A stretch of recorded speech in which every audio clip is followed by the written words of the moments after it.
Hello, everybody, and good morning. I'm your host, Shrimp Tom, and today we are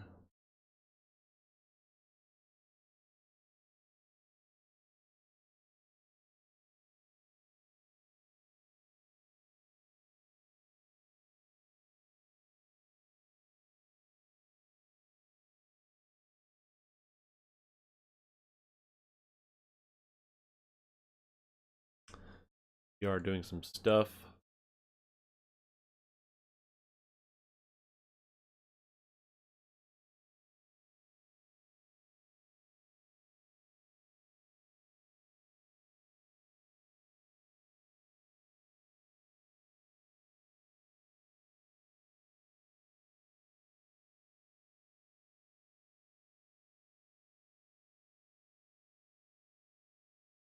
Why is this not working?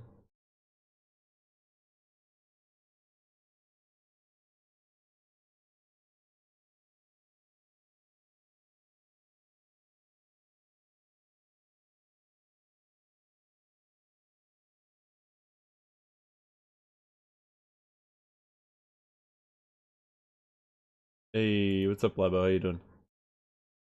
New webcam placement? Yes, I am now center frame, which is exciting. I'm trying to set something up. Also, it's really dark in here. I have 3 monitors now, 1, 2, and 3. And so as a result of having these 3 monitors, I only have 1 plug in my room, and so I can't actually get another lamp in here. So my lamp that I used to use, which is up here, that lamp, sadly has no plug for it. So it's sad. It doesn't get plugged in. So we have no lamp over there. I'm gonna move the camera down. So that's a cool problem.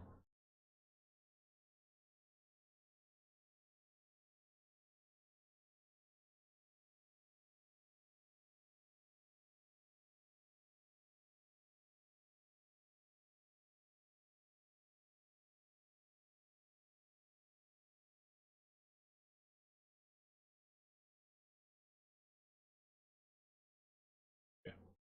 Sorry, my audio just wasn't working. I'm just trying to get some stuff set up. Because problems. Anyway, I hope everyone's doing good today. We're going to be doing some stuff today.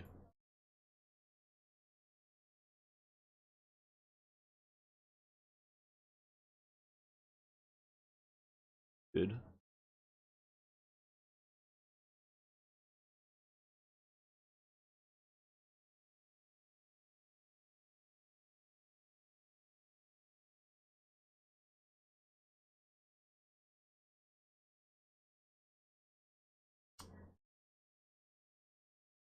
And for an extension cord that has multiple plug slots.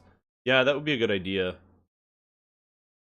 Good morning, everybody. I hope you're all doing good. We're going to be watching the weekly Wednesday lunchtime live stream. If it's on, if it's not on, we're not going to watch it. But I don't know if it got canceled anymore or anywhere. I didn't see that. So for now, it's on the menu. It is back on the menu. Till we find out whether it got canceled or not. Yes, Yeg Shemesh. Yeg Shemesh, everybody. How you guys doing? Hope everyone's doing good today. That's why we're just kind of focused on me, and not really anything else. I was just kind of hanging out, getting ready for the live stream.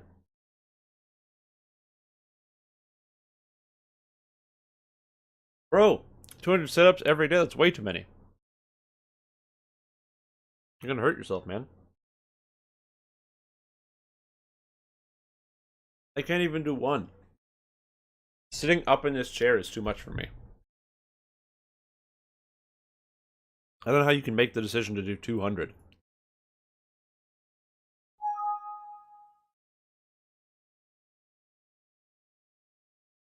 Although I will say, impressive feat of strength. Impressive feat of strength.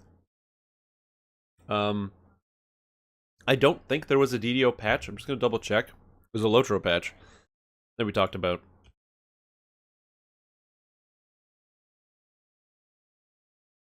No, there's no DDO patch, just a Lotro patch.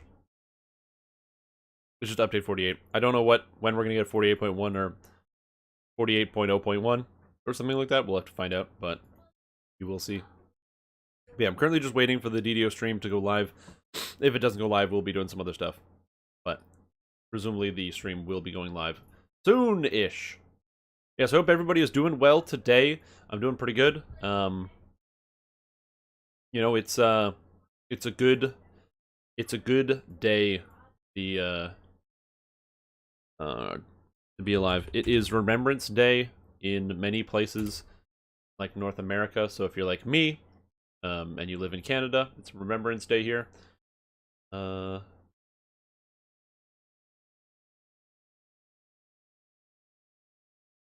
Is there like a Whisper menu you can go to on Twitch?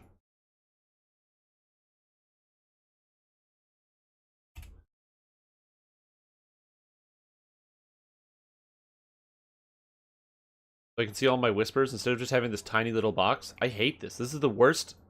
This is the worst system I've ever seen for communicating with another human being. It's worse than like original Facebook chat. Yeah, it's so awful. I don't understand. I don't understand how like a UX designer was like, this is perfect. A separate page? No.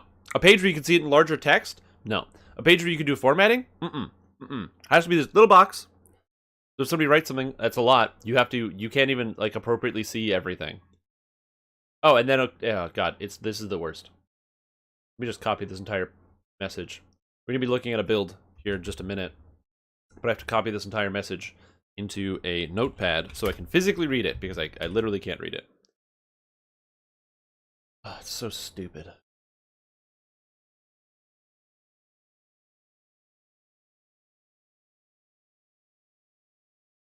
Here we go. Yeah, I'm still waiting. I was gonna poke you about that, but then you posted the build, like the item build, and I was like, oh, he's getting there. He's getting there. The boy is making a build.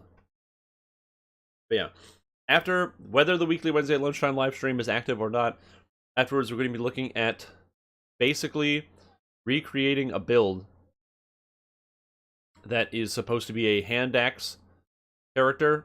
And the idea is to make a new version of the hand axe build and optimize it properly. I'm not going to do gear because gear takes a really, really, really long time. Like a really long time. Like I don't know if you know how long it takes to make a gear set now, but like especially with Feywild, it takes like 2 hours to make a gear set, trying to figure out all the stuff and what the best thing is. And that's not a best gear set. That's just getting started. Getting started is figuring that out. So yeah. I have. You guys want some background music? Let's get some background music.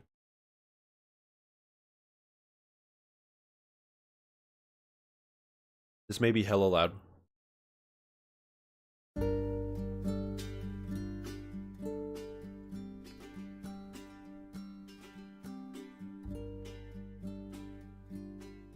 Here we go. Just some background music.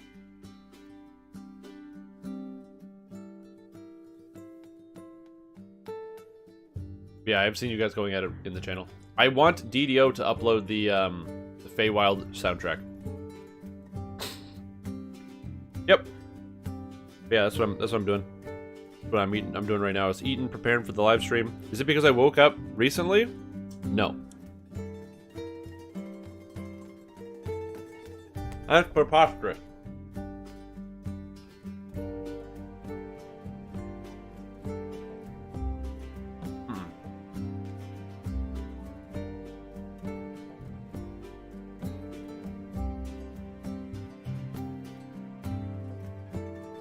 No. I'm not late. Stream started at 11:45.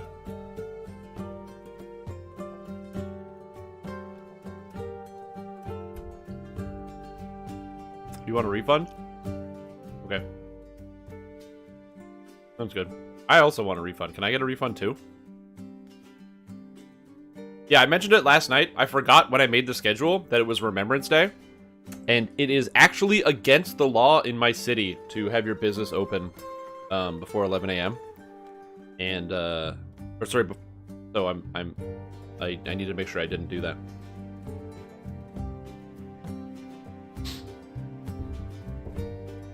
I am a business person. I don't want to go to jail.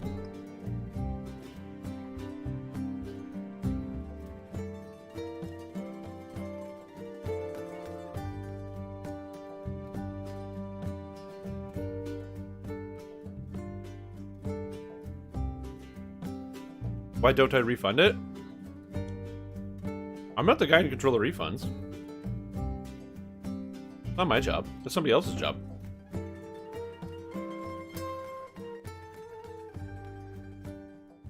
But I even have my headset on. I don't need it. But yeah, it's definitely not my job. I don't do the refunds.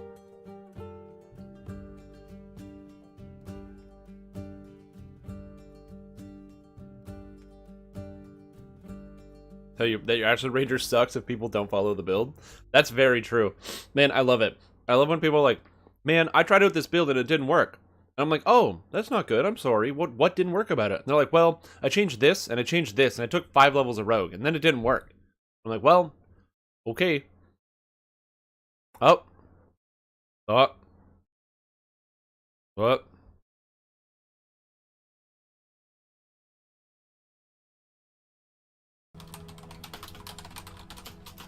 Aha! There we go.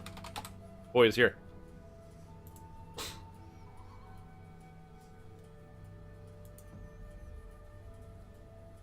I see him. I am making sure I am live on everything. He is live. It's going to be a real casual show today, so, you know. Ultra casual. Explodes if dried in the microwave. Today is really a day off. It is. It's a holiday. At the SSG offices for Veterans Day. But not It's the a offices of company Cordovan, baby! Holiday. And Cordovan never takes a day off. It's a holiday for a whole bunch of people who have today off. But he never takes a day off. Not a one. So I actually have the day off, so I don't actually need to be here today, but I want to be here today. That's right. So, but I want to be here and keep things pretty casual today. One, we don't have a whole lot of news to talk about. Two, it's Veterans Day. It's a day off. Three, I just kind of wanted to sit around and do some Feywild stuff today. Oh, nice. So I'm kicking off all the shows here. I'm making sure I'm live. I do see myself now on Twitch. Hi, me. Hi, Jerry. I'm having a good day. One went that. Oh, that. Okay. 2-second delay. Oh. There we go on You YouTube. have a good day when you're watching Jerry. Your stomach will really hurt tomorrow. And I am back to streaming. Not your core muscles. On just the regular YouTube channel. So let me continue with that weird saga. Your stomach should be fine. If I may. But your abdomen will hurt. Also, it is weird, though. It looks like YouTube is, for some reason, cutting off like a Oh no, not YouTube. half inch of my screen. That's weird. Okay, well, that's why my head is so in focus, but I don't really want to raise it for everyone else. So I guess, hi Johnny. Like YouTube is hi, a bad everyone streaming over platform. in YouTube. Just kidding. Guess I'm just gonna have to deal with it. But normally there's like about Please forgive YouTube. this much more screen that Daddy shows YouTube. up, but it's just not showing up on YouTube. Either way, I didn't actually do anything, and it suddenly started working. Nice. So I'm going to assume that it was actually an issue with YouTube this whole time. Maybe. AKA not my fault. AKA I did my best. Yeah, I've But, never made a mistake being when I'm unable to streaming. stream It's always for a Twitch's couple fault, by the way. months there on YouTube, or at least not reliably. I guess ended up just being a YouTube thing. Because it's all working now. Especially if the schedule says I'm supposed to be here and you don't see it on Twitch. That's just a Twitch problem.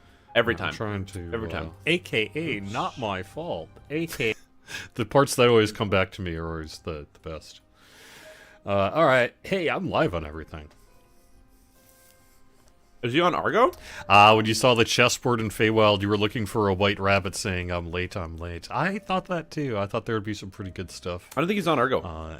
with that. So, all right, well, I think I'm basically live on everything, and I think we're good to go. So let me do one last check Video's of encroaching. XSplit here, making sure that the title... So I deliberately didn't put the title on today.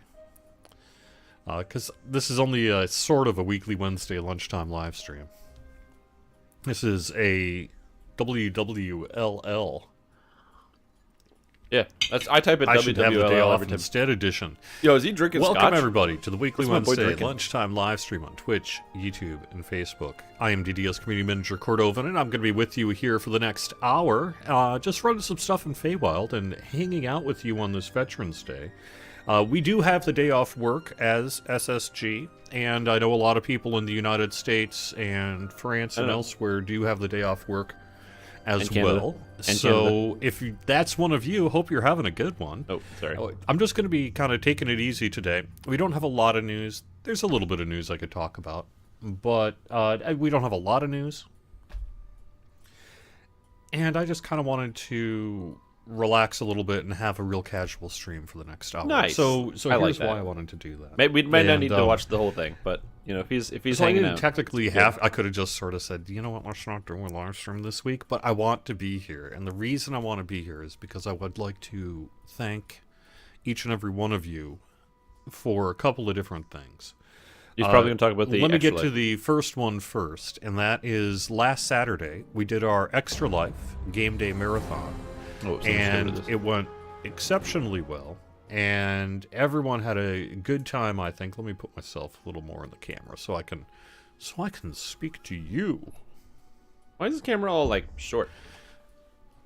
He doesn't want the shit on the side of We the had a screen. good day on our Extra Life Game Day Marathon and raised a lot of money for charity. We're currently sitting at a little above 32,000, which is amazing. That's huge. By the The way. Good drive job, guys. runs through this Friday. Now, you can donate afterwards, that's fine. And in terms of like the individual incentives, that's fine. I don't care. I'm not that picky in terms of making sure that if you donate to a good cause like this, that you get a few goodies from the community loot list. But I did need to set a cutoff point because I'm doing all the public drawings. And that is going to take place, I believe, on Saturday. I don't know that I'm going to announce it on Saturday. Because I got, like... Yeah, the amount of money that people between the raised two games, something is in like the range amazing, of and 80 it's like inspiring. things to give away. Yeah, There's a I lot of do money. that. Okay. Anyway, it's going to be sweet, though. And there's also a possibility I might just say, you know what? Everyone gets a thing. But we'll them so kind of poorly see lit. where we end up this weekend. Anyway, there's still time to donate. Last couple of days here. If you want to get in on those group incentive drawings, you can find out what those are over on ddo.com and then go to extra-life.org/team/SSG to donate. If you donate at least $10, you get in on those drawings. If you do one other thing. So all I get, the only visibility I have to your donation, and that includes technical support if you run into an issue, is basically whatever name you gave during checkout donated X amount. So in order to get you the DDO specific things like the codes and what, I need like a forum name. So I could just quick private message you the codes, or in some cases get a character name and server, and then I have to manually create it and mail it to you. Depends what it is. Either way it's fine, but either way I have to be able to connect it to a DDOU, whether that be, you know, a character and server, or ideally a forum name. Forum is best. Not only does it keep the public information pretty limited in scope in terms of what is accessible or visible through the process, because we keep careful tabs on the forums for things like that. And but it also makes it just easier to funnel as much of it as possible into one place, so that I can create those lists and things and be able to easily get you all the codes that are coming to you, which I will be doing this Saturday. So that's point one. That's point one as to why I wanted to stream today. Point two is that on a personal note, yesterday happened to be my 10th anniversary working for then Yeah, Jerry, 10th anniversary. That's good. WB Games / Turbine. So 10 years ago yesterday was my first day of work at the studio, and I had been doing broadcast news, and radio in general. Did a little DJing and co-hosting and things like that for quite a few years prior, and had kind of, I don't want to say like wrapped up my career in radio news or broadcast news, but I was ready to. And there came a time when I had to do a move not long before I got hired at WB Games, where I made the decision to not bring my current employment forward into a new location. And I know I'm being a little vague, but either way, I said thanks for the opportunity, but no thanks on a radio news gig that had been offered me, because honestly, I was a little bit done with that industry. And this is not a place for a soapbox. I would just say in general, to help explain a little bit, that industry has been going through a lot of difficulties, as one might imagine, in the years since, let's say, the iPod came out, things like that. And so by 2010, the industry had been going through a lot of struggles for a lot of years. A lot of friends lost their jobs. A lot of people lost their jobs. And a lot of money that was actually used to fuel that section of the radio industry, to some extent, started drying up. I don't know what the current state is. It's been 10 years.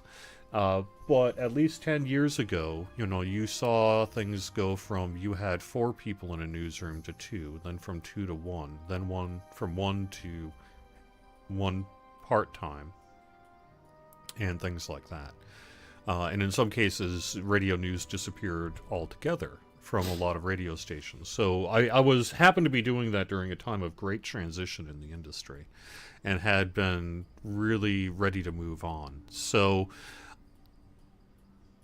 the weird thing about being established in a job like that is that you end up not really knowing what to do sometimes when you're done. I knew I wanted to work in video games. I had long wanted to do that, but I didn't know that an opportunity was ever going to actually be presented to me. It's not always easy to get into the games industry, as many people are well aware. And thankfully it's easier, I think, today than it ever has been, but it still isn't always the easiest thing to do. And so I found myself in a place where I didn't really have much of a job, to be honest. I didn't know exactly what I was going to be doing short term. I was just looking for a little bit of money, picking up some kind of side gigs here and there and stuff, right? When this opportunity came to me to not just find a new place to apply my skills in a new industry, but also an opportunity to join the video game industry, at least get my shot, right? And not only that, but it was for a game, Dungeons & Dragons Online, that I deeply love. Deeply loved at the time, deeply loved today. And under the IP, Dungeons & Dragons in general. Because remember, I came to this position being a lifelong D&D nerd. Oh. All in capital letters. Lifelong D&D nerd. This guy. So, going from a position where I was maybe at the end, sort of at the end of my rope. I mean, if a really good opportunity had been presented to me after 3 months of not really finding something to land, a place to land, right? Maybe I would have taken another opportunity, but it would not have been for where I was working, and it would not have been doing what I was doing, because I was done with that. And again, this is not a place for a soapbox, and I assume that in 2020 things are a lot better. But in places like 2010, let me just say for the record that you would see things like like commonly working 60 to 80 hours a week and getting paid for 40. And that 40 an hour work week, the general salary being low enough that even with living in the Midwest, it could be a struggle to pay things like a mortgage or rent. Oh, I can't ban spam bots. So, and that was after almost 15 years of experience in that industry. So, I'm going to leave it there. But I just wanted to kind of give you a sense of just how significant this opportunity was for me to be able to join Turbine WB Games. And so the opportunity came to me in 2010 to move from where I was living to Massachusetts. I had actually grown up somewhat in Rhode Island, not too far away, really, about an hour or so from here. But my family moved to Minnesota when I was 9 years old, and then I spent the rest of my life to that point. This is interesting. Elsewhere, learning throughout about the this Midwest history. and stuff. Also, Daykill just subscribed for 26 months. Cheers, man. Welcome back So to the getting team. this opportunity to move here 10 years ago, and that was exciting, and it was challenging. There was a lot. It was a whirlwind of crazy, as you can imagine. And I remember, walking into the studio for the first time as an employee, a little more than 10 years ago yesterday. And some of the emotions that I was feeling at that time, and hoping this wasn't going to be a 3-week gig, something like that, right? Making sure that I felt like I could succeed and make sure I kept my head on straight and all that sort of thing too, right? So I just wanted to reflect a little bit on that as we just crossed yesterday my 10th anniversary of employment with then WB Games Turbine. That's crazy. So the thing is in 2017, right, we became Standing Stone Games. So we're no longer WB Games Turbine. But the reality is, most of you know, I think, right, that a lot of us, Standing Stone Games is a transition of the teams that were basically either already in place or whatever was in place that carried through, in addition to a whole bunch of longtime veteran developers, artists, studio people from both games. So for many of us, the actual impact of the creation of Standing Stone Games was a physical lateral move in that we, in actuality, would clear our desks from the old offices and then move into the new offices and then largely just keep doing what we were doing. It's really funny that a lot of people use this as like a negative point, right? where there's some people who they say that, well, because a lot of the people that are part of the modern Standing Stone Games are also a part of the Warner Brothers Turbine Group, that this is somehow negative, and that these are the same people who are enacting the same problems, even though the actual development style has shifted in a lot of ways, and the development of different things has changed, and the team has had opportunities to like grow and improve on their just general skill set. There are a lot of people that will point to this exact move and be like, "Oh no, it's really bad because it's really bad, and because they it's the same people making the same bad decisions for like 20 years." Which are the same people who've been making the same bad decisions that have kept the company going, and it's still going, and the game is growing, which is an interesting idea. Community team that was then being managed by a really fantastic community manager by the name of Patience. There we go. And she was managing a team of, was it 6 to 8 of us? Pretty big, all said and done. Certainly by 2020 standards, huh? You look back on those days where you had that many people and you're just like, we actually had that many people? Oh my god, think of all the work we could get done, right? I wish. But still, that's the position I found myself in 10 years ago. And so for a lot of us, we tend to mark those as our anniversaries, including mine here today. So, yeah. Yeah, it's kind of crazy, actually. All right, now, for the first time since I hit record here, I'm going to look at chat. For the first time, my God. I try to look at chat all the time. I usually fail, but I try. When open server transfer from hardcore, we do not have an ETA to announce. We also have no deadline in place. We aren't going to be immediately opening Season 4 of hardcore. That probably won't happen until... well, we don't have an ETA to announce, but it's certainly not going to happen through the holidays here. We have a lot that we're going to be doing in the next, say, 6 to 8 weeks, right? So I think the reality is that any hardcore Season 4 would most likely be early 2021-ish, something like that.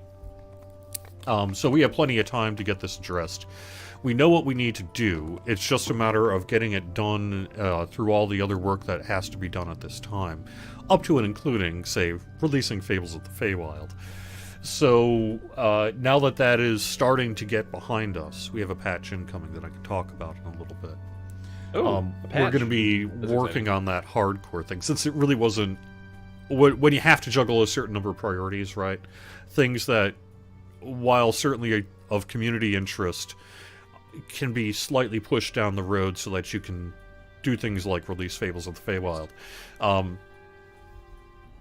Will take place. So I find that will be done, I expect, in the relatively near future, but we also... There are some cool stuff that are going to be coming out. Not cool stuff that are going to be coming out, but like I'm looking forward to like the raid, the saga, eventually, and whatever that entails. But that's the latest on transfers from hardcore. It will be reopened in the near future. You'll have plenty of time to get your... Yeah, but here's the thing, Browsing Monkey. Season 4 opens. It's his day off. He doesn't have to actually live stream. There's no mandate for him to do it. He just is currently doing it. Loaf beef. Thank you for bringing this up. I mentioned earlier that it was Veterans Day in the United States, also Armistice Day, and a bunch of other things. And Remembrance Day in Canada. Thank you for the current and former service members in the United States and any country that they represent.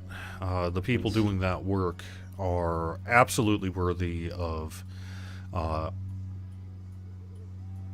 taking a moment to appreciate, regardless of where you are, what you are, and who you are. So...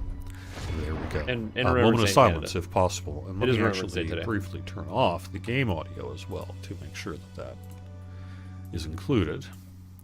Let's have a quick moment of silence, if we would, for our service members around the world. Sure.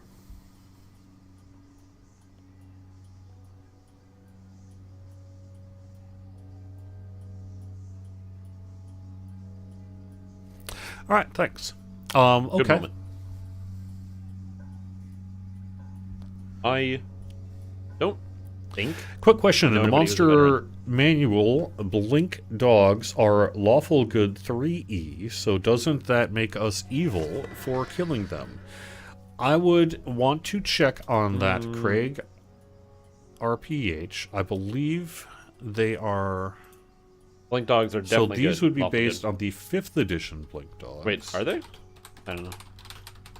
And let me do a quick Google search, and if I... Now, this is just from a non-official compendium kind of thing. What does it say its alignment is? Lawful good. It does say lawful good there as well. Yeah. So... Clearly, we've always been a little open on alignment.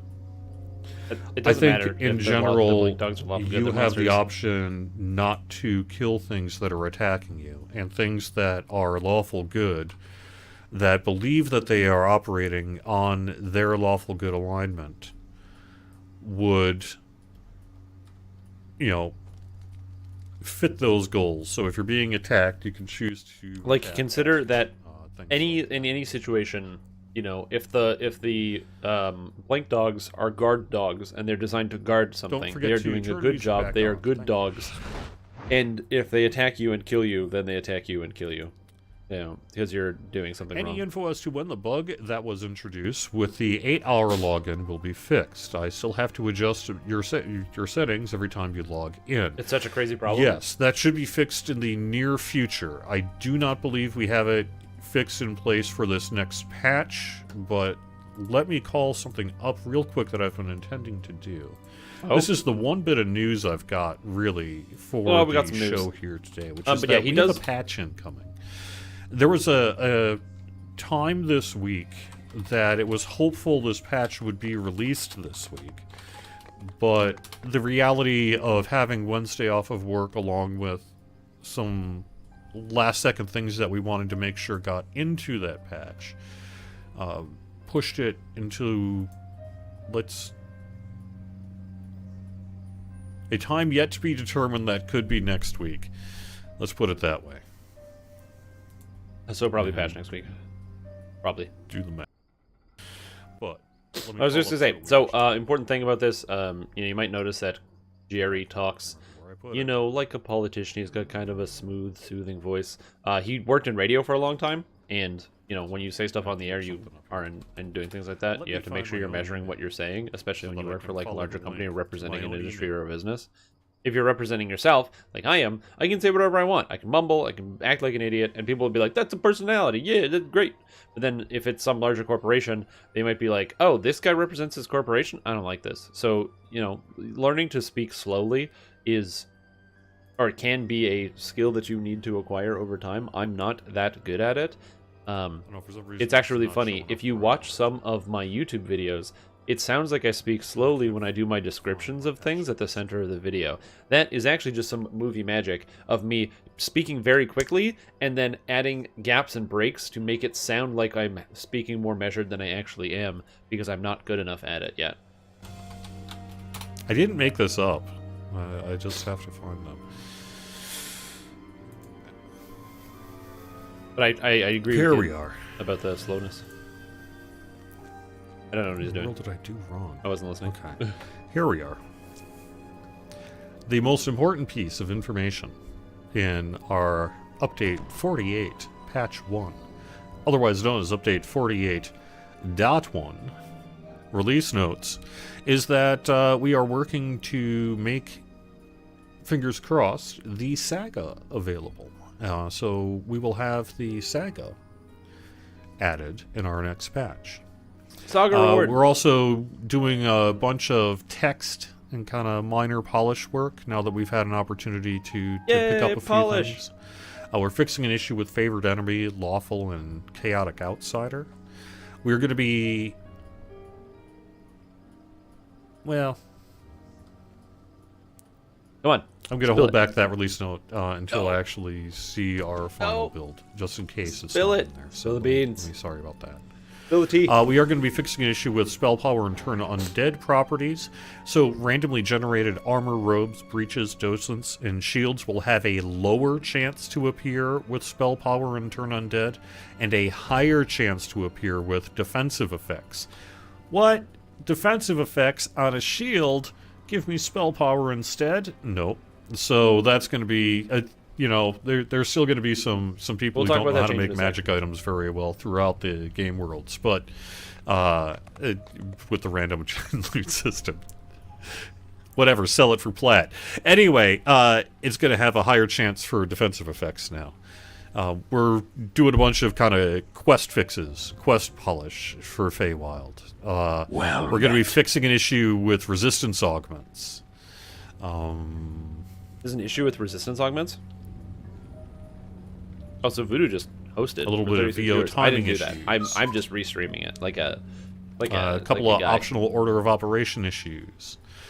Some issues with Joy the Almost Dragon and Needle in the Face stack. We've been seeing some pretty significant bug reports in Needle in the Face stack. That'll be fixed here in the near future as well.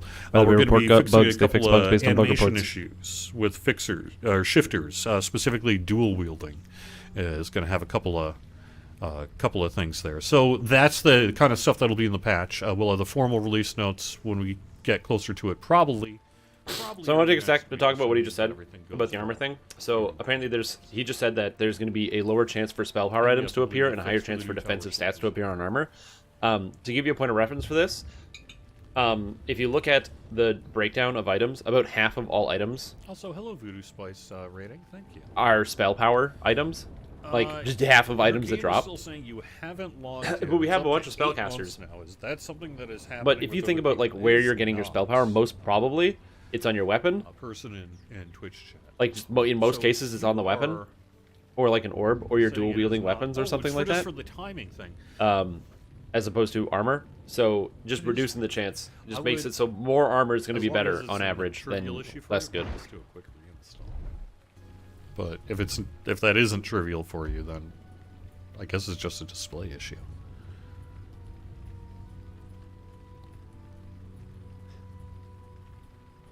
All right, let's see what else I got in the chats. Let me check out Facebook here. Am I going to be? Are we going to be making a raid with a Tarrasque or Tarrasque, however you say it? When I was 8 years old, looking at it, it was called a Tarrasque, so it's always going to be called a Tarrasque in my mind. Wait, it's called a Terrasque? Right. Is that what it's supposed to be called? I call it a Tarrasque. No, I don't think that'll be happening. I like that you just said no. Never say never on a particular monster, but I'd say the odds are not real high. That You're gonna make what it's a raid gonna with be. a We do Tarrasque? have a raid No. incoming, but no That's so ETA to funny. announce on that, and it will not be including a Tarrasque. It's not called a Tarrasque, is it? All right.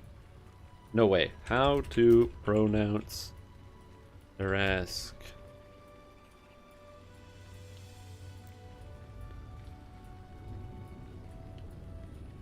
Is the team aware the Paladin Knight of the Chalice Tree is not working with ranged combat? The animation for Smite and Exalted Smite shows, but damage bonus does not apply. Yes, I don't think it's quite as broad as that in terms of the issue. You can what? It works with but I would Inquisitive. need to double check to read up on the issue before I said further. I think it's more specific ranged weapon types, right? Specifically thrown weapons, is that correct? Or am I incorrect about that? Either way, yes, I do know that we are aware of that one. Any chance one day we could give us a virtual tour of the SSG studios? Yeah, we could probably do that someday. We'd have to be a little careful, what was on whiteboards and stuff, but I would imagine we could do something like that in the future. In terms of the current studio of one Cordovan, that would be my living room. And yes, after I vacuumed, I would be happy to give you a tour of my living room. That's funny. Fair Dark Illusionist Distraction breaks stealth and invis? Oh, I didn't know that. I don't think it did.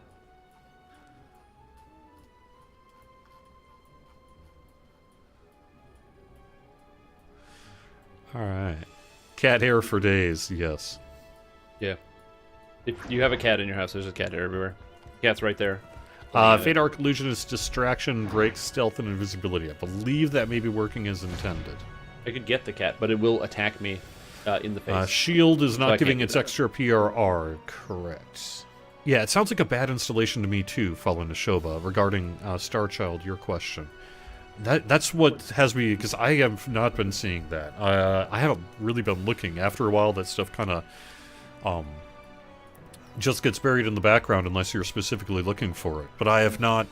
I certainly haven't seen that happen with my game client that I'm aware of. I'll think Can about we it. fix a Disintegrate Augment, which does nothing? Yes, probably. Endress. Tell her to get him. I am not personally aware of Captain. that one, though. So make sure we've got a bug report in on it through help.standingstonegames.com, please. If you would. If that's okay. Yes, please bug report stuff.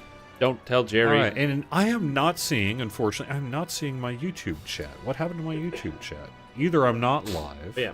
and I only think I'm live. I can't stress this enough. If you have bugs, if you find bugs in the game and you're like, what do I do with the bugs? Where do they go? There's so many bugs. Take the bugs and use the official bug reporting tool. That is how it gets to QA. That is how they verify the bugs. Put as much information as you can about if you know about it. And then find out a good way to do that. But don't... Any chance we can get a Don't- spear fighting tree like a knife fighting tree? That'd be sweet. Don't tell somebody about it and then never report it and then be like, why hasn't this bug been fixed? If they don't know, they don't know. I report bugs. You guys should report bugs too. Where can the new augments be found in game? All over the place. I read the release notes. The update 48 release notes explains more about augments.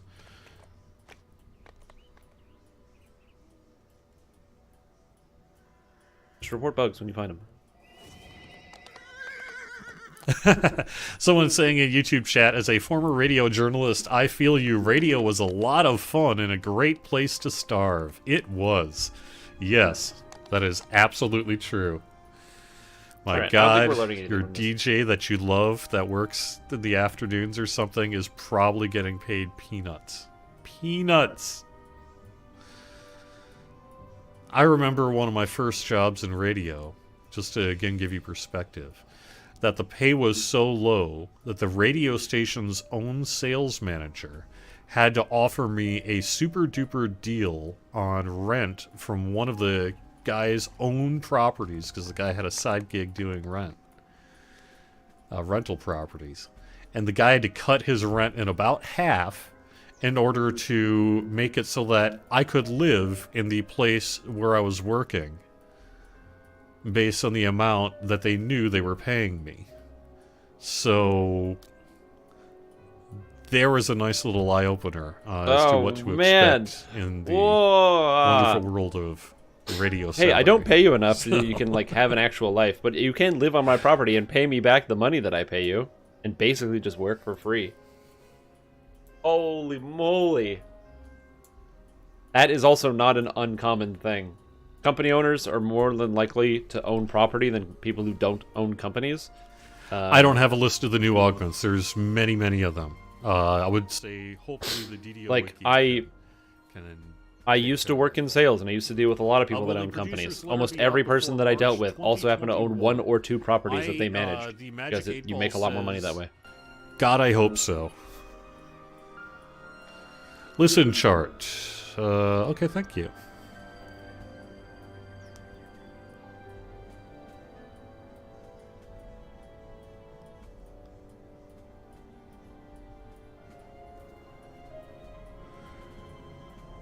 Okay, looks like he's not really answering Okay, anymore. I once again am not aware. This one comes from Facebook. Obviously, you once again are not aware that the servers did not restart, or you forgot to update your post on the forum.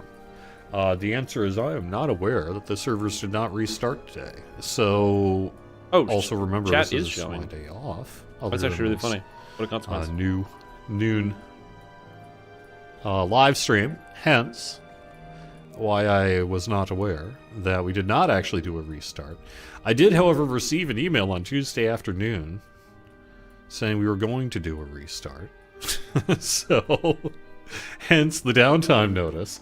Sorry about that, Keith, over on Facebook. If I'll have to look into that. The reason we're going to do a restart is simply to promote the health of the game environment.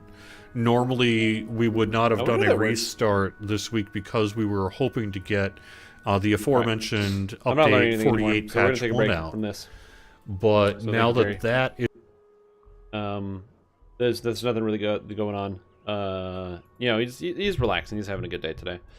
So instead, we're going to be taking a bit of a break from that, and we're going to be looking at a couple other things. Specifically, I'm doing a build review for a young man named See Me See You. I don't know if he's here. I'll have to send him a message, actually. Which, because that's what he wanted me to do. Which is the worst messaging system of any program ever, and I can't believe how bad it is.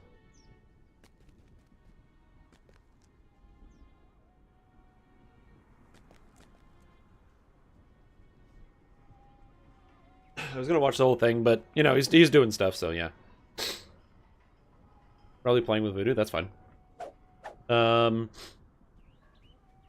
So the idea here is he wanted to essentially have a build that is a swashbuckler that uses a hand axe and crits, does a bit of a review on a couple different builds, and wants to have a way of acquiring helplessness, as well as finding the best way to optimize a character for these sorts of things. So, a couple of important notes here.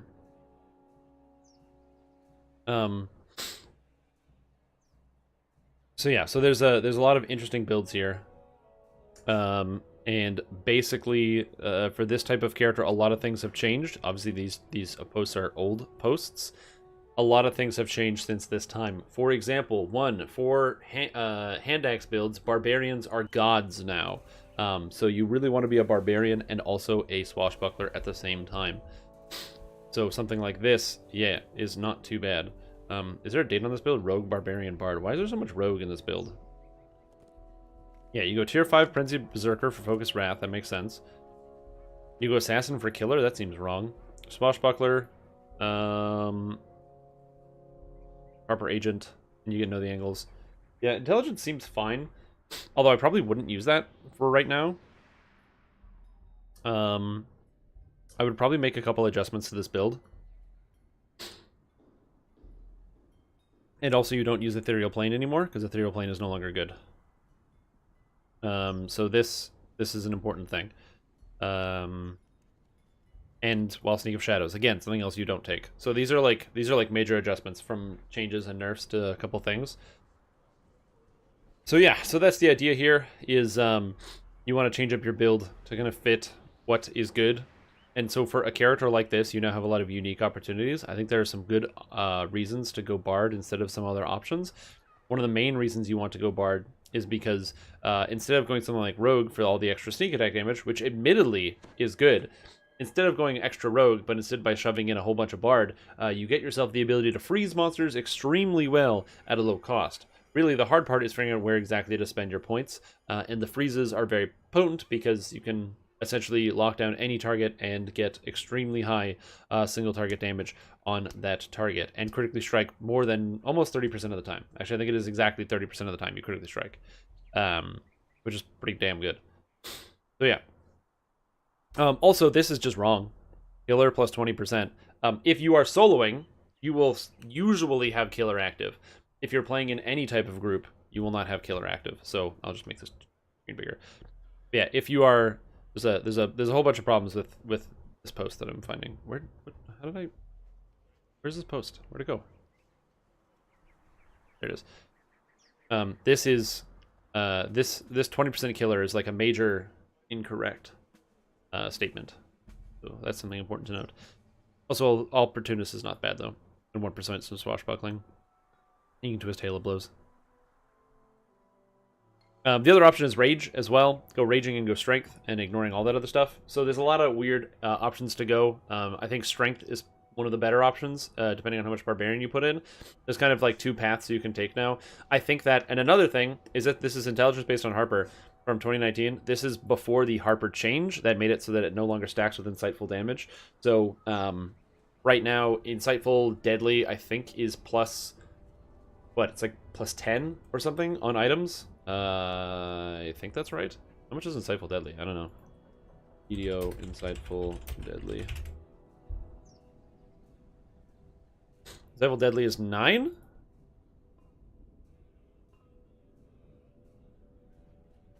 No, 8. 8 Insightful Deadly. So, to the extra stats from Know the Angles for on damage... is going to give you what, if you have, like, let's just say on this type of build, you're averaging about 90 intelligence. You're not going to get much higher than that.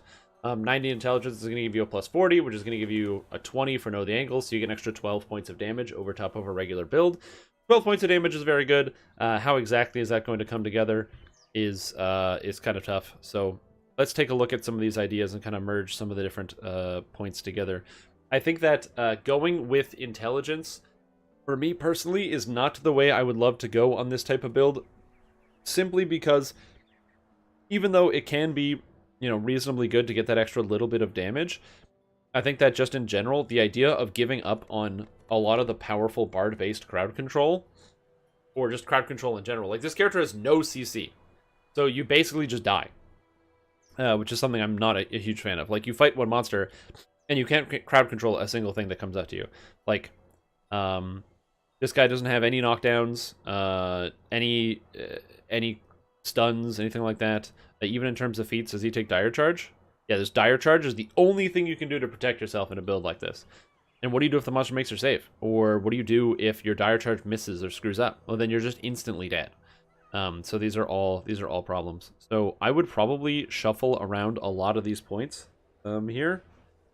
And if it was me controlling this and I had the keys, the keys to the kingdom, yeah, and he even plays in like Legendary Dreadnought, which is like the correct thing to do here, but without taking any of the strength bonuses, because Legendary Dreadnought is just too good. So yeah, so I have a lot of ways in which I would probably change this build, for sure. Like a lot of ways. All right, well, let's put it together. I'm gonna get it out here.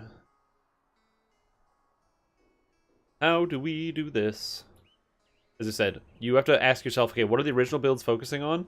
The other one was this one, the Dwarven Defender Parody, which is a throw your weight around build, which is meant to be tanky and using some Vanguard and stuff.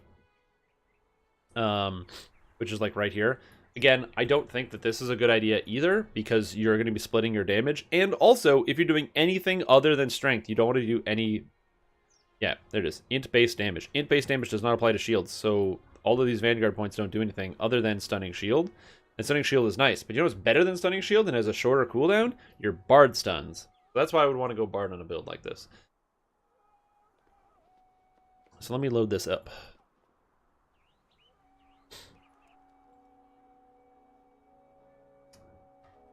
Which will take a minute, because the DDO builder takes a while to load. And we're going to look over the build here. I'm also going to get some music playing again. So it's nice and calming. Alright. I'm just going to load up, what is this, build template? Build template sounds good. This is the one that this is the template that I use. So hopefully that'll be fine. Called Assassin Rogue, and it's a Tiefling Scoundrel. Interesting. Okay, so, although it is actually a Tiefling Scoundrel. So this is going to be, Hand Axe Barbarian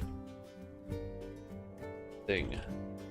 So, the idea behind this build, as I said, is, originally, if you look at the spirit of the build, you have, very importantly, first page.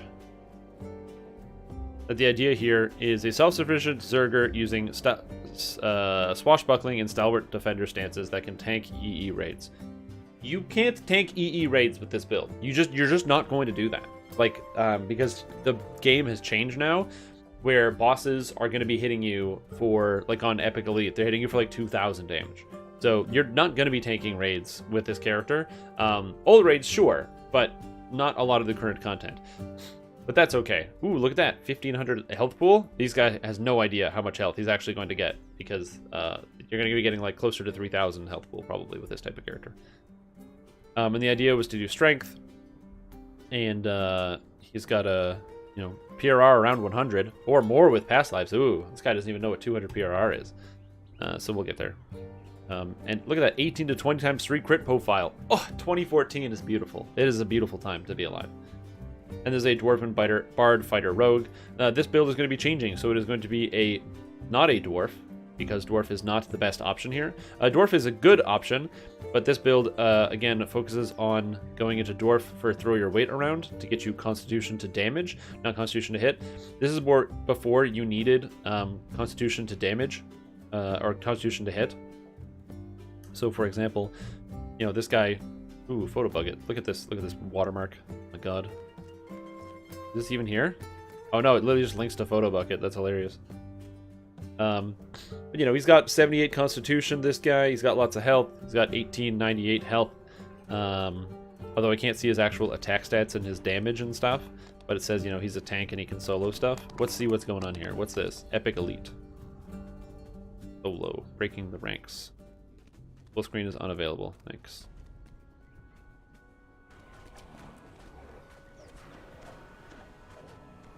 So you can see he's plus 74 to hit. And which is the problem with throw your weight around. It's literally just not enough. Granted, he is for sure able to kill and chop down these monsters one by one. And he is also constantly healing himself. But it's a very, very slow healing process. So he's not taking that much damage, but it is definitely a slow healing process that goes on here. So we want to make something that's just like this, that can heal, that can do a lot of good damage. So that's what we're going to do. That is what we are going to do. Healing, damage, and something that's obviously not going to work that well in Reaper mode for self-healing, but what are you going to do?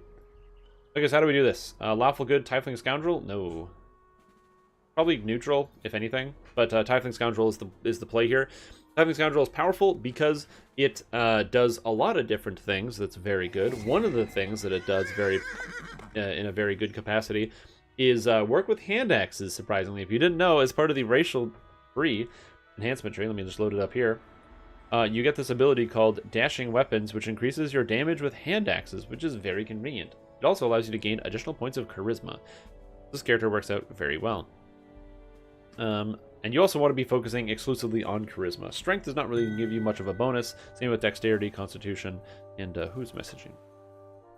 Hi, Stream Tom. I watch your videos sometimes. Keep it up. Thanks.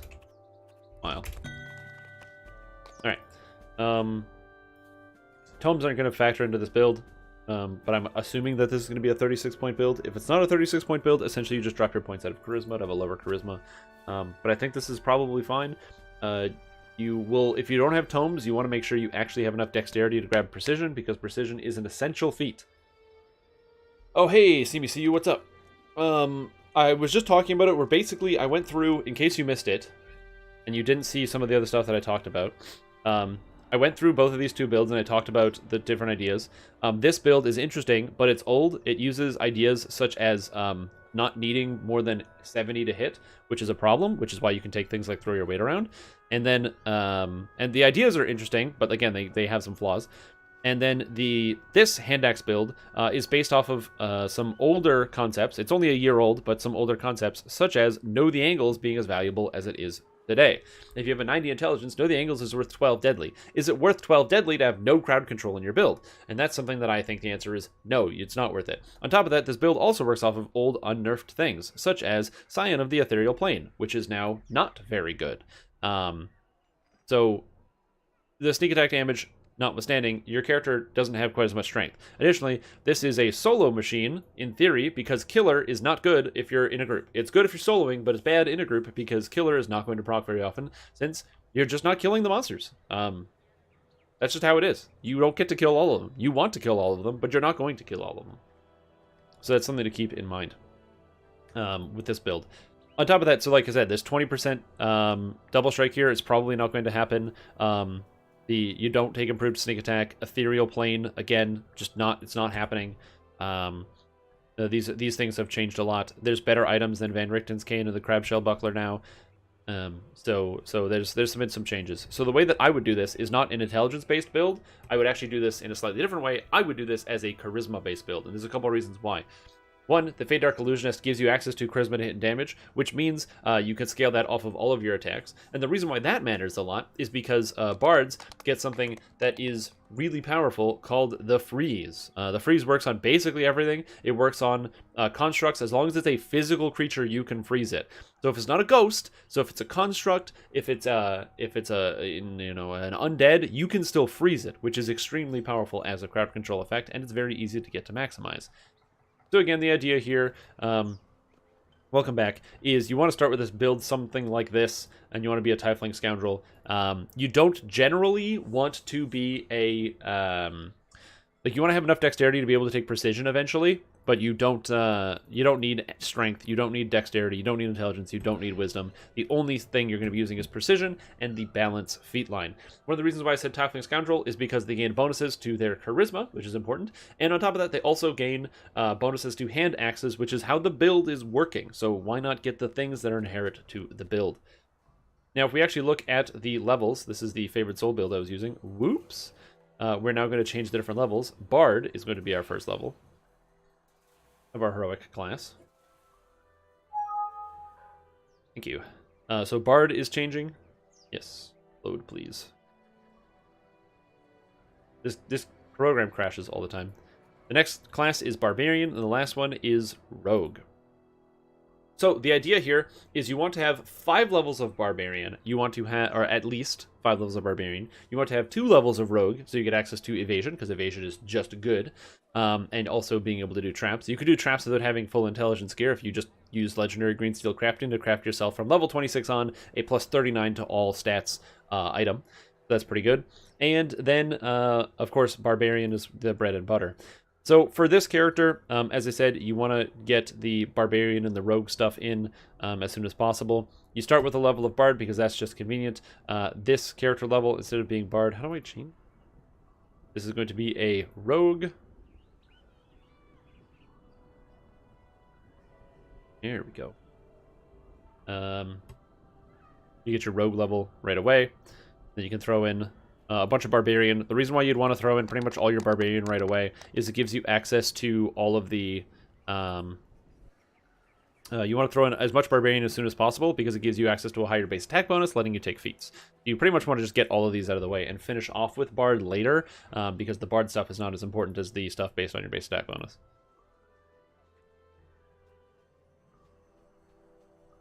That's 4 Barbarian. Also, you start at level 15 with this build, so that makes it very, very convenient and easy. Barbarian. Then we go level of Rogue, finish that up, and then Bard for the rest of it. And this seems pretty good. So by the time you're level 15, you are a 2 Rogue, 2 Barbarian, 7 Bard, and you take Bard pretty much the entire rest of the way through. As far as skills go, I'm not really going to throw in the skills here for the most part. They're pretty straightforward, I think.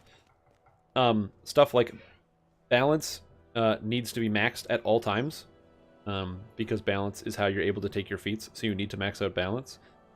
And then stuff like Open Lock. Oh, it turns out you want to max Open Lock, so that's really good. Disable Device. You want to max Disable Device, so that's really good. Search. You want to max Search, so that's really good. So you want to max these skills as much as possible, and you want to have like some Use Magic Device just because it's kind of convenient. Obviously, this build is very off, and you may want to shuffle a couple of things around. It might actually be sort of fortuitous for a build like this, instead of starting with a 20 charisma, to drop the charisma down just a little bit so it's an 18, starting out with like maybe like a 12 intelligence, and then like a 12 dexterity if you don't have access to tomes, or even a +1 tome is pretty easy to get to give you easy access to precision, something to think about, and then that way you get yourself some more skill points. Or alternatively, if you have access to tomes, you can start with a 14 intelligence, which gives you easier use of your skills, and then it makes it easier to max out stuff like your search or your disable as you're leveling up through the game, because you're just going to have more skill points in general at every single level. So just think about that, keep that in mind. So yeah, so that's the gist of it. There's other skills in there. Obviously, you want to max out like your Perform, because you do have things that also scale off of your Perform, so you want to make sure you're putting points in here. A lot of your points in Perform are going to be going at level 1, and then you'll be maxing it out later. You don't necessarily need to max out your Barbarian levels and stuff as you're going around through some of the rest of these things. But that's the gist behind skills. Now, as far as some of the actual, feats and stuff go and what you're taking when you level up, that is an interesting question. I don't know why this went here. Oh, no. Whatever, I'm just going to use this. This is fine.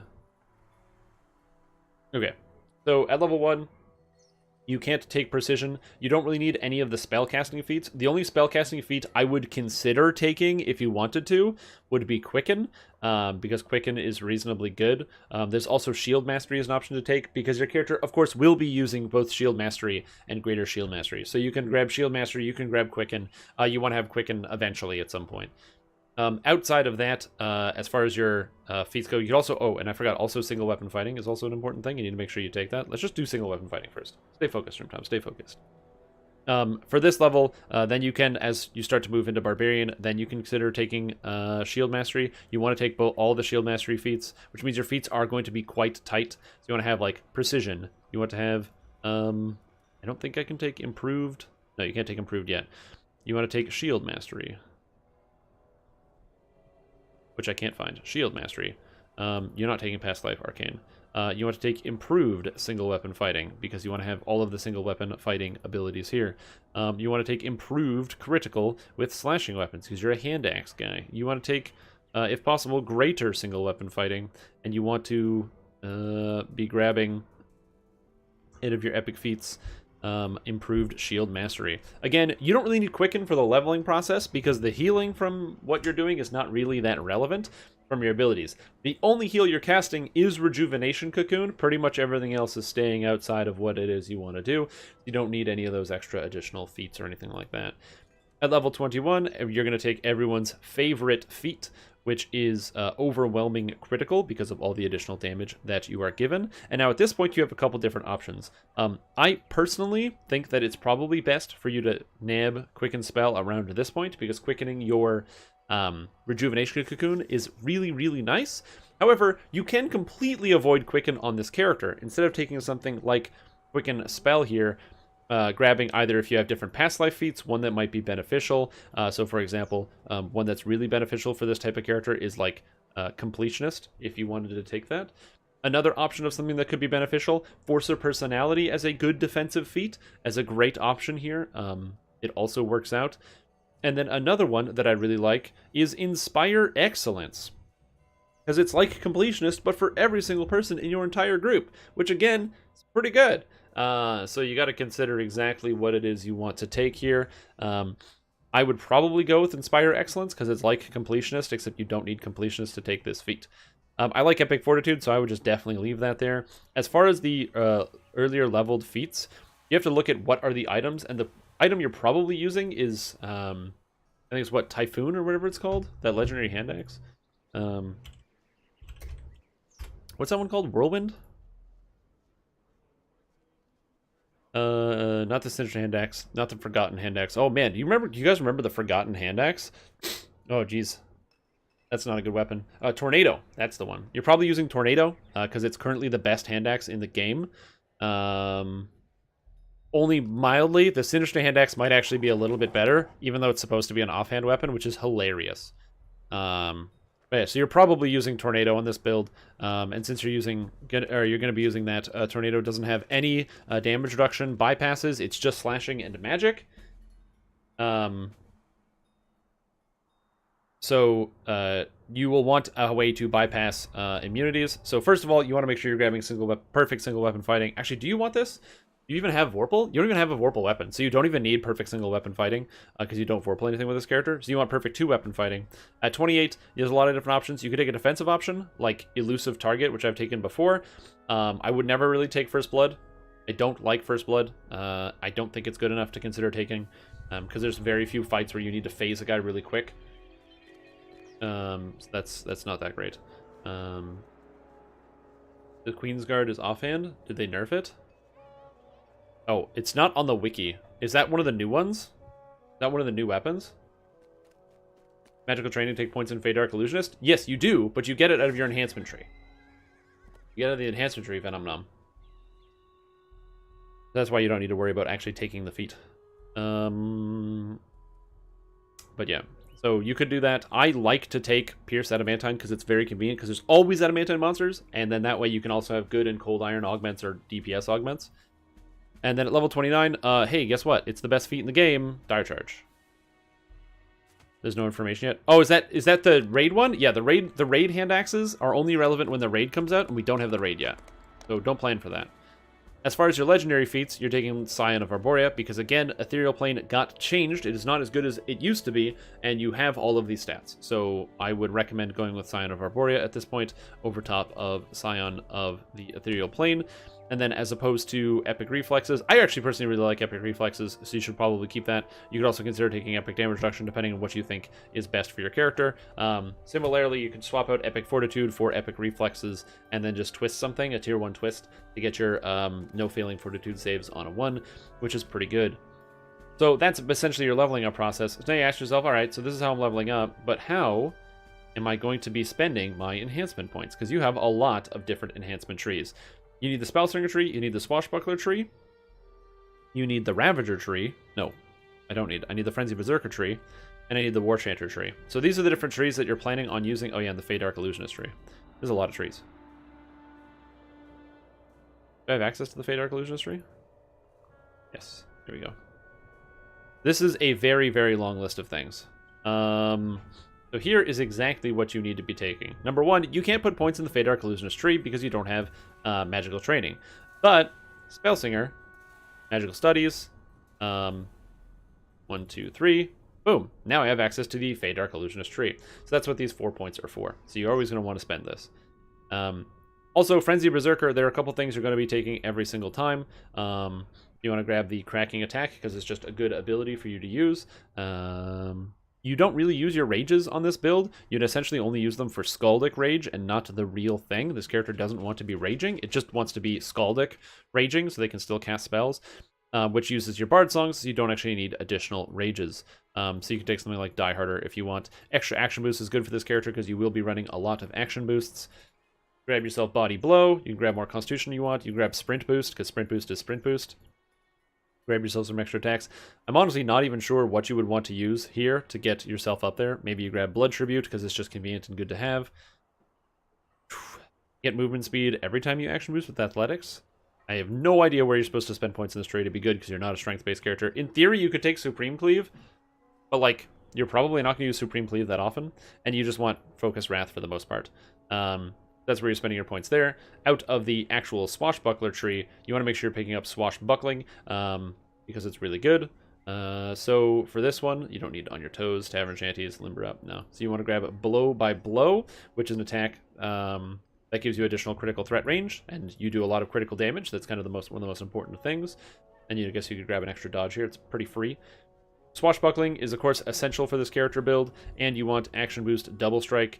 This ability is way too expensive, but you really need it, so you really want to use it. You could definitely consider not using Action Boost Double Strike, only because Action Boost Double Strike is expensive here, and you might be capped in your Double Strike, so I would say check it out and investigate your Double Strike. If you are capped, instead of taking Action Boost Double Strike, you would take Fast Movement instead, and probably Deflect Arrows. As an alternative, grab yourself Uncanny Dodge because you want to... Are you going up to Panache? No, you're probably not going up to Panache. But you want to go with your Swashbuckling style. You will have a Buckler in your offhand, and so that way you can use a Buckler while single weapon fighting. So you want to be able to have that. There you go. And then here, you want to take different tack, Charisma, because you want Charisma to damage while single weapon fighting. The reason why you take it here is because this means you have to spend less points in the Fey Dark Illusionist tree. You don't have too many points to be able to spend. You have a lot of different places where they want to go. So next, pick whatever animal you want, and then just grab Charisma to damage, or Charisma to hit, and then all of a sudden you have Charisma to damage, Charisma to hit, oh baby, and you're playing as a barbarian using hand axes. Madness. Now where do you spend the rest of your points? And you have a lot of different options here. I think that pretty much anything else in Swashbuckler is not really worth it. Panache is okay, because it gives you double strike, double shot, and attack chance. But in my opinion, it's not nearly as good because it only affects you. Battering Barrage is not good. You can get the not slap in the face, the low blow and knock somebody down. However, it's a perform check, and your perform is not going to be the absolute highest it could potentially be. So that's obviously not super great, although it's not too bad. But it's not something that I would recommend you want to deeply dive into. Instead, you want to go to War Chanter. Grab your Scaldic Rage here, which gives you just access to Rage. It doesn't stack with Barbarian Rage, but it allows you to... I think it technically counts as being raged, so you get like rage bonuses if you have any rage bonuses you want to use. And then outside of this, you want to grab things that buff up yourself and possibly your party. Inspired Bravery gives an extra +3 to hit for you and everybody around you, which is pretty nice. You can grab Enchant Weapon for an extra +1 to hit and damage. You want to grab Iced Edges because you're moving up towards Frozen Fury.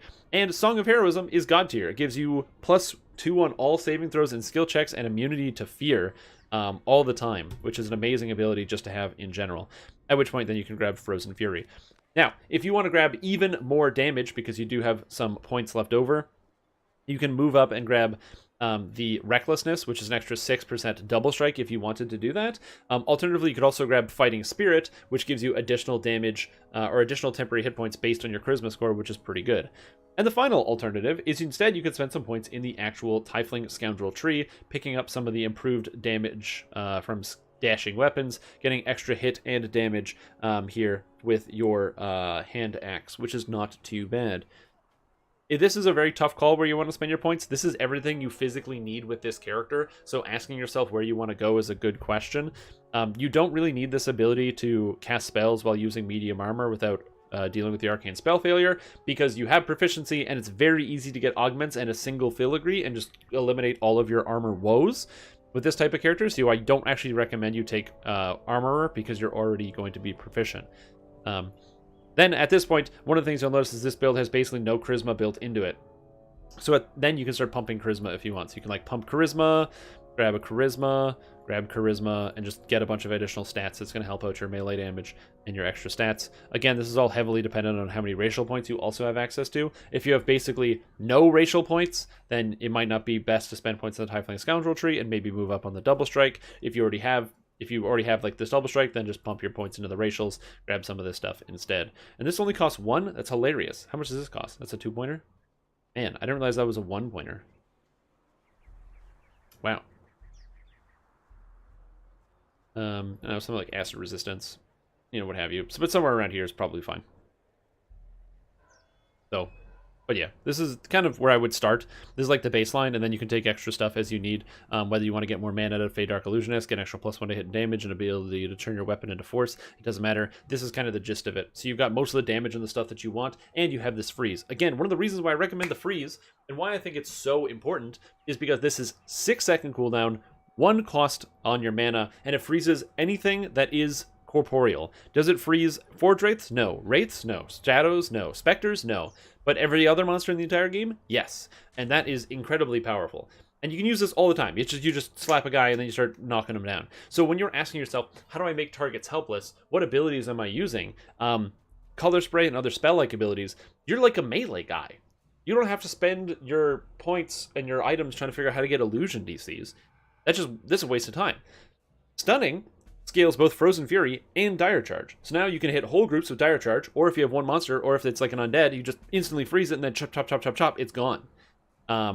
So that's important. Color Spray is powerful, but you will have a lot more difficulty fitting Color Spray into this build because number 1, if you take Quicken, you have to give up something else.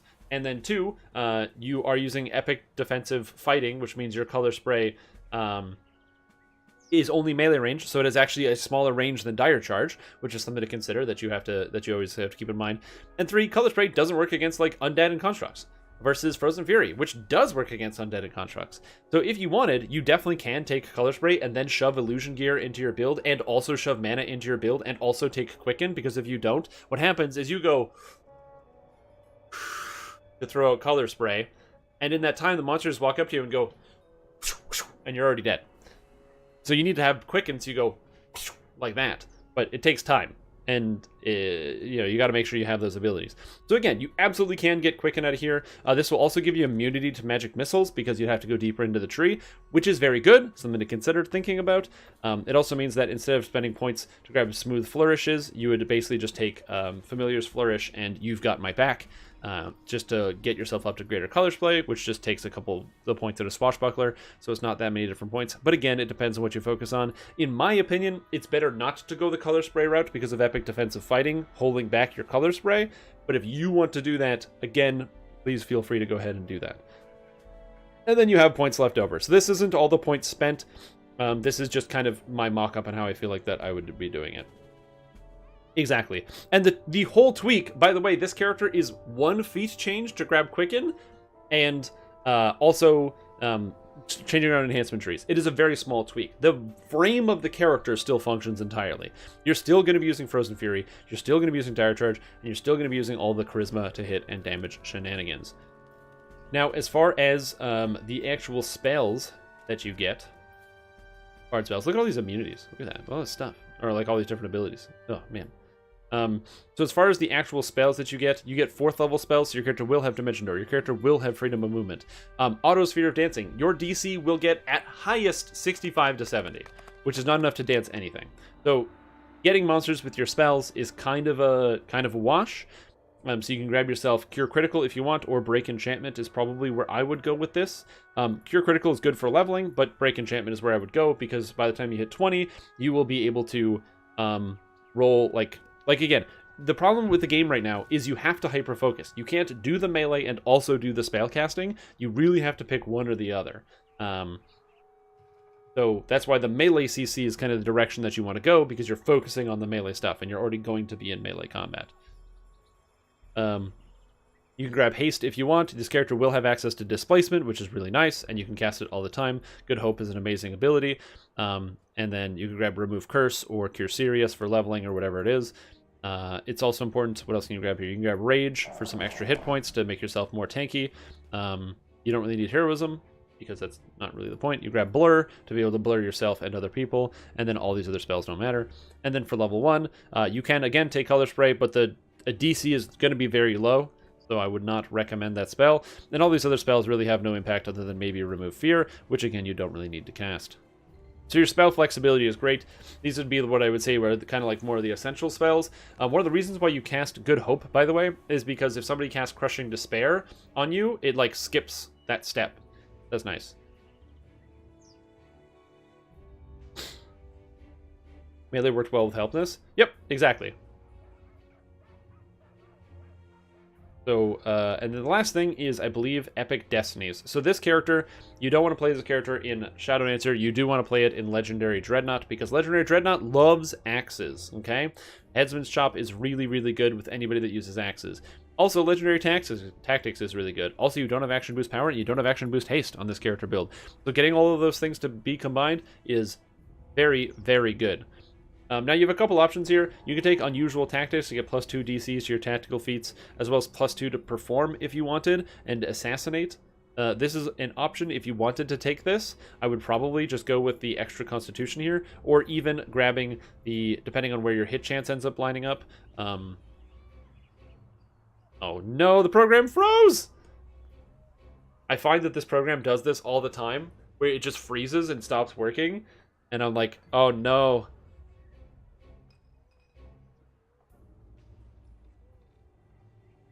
Please come back to me, program. Oh, we're good. We're good. Okay. But yeah, so you can grab the critical damage if you wanted on this character build, so +6. Or go ahead and grab Constitution, depends on what you want to do. But you just want to get up here because you're taking this, and this, and this, and this. You're always going to be taking Blitz PRR, because your dodge chance is likely going to be capped around 20, and getting 20 dodges, you know, you can get one dodge item that gives you dodge 19 and you're all set. As far as your Twists of Fate are going, I really like Marshal him because it's the best thing in the whole game. The critical profile is still 15 to 20 times 5. You can't get better than that, but that's okay. That's really good.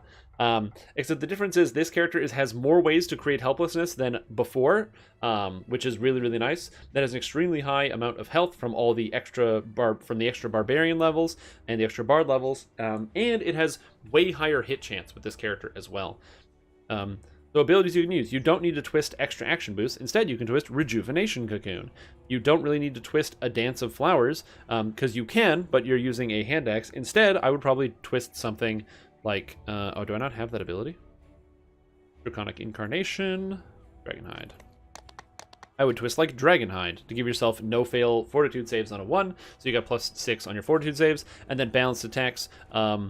This character, the one thing you don't get a lot of is the ability to penetrate, the ability to penetrate, Fortification. So I would recommend using... Oh, it is here. I didn't see Grim Precision.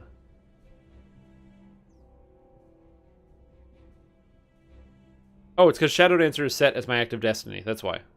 Legendary Dreadnought is going to be set as the active destiny. That's why. There we go. Now I can take Grim Precision.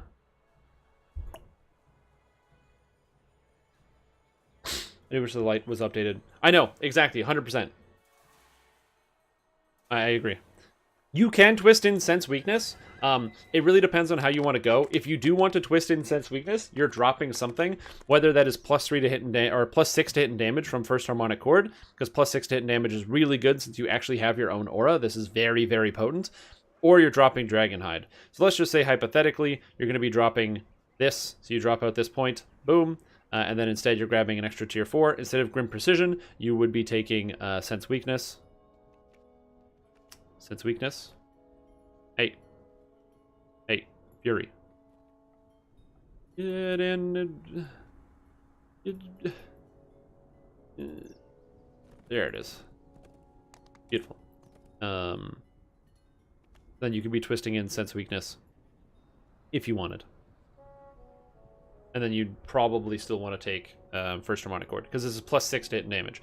The reason why it's +6 to hit and damage is because it's your Inspire Courage is 3 hit and damage, and you passively benefit plus 3 to hit and damage. And since you are affected by your own aura, this is plus 6 to hit and damage, which is very, very, very, very, very good. Very good. You people consider using Know the Angles and spending 8 enhancement points for plus 6 to just damage, or plus 10 to just damage, and this is plus 6 to hit and damage, which is really powerful. And 18 universal spell power for some reason, which is nice. Yeah, this is another option you could go, depending on how many fate points you actually have.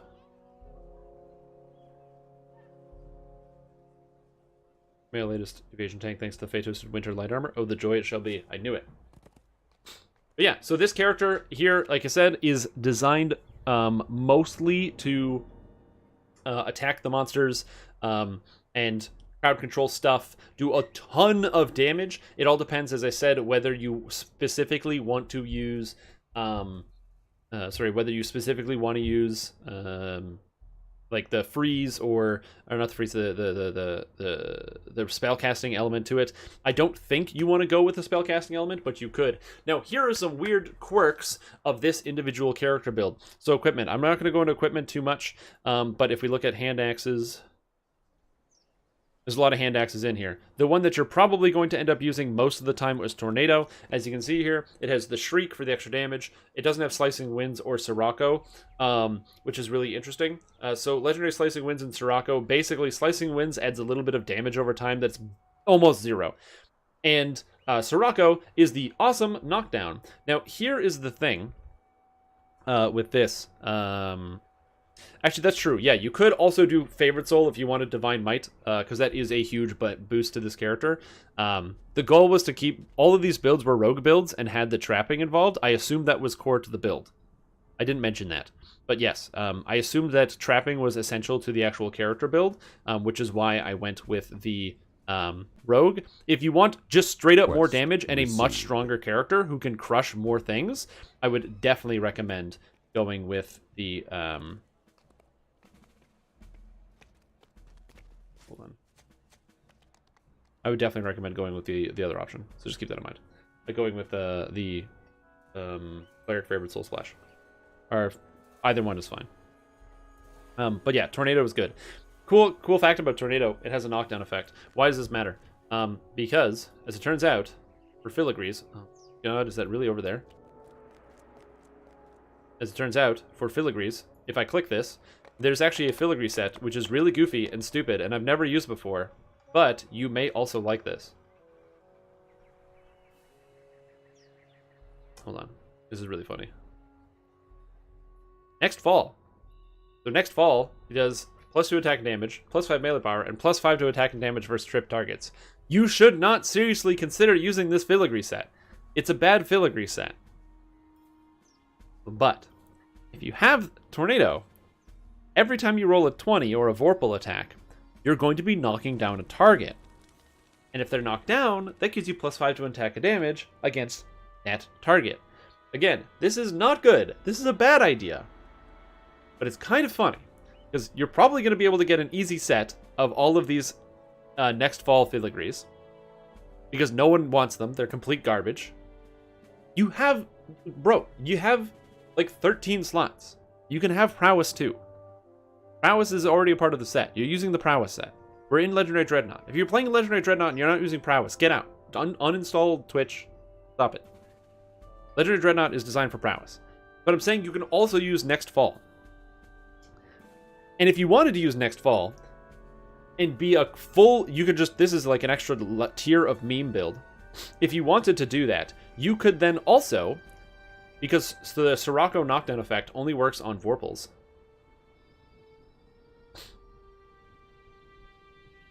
Excuse me. If you did want to do that, instead of Pierce Adamantine, you would need to take Perfect Single Weapon Fighting, so you can Vorpal on a 19 or 20, which would give you a 10% chance to knock down a target every time you attack somebody, and when you knock them down, you do 5 extra damage, and have an extra plus 5 hit chance, on top of the extra plus 4 hit chance you already get for hitting a prone target. So, something to think about. It is demonstrably horrific. Okay? This is absolutely horrific and a bad idea. But you physically could do it. Alright. So this is how I would probably build the character. I'm going to file. I'm going to save this. Can't I click file? What the hell is going on? I can't click file. I want to save. Customize? File? Thank you. Save as. Okay. Desktop. Make a new folder. Builds for folks.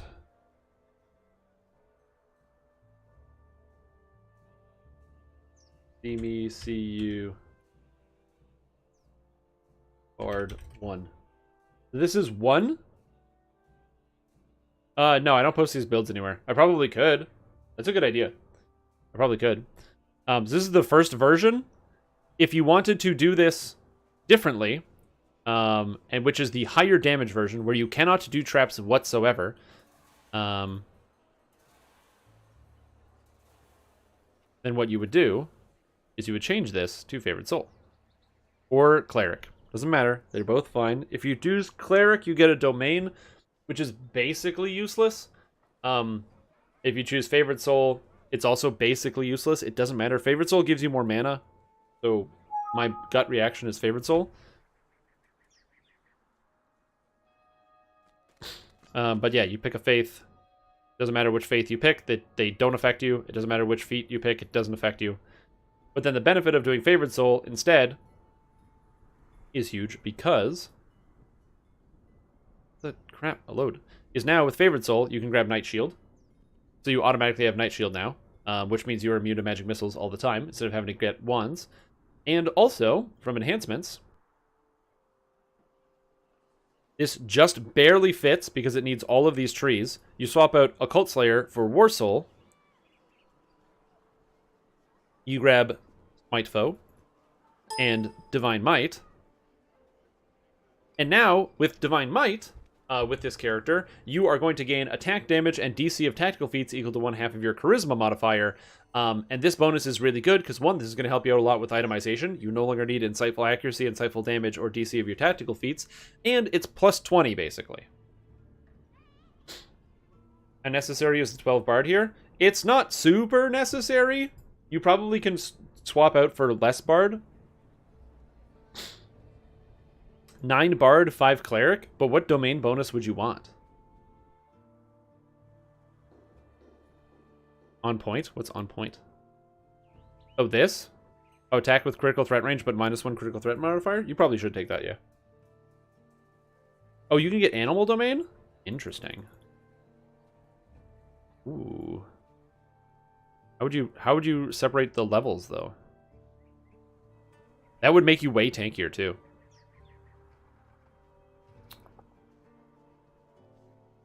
Yeah, you don't actually need the Bard levels. The only reason why the Bard levels are there is because it gives you access to the Inspire Excellence. That's an important thing. As far as not taking the on point, I just didn't remember to click it. But yes, this is a good ability. You would also consider taking this as well. All of the points in the Tiefling Scoundrel tree are extra, and they're not necessary. So if you were to do that... Oh, this... Level up.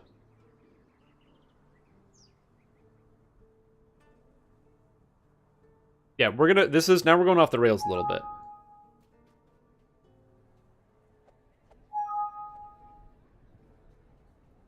So you're saying you want 5 levels of Cleric.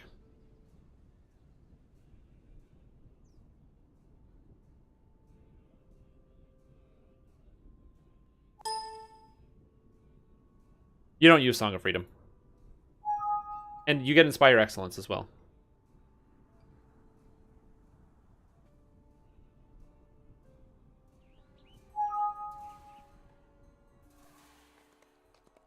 Updated build brought up to date. Yeah, this is now we're going off the rails a little bit. Let's just go. So let's just load up the skills dialog and clear all. So now with this build, you don't need any trapping skills whatsoever. Oops, it ate a bunch of my feats. Go to max this skill. The levels in which you take stuff doesn't matter at all. You want to max this one. And probably other ones, but for sure balance. Yeah. This is an interesting idea. No, this is not a bad thing, though. This is good. I never think about domains. I'm happy you're bringing this up. Okay. Now, how does this character build change? You still take the same feats, right? Single weapon fighting. You get to pick a faith, which again still doesn't matter whatsoever because you don't get high enough level for the extra faith. You still take improved single weapon fighting. Now you get to pick a domain. So animal domain gives you additional health. Does any other domains give you anything? Strength domain gives you reflex saves based on your strength, but your strength sucks. Luck domain gives you displacement, which you cast displacement because you're a bard. Yes, this seems fine. So you grab animal domain instead, which now gives you 50 additional health for the cleric levels over the bard, which you would have gotten. Plus it's a d8 versus the d6 for the bard. You take a greater... Oh, not great fortitude. Definitely not what I want. And then here...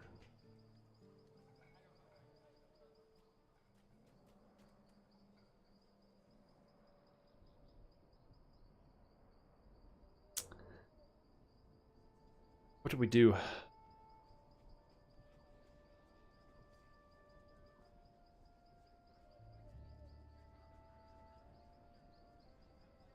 Oh, and plus 10, 100 for epic levels? Oh, it's 150 health. Oh, yeah. Oh, yeah. This is like... Now we're cooking with fucking grease, man. Alright, so now we need an extra skill. So now you're definitely taking, Force of Personality here. Because you have no other feat to take. Oh, yeah. Oh, baby. No, I like to cook with grease. You gotta deep fry this. We're deep frying this build, that's what I'm saying. So now, this character, from shoving in the cleric, is now an extra 150 health higher, and loses the ability to do traps. However, again, the enhancement tree basically changes a very small amount. So just get rid of enhancements over to here. And instead of using the Occult Slayer, we're using the War Priest tree, which is exactly the same thing, what we were doing before. Blah, blah, blah. Grab the War Priest. Smite Foe. Grab this. Here we go. Even if you wanted to and make a couple adjustments out of this tree, there still is points. There's still points to spend. So if you wanted, you could grab on point as well. And you're all set. And again, you would just take points out of the Tiefling Scoundrel tree if there's something that you just didn't want to take, or you felt wasn't as good for your character. Yeah, so this is essentially where you want to spend the points in your class tree, and then whatever you have left, you spend in the racial tree. Why are you taking perfect single... What? 2 weapon fighting on a perfect single weapon fighting? Because Cinemus, perfect single weapon fighting gives you the ability to increase your Vorpal threat range. And Vorpal threat range affects weapons that have Vorpal. Unfortunately, all of the hand axes in the game don't have Vorpal on them at endgame. So if they don't have Vorpal, then Vorpaling doesn't affect your character, so you don't actually need that feat. There's like no impact. And perfect 2 weapon fighting gives you double strike. Fine.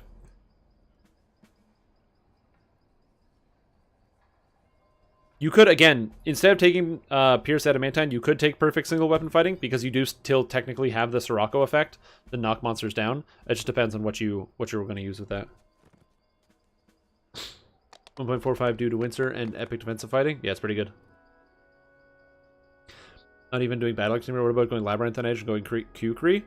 No, that's a way worse idea. Yeah.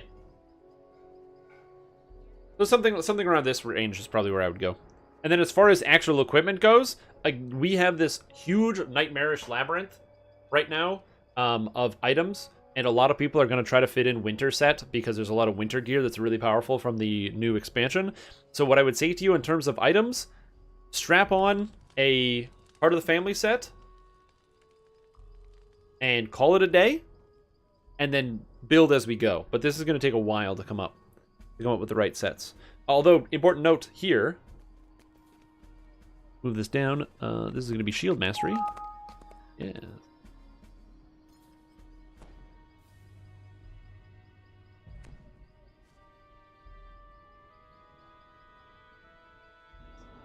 Oh, never mind. This is going to say,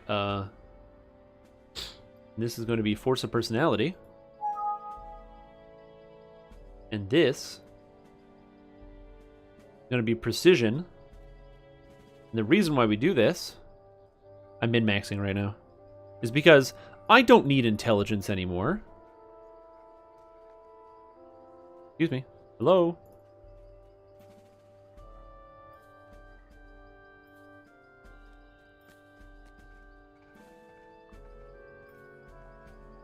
Hello? Hey, it won't let me click stuff all the time, and it's very, very annoying. Save as. CMU Bard 2. I could probably make these files. I edit this? Why can't I do anything? This program makes me want to scream sometimes.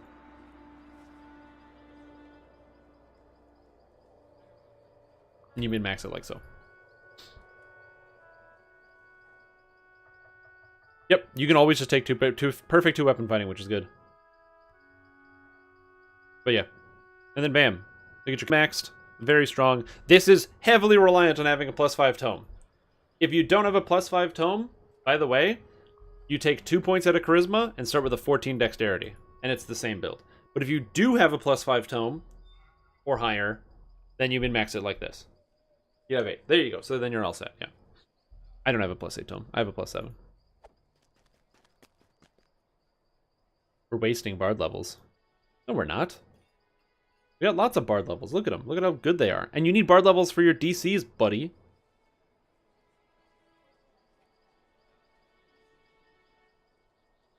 Yeah. Yeah, you have Divine Might, but you also want to get the additional plus to hit and damage. Why would 8 Barbarian be better? Why? I'm very curious. I need to be enlightened. Learn me as to why this would be a better system. 8 Barbarian. I don't see it. I'm looking. I don't see it. I got nothing. Improved Uncanny and current DR increases. No. This guy's a psychopath. This is a bard build. Ignore this guy. Perfect build. Save. Great. How can I send these back to you? Let me see you.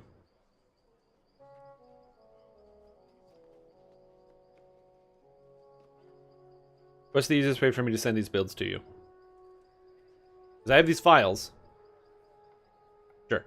And there's the DDO builder. I usually just send them to people on Discord when they do this, but yeah. And yes, a public repository for some of these builds is really good. That is a great idea. I don't know where I'm going to put a public repository for all these builds. Because hosting them on the forum sucks.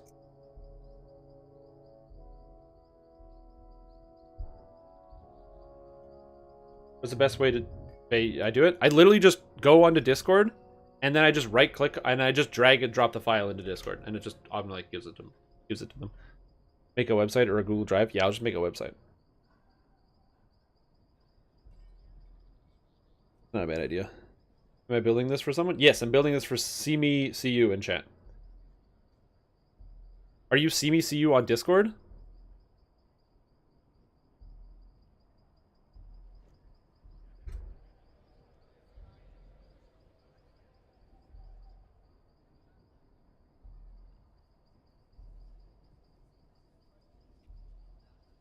Dimtom.eu. I'm not EU.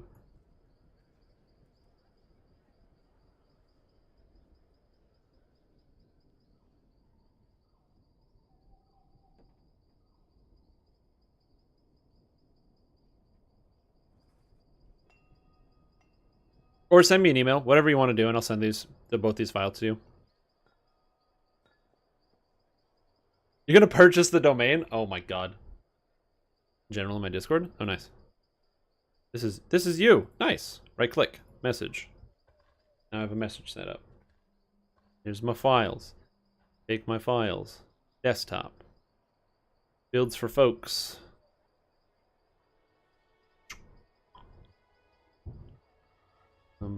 Bard with trapping. Bard with like super HP and better damage. Bam, there you go, done. If you don't know this program, this is the DDO Builder, Matrim's DDO Builder. I'll send you a link to that as well in case you don't have it.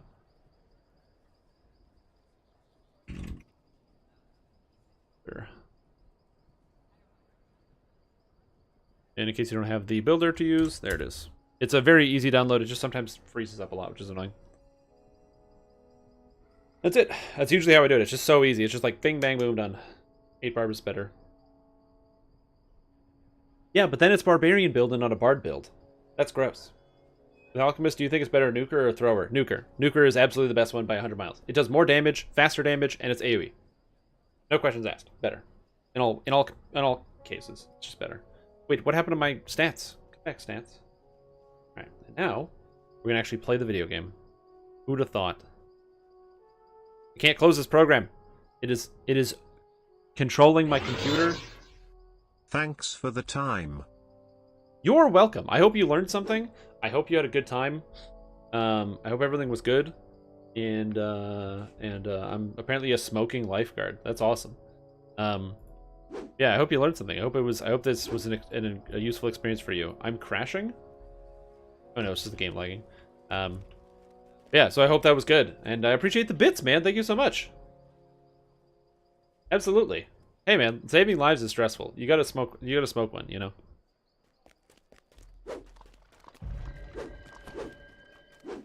All right. I'm gonna get started here.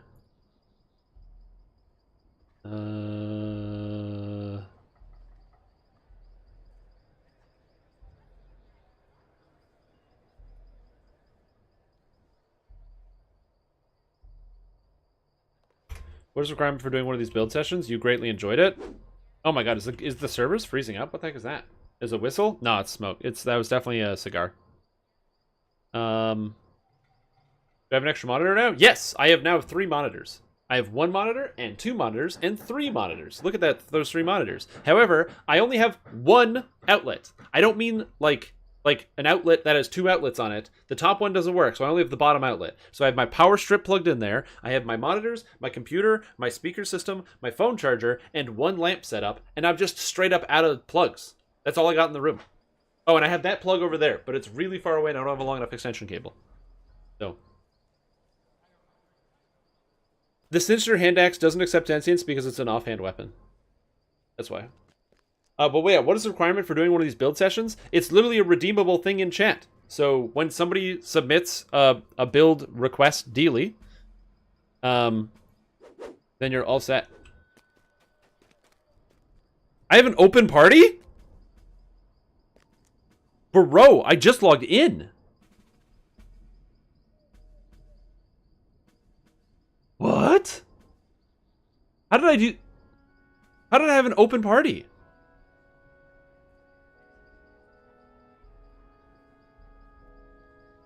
That was a build review. The build review was I'll show you the builds I was reviewing. Basically, the build was, I took this build, and this build, and the question was, can you review it and turn it into a new build? And I did that.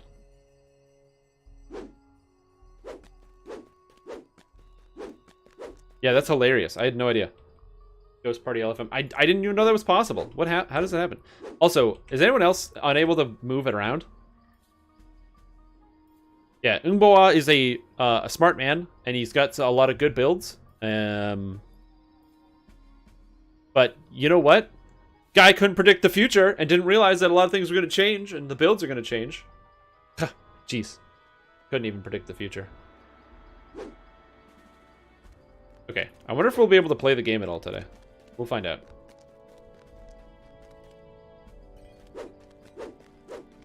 If you log out and have an LFM running, you log back in, it will pop up. Oh, really? Yeah. Yeah. Let's see if we can actually play the game today. Oh, I forgot to take level 17. I just gotta take level and sell. And also clean up my mailbox. A long day. Yeah, you may not play. You shall not play. Yeah, I got some Sharn to run. If you want to run some Sharn, I don't know how this character is going to run on Reaper 3 Sharn. It's probably going to be fine. I'm a two-handed character. But we'll see. Oh my god, why is there not like a faster version to do this?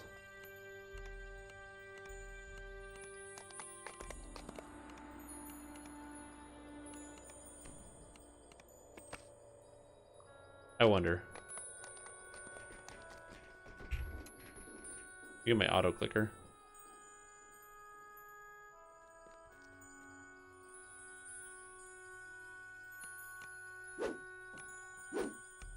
Ah, perfect. The auto clicker takes care of it. I can just move my mouse around and it'll automatically click on things. Thank you, auto clicker.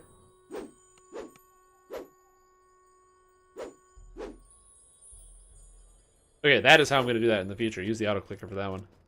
How do you buy a build? A build review? Build review, you give it to me via Sun Flasks. It's in the channel there. I think it's 10,000 Sun Flasks.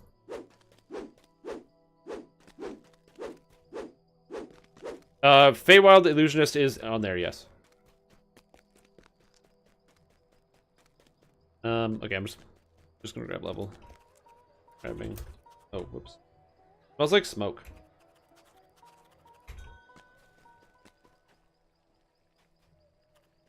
Wait, what? Really? That's for Joseph. Joseph is a skeleton or a scarecrow. He's a non-combat pet that you only get from gold rolls, and it's very rare. So I got a second one, so I figured I'd give it away. Hey, look, it's a bunch of badge spells. Repair critical mass, I guess. I don't need Finger of Death. I don't need Autosphere of Dancing. I could use Autosphere of Dancing. I also really like Greater Teleport because I'm lazy. Let's take that. Yeah, he's quite premium. Okay, where do I spend my 8 points? I have literally no idea where to spend my points. I kind of just want to take a bunch of Fire Savant and Air Savant and do some shit. I feel like Air Savant is the way to go, though. On average, just in general. I could also just sneak extra Charisma and Spell Crit. And I don't know. I'm not spending my points yet. I don't know what to do with them. Alright, let's open it up. Apologize to all the people that wanted to join the party. Sharn, R3. Yes. Sharn 15's R3. And that is how many quests? 4 in the cogs, plus 6 is 10. And we start with Lost at Sea. Lost at Sea!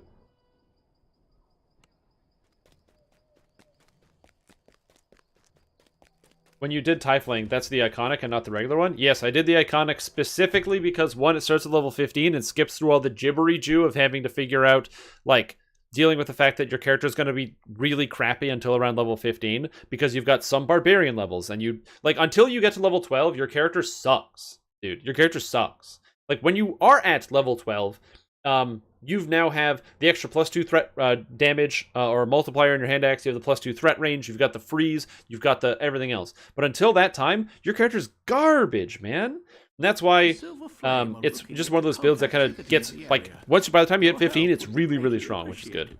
Oh, yes, I can pull you now. Thank you. Good morning.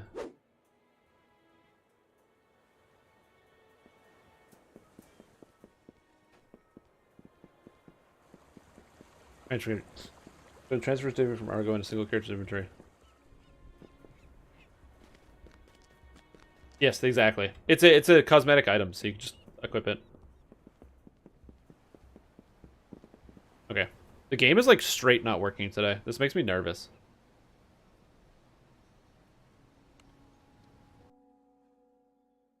We'll see how it goes though. Also, I didn't turn my music on. What I'm supposed to do. Double check to make sure that it is working properly.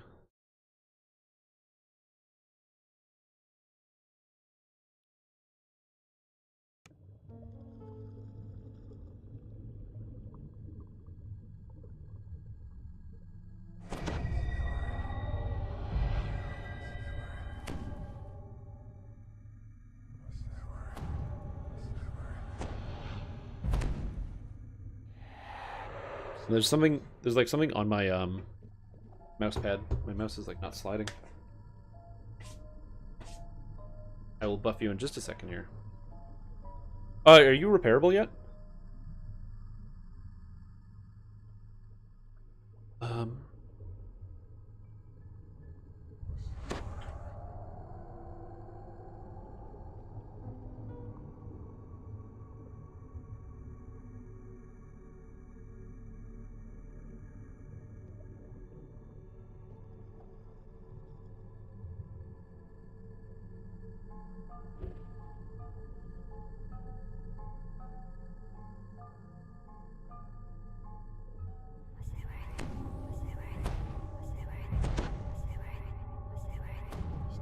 Exactly, yeah. I'm excited for this build as well. I can't wait for it to suddenly materialize. Here you go. Here's some buffs.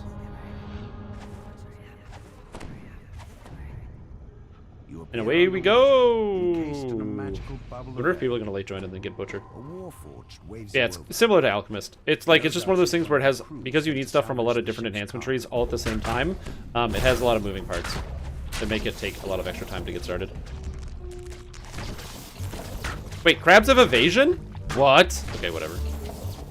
Sure. Crabs have evasion. Alright.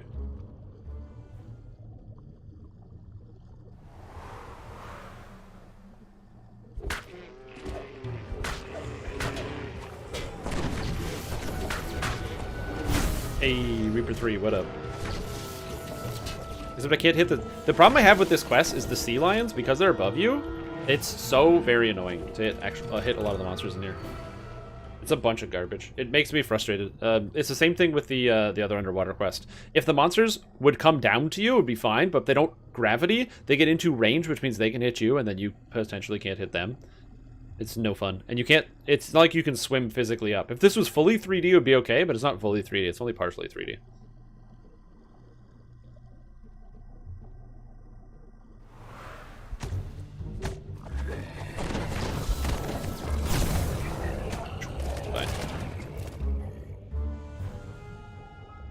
Yeah, character feels alright. So this is the Fey Dark Illusionist, Eldritch Knight Sorcerer that I've been playing.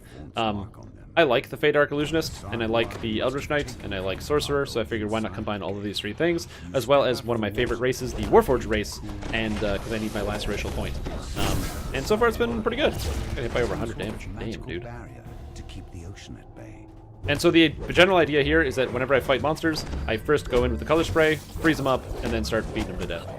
And casting spells pretty reasonably well. Yeah. This character also flips between the different elements. I'm currently focused on electricity for the most part, but I can cast all of them, depending on what my needs are. So like when these monsters pop in here, I'm going to quickly freeze them up, and then give them with the AoEs.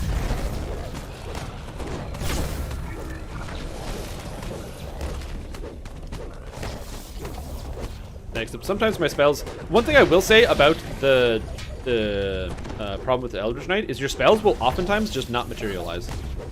And also, I can't tell if the game is lagging or what's happening right now. I think the game is lagging.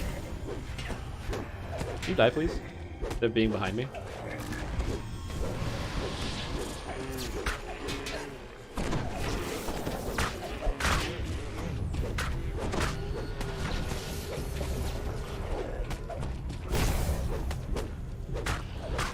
Yeah, the lag has been, like, dramatic today.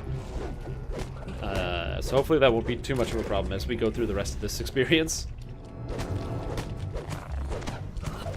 If we wanted to get through this in a slightly faster pace, we could obviously play this in Reaper 1. But I don't know, like I said, I'm not really worried about the speed at which I level on this character. I'm mostly just enjoying just playing Eldritch Knight, man. It feels good.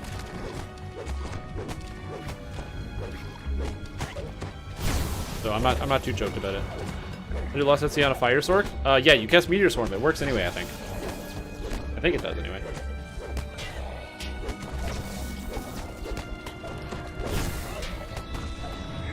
It might not, but I'm pretty sure it does. Because it's like an earth spell, or it's a projectile. It might not work. I could be wrong about that. I just remember something about it working anyway. Welcome. Just step in and chill at the front, because we're basically at the end. You do not believe it does? Okay, yeah. Cast hold and run past everything. That's also a good option, yes. Cast hold and run past till you get inside. Sahuagin stands before a vast wall, which allows ships to come and go.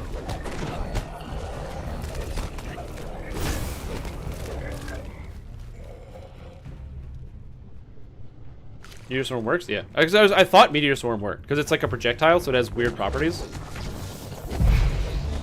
This guy's immune to crowd control effects. It's okay, he's not immune to being beaten to death. It's pretty sweet. Dead. Pirates will no longer be able to use the cave as a base.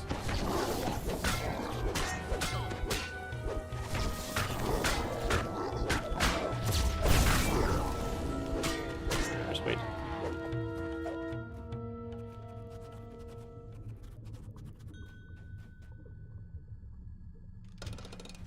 Think about resetting with your Epic Destiny? Yeah. Your search is finally over.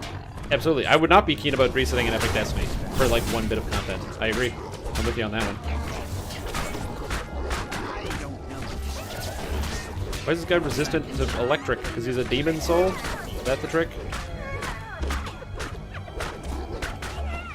Man, this like repair aura from you, Wrath, is amazing.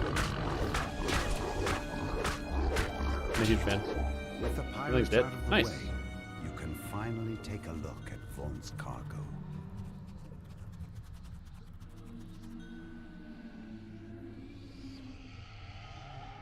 Yeah, so you kind of just have to screw around with it. Healing. Oh yeah, well, take this! Oh, sweet! I can still heal you for full. Almost.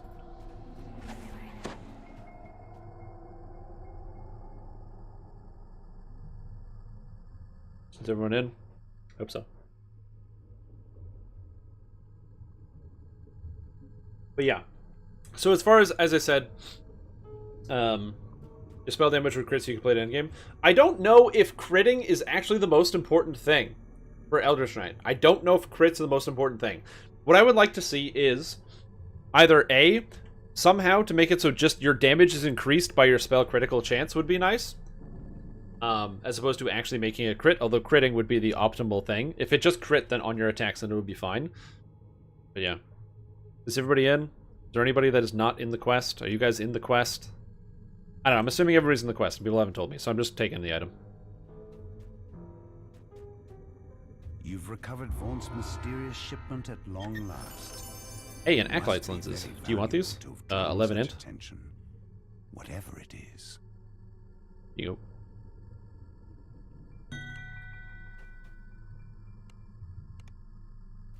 Okay, sure.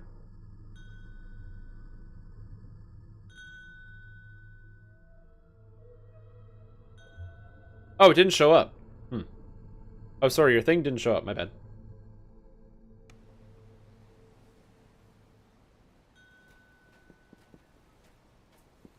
No, I can't move. Here we go. Alright, we're heading over to the first quest in Sharn. A Sharn welcome. Meteor Swarm does not work in Lost at Sea. Doesn't matter if you're targeting or not. Well, there you go. And Ravensbane completely skipped Wayloon and Stormwarmers gets no Saga 23 to 24. Yeah, I don't do 2 epic lives in a row because I don't like playing in epics, so that's important. That's an important note as well. Epics is like the worst. So I try to avoid that. Oh my god, these loading screens. You cannot do this at this time. But I want to cast a spell, but you cannot. Shadows from the Wayfinder reset? Oh yeah, that makes sense. You know what I do need to do though? Spend my Reaper points. Ching, ching. Oh yeah. I don't really need the spell pen because I don't cast anything that spell pens. Probably fine. I'm gonna have to do a big Reaper rework at some point. They're good for Reaper XP. Yes, I agree with you. Level 30.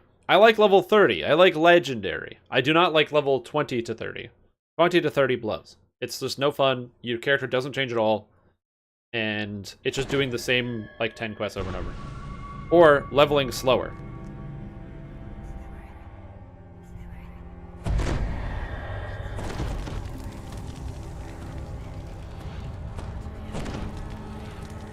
Wait, dude. Wait, what the hell?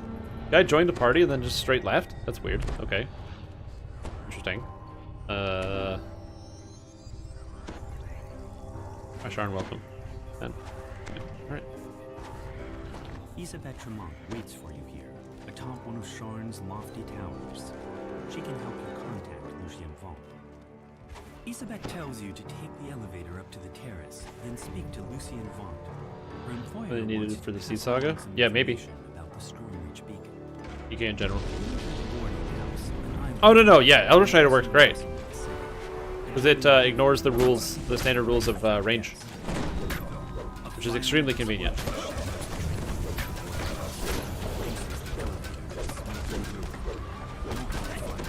Side, please. The windows shattered. Beat this guy to death. The boarding house is under. I need fortification bypass, that's what I need. This looks more like an office than a boarding house. What mother monsters have a lot of spell resistance besides Drow? Drow, Yuan-Ti, a lot of things in the Underdark have a lot of spell resistance for the most part. Every single devil and demon has some form of spell resistance because they resist just terrestrial magic.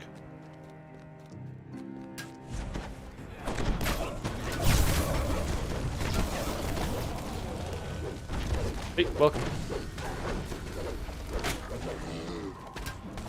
Okay, excuse me, thug. This guy won't even let me in this room.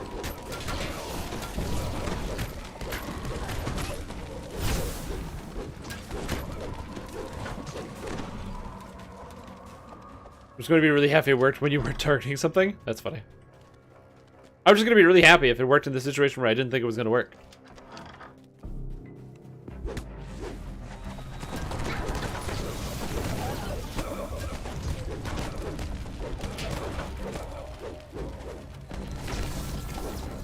Yeah, sometimes targeting the right monster can be tough.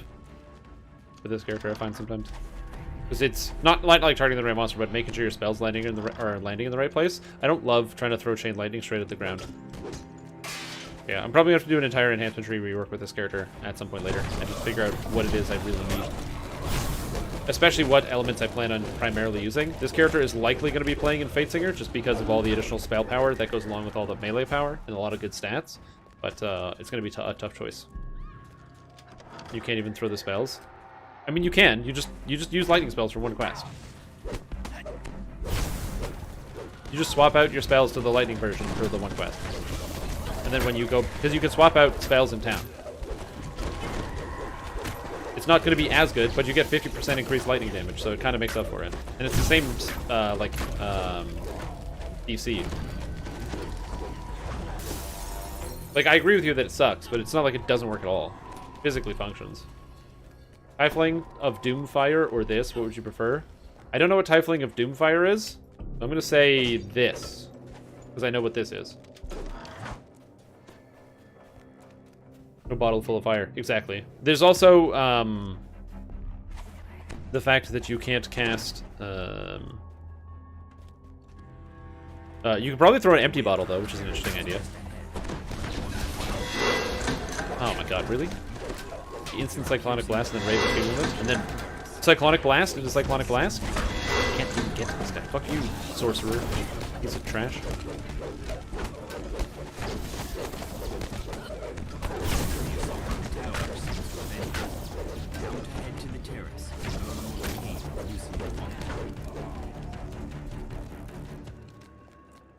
Just naming that spell power fire Tiefling.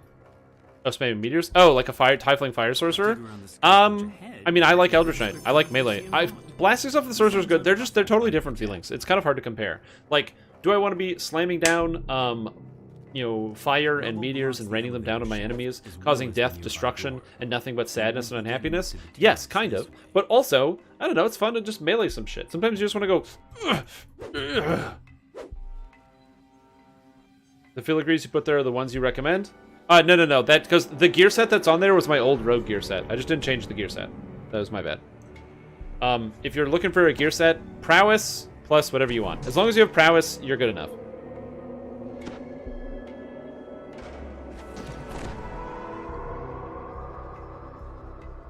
And don't apologize for getting the optional chest. I should have stopped and gotten it. I have Yeah, a once you have message prowess, for you're all set. You can do whatever you want at that point. The beacon belongs to me now. I paid the Boromar clan good money to get it, after all.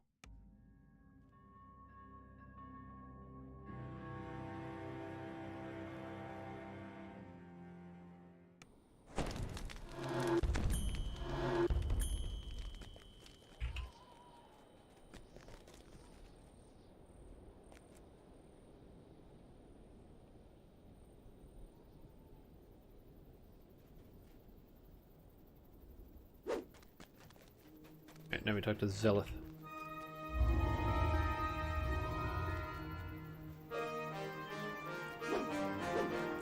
Need to figure out optimal gear or follow what you have on it.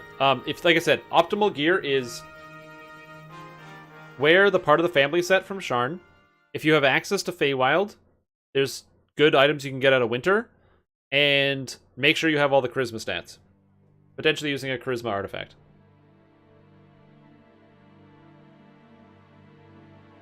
Yeah, like I said, for the most part, it's probably going to be something along the lines of like part of the family set, plus like a charisma artifact.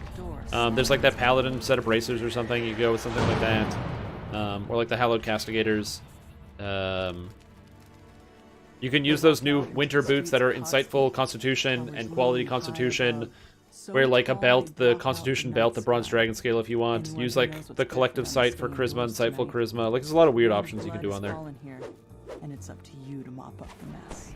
Despite the slurred words, you've learned more about the Dask-Boromar rivalry from the poor man.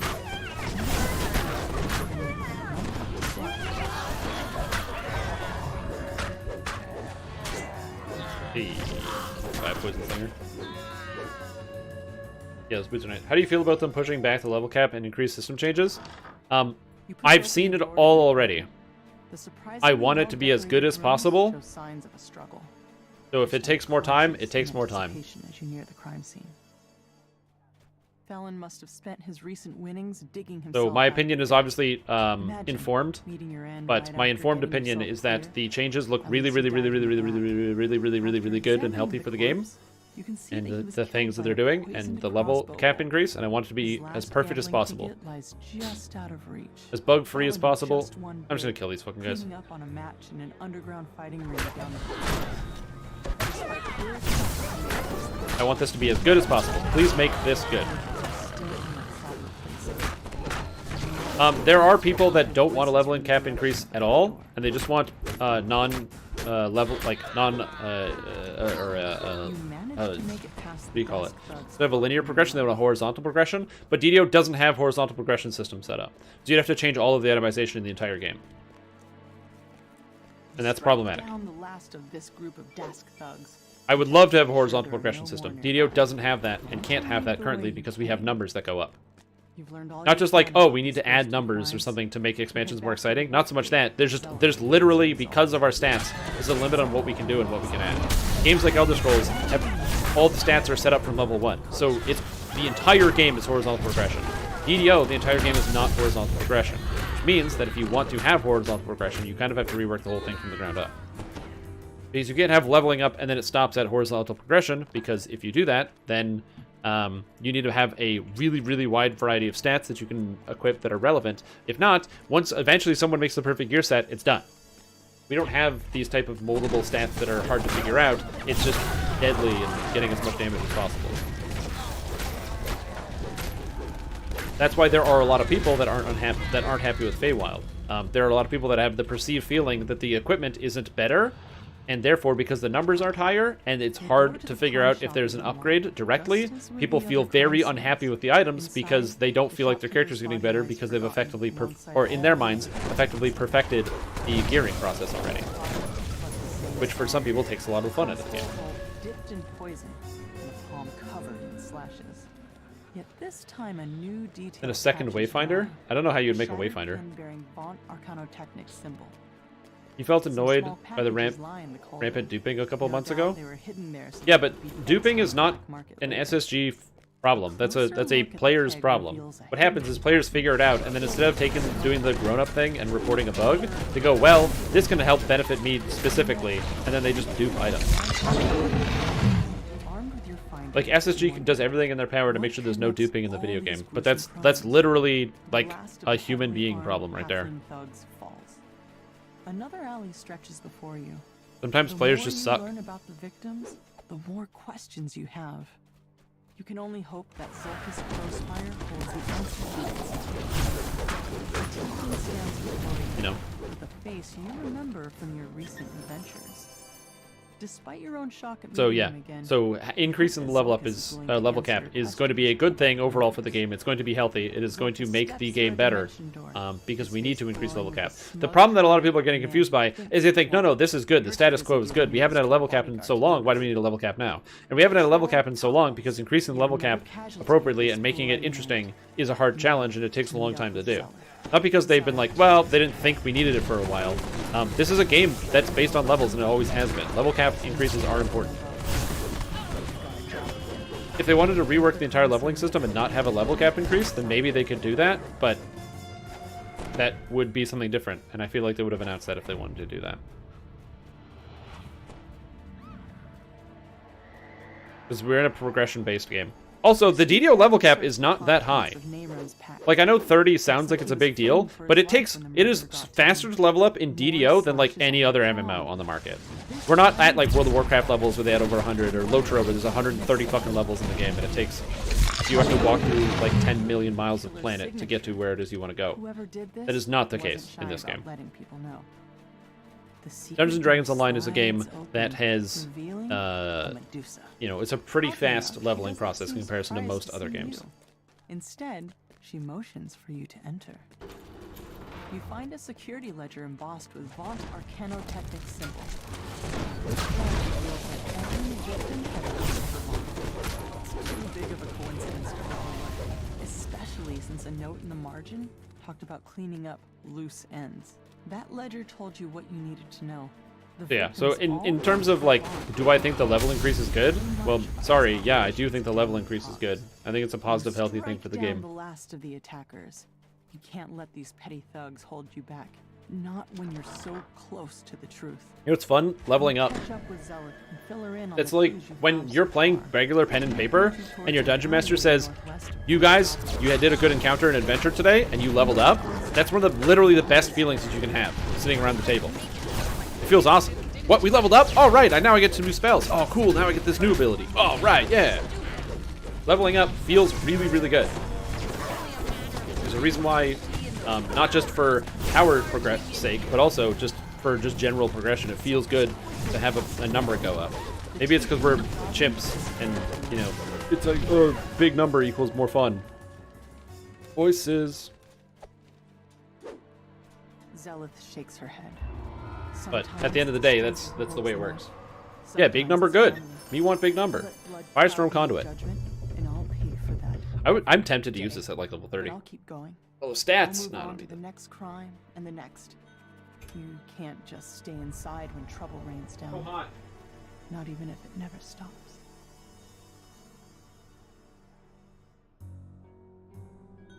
So hot. That was going. It's like literally hot outside.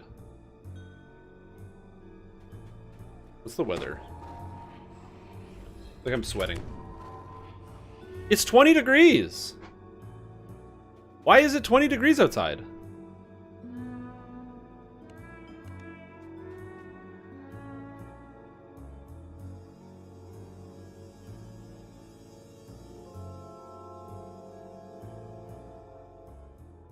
Yeah.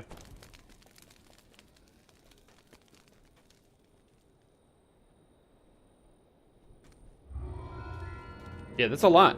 I'm a Canadian. It's literally usually below 0 in November. And it's 20 degrees up. So for example, it's if you're an American, it's 68 degrees where I am right now. When it's normally like 30. Even lower than 30 probably. What's this quest called?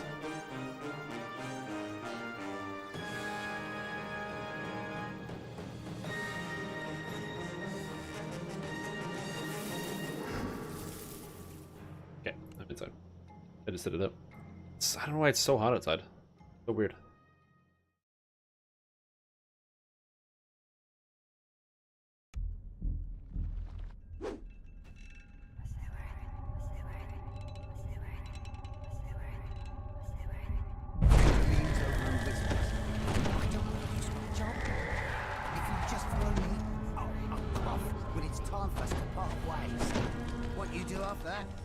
None of my business. So yeah, it's just hot. Sounds quite nervous. Which I find weird. I don't love it. I don't love that it's hot. Victor coughs and nods at a flimsy-looking grate. Then he hurries away, Welcome. disappearing into the night. That 8 must plus be 9 your is 17. sign. Okay, that guy's level Time 17. for you Perfect. to investigate the coffers. I see the ledger has been acquired. According to this legend, Yeah, so I'm hoping it cools down a little bit. All these monitors and everything else makes my room very warm, and I don't currently have any form of air conditioning set up. So it does get warm in here. I'm hoping to avoid that. I'm deeply hoping that the next apartment that I live in is either in a with steel. Hear a more gruff temperature voice controlled howl. place where it's easier for me to set up like air conditioning. Which is the room has to have more than 2 working outlets.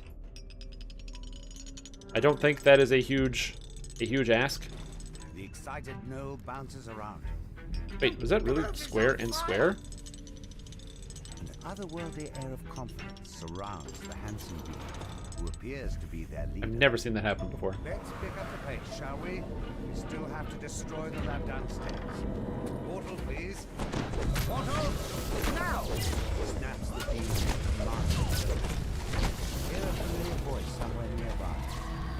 These guys are ninjas! Look at them! They're just dodging out of the way of my... They literally run through the middle of the color spray and take no damage. Or, like, don't make a save. These guys are friggin' ninjas. I don't know how they do this.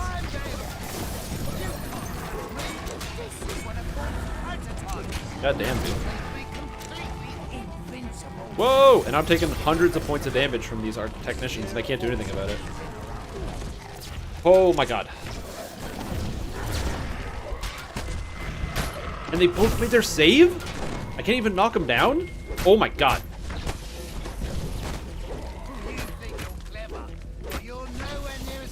Okay.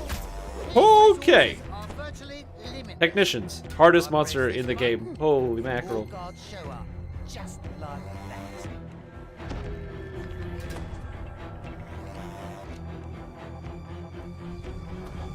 And a raise.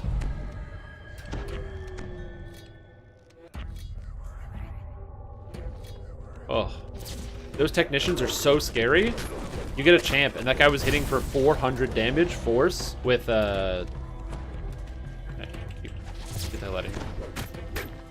With the they do more damage. These guys do more damage with tactical detonation than like a level 30 character. That's crazy. How do I get out? Defeat the third wave. Victor clearly didn't think this through.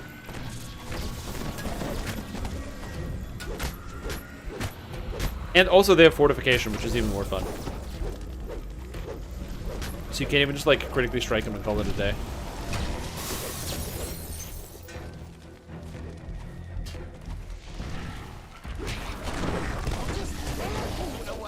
Get the hell out of here. Oh, thank God. It's gone.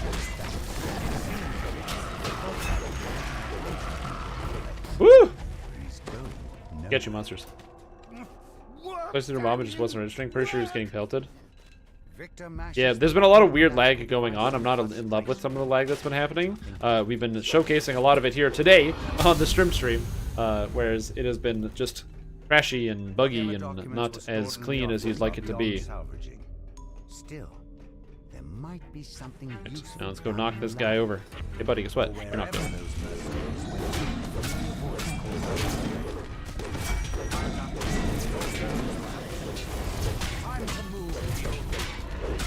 Yeah, it's all about getting knockdowns on these guys to be able to get the Vaunt prototypes. I can't do anything else with them. Like I can't stop them any other way than knockdown.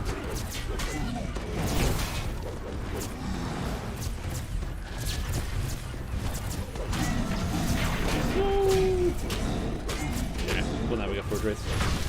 Forge Wraith! I don't really care about Forge Wraiths. Like, I can clean them up really easily. I just wanted to get the extra XP for the prototypes. I think we're all set. We've got 3. You only have to get 2 of them, by the way, to get the actual optional done, which is nice. Didn't make it too strict. Yeah. Or never mind. All good. Yeah, there's been some weird lag in DDO going on a little bit lately.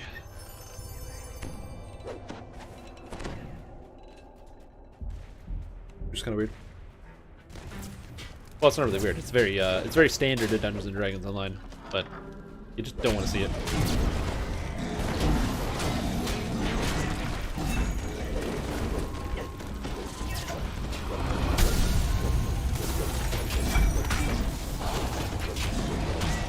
There's been a lot of lag recently for the past 14 years. Yeah, it's so strange. I don't know why. This game has just been lagging for like the past 14 years or so, and you know, it's just weird.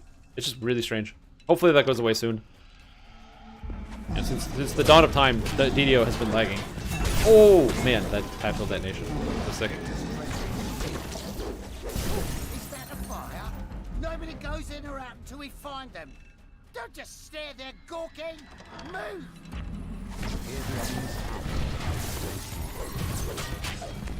I just did that fun element of surprise. Like I said, I don't usually mind lag too much in regular gameplay. Because it's like, oh no, you lag, whatever. You just kind of get used to it. It's the thing that gets me is it's noticeably stronger in raids, and I find it very distressing. It's one of the reasons that makes me not want to attempt to do like the hard raids, because, well, what happens when you do the hard raids? You're doing really good, and then at some point you lag and die, which is a consequence of any online game. There's always the chance of lagging and dying. But I raided for an entire expansion in WoW. We probably had lag like 2 or 3 times on raid pulls in an entire expansion, versus on DDO, it's 2 or 3 times per raid. You just have to hope that the big lag spike doesn't happen at a bad time.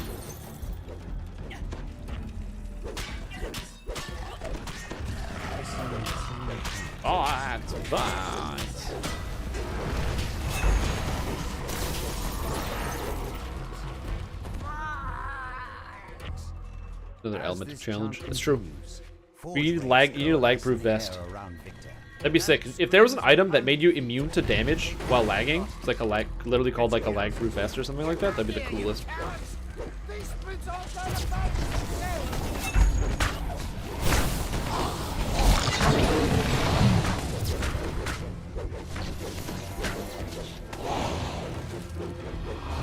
We got rain attack. Nice.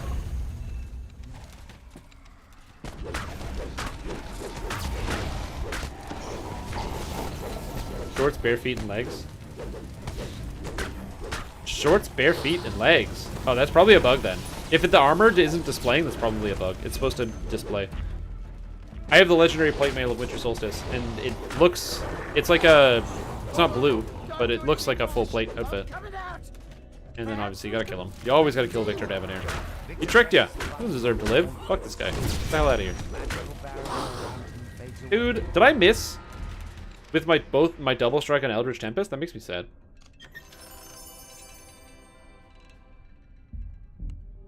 Yeah.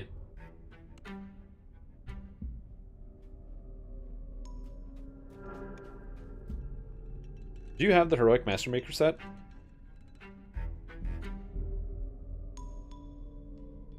If I pull it, I'll give them to you. I'm also not going to pull them. Full work rate. Projection, sheltering, impulse. It's got impulse on it. I need that. It's got sheltering, and it's got protection. Hey, yowza. What an item. I'm just gonna go over here. Yoink. Gives me a little bit less mana, but now I've got extra stats. Plus 6 armor class.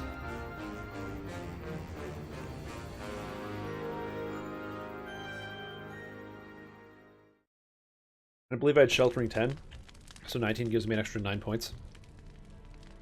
Yep. Yeah, I love how the stats are all counting up one by one as all the Reaper points go in. A popular night spot owned by the Boromar clan. Counselor Severe pulled some strings to get you on the buses. Perhaps now you can find a wedge between the Boromar and the Tom. But it looks like there may be trouble before you even get inside the door. He really does. Those DOS thugs were loitering near Club Clawfoot. Yeah. But this is Boromar. Helm of Lag Guard. Something's brewing. And you're smack in the middle. Yeah, so lag is just one of those things you're always gonna have to deal with in Dungeons and Dragons Online. I've just kind of gotten used to it. It's the same thing with like Lord of the Rings. I feel like if I was like a newer player, I can see it as being like a major problem, being like, this is unbearable. But as somebody who's just been playing this game for so long, you know, it's kind of like that Stockholm syndrome that just sets in, where you're like, yeah, the game lags. It's just what it does. You know what I mean? Whether that's a good thing or a bad thing or a healthy thing or an unhealthy thing, I don't know.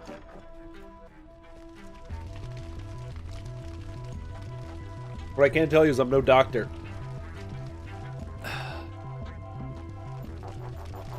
So I don't know the answer.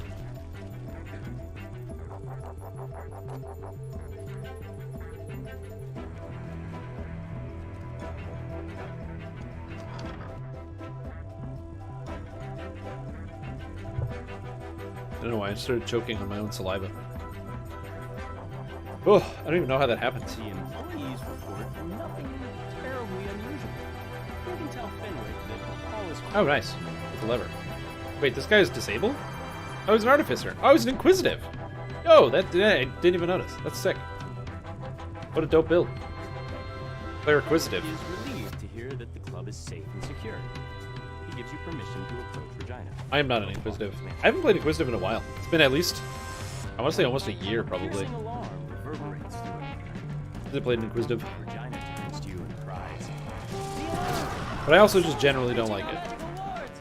It must be an attack. Quick, adventurers, do what you do best. Oh, apparently I ran past this room with all these monsters in it. They wanted to hurt me. Which makes me sad. Moida.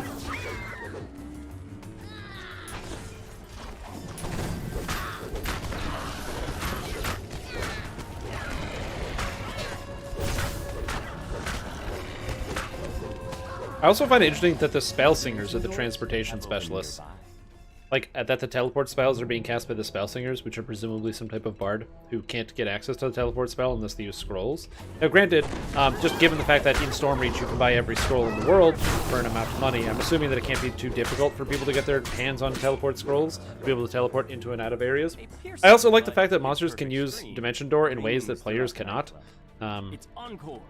The main stage I do personally find that very interesting.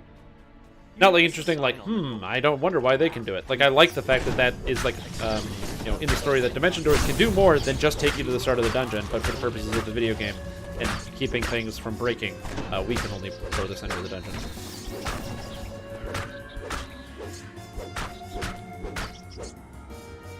I was killing the Rat Vanguard.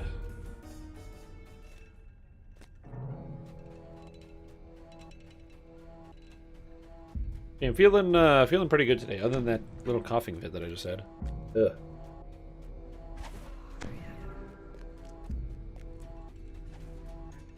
I hate coughing. I feel like it's the kind of thing that, like, you cough a little bit, and then it just, like, hurts your throat, and then it makes you more vulnerable to coughing. Being sick, it's probably one of the things I hate the most whenever you get some type of sick. What about wheezing? Wheezing's also pretty bad. You have a moment to rest. Although if I had to pick one between coughing and wheezing, my easy answer is Galarian wheezing is pretty good. I do like Galarian wheezing with the smokestack and the top hat. This is great. The magical alarm triggers again. Das's attack on the nightclub has resumed. Team Rocket Bag, bad. If you don't know what a Galarian wheezing is, you gotta look it up. It's such a good.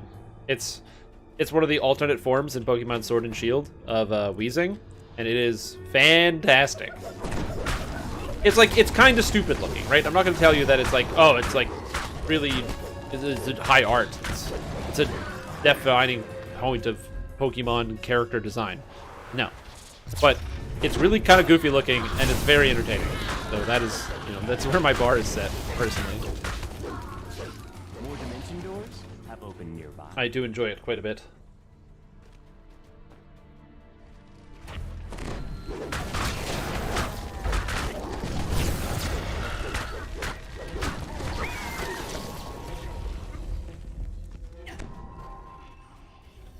Hey, what's up, Bishamunkins? How you doing? How's your day? How you hanging? Is it warm where you are?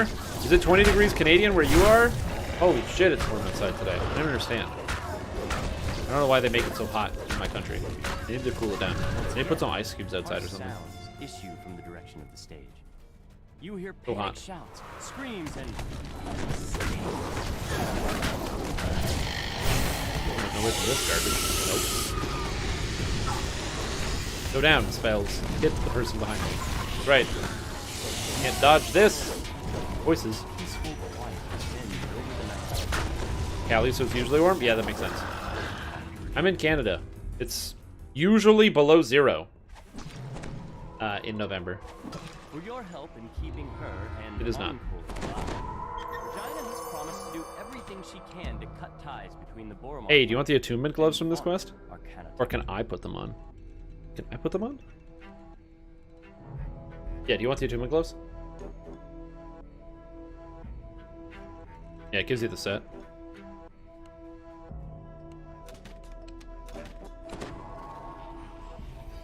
Put in stream pics.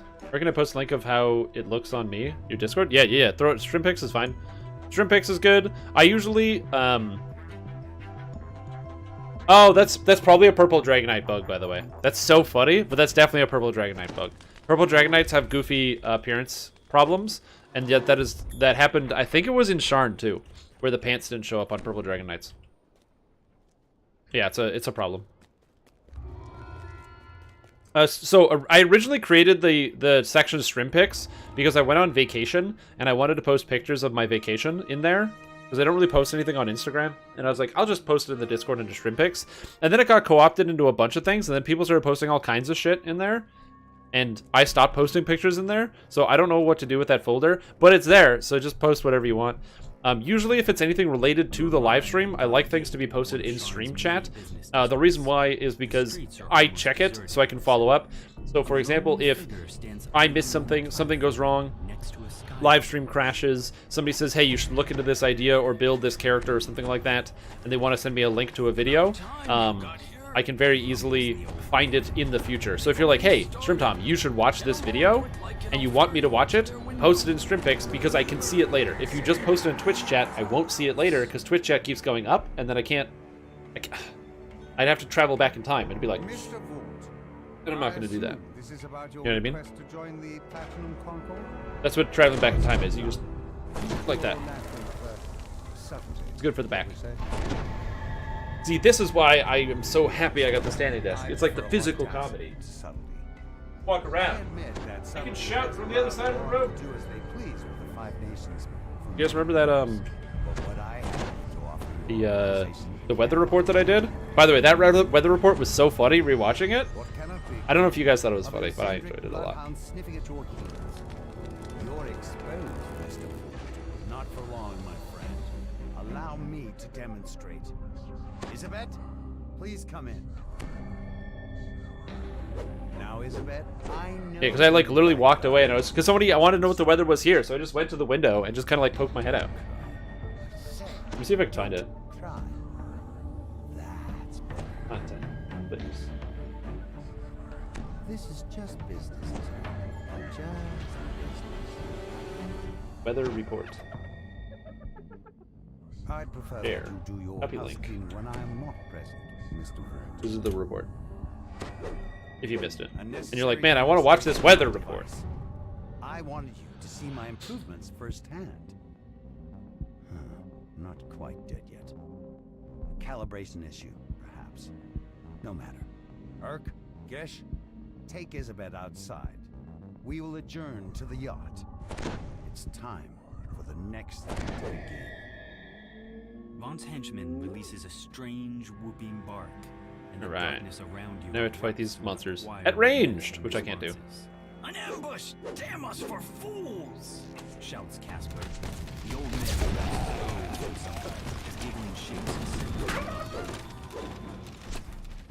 Get him ranged. Yeah. Yeah. All right. Hell yeah, dude. This cleric just killed everybody. Not the last. Vaughn doesn't go in Also, how does he have? measures. He spent 900 mana? Damn. That's... Reminds me of my days in the last war, but with more chest. Oh, Too old for this for sure. that happens to me very often. Talk about Isabet. She's still alive. Temperature and freedom I bet units? my life on it. Um, Agreed I mean, you've got the freedom to figure it out yourself. do that. You'll But I'd say need you're to probably wait fine. So Casper can follow safely. He says to head to the southeast, grabbing a source sled first. Just use some of that freedom. If you have like 68 degrees freedom, that's a lot of degrees of freedom. That means you probably have the freedom to be able to convert the temperature to freedom. Also, if you convert the Canadian temperature to freedom degrees, then also that's like getting free freedom because you're converting it, so therefore you're going to have more than you had before. So you're effectively creating freedom. So at the end of the day, I'm pretty much just giving you an avenue to create freedom for yourself, which sounds like a very free thing to do. It's very American. By the person in Hurricane, but in the bedroom. Yeah, exactly. It's just because of the noise gate. The mic doesn't actually activate when there's not enough noise. So it sounded like I was in a hurricane trying to cover the mic, and they had to mute it to get rid of all the noise. But really, I was just yelling from across the screen, across the room. Lies on his source sled. The goblin shouts abuse at his Knoll escort. Those nobodies made mincemeat out of your fleet. Ah, ye old Canadian weather. I told you the direct approach wasn't gonna work. I'm gonna go bait the hook on mine. Said to work together as a pack. The Knoll snarls as he 1 minute runs DR 30 adamantine, 300 tree. This guy posting the forums. That's why OP. In the distance, It is. you hear Knoll It's also, it doesn't do what it says. It does 300. It does 300 HP anyway, which is a problem. It's not a problem, but it's definitely a bug. It was incorrectly given the amount of hit points, or temporary hit points shield. Although I haven't actually had a chance to test it myself, so I haven't bug reported it. replies the goblin. I don't have one. Let my flying pets soften them up. Now move. But that is what I have heard. Fireworks start. Yeah, the heroic one is apparently applying the legendary effect.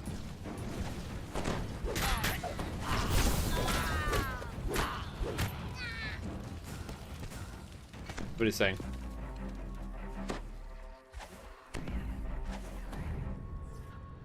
A swarm of Which is a, bats you know, it's pretty good. for you. Gotta say, Some pretty good. kind of metal glints on their bodies as they flee about flocking.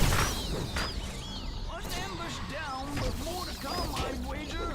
Come on, die. North, friends, up the skyway. I'll watch your back. The door of the nearby bookshop opens. Oh, do you use epic defensive fighting on your character? Inside Oh, so you've got all the range too. Oh, buddy, that's so good. exploding bats. Guards, what a circus. Who's going to explain this mess to the items. city watch come the morning? Mutters. We have a very Casper strong as group. he This is coasts sweet. Along behind you. Way too powerful right now, regardless. Yeah. Throw in that bug report. Shadows Hit him with the bug move report. among the arches of a nearby By the way, if you're like, man, I don't see like a very active presence from Sandstone Games on the forums today. What's going on? Although they have been unusually active on the Discord, which is funny. Not unusually, but out of character active. Not even out of character active, just more active than general. And that is because it's a holiday in the United States, for those of you that don't know, so they all have the day off work. And so when you have the day off work, but you're stuck inside and you can't go anywhere anyway, and you also work from home, sometimes it just kind of creeps back into your life. It's also a holiday here in Canada, but you don't see me complaining. I don't give myself holidays. I mean, hell, we're probably going to be streaming on Christmas, so... I say probably because I haven't made any decisions about any of that stuff yet. Uh-oh. Oop. That was bad. Goblins swarm over the tower itself. Yeah, it's Veterans Day in America. In America, it's Veterans Day. In Canada, it is Remembrance Day. It's not specifically a holiday for everybody. However, depending on where you live in Canada, for example, in my city, it is against the law for any businesses to be available before 12 p.m. It is against the law, and there is a fine for it. So you cannot operate business before 12 p.m. on Remembrance Day in my city, or else you get fined.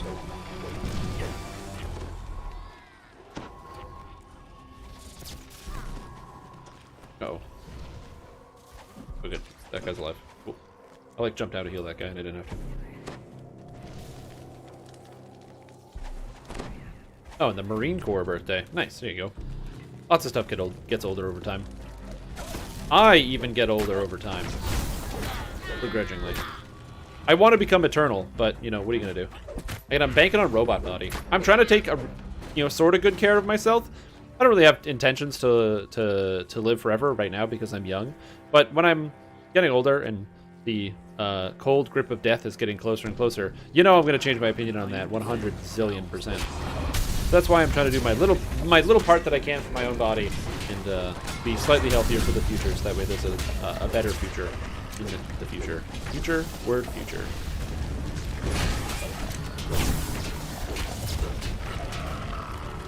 Oh my god, dodge. I'm just gonna shrine real quick. USA companies just ignore laws and get away with it 100% of the time? No, not necessarily. There are tons of companies that can't get away with stuff. A lot of small companies can't do it. Because they're really easy to enforce on, and they don't have any type of lawyers or litigation, so they just have to follow the rules. Three Skyskiffs descend with the support of the Golden Wolves used to block your path. Is there any end to the Bond's mercenary army? Also, it is a law in a lot of places. However, it's not actively enforced in a lot of places. So, for example, there was a company that got a few years ago that got a massive fine from the government because they were open on Remembrance Day in the morning. This company in question was an American company. Go figure. Another important note about this is that it is very heavily dependent on where you are specifically. We're in the I live in the nation's capital, so for me, there's like Remembrance Day stuff going on. They have like the big ceremony at the statue, and they have all like the Veterans Affairs offices and stuff. And so it's a big deal for like political reasons as well.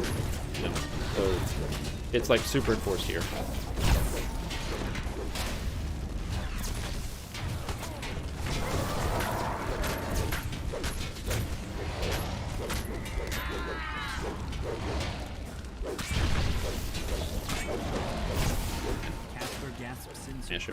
As he reaches the wreckage of the Magefire cannons. Oh, nice. Yeah, I do want that chest. There's also a rem chest floating in the air somewhere. Thank the host you were here.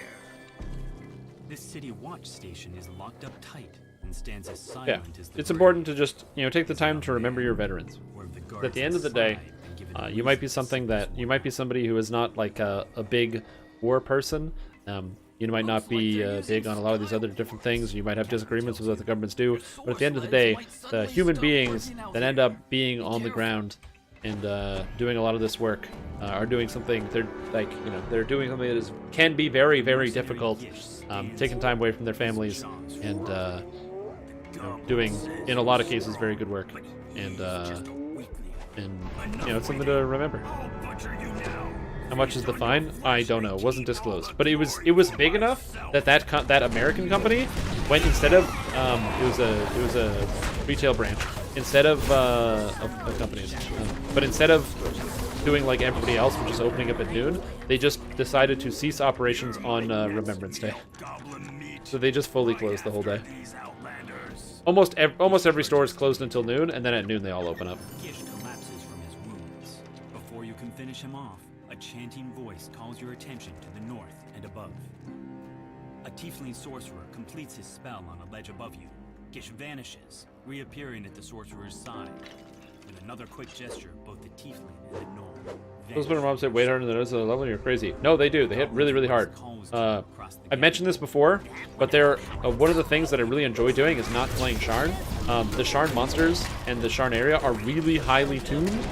And are much stronger than what you would normally be getting if you were doing other content of similar level, which is one of the reasons why I will often skip doing Sharn when I can. So for example, on my Fadark Illusionist Cleric video, I mentioned that I didn't do Sharn, and I actually had a way better time with the general leveling experience. Screams Urk as he tosses down a smoke bomb. The shrill okay, there he is. Pierce the night Back. Shoot. Yeah, so I oftentimes will skip Sharn depending on the power of my character. If you have a weaker character, I avoid Sharn. One of the reasons why I don't mind it on this character is because not only is this character strong, but like it's strong enough that I can reasonably solo through it as well. Obviously with this group, it doesn't matter what type of character I bring. Everybody is contributing, everybody is attacking the monsters, everybody is doing stuff. And when everybody is putting in that amount of effort and amount of work, the quests go by pretty easily. The issue is when you're playing the game and you can't find a group for something, and then your character might not have enough oomph in it to really get through Sharn or the Soul Splitter saga. You've reached Isabet, but all is not well. Alright, come on. Items.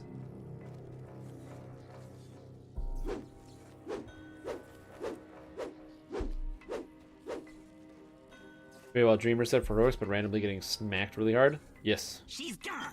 Gone. Says the goblin. Boss man ate up her soul with his. Can't find a group for anything recently. Yeah, I've been filling groups very, very easily recently. Sorry, sweethearts. Pretty much. Oh yes, there it is. The goblin That guy pulled it. stands at the platform edge, an odd yet strangely familiar blade piercing his torso. Remember this? Jack Jibber's blade? It's why we You get him? keep meeting like this.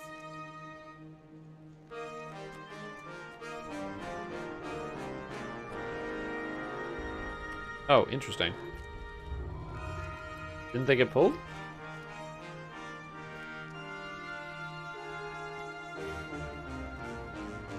Interesting. Alright.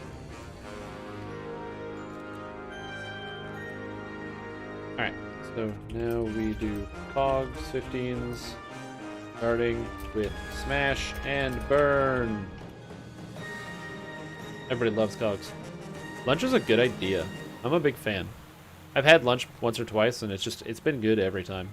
I'm a big fan of lunch. Dude, lunch food is just fantastic. Getting, like, a bowl of soup and, like, a small sandwich, like a BLT or something, nothing too heavy, just, you know, reasonably light.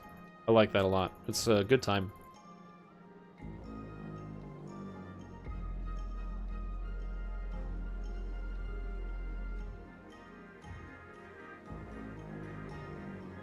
I have too much stuff I need to put in the bank.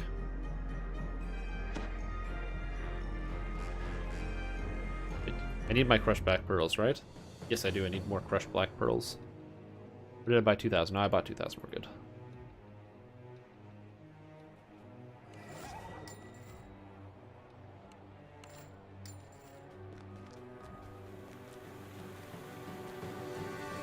Are all those enhancements just racial enhancements? No, these I have 11 points to spend. I just don't know where to put them. And since I can't make decisions, I'm just not spending them. It's easier to me than trying to spend them and then have to figure out where if I've made a good decision or not. Some steel disguised as bread from Tim Hortons. Oh yeah, absolutely. Well, my favorite from Tim Hortons is when they give you, they're like, oh, we got our bakery fresh bread. This bread was baked fresh in 1997, and we give it to you today. Wonderfully fresh bread. Given 17, you wouldn't mind leeching XP on? You got it. If a spot opens up, you're the first one in.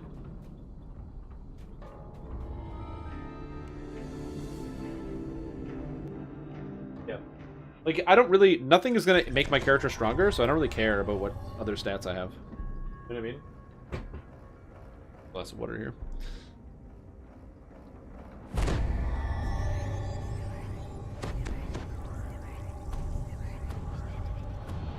In the distance, you hear the grinding of massive gears and heavy machinery. A man in a scarf mechanism.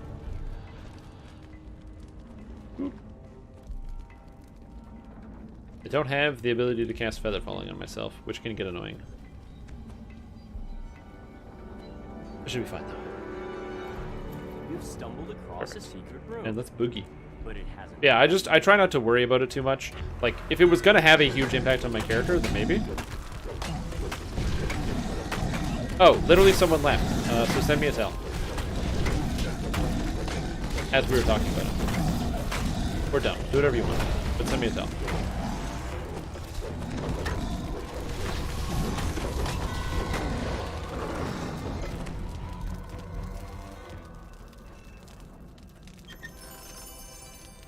many artificers.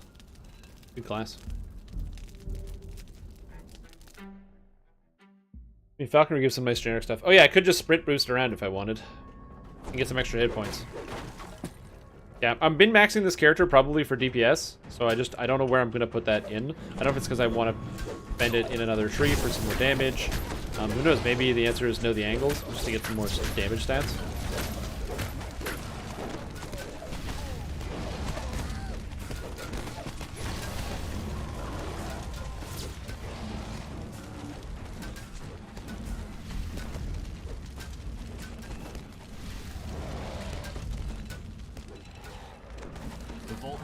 Here we go. I'm gonna get that taken care of.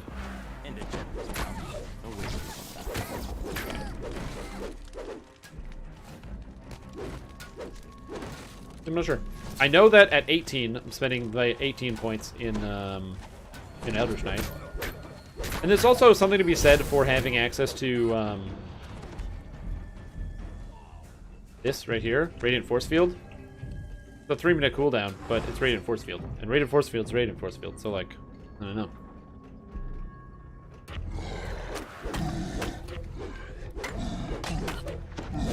I know I didn't really describe that very much, but Radiant Force Field is an ability that gives you 25% reduced damage taken, which is really good. So it's like I just don't know. It glitches on me right now. It also creates this cool bubble effect, which is just visually interesting.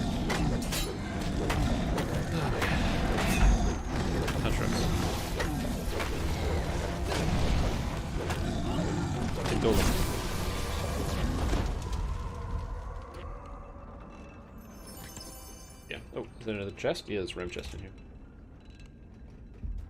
Yeah, so it's just something to think about. I'm not exactly sure what I want to do. I might even just like straight smash Charisma, because Charisma is really impactful for this character. I need my DCs to be high to be able to use some of my spells in combat. I'm pretty much going to be giving up on everything outside of Color Spray, so I'm not going to be using a lot of the enchantment DCs. It's pretty much just Color Spray is what I'm going to be going with, and then everything else. I might not take Burst of Glacial Wrath, but I am 100% grabbing, you know, all of my evocation DCs as high as possible because I need to evoke and kill some people. Evocation needs to land. If I don't land my evocation spells, then I don't get the extra critical threat multiplier and range bonuses.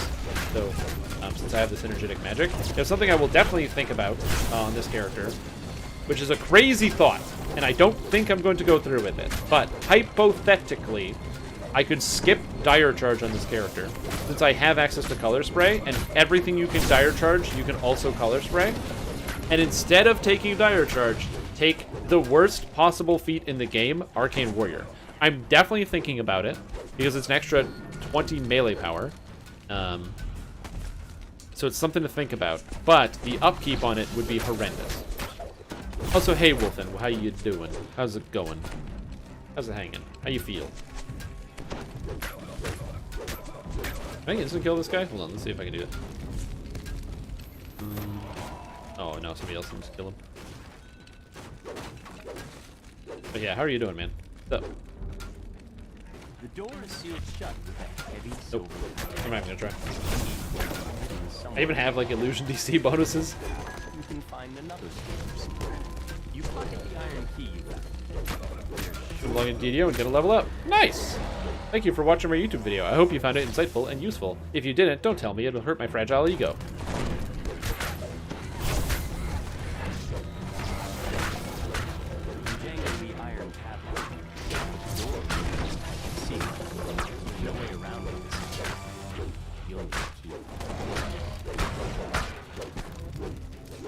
I feel like it's been such a long time since when I released that video as well. You know, time has been going really fast. Like Monday is already gone, Tuesday's already gone, we're on Wednesday now. How does this happen? I don't know why, but all the monsters just straight ignore me. Like I run in, I start smashing them, and they don't even attack me. They just go after other people. Which is perfectly fine, I guess.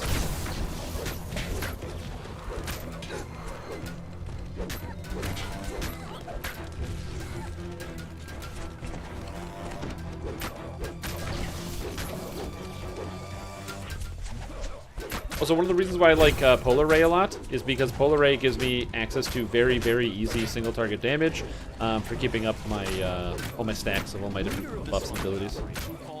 Oh no, you died. Fully brutal savage wrecked over here.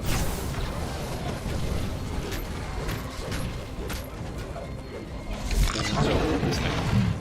Yeah, you Boromar Stalker. I will raise you in just a minute. Also, when you don't critically strike, it feels bad on Eldritch Tempest. Oh, you're already up. Okay, cool. Yep. Polar Ray is pretty good.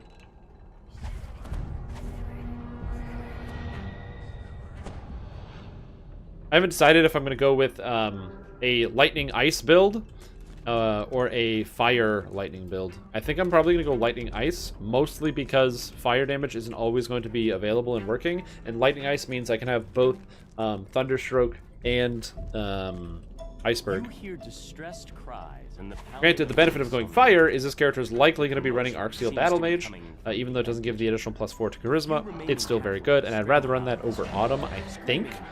I might be running Arcsteel Battle Mage plus a full summer set, which is going to be the goal, I believe. We won't have as much health as some other things. We won't have a... it won't have as... Heck, should have hit you to death. We won't have as much health as some other things, but it'll still be reasonably good.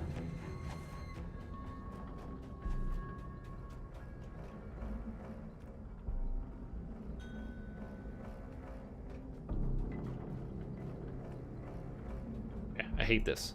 No. Okay, good. It was just bugging out.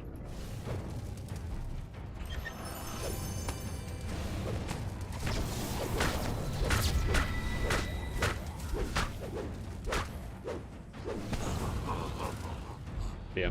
So we'll see. Having access to both Polar Ray at a very strong level and also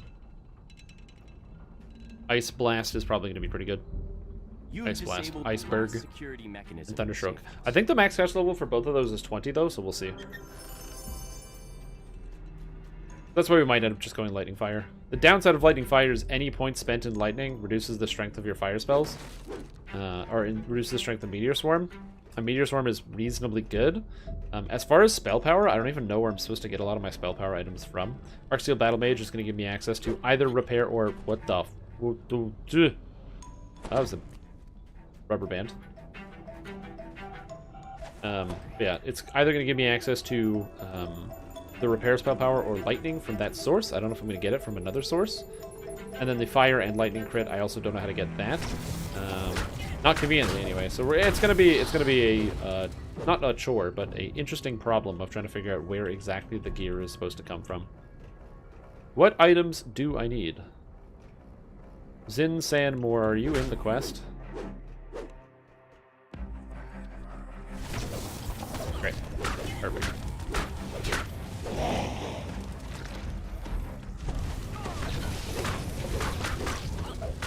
Yeah, so when it comes to a lot of the different spells, I don't know, there's like good options you can go. I think it's one of the reasons why Wizard kind of has a couple advantages, is that they don't have to worry about what their specialization in a particular element does to... Oh, God! What their specialization does in terms of impacting the rest of your stats on your character. I want to push that last button. I gotta stop falling. I've fallen twice. And I can't... Oh, no. Be a Reaper.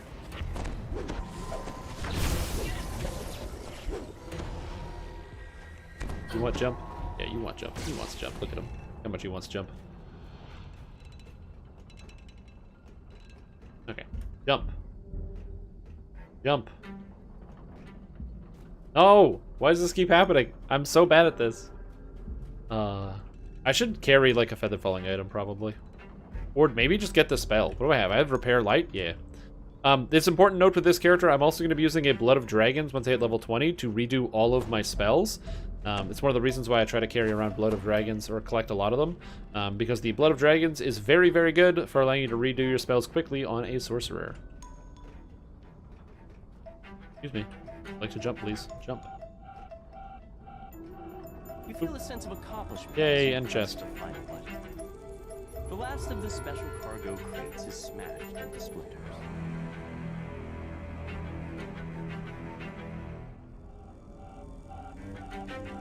Ugh. Oh, this quest. Fortunately, there's an easy path up. If you want to go for the end chest, you just kind of walk over here. Still. Yo, what's up, doo-doo? How you doing?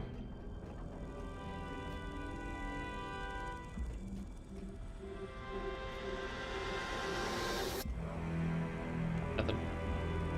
Alright.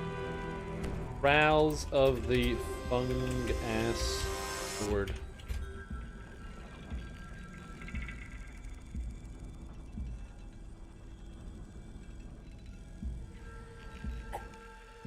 Alright.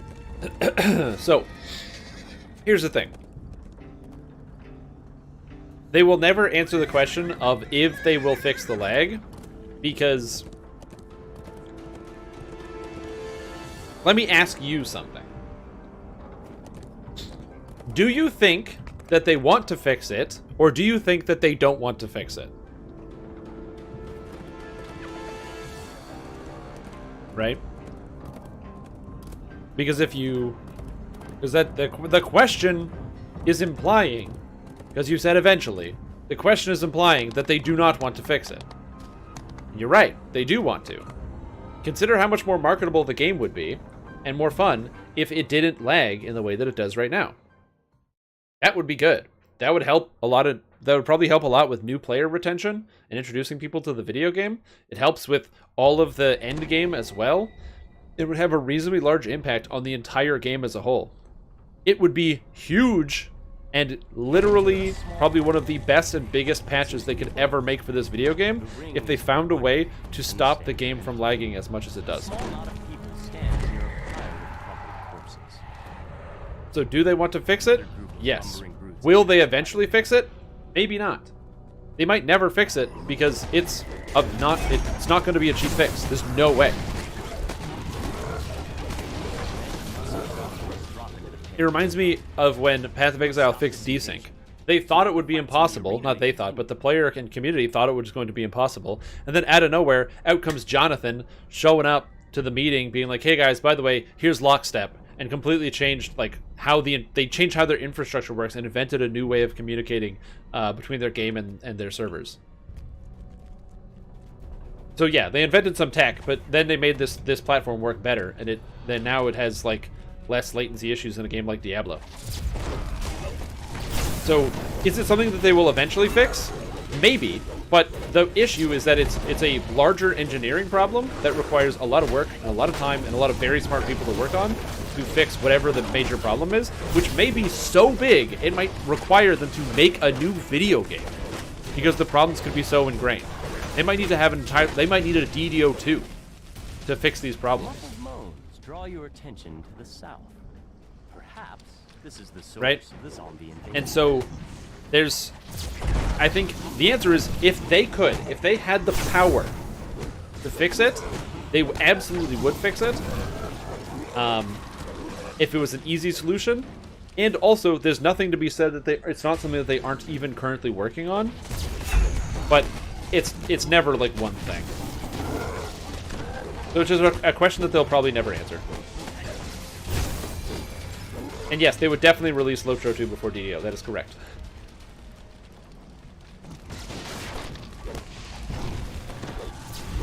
%. That is an accurate statement. When will Star Citizen be done? Yeah, exactly. You just don't ask those types of questions. So again, it's not that you can't ask someone the question, but the problem is you will never get a satisfactory answer. Because the answer that you will get is most likely going to be something closer to no than yes. Will they eventually fix it? It may be impossible. So, because of just the engine and the way that the game calculates its stuff. So the answer to the question is maybe if it's possible, and if it's not possible, then no. Which is in no capacity a yes. The chill of the cavern gives way. And so that's why there was a thread on the DDO subreddit that was going around because Draculetta is doing a Ask the Devs interview and looking for questions from the players. And other than the fact that there was a hilarious user on that Reddit who posted almost 100 times in that thread alone, which is very funny. About half of the questions in the thread were either very antagonistic, coming from the perspective of, like, you know, why don't you guys give a fucking shit? Which is, like, not how you ask somebody a question. And, or especially if you want an answer, that's not how you ask somebody a question. And then also, or there are questions that don't really give, like, there's no satisfactory answer, and so it just doesn't turn into a good interview question.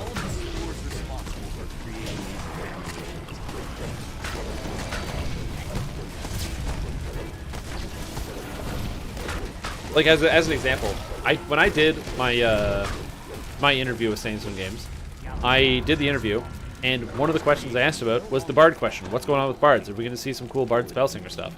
And the answer that I got was less interesting than when I asked the question, what's the next thing on the chopping block? Because hearing that they want to make changes with Bards is not the same as, are they doing that soon? And the question I asked was, you know, did they want to do stuff? And then the other question was, what's the next thing being worked on? And that was archery. So I didn't include the Bard question because it didn't really have any relevance to what was going on, because people would, like, read their own things from it. Wraith Callers. I think we can get there from here.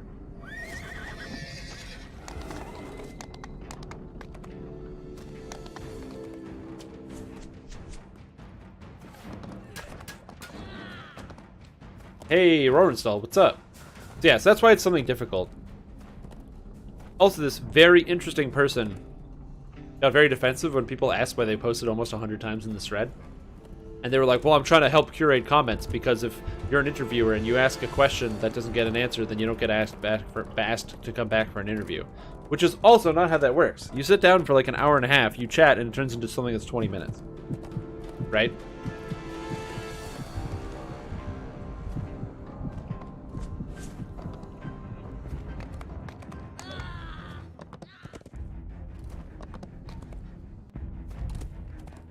Eldritch Knight Sorcerer? That's right, Eldritch Knight Sorcerer. It's one of my favorite characters to play. Big fan. Eldritch Knight just in general, and the Sorcerer part is just icing on the cake. Because I love me some Sorcerer. The good class, feels tasty, it's got some good crispness, got some good crunch. So I'm a big fan. Oh god. Oh god, I can't move. How did I change all the icons? Well, I changed all the icons using a user skin. During the summertime, the DDO developers gave out a whole bunch of new, like, skin tools for applying and changing the skins in the game, which is super duper cool. And so now, with these extra tools, people are able to make their own custom skins for all sorts of stuff. So if you want to have your skin look like this, if you type !UI, which somebody already did, it brings up the actual thread to get the skin that I have. Additionally, later this year, I'm going to be hosting a UI contest that will be going over like the holiday season, for people to build their UI with prizes and stuff, to incentivize some people to build some more cool and publicly available UIs.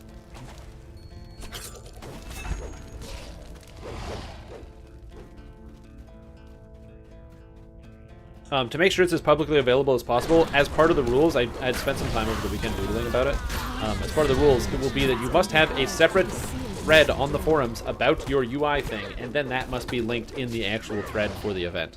So that way, it gets exposed to as many people as possible and is widely available. I don't want to have something where people are submitting a UI thing and then it's not actually appearing.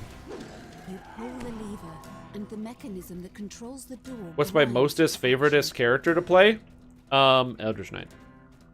Next question. But yeah, exactly what Steelstar says. There's no smoking gun. It's not like, oh, there's a 0 in this column instead of a 1. Whoops, and then all of a sudden lag is gone. It's like a multiple layered issue. It is, as they say, complicated. Like the last person your relationship said to you when you were breaking up, it's complicated.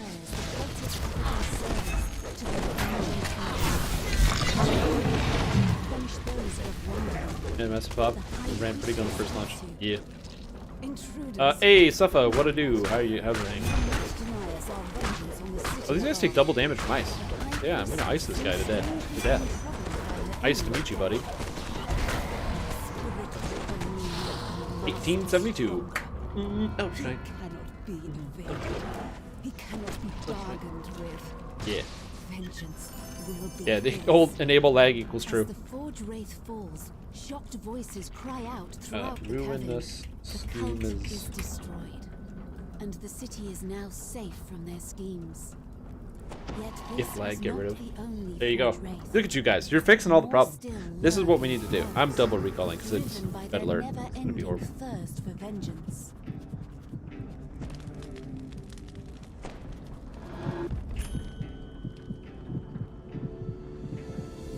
I don't want to deal with red alert nonsense.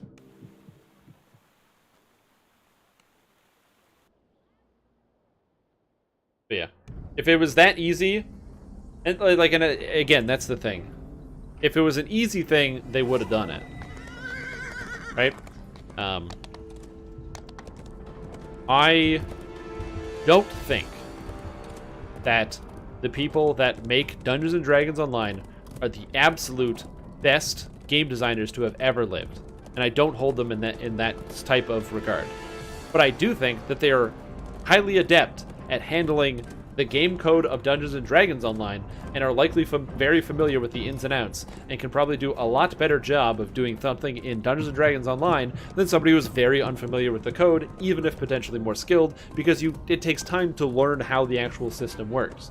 When you've spent a whole lot of time dealing with different types of cables that are tied up and stuck and whatever, and you're untangling all these cables, after a while you will get enough practice at it that somebody who might be an expert at untangling cables might not be able to do it as quick. And so that speaks for a lot of it. And that's why when things are, if it sounds like it's really easy, like it's so simple, it's probably not that simple.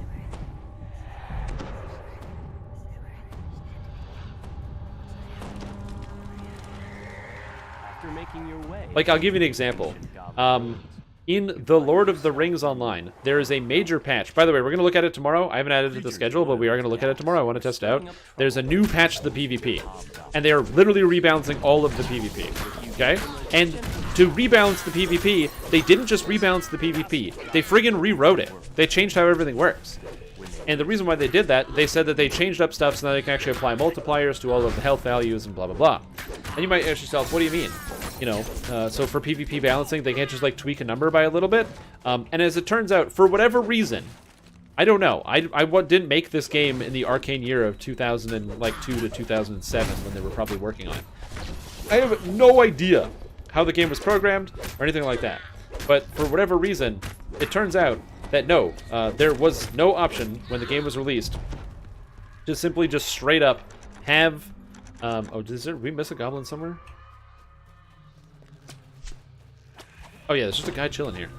There was no way, upon the release of the game, to have a... for whatever reason, it's not just you set the stats. They had some weird arcane formula that only allowed them to tweak things in certain ways and in certain quantities, which meant that all over the place there was just massive imbalance because stats couldn't actually go to appropriate or relevant levels on the monster play. So what they had to do is they had to retangle and undo all those cables. So it seemed like they were doing nothing, and now they have this modular system that they can do something with that is much better designed. But the person that's doing the designing wasn't there 13 years ago or 15 years ago when somebody was tangling up all these cables. So it sounds really easy. Yeah, just if the monster players aren't very good, just make the monster players better. But what if you physically can't because the system doesn't allow it? A great example is like money in DDO, right? So money. I want more money. If I look at this number, I want to have even more money than I have now. I have 1.9 million plat. I want to get 100 million plat. Turns out you can't, because this number, when you cap it out, is the integer cap. It is the highest number that an integer can hold on to, because it's an integer. So unless they change that, they actually can't do anything with that code. They can't make it so you can all of a sudden just get access to and then use a higher number. But apparently that's a major problem and something that is not an easy fix. So it sounds really easy. It just change whatever, you know, how the number is calculated. But apparently that is not an easy fix.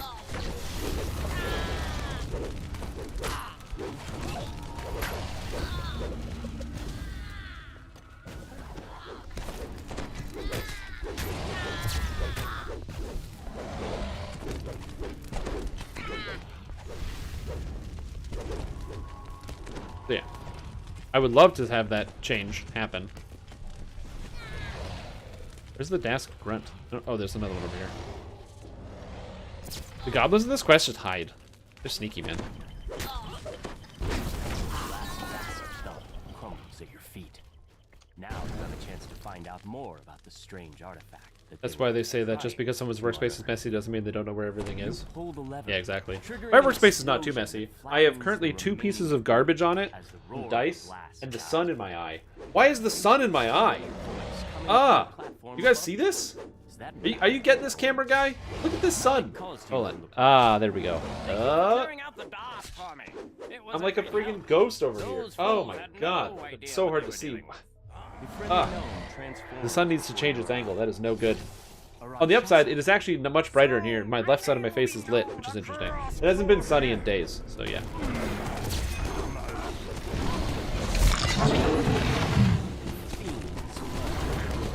Oh my god. Oh, I didn't even help with that. I didn't realize the portal was active. One demon falls.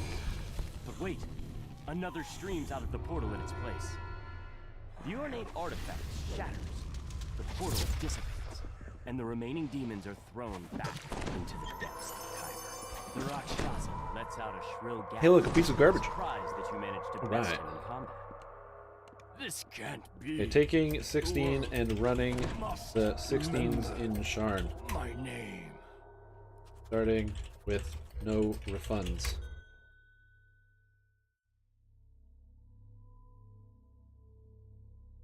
High level. I feel like my stats were just boosted and no new skill trees from trees. Yes, that is the epic battle system. The epic battle system automatically up levels you or down levels you to level 100. So if it's part of the epic battle system, that's probably what happened. You were like below level 100 and then it said you're level 100 now, or you were above level 100 and now it says you're 100 now. Yes, I'm taking level 18. I'm just not that smart.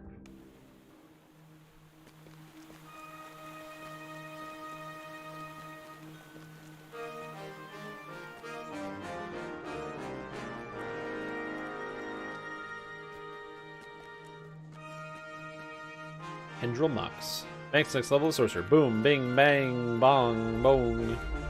Hey guys, can you guess what spell I'm going to take at this level, by the way? I'm turning level 18 on a sorcerer. Just guess. Guess what spell I'm going to take.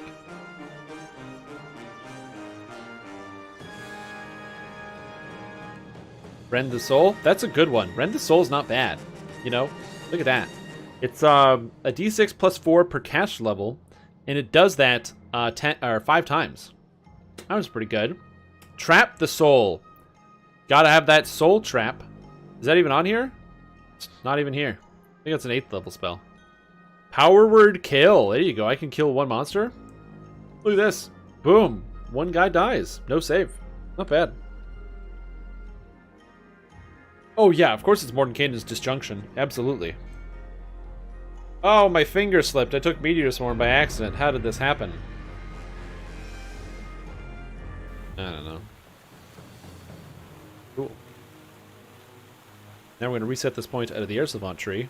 And maybe, just maybe...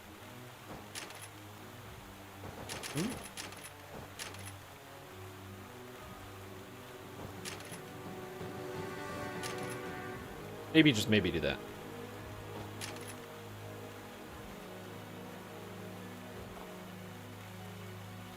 Does it have a spell component?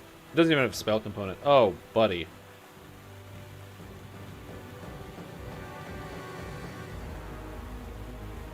Not even Thunderstroke, the highest damage spell? Yeah, I don't need the highest damage spell. I need a high damage spell.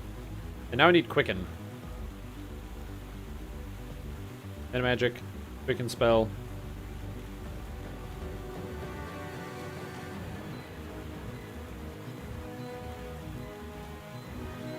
Quicken off. Quicken off. Quicken off. Quicken. Off. Quicken. Off. There's so many spells I need to turn Quicken off for. Process is not fast. Quicken Reconstruct is probably fine. That's good enough, I think. Quicken Haste off. Nope, not on. Quicken off. You have to turn on Quicken just generally, or else Meteor Swarm doesn't fire properly.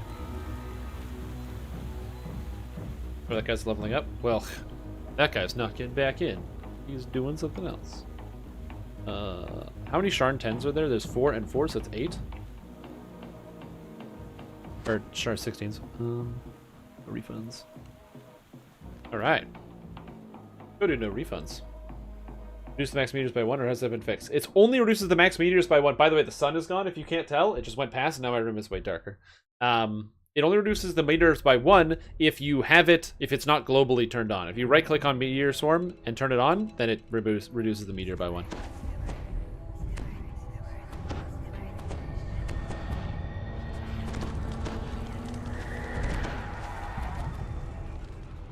Meteor Swarm multi-bile. They should. That would be a good fix. I don't know why that even works like that. Alright, so I am a melee class, okay? I want you guys to know how much of a melee class that I am. I am melee. I play in melee. I'm definitely a melee. I am melee. I'm not a spellcaster at all. I don't know why you would think that I'm a spellcaster. That would be weird if you had this idea that you're like, oh man, this guy is suddenly playing a spellcaster. I don't know where you got that idea. I'm definitely a melee. Always been a melee, and I barely cast any spells.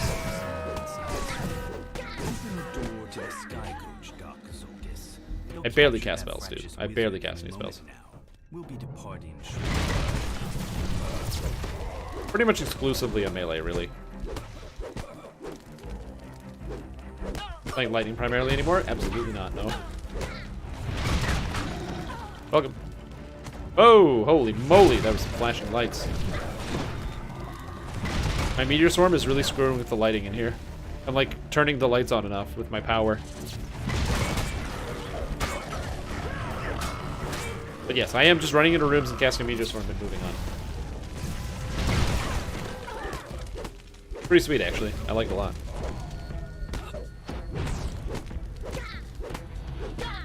Alright. I have 2 crests so far. Yeah, so no primary lightning. Now we are primary...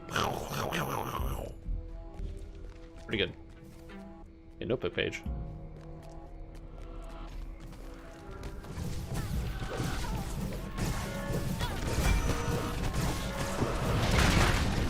I don't know what's going on with my frame rate, but my frame rate is super chubby right now.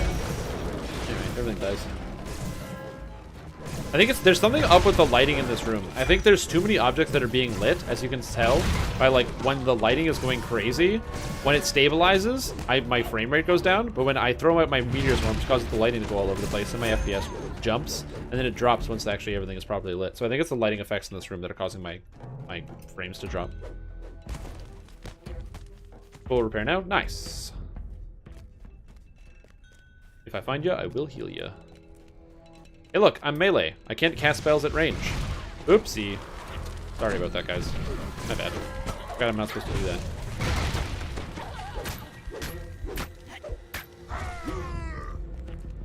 Okay, I got all the crests.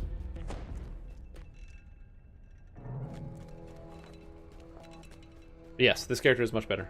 Meteors are swarming my frames. Buddy. Yeah, Sorcerer's pretty good. It's a good class. I crash with Soul Survivor and moving between the coded door and the doo-doo as the code. I haven't done Soul Survivor since the patch. So that might be a new bug.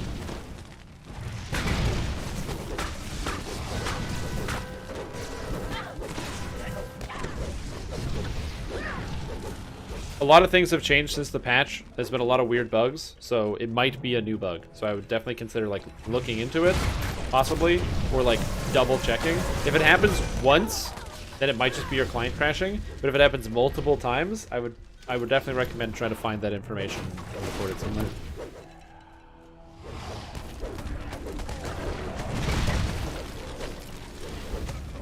Yeah, exactly. Like, a client crash doesn't necessarily necessitate a problem. The DDO client is fragile. if you can't tell by this lighting.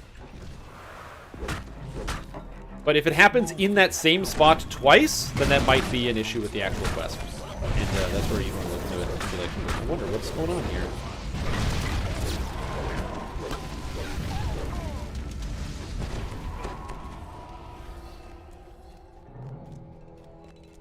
And that is causing audio glitching too. Oh, interesting. Don't use the Xbox controller. This is the solution we needed right now. I have a Nintendo Switch Pro controller plugged into my computer because it's one of the best controllers money can buy. Granted, I have not tried the DualShock 5 PlayStation 5 controller. I haven't. Maybe it's really good. I don't know. It could be really good. But I'm a you know, a Nintendo Pro controller convert. It's just straight up the best controller. I don't know what to tell you. If you haven't tried Nintendo Pro controller, highly, highly, highly recommend it. Controller and keyboard? Whoa, controller and keyboard at the same time? Dude, that's nutty. And yeah, you can. You unlock the door using the key to the manager's office.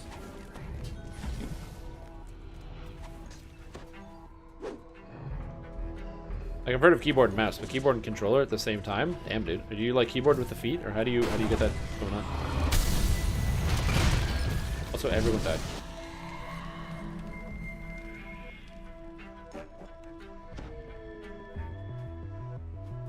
Oh, optional chest? Yay. Coming.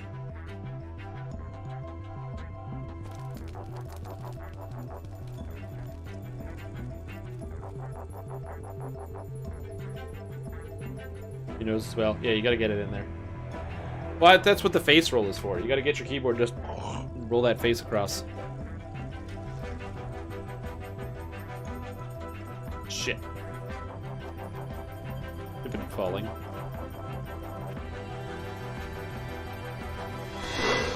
Yeah, I'm definitely considering Arcane Warrior and not using Dire Charge just because of the other options that I have available for crowd control.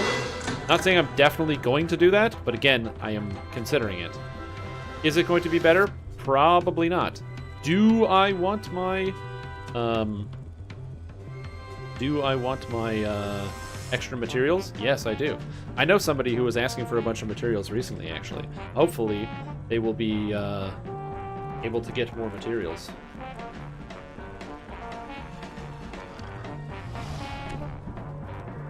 Oh, yeah.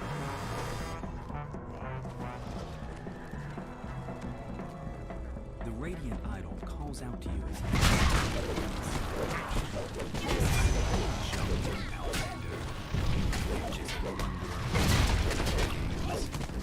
And now I just pretty much melee, and then I throw a meteor swarm in between each melee. This monster has evasion, which is problematic. Voice of the Master! Give them a lesson in civilized. Is there an Arcsteel Brim in here? I don't even need it. I didn't get one. I'd love to pull a Reaper Arcsteel Brim. That'd be sweet. With the battle won, you search. I've earned over almost a little over 100,000 Reaper XP this life so far, and I'm only level 18. That feels good. I still have a lot of quests to do, but each quest is giving you almost 1,000. Feels rad. Like that quest was worth 896. House of Pain. So the downside with this character is if you play all one element, you don't really have the ability to hit multiple monsters with spells, which is problematic. I will need to potentially consider picking up Autoluke's Freezing Sphere on this character, which is important.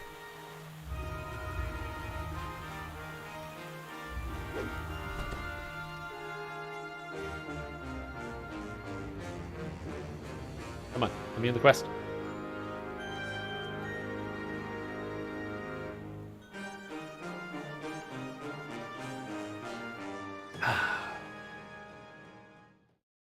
Yeah, this character is much stronger than my average character and feels really dang good.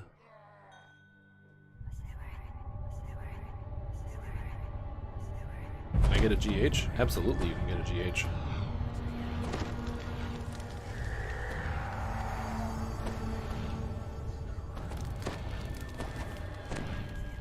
Evan Greybeard, your would-be informant, live somewhere upstairs in this slum tenement tower.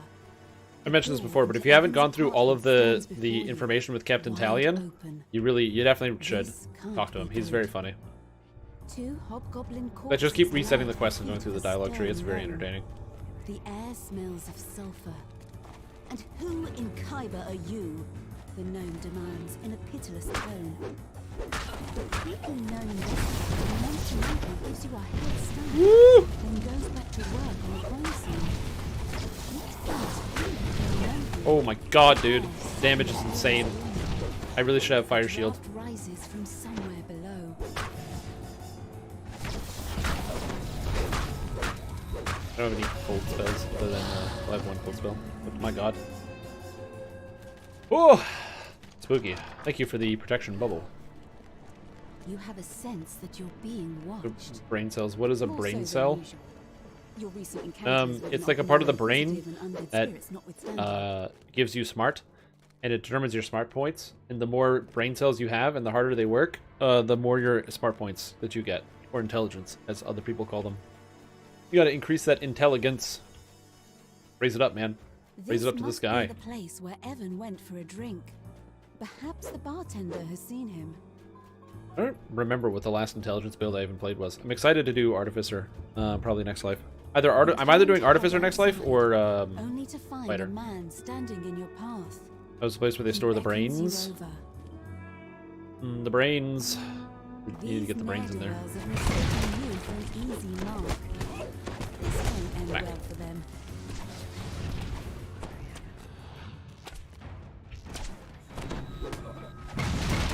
That guy died.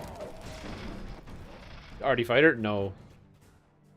I'm either doing a pure fighter or a pure artificer. I haven't decided. Again, some people really dig multi-classing, and since I play a lot of DDO, I should. I just don't. I would much rather play a pure class than a multi-class in almost every case. Although that Tiefling Scoundrel Bard build does also seem very cool and very amazing, and I kind of want to try it out for my last Tiefling Scoundrel life.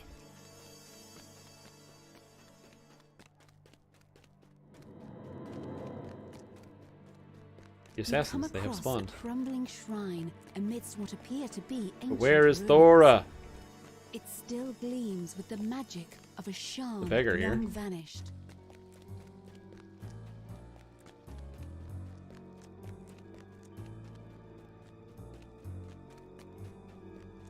Where are you, Thora?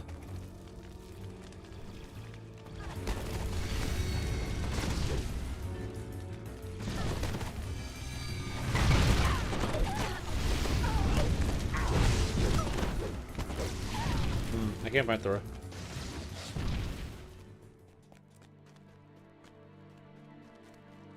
That's weird.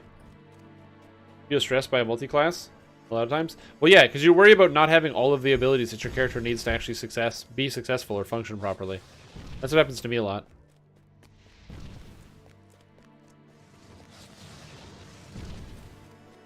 I've never had her not spawn at this point. There she is. I found her. Found. I need to figure out where my fingers are going on the keyboard before I start pressing the buttons.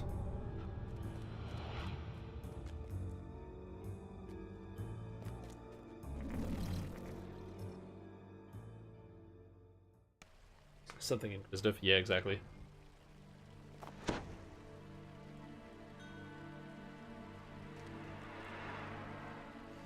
Oh, nice. 2 trap guys. Just double the speed.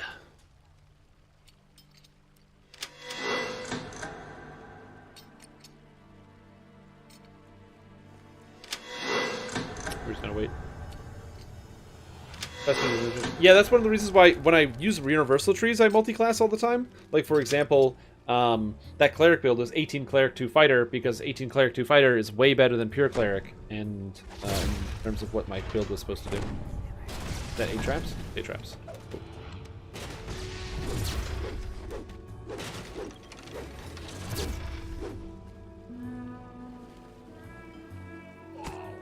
Uh-oh. Full star. Full star. No! Oh no, I can't get your... I can't get it. I can't get your stone. I really can't get your stone. I slipped. Did somebody get your stone? You find yourself in a small corner of the vast sewers Okay, that cool. snake You're fine. beneath the city. If your suspicions are correct, the mysterious Castar Cannon has a hideout somewhere. Yeah, I don't like multi-classing any type of spellcaster. What the cat Sorcerer, warlock, anything like that. No way. Pure class or none. Like a lot of people like the wizard rogue multi-class. I hate it. I hate wizard rogue. I literally never want to play wizard rogue ever. Because then you lose 2 levels of wizard and you lose 2 levels of spells. Yeah,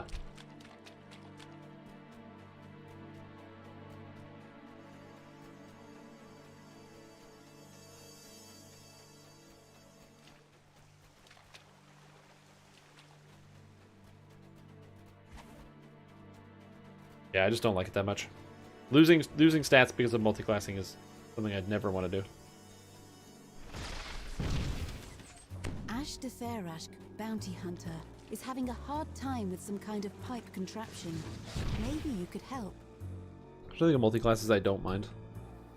I don't know. Like, I love the fact that DDO has multiclassing. It's just something I very much don't usually enjoy about the game, and I'm glad that other people do. At first, I've always liked the more traditional, you pick a class and that's what you're playing sort of mentality when it comes to these style of video games. They're just MMOs in general. if you want something done right, you've got to do it yourself.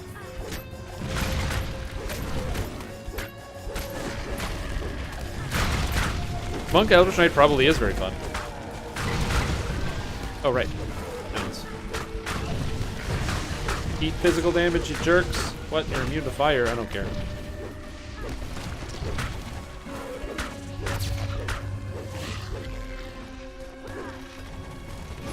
Like, I might end up changing it and not using, by the way, because if you're like, oh man, this guy's just using Meteor Swarm. He said he was going to use, like, a Lightning and Ice build or something. I might not end up using Meteor Swarm all the time, but that's very... It's something I can change later. Changing out your spells is not really that hard. You can just get a Blood of Dragons. If you don't have Blood of Dragons, obviously it's going to take quite a while to do, but I do, so it's not taking a long time.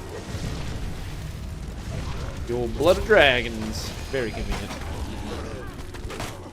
I do like hitting people for 1,000 damage, dude. That's sick. I don't want to talk now. Like, fight now, talk later. Yeah, I know.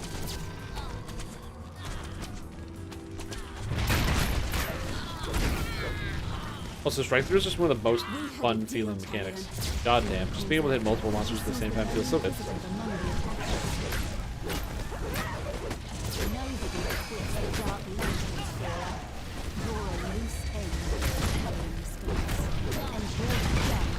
Okay, I can't even hit this guy because he's moving around too fast.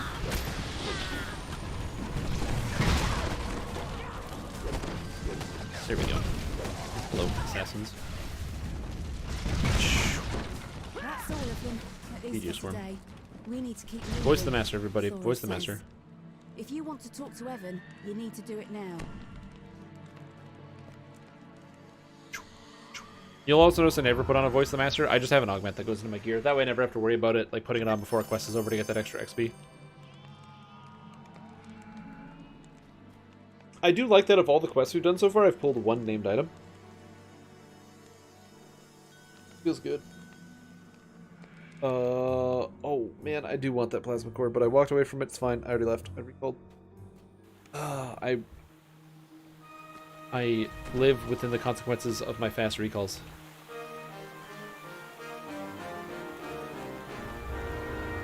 Oh man. I did want that item.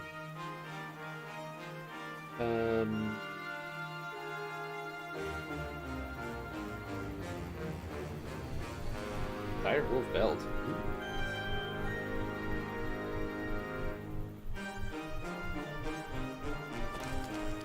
Look at this item. Deception, Insightful Seeker, Superior Reinforced Fist, Shield bonus, and it's part of the Winter set for the PRR, Amp, and bonus to Maximum Life. So good, man. So good. Listen the whole time because, well, you forget. Yeah, and that's the other thing, too, is sometimes, especially if you have, like, you know, some other effect. While leveling, I don't think it matters too much to have your trinket be, like, consumed.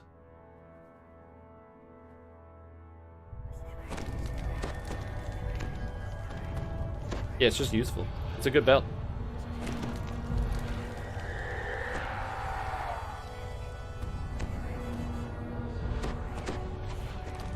You arrive at the world-renowned Korana, a temple dedicated to the god of wealth, located in the pulsing heart of Sharn. The main temple On. has just Talk closed to its me. doors for Here nothing. we go. You wonder why Kol Are there Korana's even high game-changing priest trinkets wants to from meet 1 to with you 20? for Yes. hours.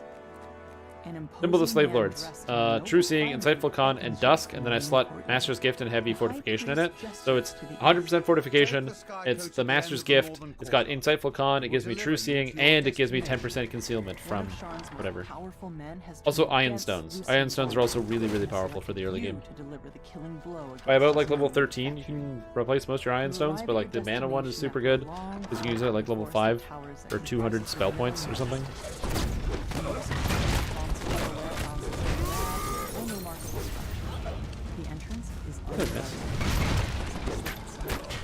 Yeah, there's the Heroism one, which is nice. Heroism is interesting because you can just use a potion, but it's still really powerful to have.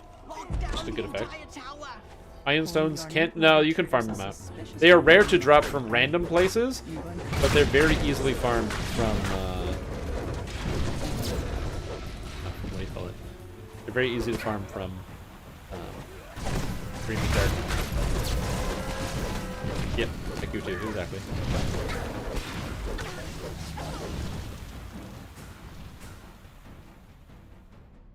So they're hard to get if you don't have the ability to get them, but if you have a character that's high enough level, like if you have a level 30 character, you can just go farm IQ too, no problem. It shouldn't be that hard for a character of like that level.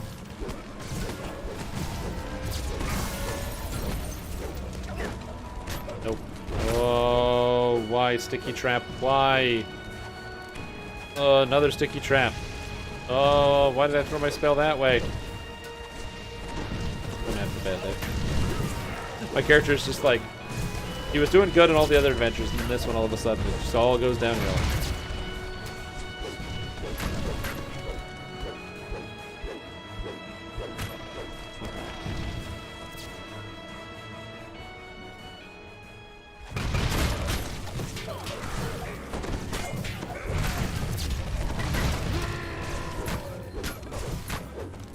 That's okay. Every character is going to have a good and a bad day. I mean, hell, this character does a lot of stuff. I mean, I know he's a Warforged, so he doesn't, like, really get tired. But it's got to be tiring running through all these monsters and fighting all this stuff all the time. You know, just think about how many people this guy murders in, like, it has been, I think, not even 3 minutes. And I've already killed 38 people. That's a lot of people to kill in a very short period of time. The character's doing good work, though. He's just smashing them out. Pushing open the doors and away you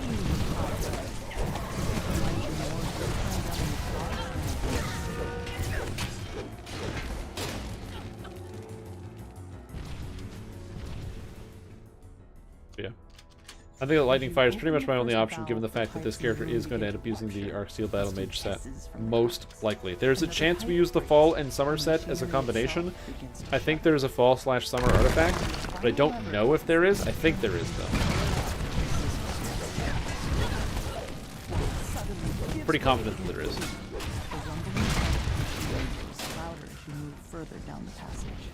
Or maybe the spring set? I'm not sure. I haven't made the decision with this character. I feel like it's probably better to use one of those sets, though. Dude, this guy's literally just straight up throwing traps on the ground and not doing anything else. What a piece of crap.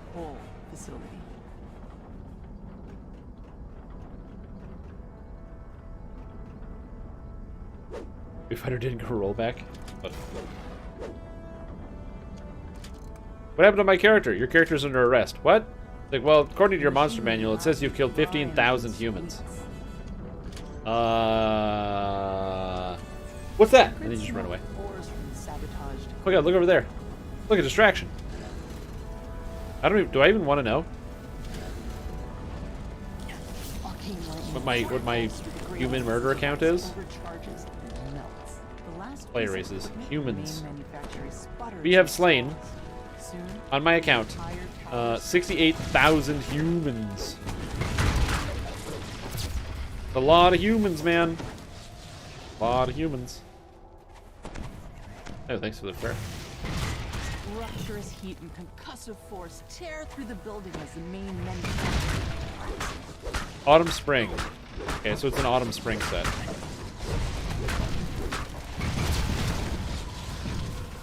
But no roars at you. Should be in jail. 68,000 people is a lot of people. It's like no joke. Destroy it like that. You'll pay for this, Paracy.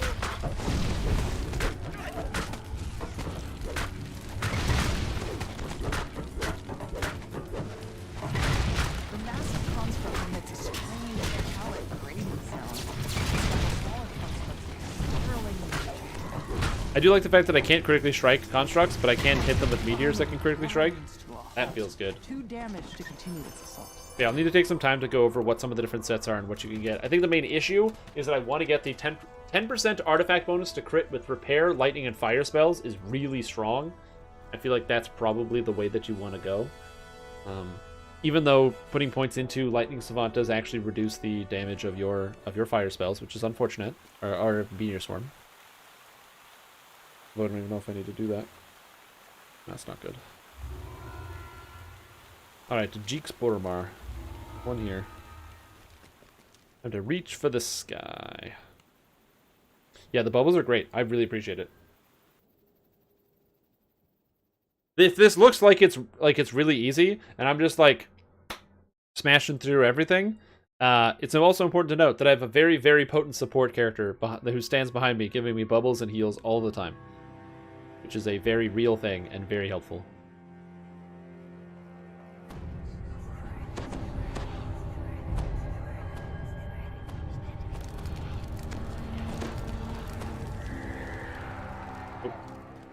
Somewhere nearby. I can is get the you GH if Stormreach you beacon. stop somewhere. Vaughn's protection against vengeful forge wraiths.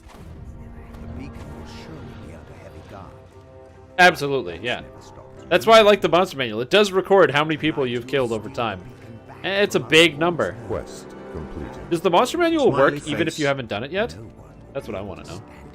Also, this guy just subscribed for 13 months, and he says smiley face. Bro, thank you for the sub. Welcome back to the stream team for not a year, but more than one entire year. I appreciate you. I'm glad to have you here, and thank you for helping make this show possible. You're one little piece, but it is a piece, and I appreciate it. Quest received. And Alejandro Armaba, welcome to the stream. Hope you're having a fantastic day. That's a lot of humans. Yes, it also tells you how many you've died to, but we don't need to look at those numbers. Those numbers are embarrassing. Humans. I have died 251 times to humans, apparently. And I've died twice this life to humans. Thanks for the great streams. Hey, thanks, man. I do what I can.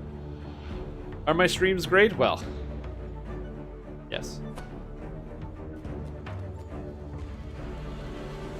Oh, apparently the party has slain 146,000. Interesting. But personally, I myself am responsible for 68,000. This is why you gotta play a healer, so that way it's lots of party kills, but it's not actually you. So you can just like feign innocence and be like, "Nah, man, I didn't kill any humans. Look at my chart. Personal 0."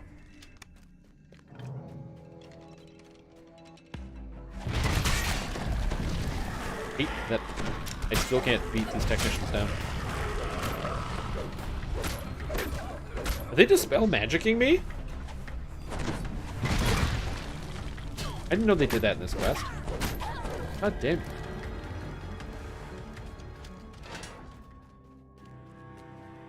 $120 times to humans.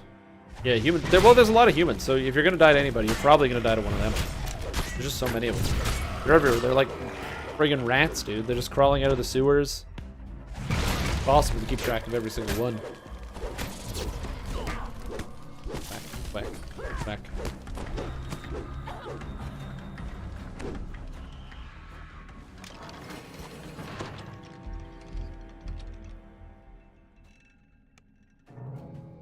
Rats are the worst? Yeah, especially when they're humans, crawling out of the woodwork, just everywhere. It's a fine evening. Is that a rat? No, it's a human. Ah, gross. his voice brimming with confidence. It's important to note that I play as a Warforged, and so since my character is in fact a robot, I don't really think about the concerns of the fleshy meat bags that exist around me. Also, this guy just gifted a sub! Whoa, dude, thank you for the support. I really appreciate that, man.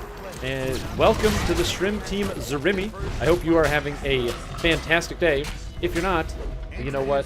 You're watching the Shrim stream. It might get better, although it will probably get worse because, you know what? I'm not that good of an entertainer, but it's good enough.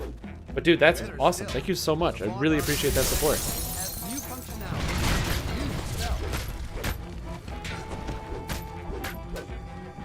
Oh god, lag. Help. It's simple enough that a brute with absolutely That is very, very kind of you. can use it. My charming. I encourage everyone to always, you know, follow your heart, and if you want to sub, you know, it helps out what I do and allows me to keep doing what I do. And if you just want to watch, it's also good too. All of it is good for me.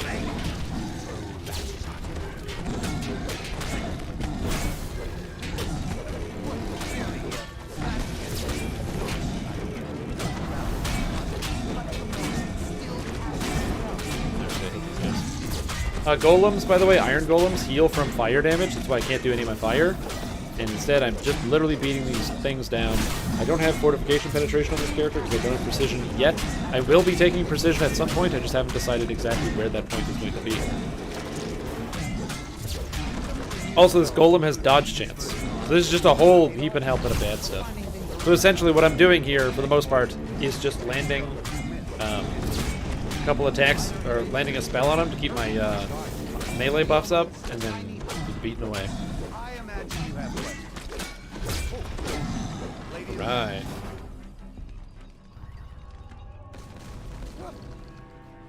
What's going on? Lucian Vaughn crumples with a cry of anguish on his lips. If you've never seen that before, by the way, the reason why we do that is usually what happens is you grab the crystal and then you have to escape. You have to get out of this amphitheater where Lucian Vaughn is giving his Steve Jobs-esque speech about his new iPhone or whatever the hell he's selling. So instead, what you can do is when you actually grab that thing, it puts a lock on you, which is right here, the dimensional anchor, so you are unable to escape the problems, like you can't teleport or use any Dimension Door effects. However, you can cast Dimension Door right before. And if you cast Dimension Door right before, then you're in the clear. So for your Prime, how do you do that? So, first things you need to do. If you have Amazon Prime, you need to link your Amazon and your Twitch account. So if you haven't done that, by the way, you get all sorts of free stuff. You get free video games, free bonuses for a bunch of video games. For example, if you play Warframe, you literally get like free skins and all sorts of shit every single month. So you have to do that. I believe it is done through Amazon, but if you just type in to Google, link Amazon and Twitch, it'll bring you to the website directly. Once they're linked, you get a bunch of benefits on Twitch itself, which is great. And you can subscribe to somebody for free every single month. It costs you $0, and the person that you're watching gets the full benefit of a subscription. And you can, it doesn't auto-renew, so you have to manually look at the channel, and if you see the option to sub, you have to like pop it up. Or if you notice that in the channel that you like to spend time in, your sub message, whatever, the little badge that you get isn't visible, then you have to adjust that. But yeah, and then it's a free sub. You know, it's like a free sub at Mr. Sub, a Canadian institution. I don't care what anybody says. Mr. Sub is good. I'm a firm, I'm a subhead. Subhead. Exactly, and it's literally, it's something you are granted automatically. You don't have to, there's no like special sign up, you have to do anything else. You just, as long as you have a Twitch account and an Amazon Prime account, you link the two together, and it just takes the money straight out of Jeff Bezos' pocket.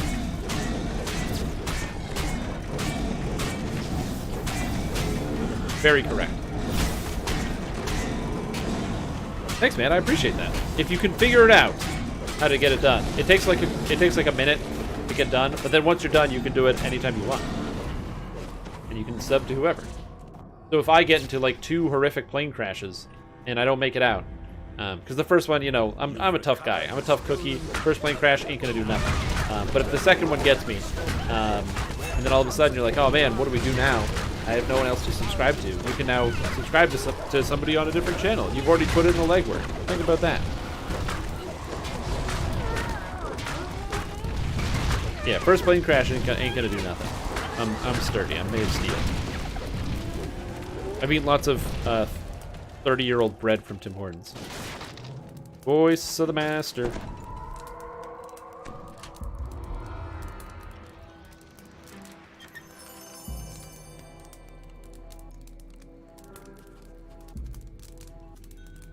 I am not capped. I have 500,000 XP left. So I have lots of XP I need to get.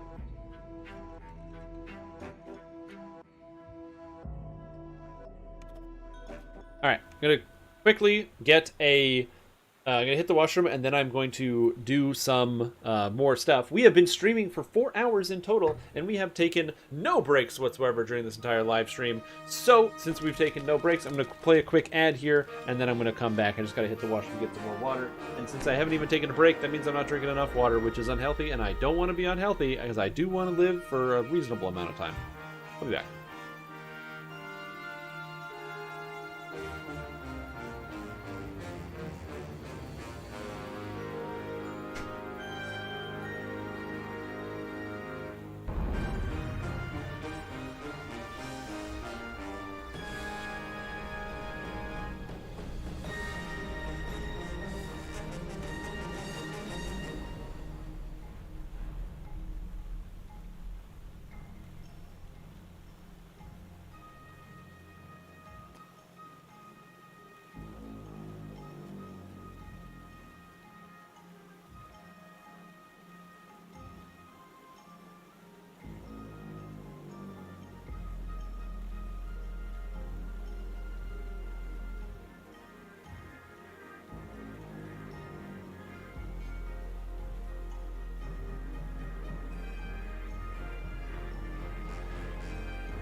Hey, Mac. The plane didn't crash. Spending a Siberian wilderness, no food or heat for a month. That's right. It will take a whole month, not like 6 hours. All right. So now we're back.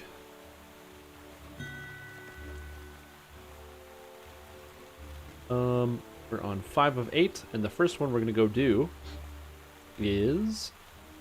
Alright, I have returned, and we are now going to do the scavenger hunt quest inside the cogs. If you like to do cogs like I do, and go fight some monsters, then you're going to get ready to jump into the cogs, and by golly, it's going to be a good adventure.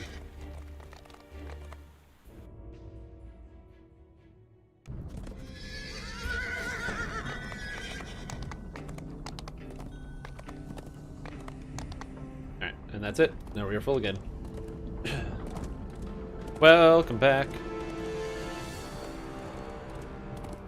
Knee Slapper, great name. It is a good name. Give me the old slap of the knee. A buddy of mine used the name Slap My Knee Funny for a while. And I thought that was so good. The best part is he was like 12 when he came up with it. And I'm like, bro, how are you that like present when you're 12 to get like find a joke of that quality? It feels so good. It's like both wholesome and funny and self-referential. It's just great. He's level 22. Oh yeah, probably. Oh.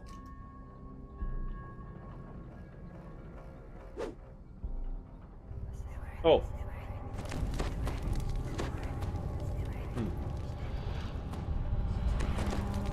Yeah, chocolate's good. Important note. I've made an adjustment. All of the voice chat is now going to be coming up here and will never come through the live stream. It might, if we do like an event that involves having it. So, for example, you know, if I do a group event and it's important to you and comms are necessary and I want to bring people in on the comms, then for sure we will. But for the most part, the goal is to not have the comms active, and this helps me in two ways. One, it means I have less shit to moderate, which is good. And then two, I also don't need to worry about the quality of the voice chat of people that join me randomly. One of the things that always worries me is that somebody joins the party, and as DDO tends to be, it's a game that happens to be old itself, and the voice chat system kind of blows. And on top of that, people are old themselves and might have microphones that were developed in the year 1995, and they still use them, so they sound horrific. And all of a sudden, you just get this screech and crash, and just rip headphone users right away. So that's kind of one of the goals behind this adjustment, is that way now that doesn't have a problem. It all just comes up here, so I can hear it very clearly and well. You guys can't always hear it. But unfortunately, if you join the live, so if you join one of my parties and you're like, oh man, now I'm going to be famous and people are going to hear my voice on camera. They're not. Start up your own live stream and have a good time. But yeah. Did I call you old? Did I? Did I? I don't know what I did. But yes, that's just one of the things that I've been thinking about and noodling over, trying to find a solution to this problem that seems like a reasonably good solution, is just cut out all the voice chat. It also stops, for example, the one time where I had somebody join my group, and then they decided to play the music over their voice chat, because they really didn't like me, and they wanted to try to get me banned on Twitch. Joke's on them, they got banned. So, you can't do that. It's not a good idea. I think it was like a suspension or something.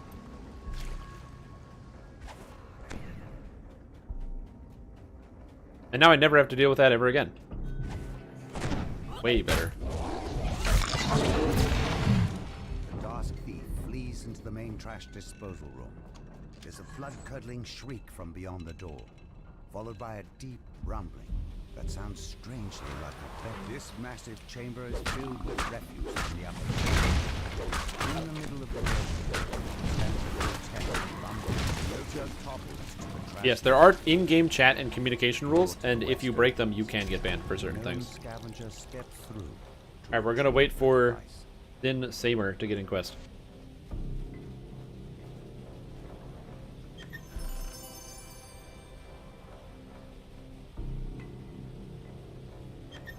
There's like a code of conduct sort of thing. Oh, I hope you didn't want the loot, because the chests have already been opened.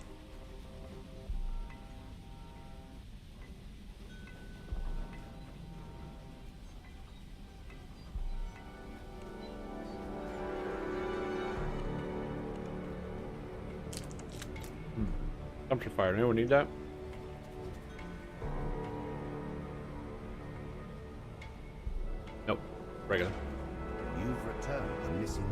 an assistant to the gnome scavenger.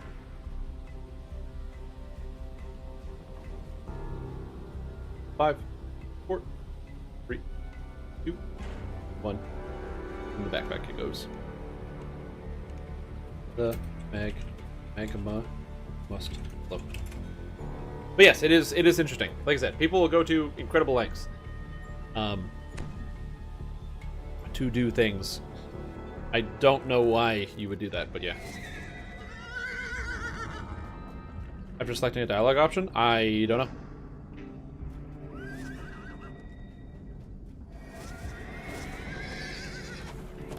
Oopsie, that's not what I wanted. I'm gonna go die in the lava real quick. I have 47 magic resistance rating, so hopefully this will be fine.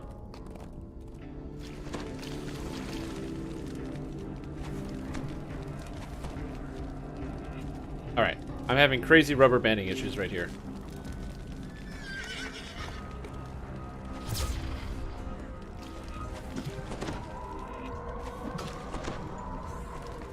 Wait a minute, where's the stone? For Ro, where's your stone?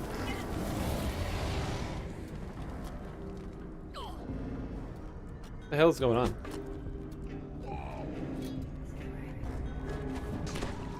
Of course it lags literally right here.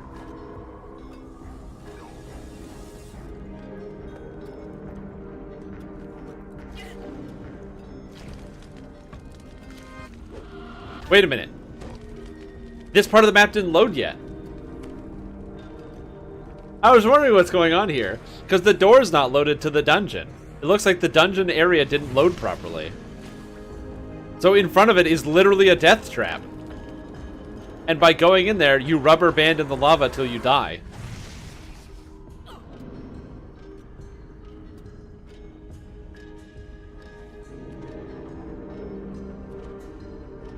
Wait, how are you guys alive? Where are you guys? Are you guys in the lava?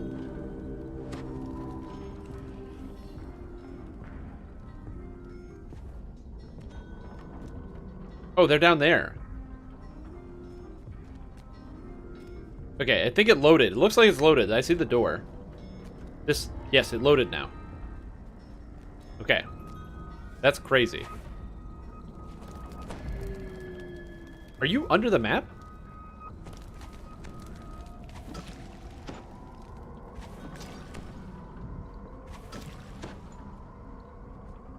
Oh my god! That's crazy. Let me load this up so you guys can see it. So this is the perspective of he who is beneath the map. So as you can see here, we have, there's the lava. So this area didn't load, and so he was able to somehow get into here, and now he's underneath everything. That is amazing. That is amazing. Alright, well I'm gonna go do the quest while you guys figure that one out. Yeah. I'm gonna try to get into this quest. Holy moly. Video's dying right now? Yeah, dude. Well, okay, the game is physically dying, yes. Like, the servers are crashing out. I don't know what the hell is going on. I've never seen these things. Oh, you figured out the Prime sub. Nice! Did you Prime sub? It didn't show up. Because it says you are now subbed. But I don't actually see the sub on my list of subs.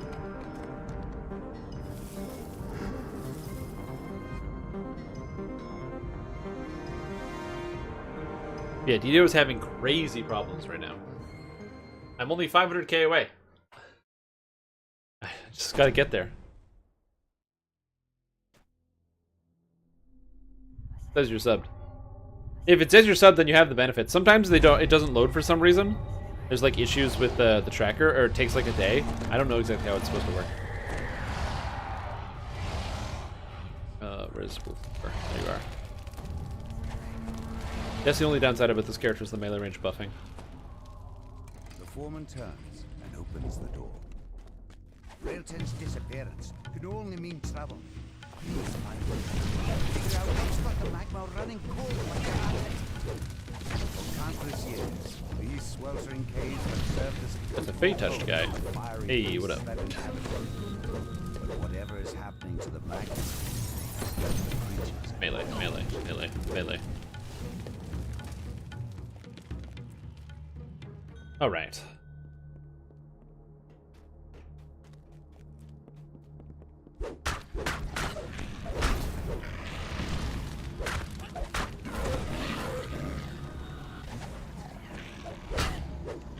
Character still working just fine. I'm very excited to go to the fire section of this instead of the cold section instead of the fire section, so I can cast all my cool spells. See, this bear druid, if they were not a barbarian, but instead were just like pure druid, think of how much health they would have right now. If they could heal themselves to full all the time. Oh, yeah. Full heal. A magma reaver stands among a throng of others.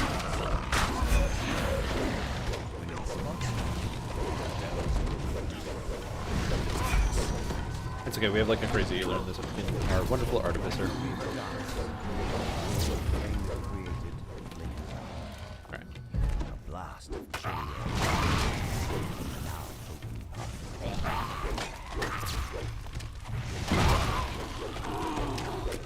God, I love the fire damage. It's so good. Look at these numbers. They're so satisfying to look at. entombed in a sheet of ice.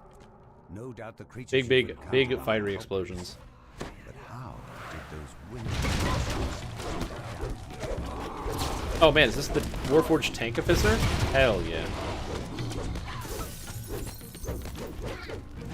Oh, what happened now?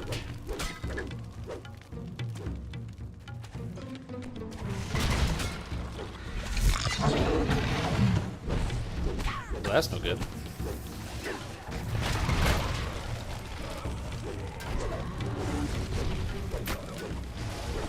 Okay, this lag is like getting to me, man. I'm having, like, the game is like freezing up and stuff. Maybe I should just reset the client and see what's up. muttering her last breaths. This time you have time to reset and run back in, I think, maybe, probably. I failed.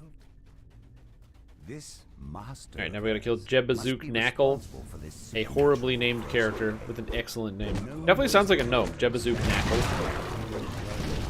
Bezic. Maybe it's just made after Jeff Bezos. Bezic Knackle.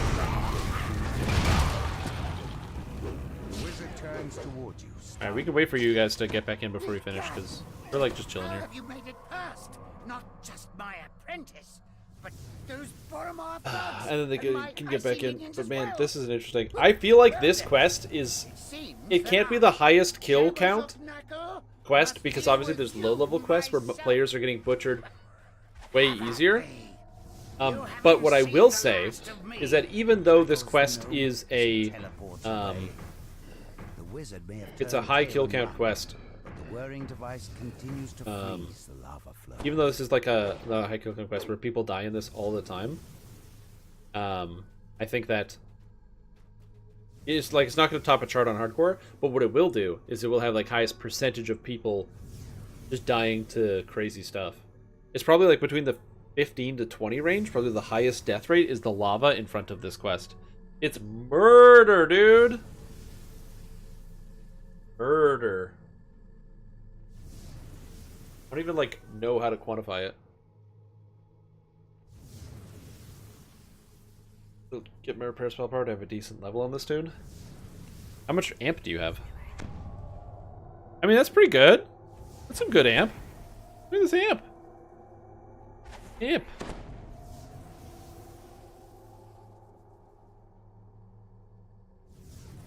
That reminds me. So feats. Unavailable. Uh-oh. Epic feats? Or epic destiny feats on this list, damn. I just wanted to look at one of the feats.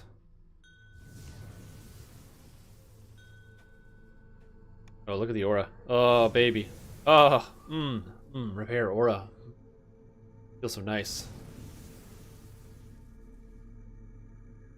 That's so much passive healing. The repair aura stack. So if you have like a bunch of artificers all standing together and they all have the aura, everyone's aura affects every person. And so it's actually not too bad in Reaper mode if everyone can get repaired. Whether you have like a bunch of actual repair classes or what have you.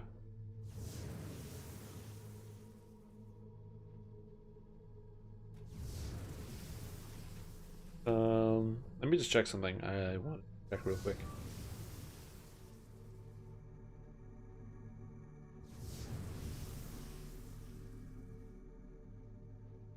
Roll call is much more deadly. Is it? It's the force damage, but the lag and the lava is really what gets me, man. I wanted to look something up, and then I forgot what it was. It was something to do with Artificer and Repair. Maybe it wasn't. I don't know. I hate that. When you're like thinking about something and then it just kind of slips like right here and I can sense it. But it's outside of my train of thought, not on the track.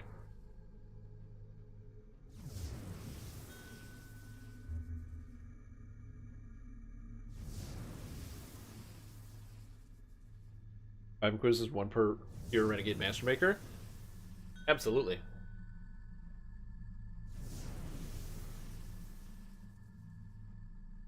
Six Renegade Mastermakers?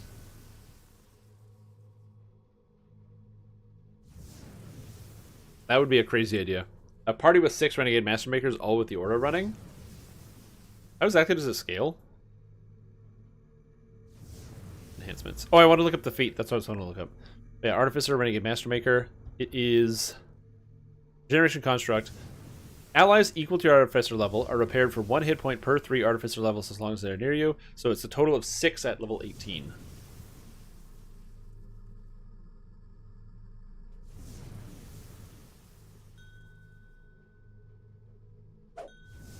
Should be a total of 36 points of healing. I don't know if that's good enough. I'm assuming this says as much as the healing aura, but what I wanted to look up was feats. I wanted to look up Epic Destiny feats, because I wanted to look at Arcane Warrior. Multiple spheres. Arcane Warrior. Your weapon and armed attacks grant you a stack of Arcane Warrior, and your offensive attacks grant you a stack of Arcane Warrior. Is stacked to 20 times. So, at 20 stacks, that's 20 melee and range power. Or Dire Charge. Dire Charge is probably better. How you guys doing? Are you able to get back into the quest, or should we just finish? Because we've been waiting at the end for a couple minutes now.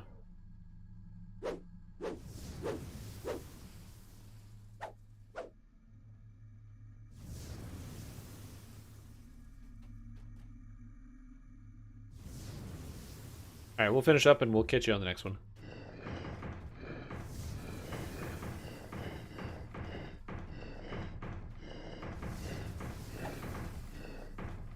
You managed to Bam! Quest over.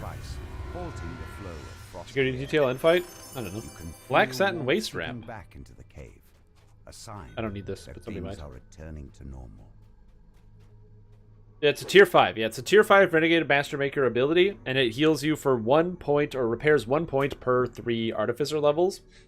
So, at 1,000 repair spell power, it does 6 at level 30. It does 66 repair. And then if you have 100 repair amp, that's 120 some. And it goes in the backpack. All right. Security detail.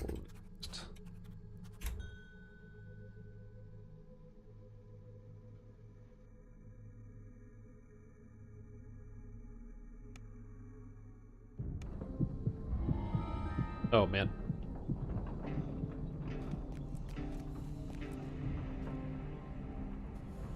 Oh, you guys came from the bottom side?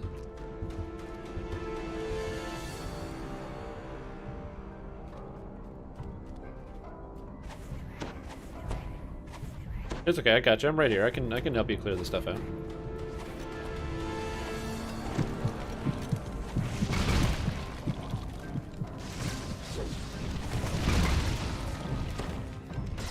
I don't know how there's like red alert in here. I've like never gotten red alert in this quest though. I'm not sure.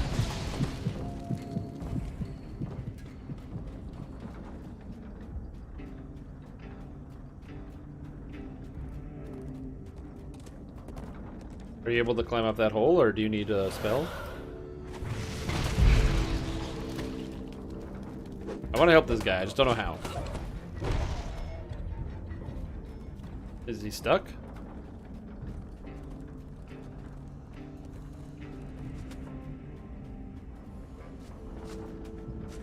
Can you jump to here?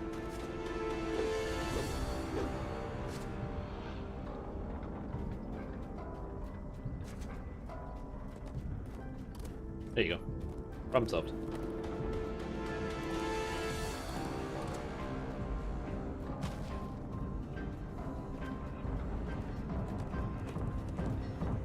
Getting to the quest is more annoying. Yeah. I don't know. I'm still noodling about what the best way to build this character is. The Epic Destiny feats, obviously Dire Charge is Dire Charge. There's no replacement for that. But that being said, I think it's important to consider other options. Maybe there's a way I could make it work. I think the main issue I have with Arcane Warrior is it's only 6 seconds per stack, as opposed to like 20 seconds for the Force Point. I think if Arcane Warrior was just changed to lasting 20 seconds per stack instead of 6, it actually might be usable. It drops a lot of stacks really quickly though, and that's problematic. I don't like the fact that it drops so many stacks so fast.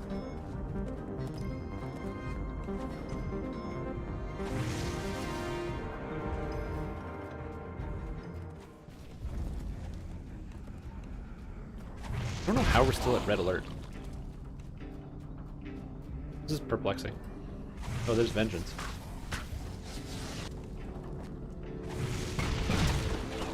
Join us.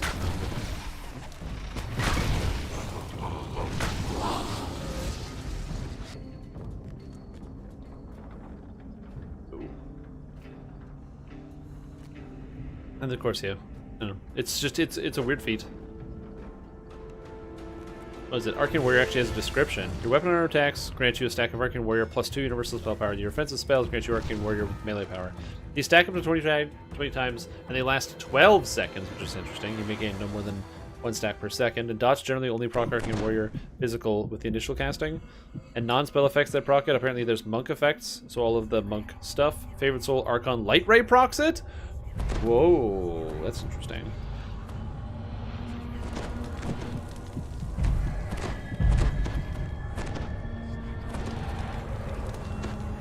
Did somebody sneak this up to Reaper 4 without me looking? The explosion that destroyed Vaught's Forge seems to have left this feel like area that happened. mostly untouched. A blood-stained note lies near a fresh corpse. It's fine. I'll carry everybody. That's my job. Oh man, except when the spells don't land. I feel bad. Or they don't even animate. Spells, please, I'm begging you. Hit the monsters. That's all I want. This spell's mostly fine. It's just the end bit because all of the guys are immune to fire. All the Forge Wraiths. The scary monsters. If I had other access to different avenues, such as using cold damage through something like Autolux Freezing Sphere, it would probably be a little bit easier. Hell, even something as simple as like Ice Storm, just making sure the monsters aren't stealthed all the time would be nice. Right, no range.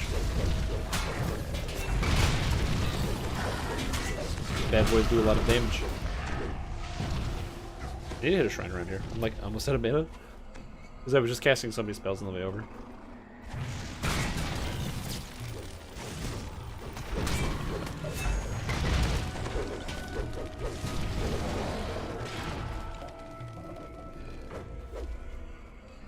Is this build one that your form... Is this the one build that your form post is on? No. There's no build for this yet. I don't... this one is a Sorcerer Eldritch Knight. I don't generally post the builds ahead of time because I might make tweaks to it. For example, I currently have... or I had a bunch of enhancements which I didn't know how to spend, and I don't want to have a situation where I give you a build and I tell you this is what's good, this is what you should do, and then it turns out what I'm telling you to do is not very good. Right? I don't want to make a mistake. I'd rather get the chance to play it, test it, proof it, make all the mistakes that you don't have to, basically. And then once it's done, then I post it on the forums and I make all the big hullabaloo and I make the YouTube video and everything else. Oh, speaking of which, my video for, or my, I'm going to be posting the cleric stuff tonight, so that'll be up there as well. You'll have access to that. Also, it seems like a lot of people like that video, which makes me very happy. You like to work hard. There's like a thing in there. Go to die. Hey, can I get him dead through the wall? Go to die. I can't even get him all. Too much health. Yes, exactly. The live stream is always stuff that's theoretical. I don't, like I said, I would hate to have a situation like what happened with the Razorclaw shifter, where I would post the video with the Razorclaw shifter or whatever, post a build guide, and then somebody plays it, and then I learn, along with the people... Oh, right, we don't attack those. I learned, along with everybody else, that, yeah, that doesn't work. The way that I thought the ability worked, yeah, it doesn't work. I would hate to have something like that happen. That would make me very sad. And so, that somebody has a bad experience because I gave them bad information that I didn't realize was bad information at the time. So it's always, you know, there's a big get your construction hats on, and realize that this is a work in progress. We are in progress and working on it. I mean, obviously it's Eldritch Knight Sorcerer, so there's not too much that you can screw up. But again, I'd like to post the optimal thing from gameplay experience and what I think is likely going to be the best. For example, I'm going to probably be leveling this character as Fatesinger and playing it as Fatesinger. What if that doesn't work out, or if it doesn't feel as good, or that I find something else that might be better? What if it's better to just be a Draconic Incarnation the entire time? But we don't know until we actually play it out. And that's something I don't want to have you guys have an experience. It's like, oh, this build could have been better, and it wasn't better because, you know, whatever. Or like, I tell you that you shouldn't play as a Warforged, so I find a new idea. Then you feel that. That's a great question. It's on my list of things to do this week. I don't know. I think the problem I'm struggling with right now is I haven't been getting out of bed in the morning. I don't know why. I wake up at like 7:30 and then I just stay in bed instead of getting out of bed. It's sort of bad habit. I don't want to have that habit. I'd rather it not be there. Roll call going from the raid staging area. Well, yeah, Fatesinger is going to be good because it gives both melee power and spell power.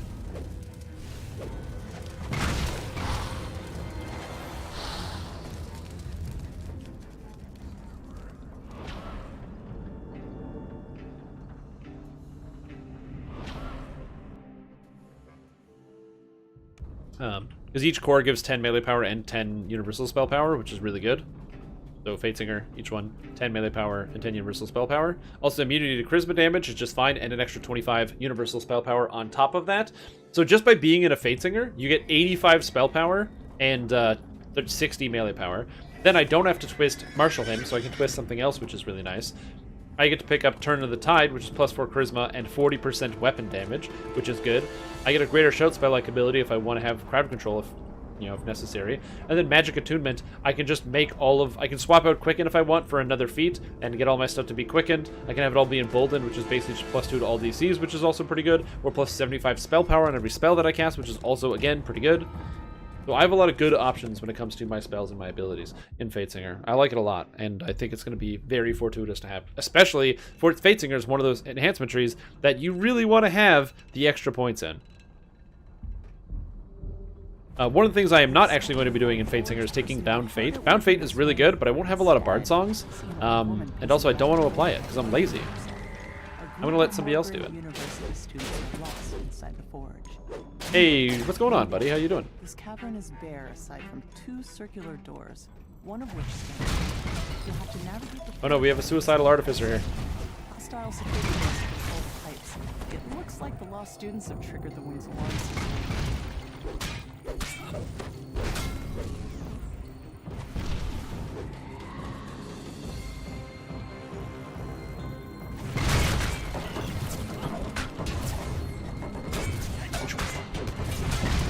Oh, Flameborn Cannon. What a bunch of baloney. Get out of here, Cannon.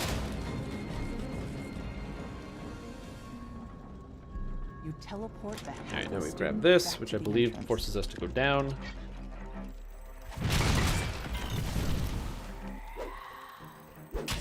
I don't usually do this optional on the side here. I could. It'd be fun.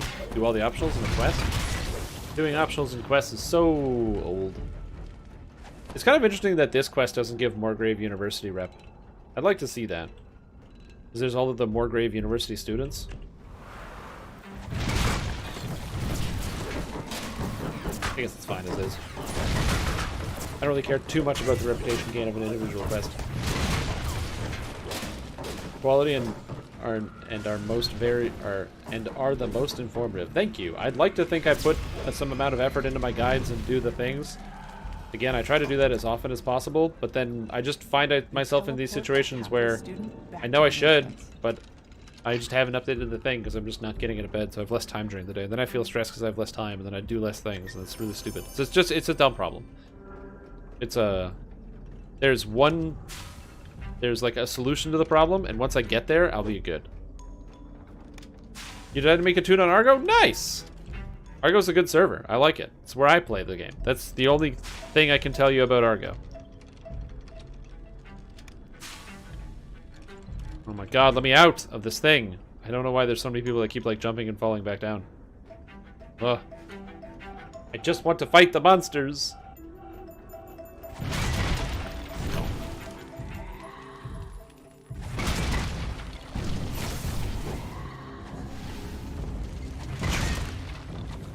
Exactly. Argo's a good server. Realistically, it doesn't matter which server you play on. All of them are pretty good. The only one you don't want to play on is Wayfinder because of the population disparity.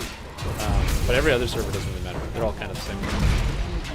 Although the people are different and the groups are different. Like, of course, you will find minor differences between individual players and stuff depending on the server because different servers have different people on them. But yeah, I like. I do like playing on Argo. I like a lot of the Argo populations. Their pug groups are good. There's a lot of fun people out there. And remnants. Up here is free XP, so I'm gonna go get it because I need that. That's out of here. Dirty constructs. Look at that free XP. 818. Oh yeah.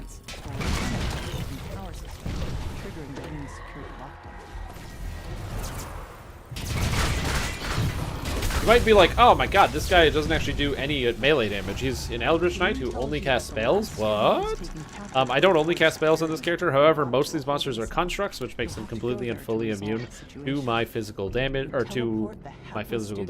Like, I do a lot of crit damage, so actually hitting the monsters is just no good, when I can just do a spell that can still critically strike them because spell critical strike chance has no bearing on fortification. It would be kind of interesting if fortification stopped spell critical striking, or spells from critically striking, but I also don't want that. The idea of a spell critical strike to me is not that I hit really hard with a spell, but that I just managed to pull extra magical energy out and do more damage.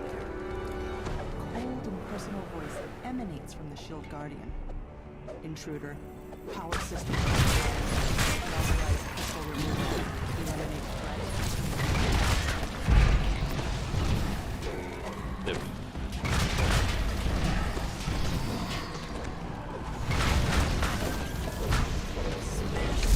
Is it? Nice. There we go. That's the Strimdom effect. I'm gonna take credit for that. Just kidding. I don't think the fact that I play on this server has any bearing on whether people play on it.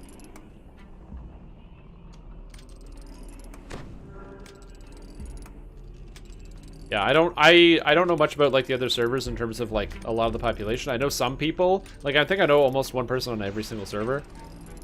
But that's about it. Oh, did we not do the black?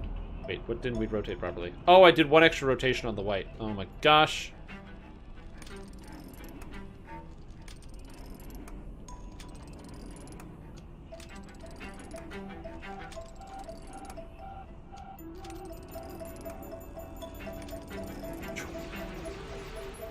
And we didn't do the black one either. No!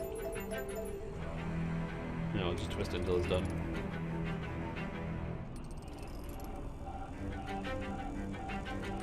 Increase of like 50 average players, brought from third smallest to second biggest, could actually be possible. Yeah, I don't know, maybe. I don't usually tell people to play on Argo specifically though. I usually just tell people to play on whatever servers they want to play on. And also to potentially do a little bit of research to find out, especially if you're like, if you don't live in a North American time zone, it's probably a good idea to find a server where the players fit your time zone the most. Because there are players on different servers at different times, so a blessed investment. Hey, look at that. I'm also going to sit down, I think.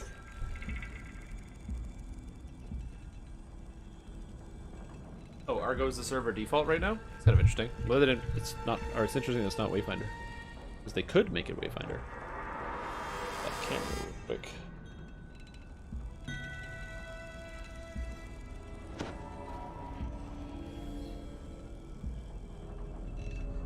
Enter. We're all good. Great.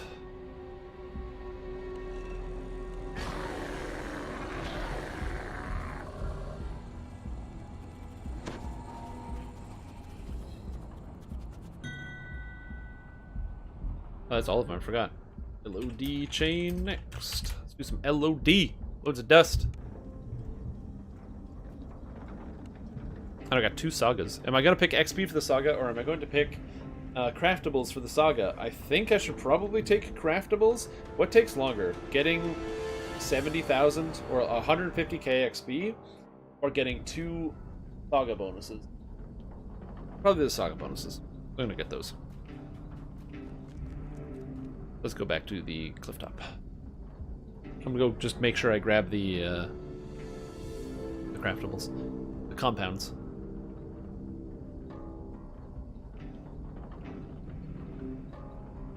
I don't have like a Basmarath or anything neat.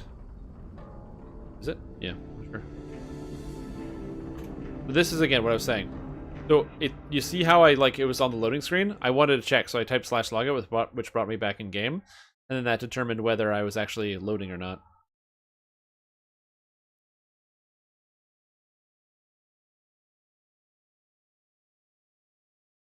Oh yeah, probably. I don't pay attention to that kind of stuff. Which server is the default?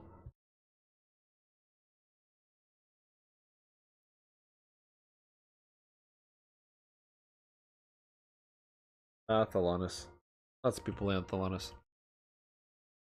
Alright, hello, both representatives. Sharn Saga, display reward score. Again, I could take the 46k XP, but honestly, it's not that much XP. Hello? Oh, there it goes. And when I'd rather just grab a compound. I think I'm going to grab 1 stabilizing and 1 caustic compound. Reward score. 1 caustic compound. There we go.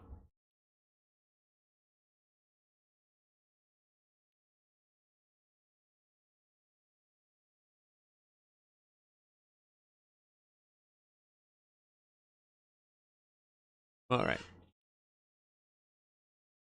And I'm going to put all this stuff away. Put this away. I'm going to grab all the Sharn items that I'm not sure if I have a copy of or not, and I'm just going to dump them in here, and in case I don't have a copy, I can store it. I also don't need this anymore. I don't need a Dumpster Fire, Princess Scepter, Muck's Devastation. I'm trying to get rid of a lot of the items in my inventory, so that way I can still store them for later, because I have like a reasonable amount of organization in some of my bank alts now, which is good, that I've been trying to hold on to. Yield bank alts. Essentially charging and are charging the bank alts. Alright. I'll be heading over loads of dust in just a sec. Back to sitting down. Sometimes it's nice. Like, I like the standing up because it can be more animated, but then there's just... It's relaxing to be able to sit down and play the video games and stuff. Not to think about standing.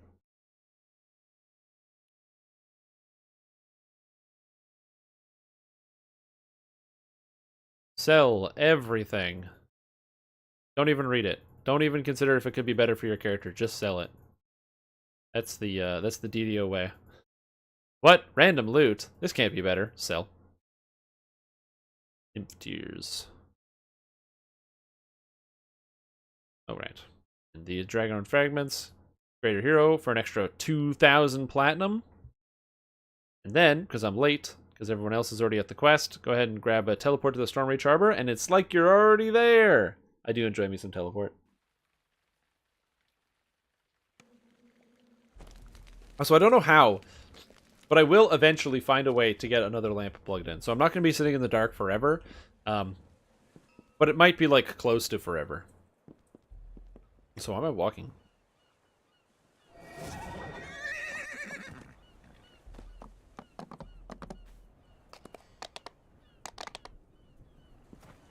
Yeah, I don't know exactly where I'm going to be spending my points. But like I said, Fire and Lightning seems about right for the Arcsteel Battle Mage set. No, I don't. Have I mentioned that my apartment is horrible? I have one outlet here and like one single plug on my outlet. The other plug doesn't work. And I have one plug over there. The plug over there has an extension cord in it for my air filter, and also I have that light fixture behind me. And the one plug here has a power strip in it.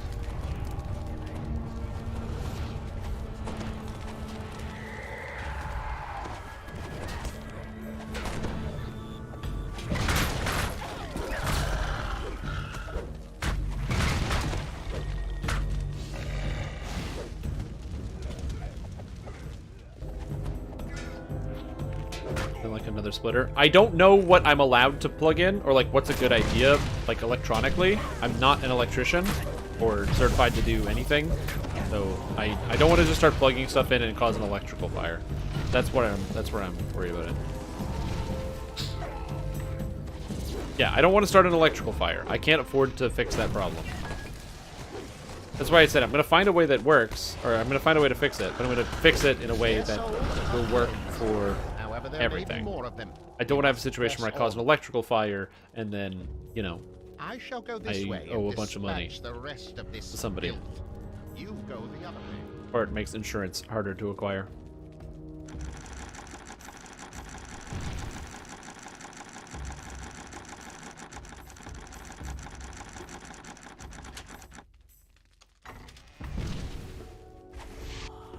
Oh man, I can't even reach the ground with this.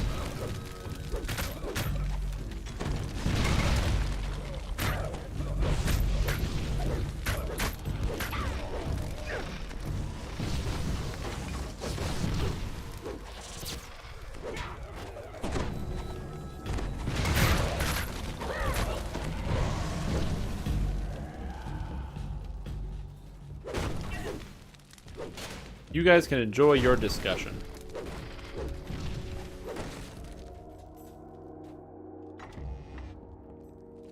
The novice who accompanied Just put a very Nolan bright image on one lies of my the monitors. ground in the hallway ahead. Yeah, I do have on my left monitor is where chat is.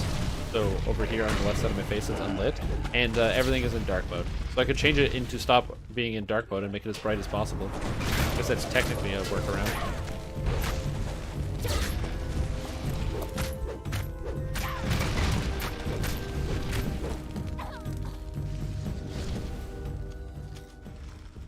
Right.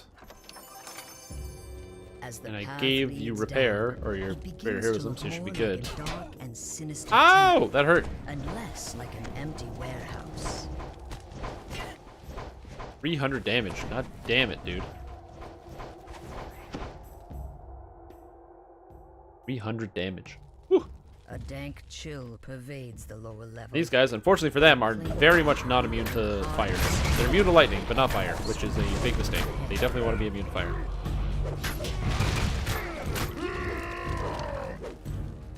A woman's voice drifts up from somewhere below. She speaks Noman's name, and the I assume you're like just going disabling the traps at a regular pace. You will do no such thing. The Silver Flame has caused enough trouble. Soon nothing I can say will throw them off the scent. No, I would have been more cautious, but I have like 1,000 stay health. Here and see that no one gets by. I will go below. Yeah, exactly. Being immune to fire can be very fortuitous in a lot of situations. Not all of them, of course. Hello, double Reaper spawn.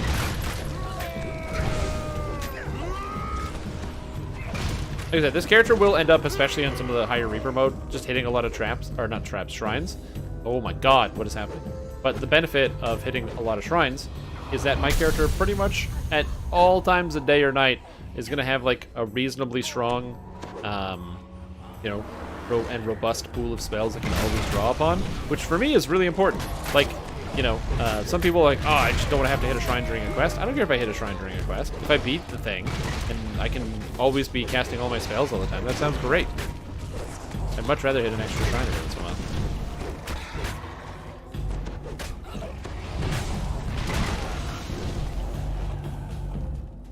Way better.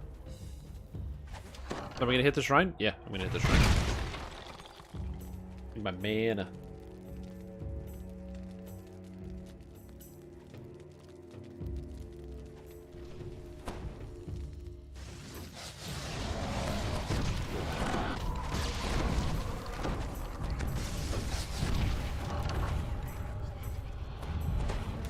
Yeah, there's like a lot of lag going on in the game right now. Like my what do you call it? Meteor swarm didn't even go off. I can't tell if it's the server or just the client, but there's like a lot of freezing going on, which is weird too. But yeah, so far it's been going pretty good. Now you guys might notice as well, you know, we're live streaming. If you check the schedule, we're live streaming late tonight. That might be mildly confusing because we don't usually live stream late on Wednesdays. I do. I have a D&D group that I'm a part of, and so since I'm a part of the D&D group, Oh, what got you? Oh, it's the Jarlet. Oh, okay. That's okay. Well, the problem is we have like a tanking party, and unfortunately the tank just wasn't really paying attention to the monsters, so... Okay, I'm gonna come back and raise you. Inquisitor Noman stands next to a strangely confident-looking drow. They seem to be finishing some elaborate and unholy... What? Surprised I am not who you thought I was. The tank wasn't really paying attention. Killed you at the start. You gotta pick up the This monsters, is man. It's nothing, important. my friend. A Blame the tank. nuisance. The ritual is underway, and the silver flame is powerless to stop it. So pray, shall we continue? Someone dies to an ad? Sounds like a tank problem. How to re-roll, man. Time to get a new one.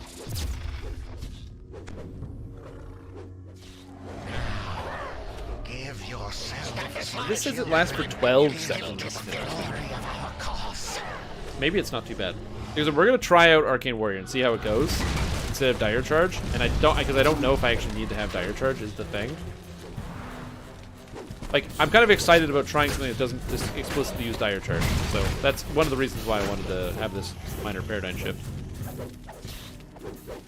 I mean, I assumed our top DPS would pick it up. Oh wait, man. I've learned. Follow the tank. Always follow the tank.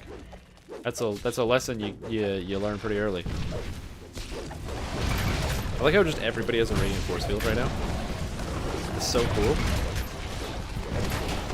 I will say that is a very cool thing about your character build, and then you just bomb potions into people. The Silver Flame are looking into cult activity in the area. Your help would be greatly appreciated. Whew.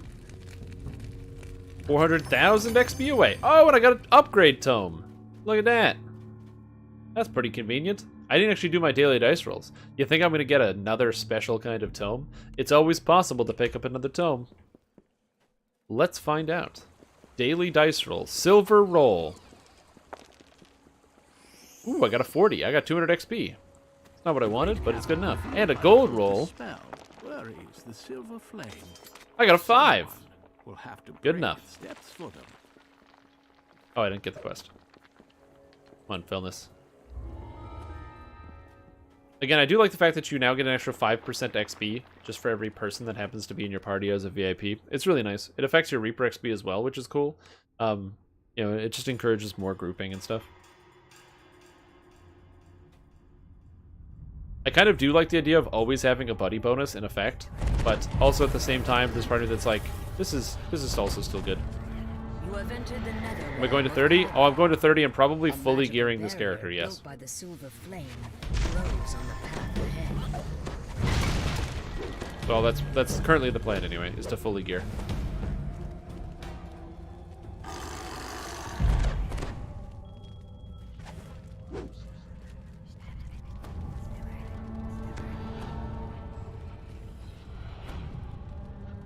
I'm just gonna chill. There's a lot of spell swapping in here because there's monsters that are immune to many different elements. So I will need to be using a lot of different stuff. So I'm not just going to be using fire spells in here because, of course, there's a bunch of monsters like demons that are completely or fully immune. So I will need to be swapping between lightning damage, cold damage, fire damage, all of this stuff. Like these feeder spiders that are resistant to fire damage.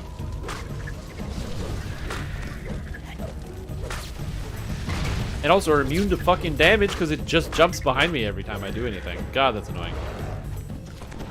Stupid spiders that jump behind you. Yeah, the goal for this character is to get it all the way up to level 30. I want to see how it feels at the full end game. I wasn't originally planning on doing that. I was actually planning on kind of just taking this character and going straight into another build once I hit 20. But it turned out it was just really, really fun. Hot, stale air and so I want to see what's up. Plus, I don't really need any more racial points or anything. I'm pretty good. This life will, I believe, give me an additional racial point as well, which is kind of cool. But I don't need that to like test out this character to know if it's good or not. You know what I mean? I think I can verify whether this character works without the additional racial point. That's me. It's not an important piece of the puzzle. Hey, Iggy, what's up? How you doing, man?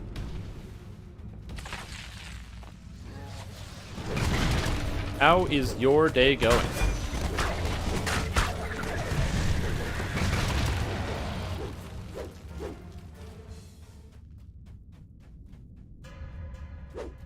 The drow here are intently prying dragon shields.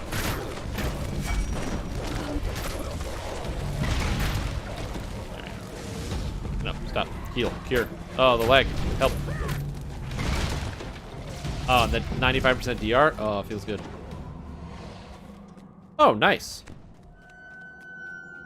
There's probably... I know that there is a lot of stuff likely that's going back to... going back for the compendium. I really like the compendium. It's a fantastic resource. I'm very happy that DDO has people who are willing to like put in the time to build a lot of good resources and tools for the game outside of just the game, like yourself. Whether it was like my DDO in the past or just like the way the compendium is right now.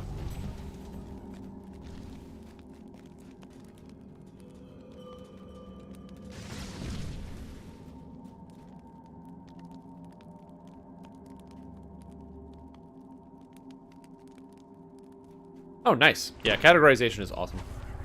Oh, hey, buddy. Doing pretty good. Playing around with some Fey, Dark Illusionist, Sorcerer, Eldritch Knight, Warforged build. One of my favorite things about playing a build in Dungeons & Dragons Online is if you want to describe it to somebody, you need, like a lot of characters to be able to fully describe a build. Oh, yeah, I'm playing the build. Keep, like, moving my lips, and hopefully eventually it makes sense somewhere down the line. Very satisfying. Yeah, man, I'm doing pretty good. How am I doing? Let's see.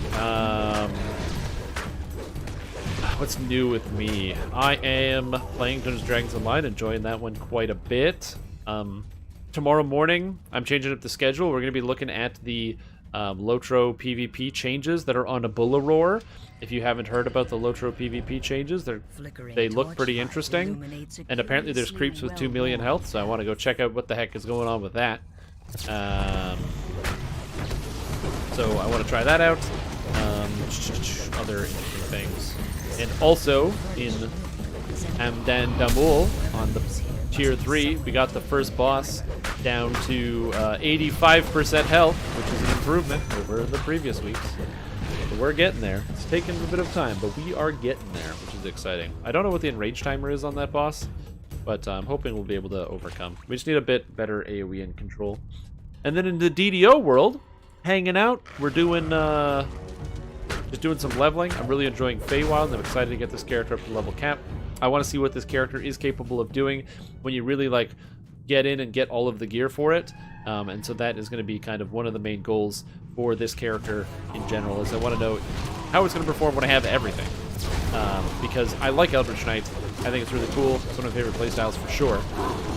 And so I'd like to be able to see what it can do.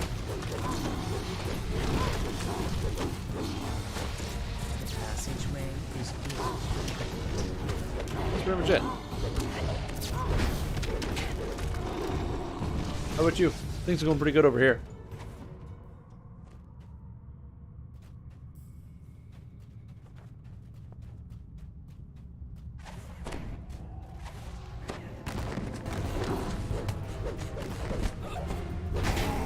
I think that's it. Made a YouTube video. Gonna be putting out a YouTube video about the Reaper 10 clear that we did of the Feywild expansion, which was really fun.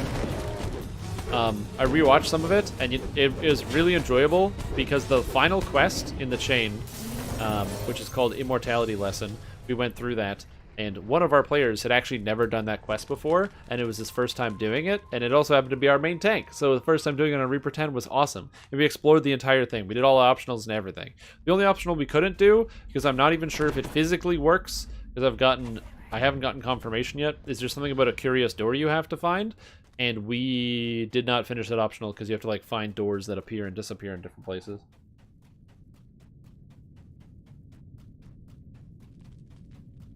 This magic But yeah, overall I'm just super hyped about the Feywild expansion. I'm having so much fun. Empty sockets. It's really good, man. Oh, I don't have the spider socket. Somebody get it, right?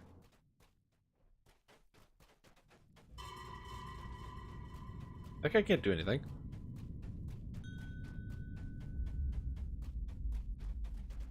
Oh, did you fight the thing? Okay, cool.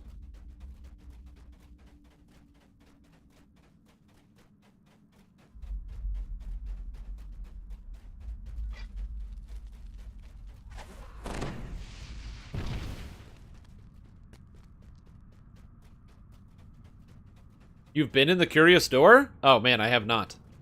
I don't know what's there. What's there? Tell me. Is it secrets? Feywild is legitimately the best expansion ever. Yes, it definitely is. I wholeheartedly agree. I am a huge fan of the Feywild expansion. I really enjoy pretty much almost every single thing that's been coming out of it. All of the gameplay has been a ton of fun. The quests are amazing. I'm really excited about the new gearing possibilities. I am dying to fire damage, and I'm slowly healing, but it is not enough. Whoa, God. Okay, we're good. Man, I love this character. Oh no, they're hitting me with fire damage? Well, I guess I'm fine anyway. So being able to self-heal is the best. For low-level Feywild, like for heroics, is too high. 100%. No doubt in my mind it's just too high. And the reason is because I didn't have trouble with it on Reaper 2. I soloed the entire thing on Reaper 2 on this character. This character is just like, you know, we're crushing our way through Reaper 4 right now. So, you know, this character is fine. But the problem that I have is that I know a lot of people have been struggling to do it with their characters with 10, 15 past lives on like elite difficulty. And my worry is that by making the content, like some of the monsters have almost 1,000 health non-champ. Not a joke. That's just 1,000 health non-champ. I think that what you might end up happening is you have players who get introduced to Dungeons & Dragons Online, and then they get excited when they see the expansion because it's, and they buy it because it's low level, because the thing's in the harbor, or they hear about it or something. And then all of a sudden they try to do this content that they think is cool and designed for them because they're low level. And they get this idea that they should do content on elite difficulty because the drop rates are higher on elite or whatever. And they have this idea because they've been playing with other players and maybe they can do harbor quests on elite. And they get completely 10 times a jillion bodied. And that is what makes me nervous. That is what I'm worried about, is the experience of somebody who buys the expansion because it's accessible early. It's not a big investment. It's only like $40. So they decide they like the game. They've subbed. Maybe they've done a single past life. And they go in and delete. And they literally can't even do the content. And that is... Walls happening later are mostly fine. But some of the monsters are ridiculously overtuned. There is the Kelpie quest, the Legend of the Lost Locket, in which the Kelpies are capable, or not capable, they have a slow, you're underwater so you're slow, and they have a slow effect that slows you even more and deals 80 damage every 2 seconds, or every second while you're in the slow, on elite difficulty. So your average player is going to have, at most, if they're a first life character, or even in the first 5, probably between 150 and 200 health. So if they're in that thing for 3 seconds, which they can't get out of, they instantly die and they lose the quest. And I don't know why that pretty much exists. Like, I love the expansion. On Epics, I have pretty much no problem with it. I like all the quests, even heroics. The items are cool, the monsters are amazing, the art, everything else is awesome. It feels like balanced properly at level 30. The quests are fun to play. I'm going to be honest, I enjoy doing the epic or legendary Feywild more than legendary Sharn because the monsters are less annoying. And it's just super cool. But I feel like the heroics just, it's so prohibitively challenging, and I don't know why. Like, I understand why it's newer content, and newer content generally has a higher scale. But from my perspective, I'm just like, it just doesn't need to be that hard. It's level 5. Like, what are you supposed to do? Like, oh, just use different abilities you don't have access to? Hard content, being around level 15, you have access to hold monster, you can make monsters helpless, you can do all sorts of stuff. If you're playing fighter, you have swing your sword and nothing else by level 5. Barbarians don't have cool attacks. You know, most of your wizard and sorcerer spells are pretty limited. So I find the heroic stuff is just, I don't get it. So again, I don't have any issue with it. But I guarantee you, if I said, type an F in chat if you struggled with heroic Feywild, you're going to see some Fs. So type an F in chat if you struggled with heroic Feywild when you played through it.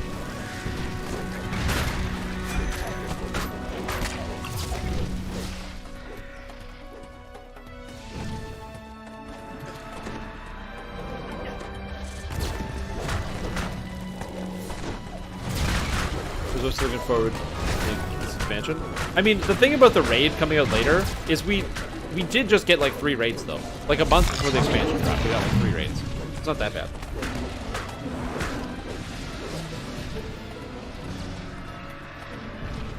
Oh, you only did an Epic Feywild? Okay, well, maybe there's nobody in chat that even played Heroic Feywild in here, but we were talking about it before, and a bunch of people were like telling me about how they struggled their way through it.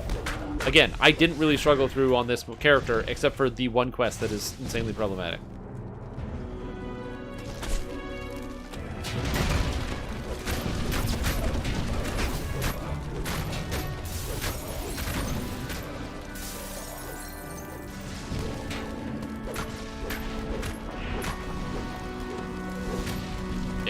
Again, it's just something that, like, I don't know. Especially content for level 3 or lower, why do monsters in level 3 content have, on average, more health than monsters in level 8 to 12 content? Or level 5 content, sorry. I find that perplexing and confusing. That's essentially where I land on it. But other than that, like, I really enjoy it. It's cool. The exploration is awesome. And there's nothing to be said for the fact that you can play on normal, hard, and elite. Right? You absolutely can play on normal, hard, and elite. So you could just change the difficulty down. And there's other options. And I'm not going to argue that point that, like, oh, there aren't other options, because there just are. There are other options. There are ways for you to avoid the difficulty and find the right difficulty that you want. I just don't know why Heroic Elite on the expansion needs to be that hard. Waiting in the lowest depths of Khyber. Something that the Silver Flame does not. Oh, I gotta get the quest. I always do this.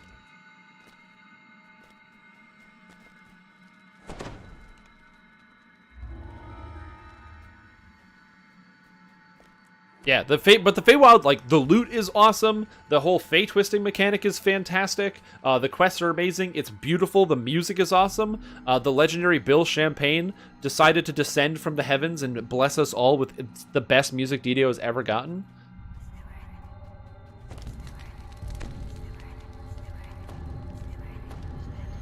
So, like, you know, I'm happy about the content for like pretty much like 99% of it is awesome. I love it. That's why I don't really talk about. I haven't really talked about the heroic. That's why I apologize if it seemed like I was very, very passionate explodey. I've almost not talked about the heroic difficulty at all. It was only because the question I got specifically was, "How do you feel about the heroic difficulty?" Which is why I kind of went on a bit of a tangent. If it sounds like I didn't like the expansion, that is incorrect. Almost every single time I've talked about it, I've talked about how much I love it, how it's the greatest. When we finished the Reaper 10s, I talked about how I loved it and how it's the greatest. I am a huge fan. You gotta buy it. Like, if you don't have it and you can afford it, I highly recommend you put it into your list of things that you're gonna play and do, because it's just good, man. Made up of pale blue flames. Just good shit. Absorbing them into their bodies as they attack.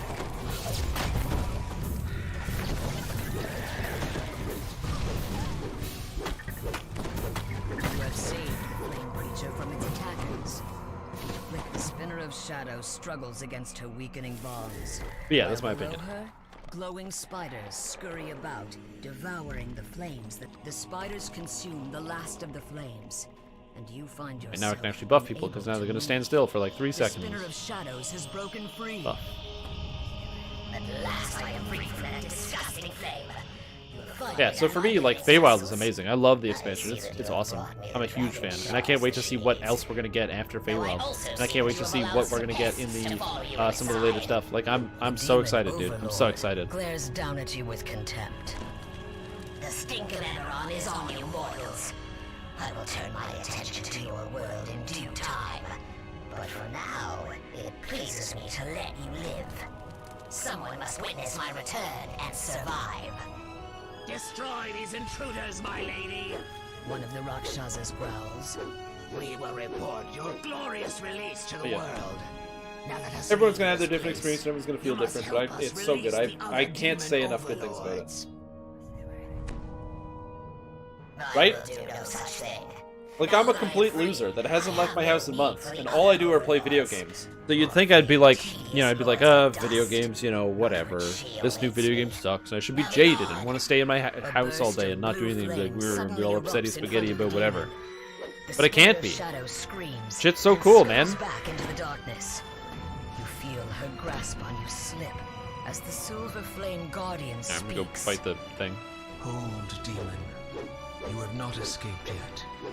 Some of the flame still burns here. The Silver Flame Guardian speaks. Yeah, it's so good. It's so good. Again, I can't stress enough how good the expansion is. So if you're on the fence and you're unsure, I hope that you take the time to assess. And if you're thinking about it and you're like, man, maybe I will come back and play this expansion, it's good stuff. Now, granted, I think it's very, very important, and this is key. This is essential. When you do see criticisms, okay, of the expansion, because there are some, and some people have some legitimate ones, and some people have some interesting points. I always want you to always look at what are those criticisms in the context in which they are formed. And what I mean by that is I have seen lots of people, lots of people in different places, whether it's on the forums or whether it's on the subreddit or something, comment this phrase that the expansion is trash. Expansion trash. They don't give context. They don't say why it's not good or why they dislike it, just that it is trash. If you... Oh, what's wrong? Are you okay? Oh. I'm coming back. Yeah, so if you find yourself in a situation where you're surrounded by these people and you're looking at it and you're like, okay, I wonder, just ask the very important and simple question. Why does this person think this thing is trash? And ask them. 9 times out of 10, there's literally no answer. It's like, nah, expansion's trash. Why? Because the loot is bad. Oh, sick. So I have no information. I've learned nothing. And that I went on a rant about that. If you have an opinion strong enough that you want to tell people about it, use the context clues and your brain, the thing that you have, it's right here. Not everybody can use it that good, but you should try a little bit. Try a little bit, and just write down your thoughts. I don't like the expansion because I don't like this thing. It's what you learn. You learn this in, like, if you're English as a first language student, you learn this very early age. They ask you to talk like your word, like written questions and stuff. And they go like, you know, I don't like this thing because, and then you try to put in the information. I don't like this thing because of this, and I don't like this thing because of this. That information is incredibly valuable to somebody who's considering buying something, or even just trying to understand different levels of feedback. You know, okay, you don't like this thing, perfect, and you don't like this thing because, and then, oh, you don't like it because of the, you know, the loot didn't represent a certain class. Okay, perfect. You don't like this thing because whatever reason. You find the colors of the fantasy fairy tale doesn't appeal to you. Perfect. This is good and useful data. I don't like this thing is a kind of data and can be kind of useful, but most of the time it's not nearly as useful. Because people are always going to like stuff and people are always going to dislike stuff. No matter what you do, no matter what type of product you make, there are going to be people who dislike the product that you are creating or working on. That's just a fact. So trying to find the right information here can be very difficult sometimes.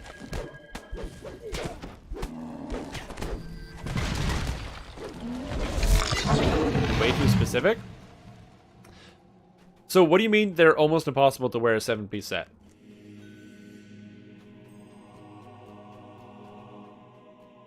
Like, how do you find it impossible? Is it because you feel like the items don't cover off the stats that you need to have a 7-piece set? Is it because you don't want to overwrite the items that you already currently have to get the 7-piece set? Is there a particular item set or items in general that you're reusing that you feel are better represented? Probing questions.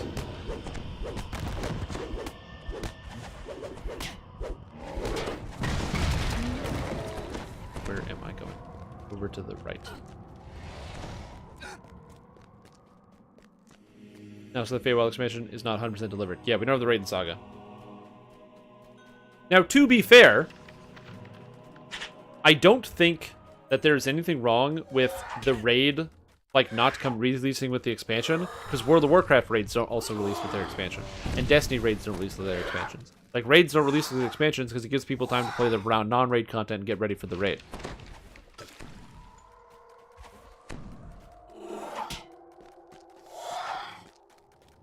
Right, but here's the thing. the cool part about it is, what do you do, hypothetically, right? So, I'm not going to disagree with you. I think that is a good assessment of the situation. It is very true that you will run into this situation reasonably often, that it is likely better to use the Sharn set, or a Sharn set, instead of using like a Sharn set plus Feywild, instead of just using Feywild.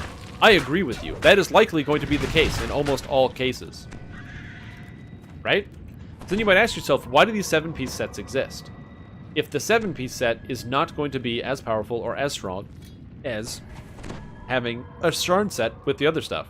Well, 1, 2 sets are better than 1. That's going to happen all the time. So that should just be like, it's just a math property. But the second thing is, what do you do if either A, you're playing a certain type of hybrid class and you need to have your sets organized, you need to have, you know, you're trying to get all of the spellcaster stats and the offensive melee stats, among other things. But also, hypothetically, what if you just straight up don't own Sharn? The Spinner of Shadows decides to change tactics. Arise, my spiders. Even without owning Sharn, you now still have the ability to get one of these stronger item sets. People are getting murdered, dude. What's happening?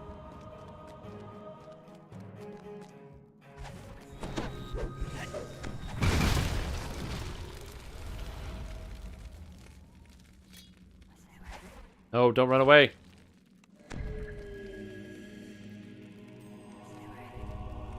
I'm coming back to the middle.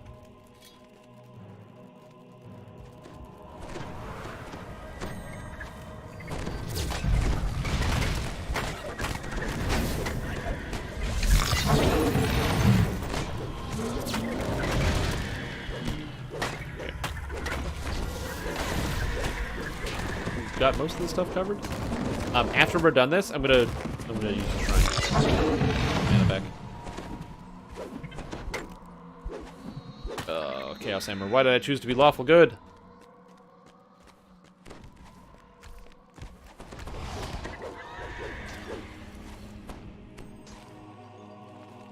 Double strike.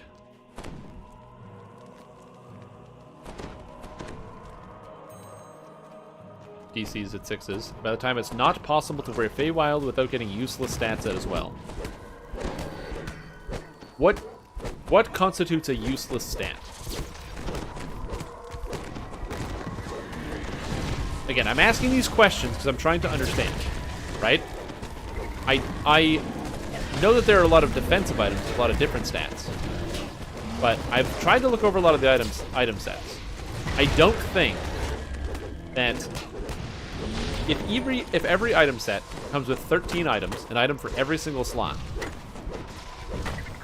I'm fairly confident that on average you will find items for each set, at least 7 that will fit into what you are trying to do with your character class. Right?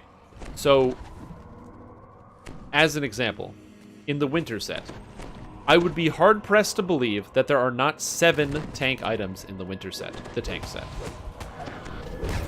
Similarly, I would be hard-pressed to believe that there are not 7 DPS items in the summer set.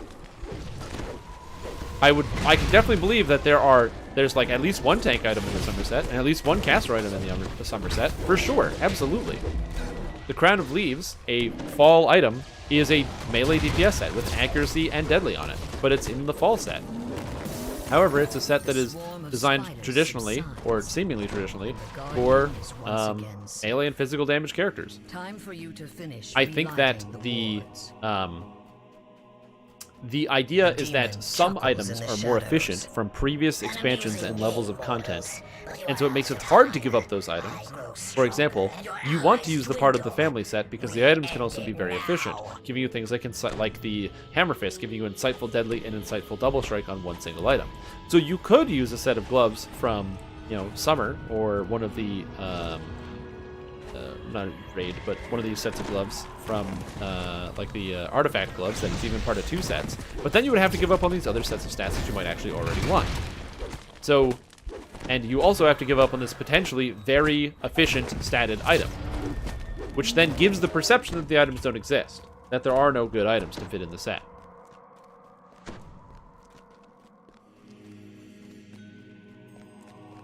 right? So, okay, it's just the three of us alive right now. Can I go harvest crystals while you guys manage everything else? Okay. We have a tank, I think. Then some more can tank everything in the center.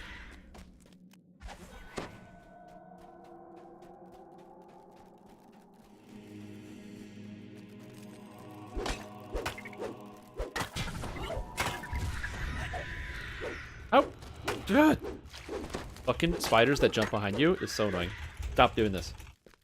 Anyway, my point is, and yes, this is Eldritch Knight, Geezer Hermit. We're playing as an Eldritch Knight Sorcerer. A Warforged Eldritch Knight Sorcerer. My point is, I do not think that the itemization in Feywild is perfect. But I think that the claim that the entire item set is useless is absolutely and demonstrably wrong. And I also think that the idea that because the item set won't serve every single build and you are not fully swapping over is also something that I think is a interesting idea. So consider this. Consider that there are a lot of people out there that want lateral gear sets that they don't want to have. They don't want a level increase at all because they find a level increase would increase the power of the items, and it's just like, oh, I have to regrind everything. And yet people with that same idea where they're like, well, I don't want to see a level increase because it's just going to be re-getting the same garbage. Then there's a similar idea, is that, okay, cool, you don't want to be getting the same items all the time, but this lateral increase that didn't directly increase the power level and gave different options for equipment is now also bad. And I find that very, very interesting. So no Fey, Eldritch, Sprek. I don't know what Spurk is, but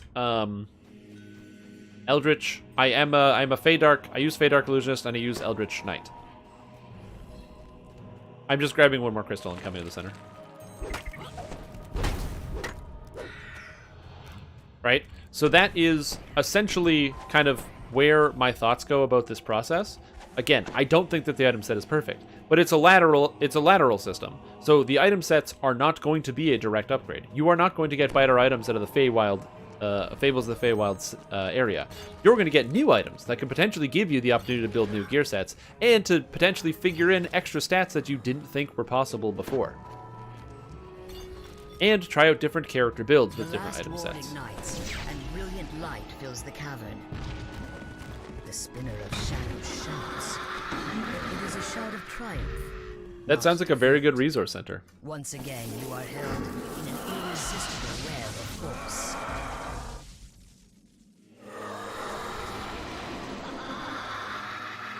Now, we have a minute-long cutscene here, so I'm going to use this minute to hit the washroom. I'll be right back. Please enjoy an ad. If you don't like seeing advertisements, but you love the Shrimp Tom content, please consider subscribing. Every subscription means you don't have to watch ads ever again. Well, you still have to watch ads on like YouTube and stuff, but that's not my problem. I called to her across the worlds, and now she is here. Your prisons and your wars mean nothing to her. Tremble, mortals. Tremble before Loath.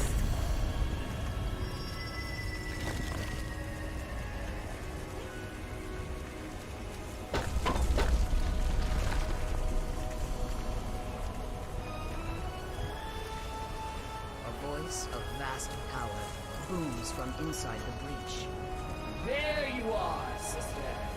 Did you collect the dragon shards as I commanded? I have, replies the spinner of shadows. The drow brought them to me, just as you said they would. What shall I do with these irritating mortals? Leave them. Loth commands. The demon web will soon swallow this place, and them along with it. Now, bring me the dragon shards. There is much to do.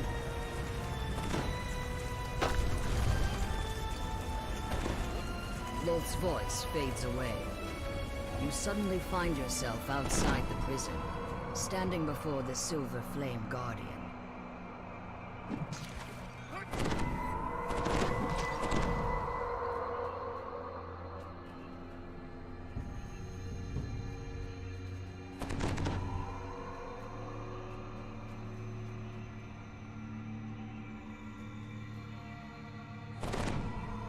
Like, subscribe, and hit the bell. Gosh dang it. But yes. So, I do not want to dismiss that level of criticism, right? That the family set, the part of the family set, gives a lot of really good stats very easily, versus the Sharn sets, or not the Sharn, the Feywild sets, which might not give those stats very easily. I think that is fair and valid criticism, and it's something to think about.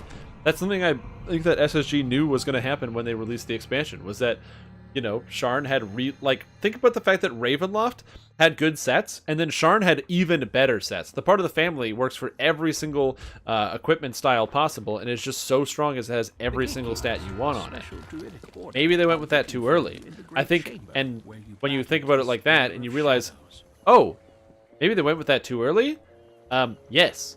Remember, there was supposed to be a level cap increase that came along with this expansion. I don't think that they were planning on making another lateral set. If I had to guess, I imagine that the Sharn sets are so powerful is because they knew this is going to be the last set at level 29, and then they will be moving on to a higher level cap. However, due to a change in scheduling, they ran into a situation where, okay, now they can't really increase the power level because the level cap isn't going up, and now they're kind of stuck. But if they make the gear without an increase in power level, then, you know, because the big worry is if they increase the power level even more, then that means that the gear for the actual level cap increase is even stronger. And you have an even larger amount of power creep, as people like to call it. So it's a complicated note. But yes, the concerns that the gear set feels like it's not very condensed and you have to wear a lot of different items to try to get the same amount of stats is very true.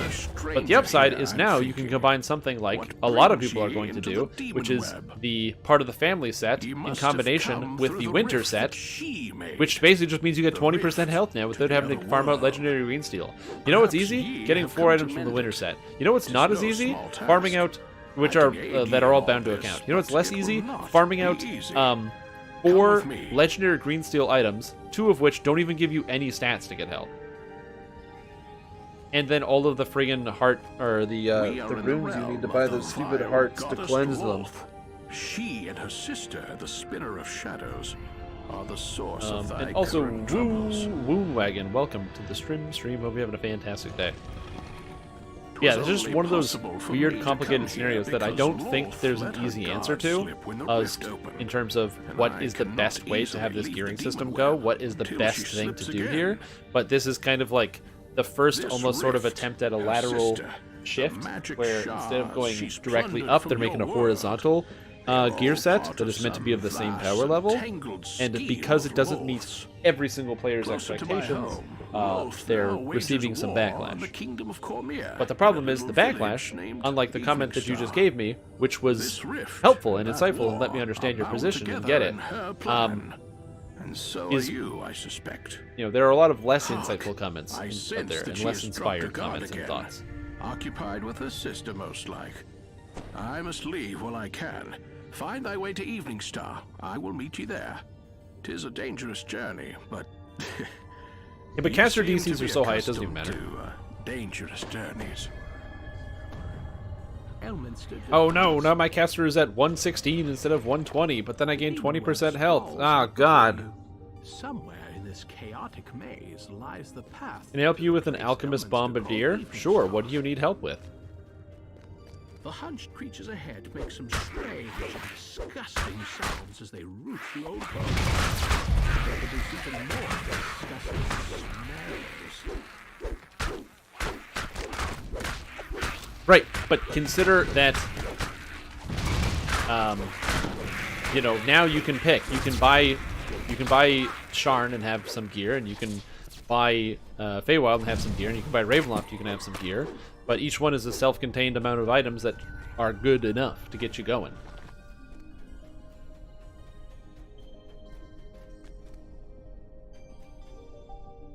Need a guide to build from scratch. No. Max out your intelligence. Take, maximize, and quicken, and the spell-like abilities. Conjuration focus. And take the spells that do the damage and put your points in the Bombardier tree. And stay orange attunement when you're casting spells. There's your guide. Got you with the old spoken word. I unfortunately don't have a written guide for Alchemist Bombardier that is like really visual. So for example, like a video guide or something. However, if you'd like something that's easy to follow, if you go below the live stream, there's a file or a website called Strimtom's Build Guides, or Strimtom's Build Repository. And in there, under Hardcore Season 3, you will be able to easily find yourself into a Alchemist Bombardier guide that worked for me in Hardcore until I died because the game froze, which made me very sad. And it's a first life build. It, I believe, uses Gnome as an alchemist, which is pretty fun. People like, I like gnomes. Gnomes are good. Lower tier, or lower projectiles should be good. Not the item builds. That's the wrong thing. I don't know if I said item builds. That is incorrect. I meant to say the build repository. But under Hardcore 3, it's in there.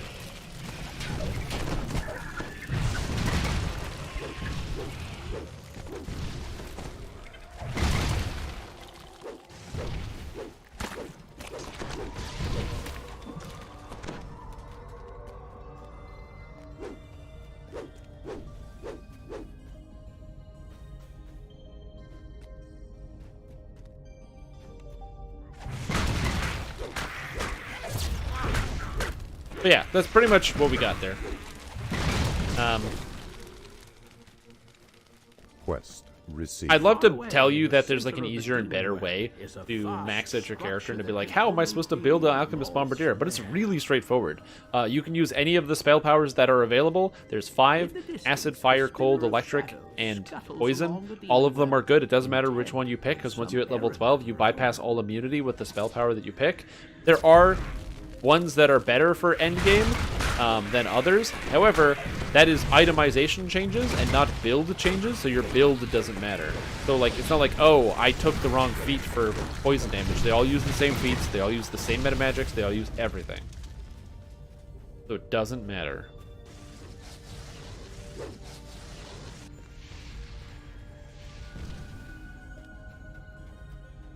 A spider hatchery lies empty.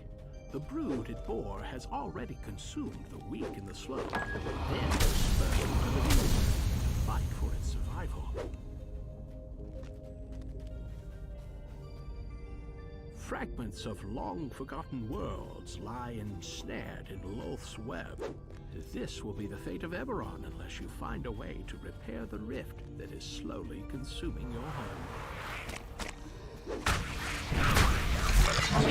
Yeah, so there's a lot of different things there. I'm not exactly sure what the best thing to do in all scenarios is, but the gist of it is you should have a pretty easy time as long as you just hard commit, or pick like 2 elements during the leveling until you get to level 12, and then just hard commit to 1 element and you use that one. Fire, cold, electric, poison, acid, doesn't matter. They're literally all the same once you hit level 12. The one benefit of picking cold is that there's a AoE spell called like Freeze the Veins, or Vein Freeze or something, and it causes monsters to freeze when you hit them with it, as well as dealing damage, which is pretty cool. Is the narrator Deckard Cain? I don't think that the narrator is also the guy that played Deckard Cain.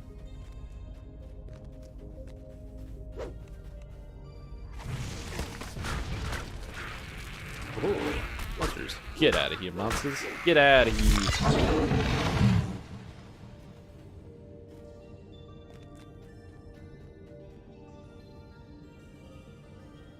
Now we get here. Shard of the demon web, Loth greets the spitter of shadows. It is time, my sister. The dragon shards are in place, so let us begin the ritual. I promise you power beyond imagining. Now join me, sister. Let go of your physical form and join me. Become greater than you ever were. Become one with Loth.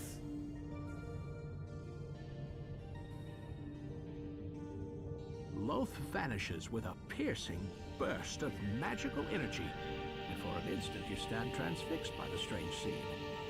Then a sudden onslaught of the Spider Queen's servants snaps you back to the situation at hand.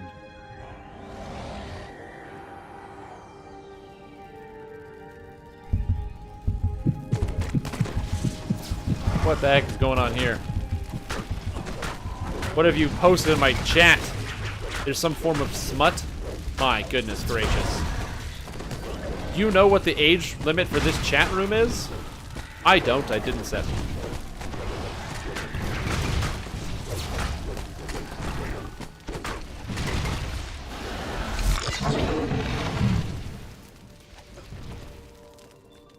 Hey, a spider.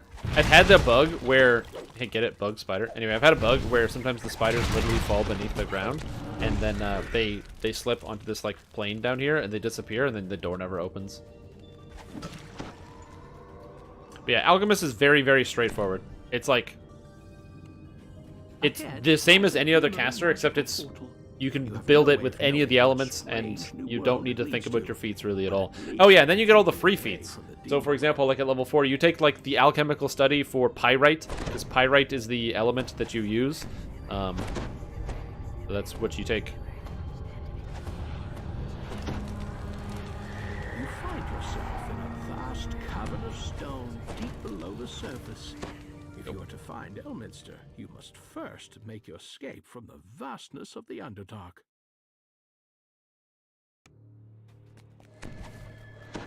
You don't want Orchidium, no. Because you want to increase the patch level of your healing spells, not your craft control spells. You don't really want to be casting the ceruleite spells.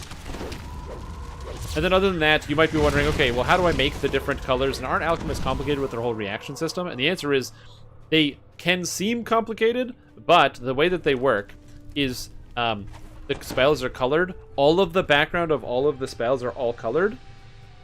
So if you take a look at them, the red spells are Crimsonite spells. The yellow spells are... I can't remember what the yellow component is called, but they're yellow. And the blue spells are ceruleite. And so when you put all this together, if you cast a red spell and a yellow spell, you get the orange reaction, which is what you want to be in all the time. You just try to cast the red spells and the yellow spells, and you'll be set. And then just if you cast a blue spell, make sure then you cast a red spell and a yellow spell after that. That puts yourself back in the proper reaction. That's basically it. You'll get used to it really quick once you start. Again, it's not complicated. Worth running Eldritch Knight single weapon fighting? Yeah, I like Eldritch Knight single weapon fighting.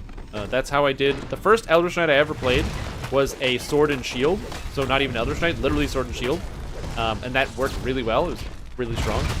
Then the second one I did was single weapon fighting, and that worked really well, and it was very strong.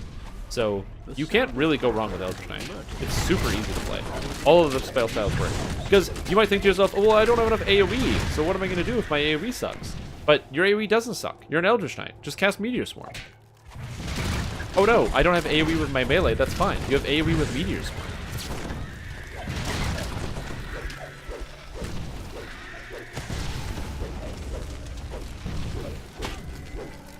Oh no, he died.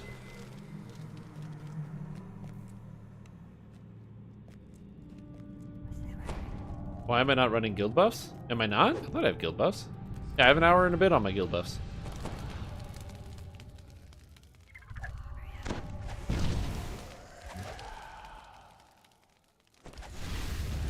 I have one of the settings turned on, which is hide guild buffs.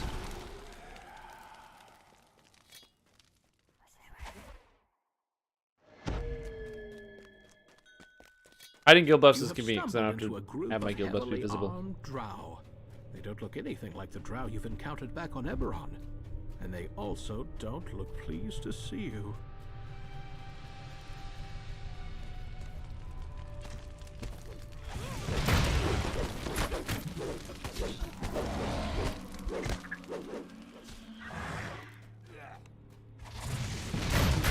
Oh, I just passed by the shrine. I was like, man, I'm running out of mana. Or like I'm at half. I should consider when the next shrine is. And I just realized I passed one.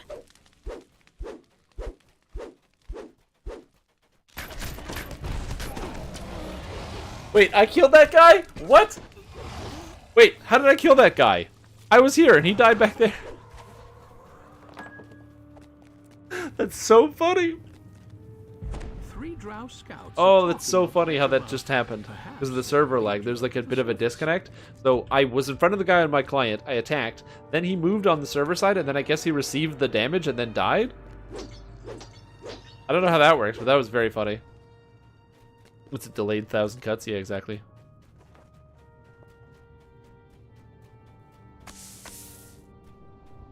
A magical portal lies ahead.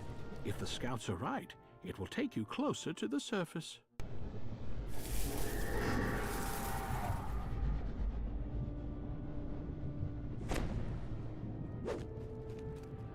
The Drow patrol you saw before is taking a break on the other side of the ravine. We can do this. This is what we trained for. Woo! Above, a strange creature spots you. Surface dwellers down here? It snaps. The slavers are growing careless. I shall have to clean up after them.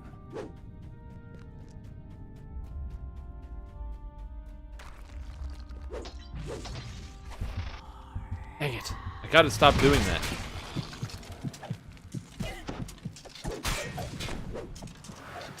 Uh-oh. I'm crowd surfing.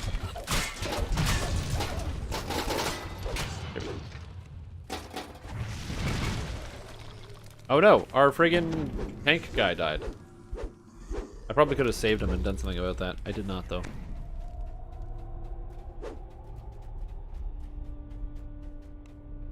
Ugh. Eldritch Knight range.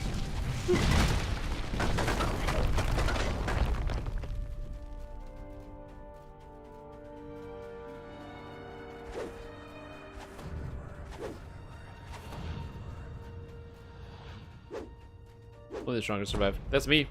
Most times. Usually me.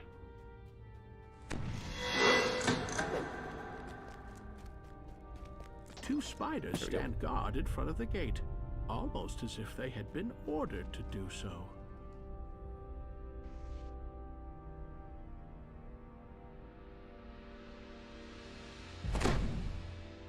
Once again, you see the now familiar sight of the Drow Surface Patrol.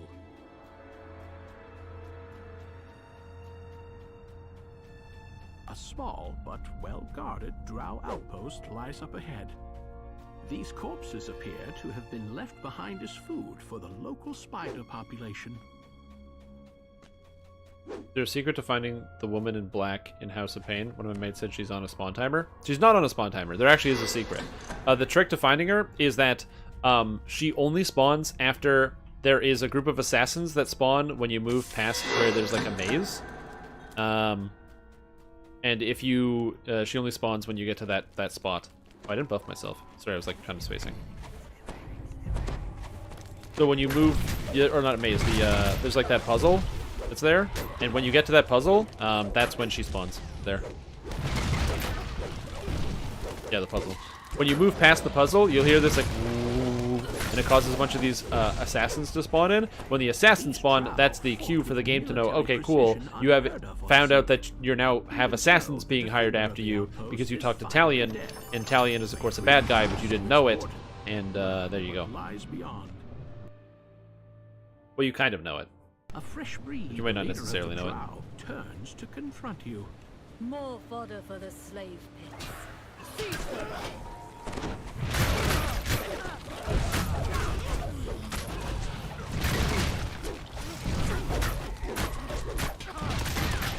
I do deeply enjoy being able to just like swing, swing, swing, and then meteor swarm, and then swing, swing, swing, meteor swarm. Like it's like the hybrid, right? You're casting spells and you're also just dealing that sweet melee damage. There's a lot of health though. Whew, got her. And we're on Reaper 4, so I'm not doing as much damage as I normally would be. But, oh my god, I'm still doing a lot of damage. Voices, voice the master, put your voice on. Over here! Let us out! Thank the gods, I'd almost given up hope. 40k. But where did you come from? I'm trying to figure out what quests I want to do now. What's fun? The people werewolves? here know the name of Elminster, the wizard who braved the demon web. Oh, sure. I was thinking either Wayloon or the great oversorcerer. Druid's Chain. If anyone can fathom Loth's plans, Elminster will.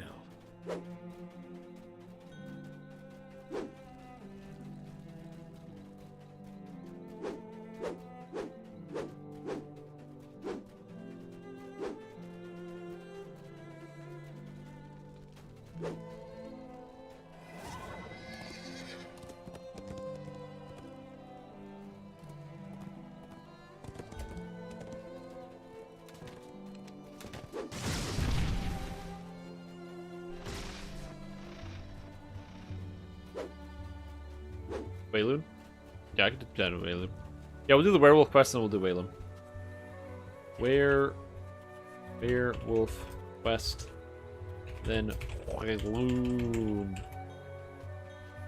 I mean, we're getting a lot of Reaper XP for all this stuff. That was 1423 Reaper XP for that one quest. Turns out you get a reasonable amount when you just start, you know, doing some of these quests. Can I sell this stuff here? Yeah, I can. I can sell all my stuff now with the brokers. Sweet. But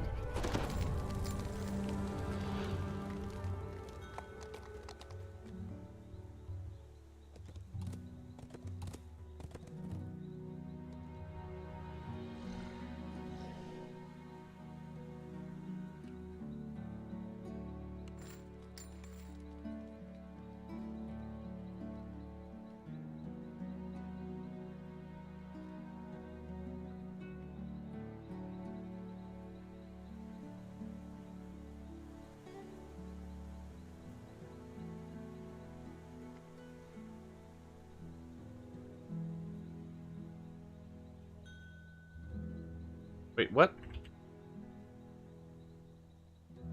Hold on, I was checking something over here.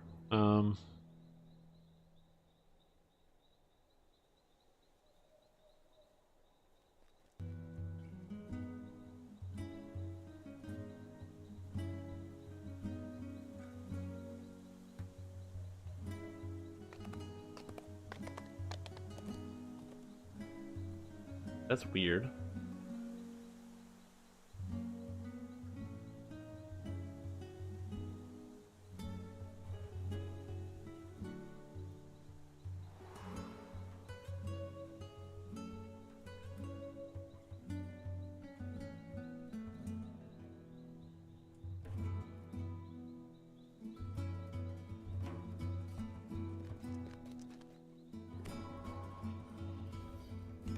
I'm just investigating something really quick.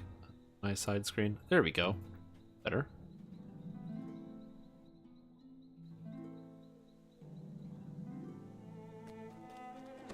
Perfect.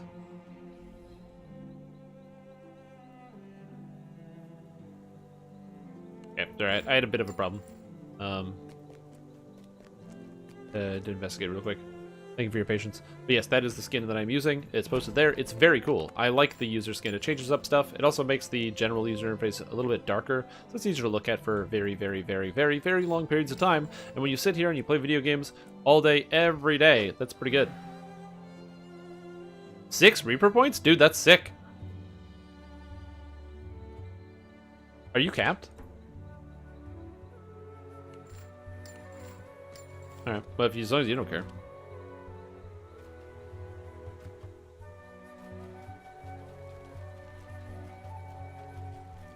Oh yeah.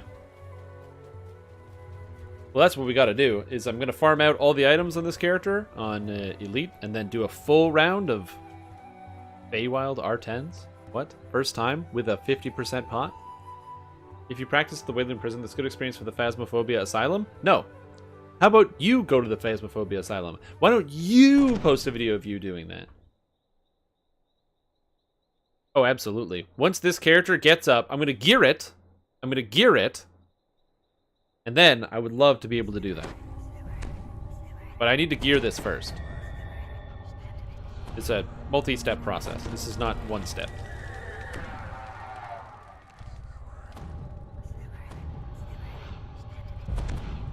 You will do it, but it's fun with mates. Yeah, it's terrifying, man. Like I said, I rewatched that video. I straight rewatched that video, and that was the most horrifying thing ever. The knight looks as though he is not feeling well. Because there's a point where we're going back up the stairs up to the room. I didn't realize, I didn't hear it until afterwards. My damage is too high. The werewolf is dead. Why am I hitting him for 1,000 damage on my autos? Silence is broken by howls from inside. Weird. But yeah. Oh man, rewatching it and hearing them, like, the whispering and like there's like children laughing and stuff in the conversations. Oh, that was horrible. Oh, werewolves. Oh, that's fine. We're supposed to fight werewolves. That's the point of the quest.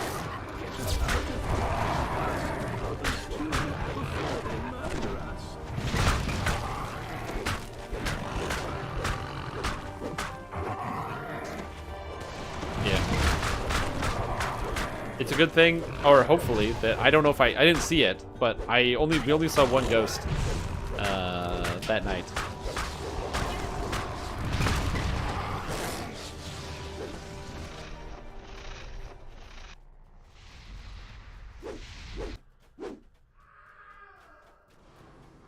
The door to the outside world lies ahead. This form. Come in. This guy's going in. Go. Oh, I forgot this character. This is also epic, so we have to deal with epic reapers. They have so much health. They're so chunky. Why does this thing have like 10k life? Come back. Ugh. I can count on me, mates. Yeah, well, I'm sure we'll do it again now that I've like adjusted and I'm conscious again, like and I'm functioning. I'm sure I can be conned into playing that video game a second time. I don't want to, but I'm sure I could get conned into doing it. Yeah. Oh, I need my Sherpa. I definitely need. I need the spirit leader, Ryangela. He needs to be there. If Ryan's not there, I don't know what to tell you. And it's probably not going to happen if he's not there. You know. I'm assuming you're actually doing the quest. Okay, cool. I've just been around hitting the things that are beating up Zin somewhere.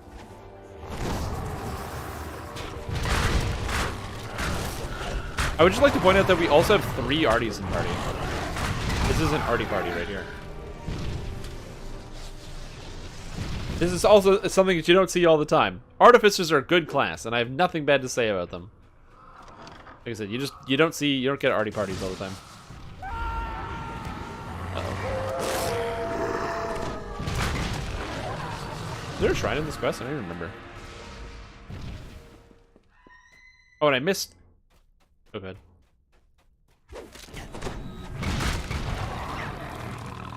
Oh, cool. Also, I missed it, but Fano called the 007. Welcome.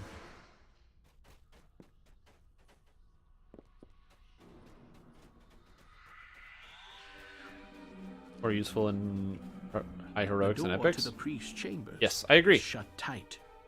Could the priests be afraid of their own patience? But the Iron Defender's probably never gonna get patched. Ever. Which makes me wonder why they even bother making callers and stuff for the new expansions. Because they've mentioned before that, like, it's basically the amount of work to fix it is tremendous. Suddenly issue from the priest's chambers, only to be drowned out by one bone-chilling howl. And another. Yeah, I agree. Like, I love playing Artificer. Artificer's really fun. But just having, like, a full group of them is not the most common thing, I think. The new pet dwarf, which uses collars. Also, oh man, his scripting forces him to come down the stairs, so he just ran down the stairs. That's interesting. I didn't realize that was what was going to happen. But BDSM Battle Rager? Oh no. The stream. I don't know what age restriction this stream is, but don't Google any of those words. If you don't know what they mean, don't Google them.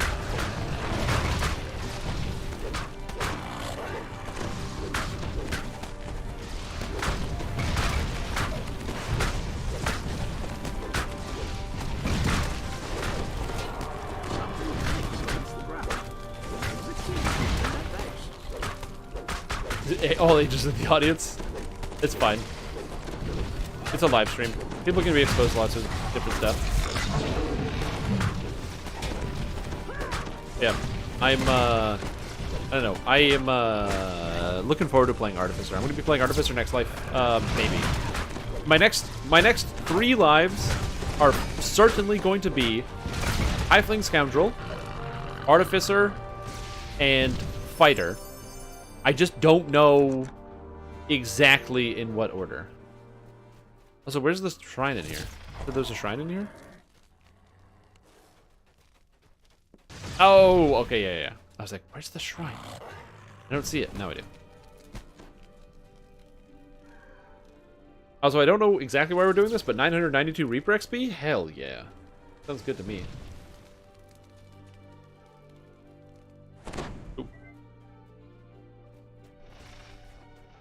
As the door opens, one of the villagers cries out in pain. Some of the others look suddenly ill as well.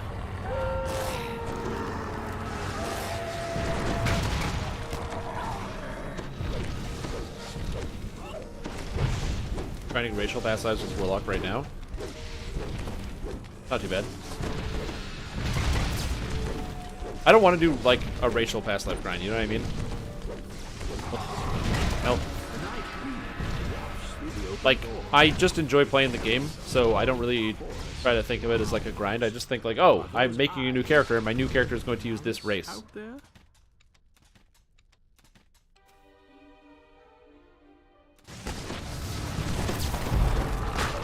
Oh no, our RD tank doesn't have enough Intimidate. He can't RD tank anything. Oh, maybe he does.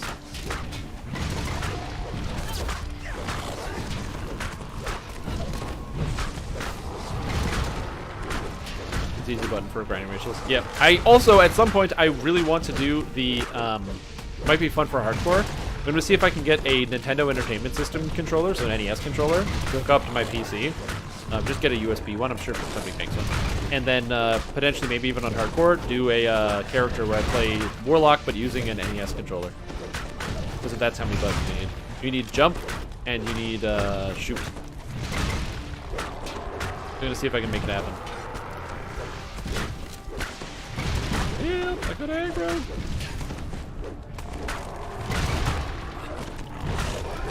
Spawn on the intent. Yeah. Now I'm gonna try to do it without Evards. Seeing if I can do it. That's the goal. Alright, later broadcaster, you have yourself a fantastic rest of your entire day. It's only like 5:51, so. This should prevent the werewolf's curse from spreading throughout Eden. Do we get a treasure chest? Yeah, we do. You know, I don't do Murder by Night very often. That was an enjoyable quest. Could have given more XP for level 21, but no real complaints. It's still 20k. Alright. Wheeloon, which in theory should cap me. Friends in low places.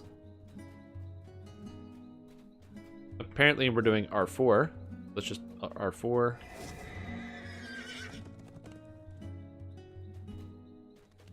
Heroics, this has indeed been enjoyable. Yeah, I don't know, it's just fun to attack monsters and do stuff. That quest is with 1200 Reaper XP. What the heck? Yeah, so that's what I want to see. I'm very curious to see if it's possible to have a character that works well enough to be able to play it with an NES controller. My gut reaction is that I'm going to run into some type of major problem with just general control, like clicking on stuff. And how do you make the mouse function? But we're going to see. The goal that I'm going to try to do is have it be the arrow keys only on the NES controller, and that there's going to be no button for mouse look mode, and probably try to stick it on cone, so that way I don't have to worry about like missing stuff all the time. Camera angles are going to be very annoying.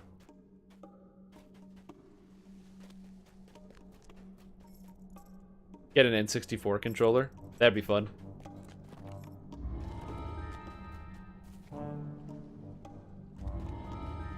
I honestly don't think Monk is that bad. I don't know where you put jump, though. That's my problem, is I don't know where you put jump.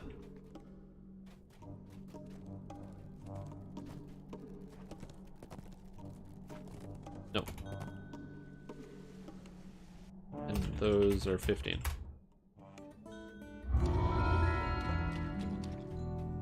Well, due to key mapping the trackpad as mouse input. That's not a bad idea. My current idea is, instead of having the down button be backwards, I'm just going to do like a classic NES and maybe make it so down is jump. So down and A would be jump.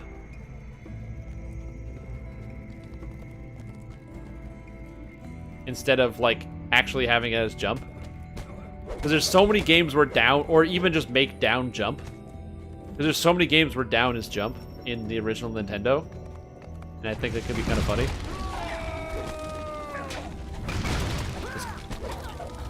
This place may be a pile of rubble, but I am now part of that pile of rubble because I've been turned to ash. Whoopsie. Wait, Drenus, is this guy... A blade forged! Oh, so many repairable people! Cool. Oh, that's pretty sweet.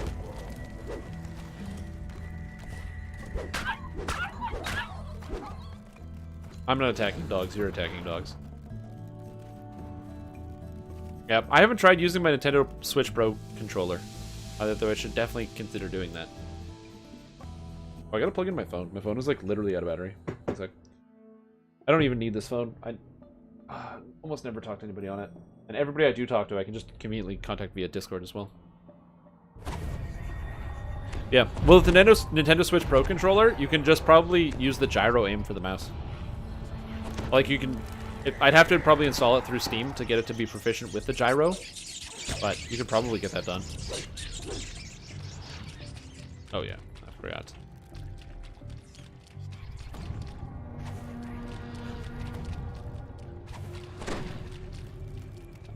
Anytime. Oh, Reapers.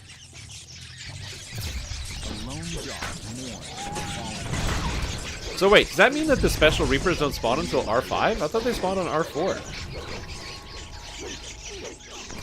Oh, it's R6? Really? A scratchy voice barks out orders somewhere nearby. You lot Weird. take this tunnel. Oh, it's The R5. rest Okay. of you go the other way. I thought it would have been like 4 and 7, which feels better to me, mathematically.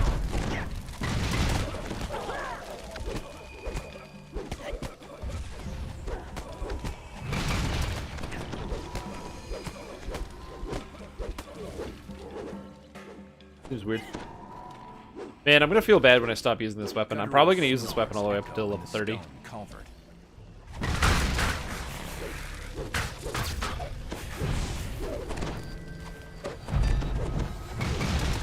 Everyone having color spray is the greatest, by the way. I'm so happy that Artificer can now get color spray.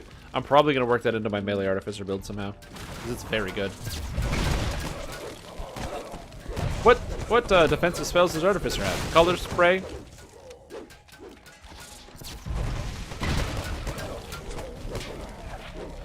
Sword of Shadows. Oh yeah. Sword of Shadows is so good. It's like unfairly good because the crit, it just crits constantly and it crits really hard. It's literally like cheating.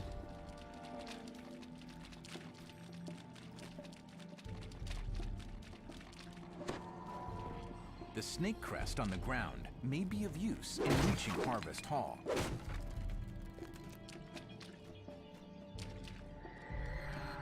The woman's life ebbs away, her frantic will consuming the last of her strength. If you act now, you may be able to prevent further messing with the other kids. Do I have Dancing Ball? No, I didn't take that. Yeah, I'm also getting this weird, like, freezes on my client. I might have to make an adjustment to that. Oh shit, somebody has Slicing Winds weapon. I'm also just burning literally as many spell points as I can because I'm going to use the shrine once this fight's over, so I don't really care about how much mana I'm spending.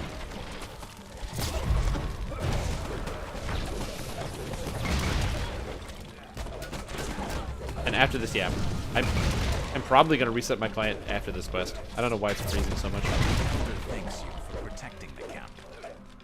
We will be safe now. Oh my god. Take this like, crest. it's hitching all over the place. I don't know if there's like an actual physical problem with my computer.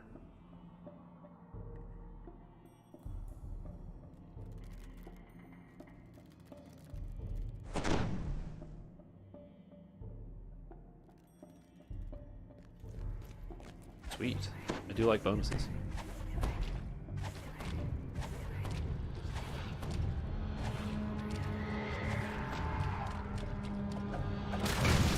Ah.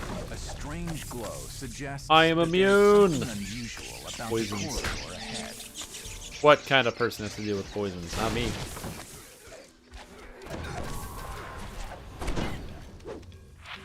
I do like that these guys are programmed to attack the barricades.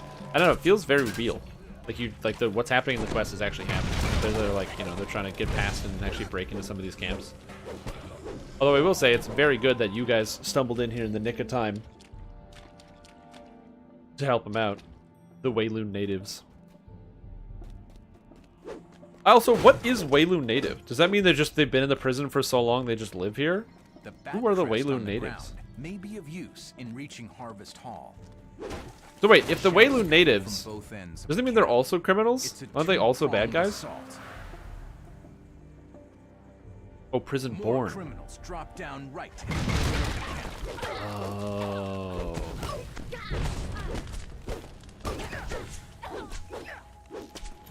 So they're born in a criminal place, but not necessarily criminal themselves.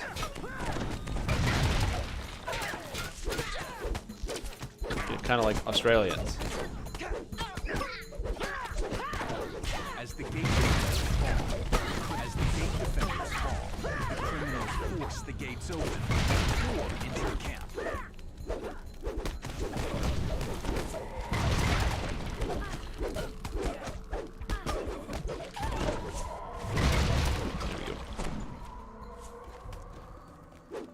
My game is really struggling right now. I'm gonna double check my yeah, I'll look that up real quick.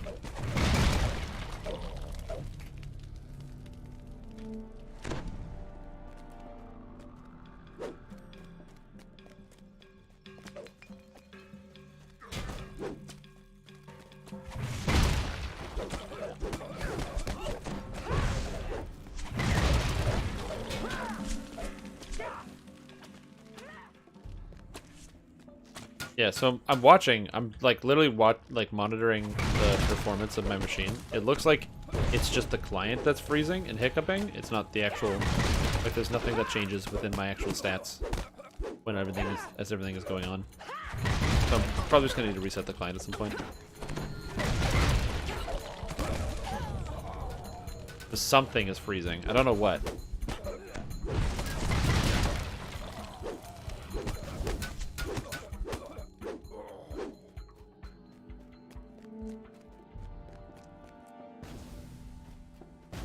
Oh, I see. Okay, I got you. I'm picking up what you're putting down now. So you can proceed to Harvest Hall. So it was a city that was turned into a prison, and not a prison that grew so large it became a city. That makes a lot of sense.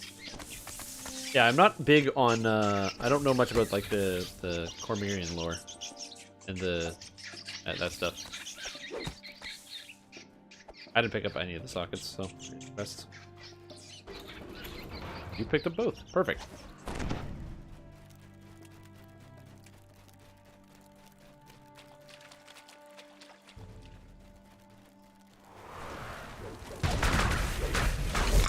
That makes sense.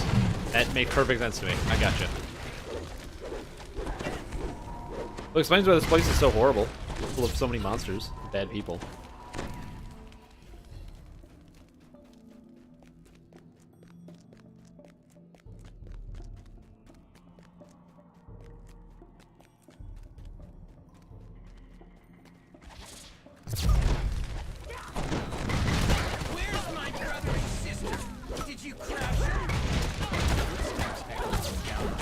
Did you crash him? Hell yeah, I crashed him. Crash him all over the damn pavement, man. I apologize if my commentary gets pretty sparse sometimes. For some reason, I'm currently... I have this weird twinge in my stomach. I don't know how exactly to describe it. It's like... It feels like there's like a gap or something. I don't know.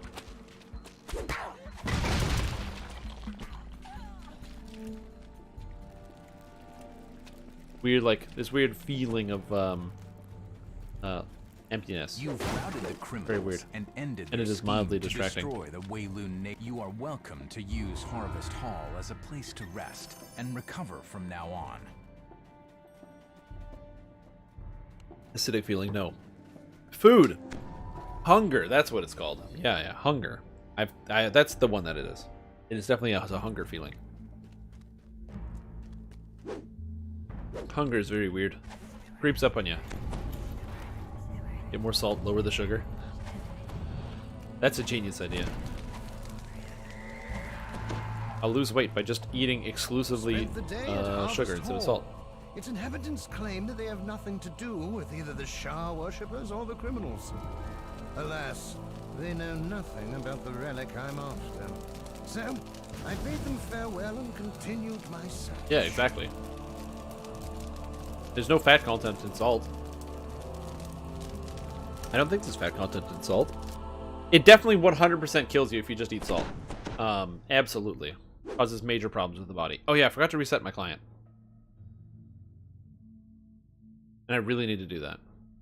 Your allies meet you just inside the entrance to the crumbling warehouse. Because I've had this client going for like 6 hours. To learn who's been and it's in pain. recruiting gangs inside the prison. Their leader signals that I'll he do it needs after to this quest. speak with you.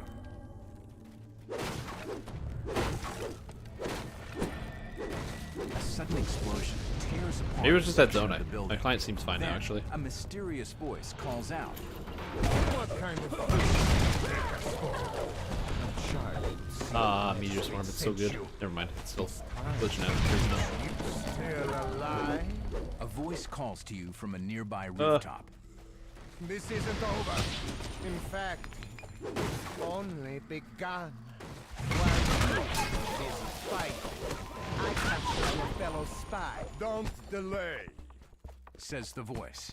If you waste my time, no problem. Yeah, I find that sometimes I just don't eat super regularly.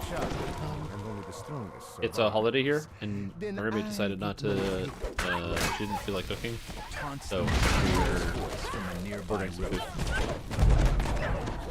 Drink some water? Oh, I did drink water. I thought I drank water when I saw the hydrate. It's probably a good idea, though. Desperate man calls from the end of the alley. That's a good beverage. What do you just call that? Water? Oh, that's a good one. It's good wholesome, healthy water. Oh my god. This constant hitching is madness. A sudden blast blocks your path. I don't even know if there's a way to fix it. We have something else in mind for you. This is fun. A woman screams from inside a burning building. Yet saving her from the blaze may compromise the life of an ally.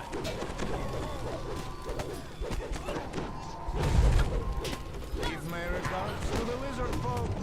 Shouts a distant. I'm not exactly sure how the optional is works to save all your allies. Smelling drainage tunnels.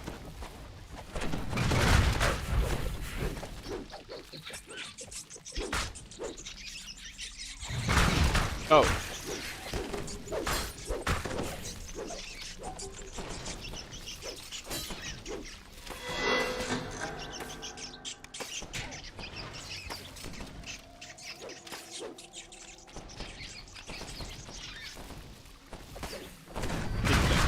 Yeah, because I always thought it was like a time-based thing or something. I never did any of the optionals anyway, but that makes sense now. That all of the optionals, each optional you do, he kills one of your allies. So, but they're called your allies. Like these, like I think that's the thing that got confused me the first time I did it. It's because Odo and Sabina, it'll be like, oh, your ally is in danger, but you have to save all your allies. But if you save one of your allies, you lose an ally. I always found that like kind of perplexing terminology.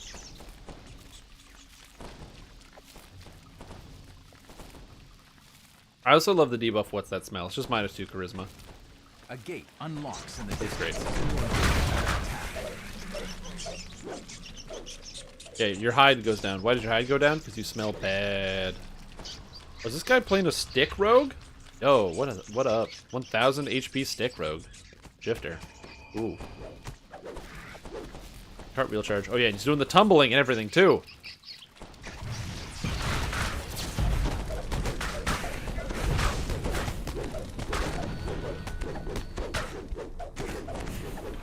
I do love that. The voice taunts you from somewhere quite close. It's more than -2 charisma. What's that smell? Oh man. Yeah, smelling bad is a big problem. I think it's just one of those things that, you know, it's like sound almost. Like, you know how if you're watching a video and the video just doesn't sound good, you're going to you run into problems, or it's hard to watch because the way that it sounds is so important to your overall enjoyment of the whole product and the whole video. I think of that kind of in the same things in terms of like smell. Like, if somebody smells bad, you just don't want to be there.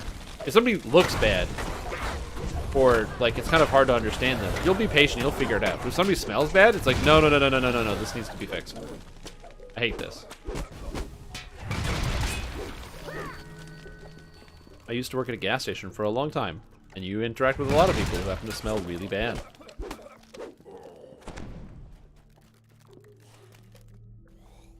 Okay, raise this guy. Let's raise this guy. And where's Val? Oh, did you get him already? You like a hand? You seem good. Okay. Oh, he's way back there. Oh. Alright, I'm gonna come get you. I didn't realize how far back it was. I didn't realize it was that far back.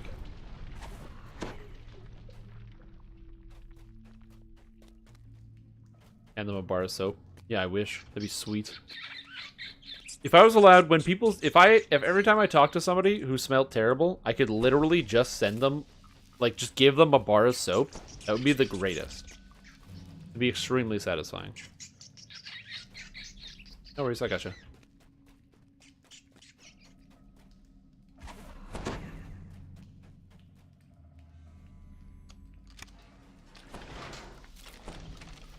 No, one sec.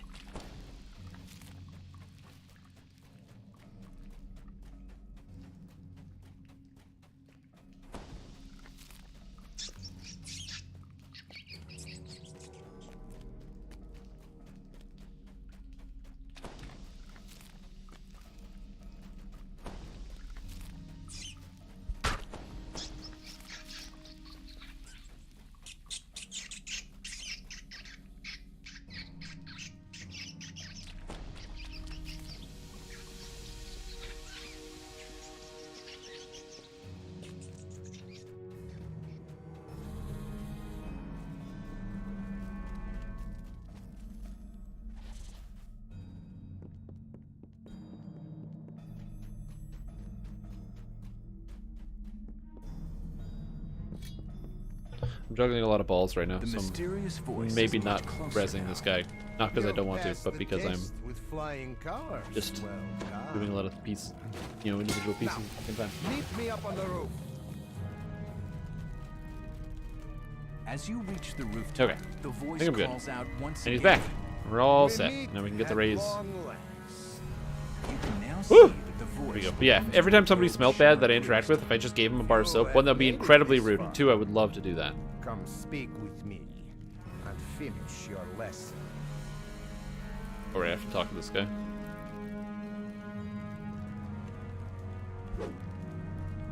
ladders hit the roof, and the priest's minions warm up, ready for battle.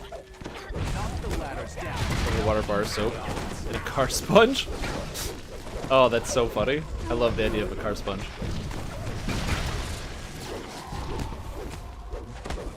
Be like, here's a hose.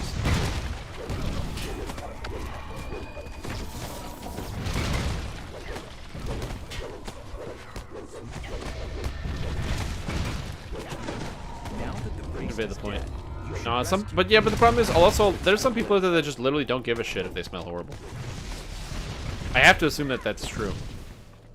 Because I've always thought about it, and I've always been like, man, I don't want to smell bad. But I imagine that some people just don't care. Now, to help yourself to the mad It's just not as important enough to them. treasure.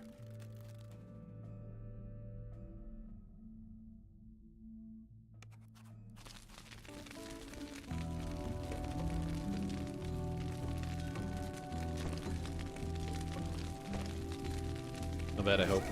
Yeah, for me, it doesn't really care. I probably smell bad because I don't leave the house, and I don't really think about it that much. Like I don't smell like actively bad. Like I brush my teeth and I shower regularly, and I still wear deodorant when I stay inside. You know what? I probably don't smell bad then. It's when people, oh man, it's like the construction workers that come in where they smoke like 2 packs a day while they're on the job site, and it's the middle of summer, and they haven't showered in like 3 days. They come in smelling like very unshowered person that then is also very unshowered, but then also just like all the cigarette smoke coming in out of the clothes or whatever. Okay. Okay. I have no idea what's happening right now. I'm rubber banding like crazy. Then they must be Shadow Kai from the Shadowfell. Maybe it's not my client. Maybe it's just the server. The Netherese as bodyguards or assassins. Okay. Okay. Am I up on top or on bottom? Oh my god. Oh my god. Oh yeah. Well, not an ashtray. A sweaty ashtray. A strange mist envelops you, and vertigo Still shower. clutches In your real stomach. days of the washing. Yeah, exactly. Just take a shower. It's not that hard.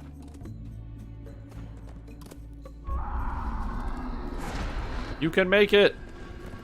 The world around you has changed. It's become a shadow of Wayland. Alright, I'm gonna try to kill all the stuff that's here, just so it's nice and clear at this area. Feels alive.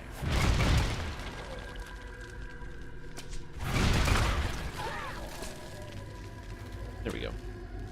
Okay, well I killed a bunch of people in Toilet Red Alert.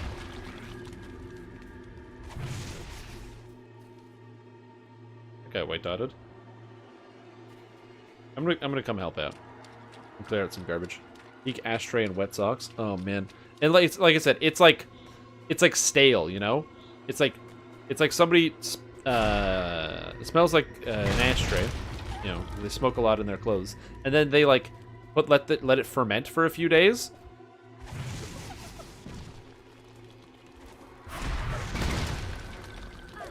I also know how else to describe it, but man, it's horrible. And yeah, I gotta reset my client still. Go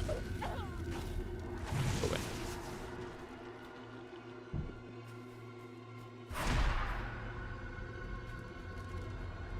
Yeah, I think everyone's through.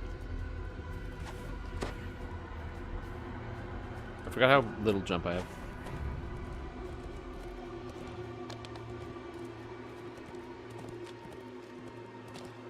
Yeah, exactly. No, and also I find just bathing in general is just nice.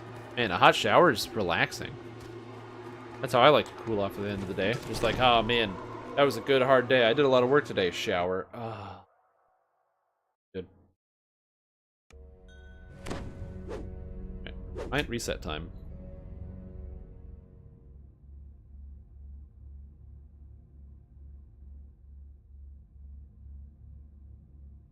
Just about when the stream starts. There you go. Yeah, turn on the stream, and then you just sit in the bath and you relax.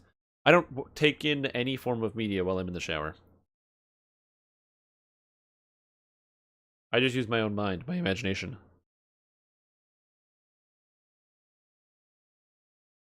Yeah, the servers definitely need to come down for a restart.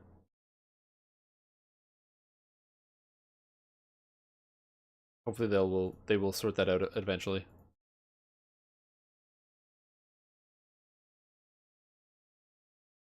It's been a long day of labor. Yeah, I am more of like a shower in the evening kind of person now. I like to get through my whole day and work through everything, and then all of a sudden, boom, we're good. You stop doing weekly restarts? I think, well, the servers were down last week for Feywild, last Wednesday. Is this the 7-day anniversary of Feywild? No, it's 7 days. Tomorrow is Thursday, which is the 1 week. But it's been 7 days. Or we are on day 7, which is nice.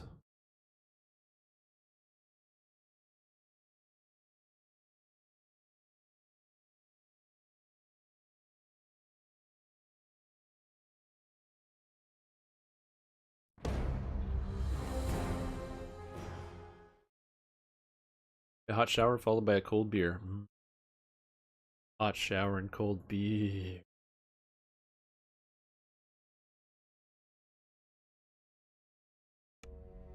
Alright, we're back in the quest. Hopefully everything's going to load properly. I'm going to feel good.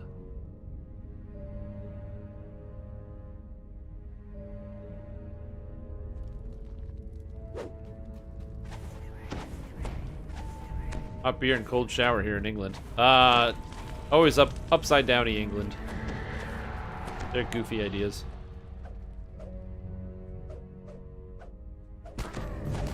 I can't do cold showers. I know some people are like, oh man, on a hot day, I just love to have a cold shower. I can't.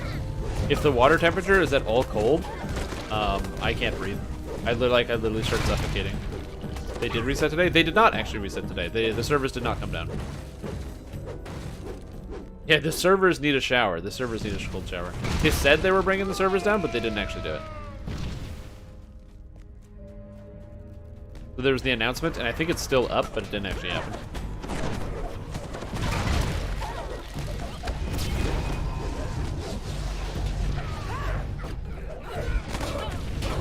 I can do a room temperature beer if I'm already drinking. Example, you know, you bring the case of beer down to the beach or something, or you're at like a cottage, and you bring down the case of beer, and you're like most of the way through it, but then it's also been like a good chunk of the day, so the beer is now, you know, been sitting outside almost the entire day, so it's no longer cold, but you've also had like 10.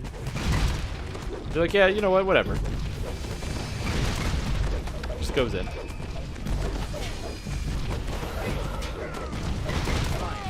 Whips. I should probably put on my elemental attacks, don't you think?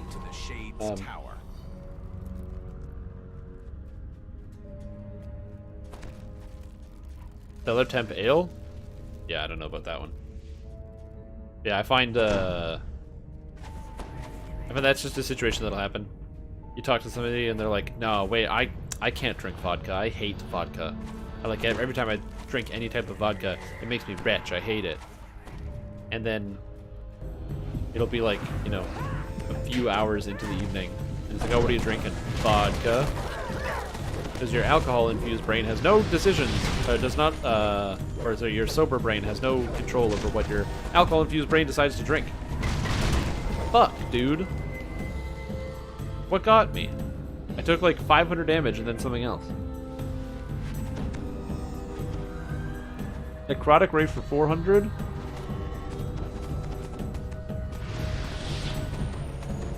And oh, it's double Necrotic Ray. Okay, so the Fam Reaper Necrotic Rayed me twice. That's why.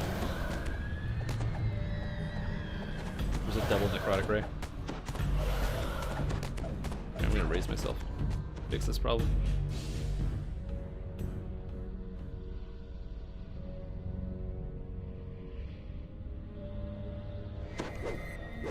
Hey, the old teleport.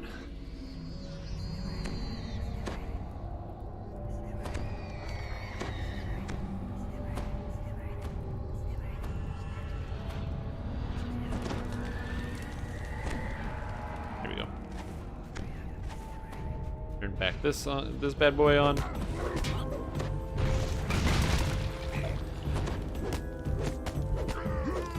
There we go. This character doesn't really currently have that much melee power right now, I think. I'm all waiting on the capstone to give me a lot of additional stats here as well. If you're wondering why some of the melee physical damage is not as tippy top as it could potentially be, because we're waiting on a couple stats.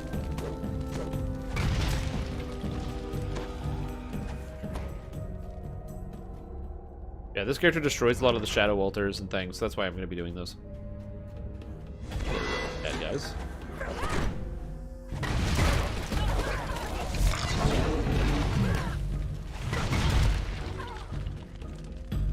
Wood groans against metal in the distance as the gate to the Shades elemental Tower damage. opens. And my self-healing is still reasonably good. Being able to heal myself for like 300 on Reaper 4 feels alright.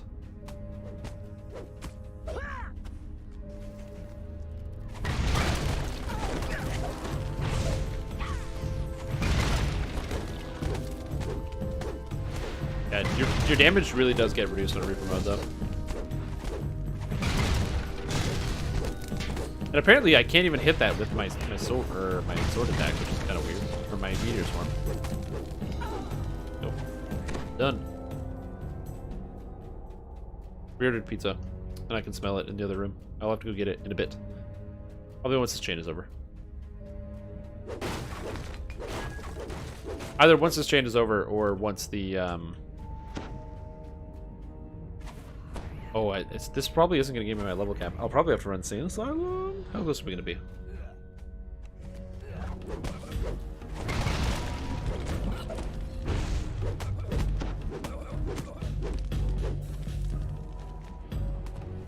Hey, who doesn't like Sand Asylum? I love Sand Asylum.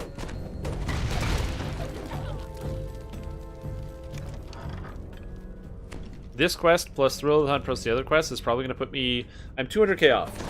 These 3 quests is not going to cap me out. And I don't really want to... The problem is I want to eat the food while it's hot and warm in the other room, but I also don't want to take a break until I'm at my level cap. Because that's a perfect time for like a momentary break.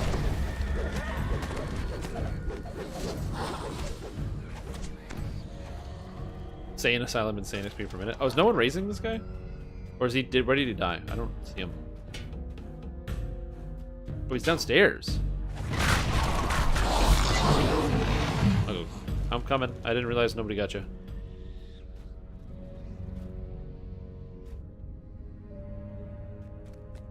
Where did he die?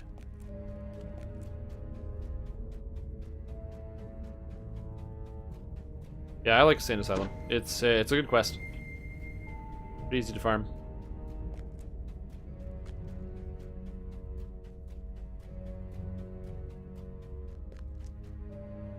Oh, door.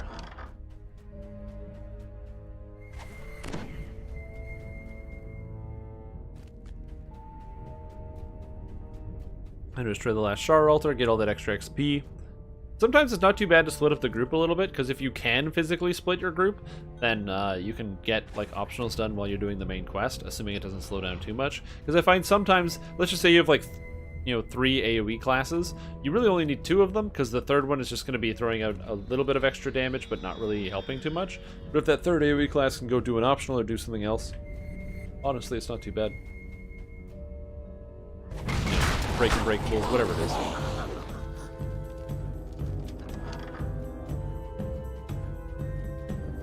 Over here. The dark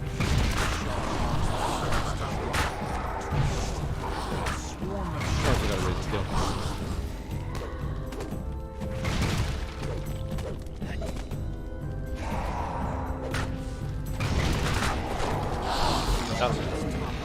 And getting more XP now. Got us inside the complex. Yeah, Sand Asylum is a good farm. There's also, I don't know, there's probably a couple other level 17 quests or something in that range that might not be too bad. I'm definitely thinking about just getting the experience over with. It's that, I find it just unbearable. The last level is unbearable.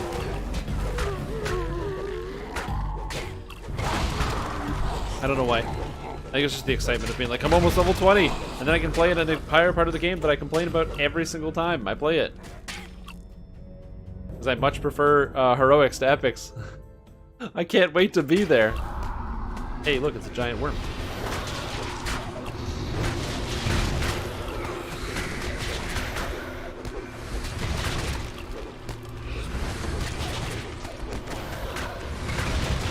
Hey, full aggro. Nice. I think I should believe in surrender. I don't know if we would like have spared him even if he did, but still, I'm gonna think about it.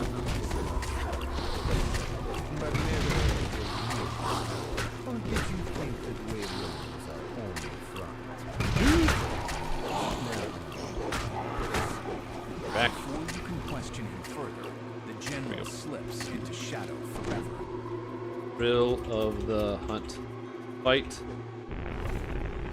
your way over.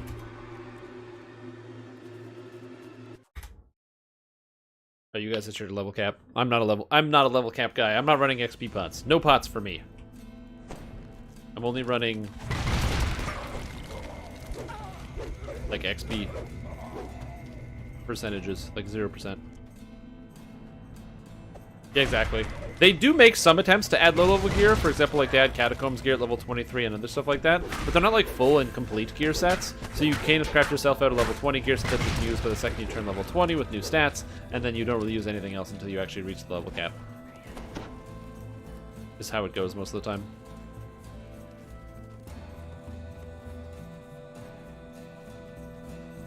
Yeah, I want to kill my way over because I want to make sure that we don't get overwhelmed by stuff.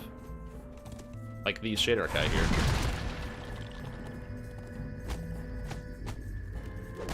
You can unlock the gate? Oh, I didn't know that.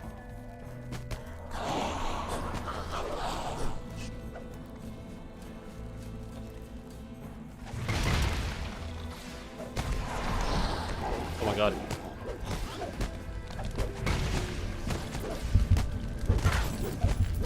Was Wayloon? I did not play, or I wasn't really playing. I was kind of focusing on University when the Shadowfall Conspiracy dropped, so I didn't play right when it came out.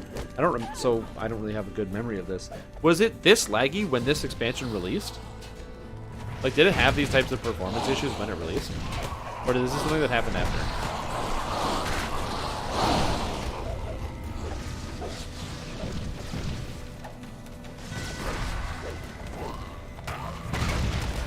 This is like unplayable.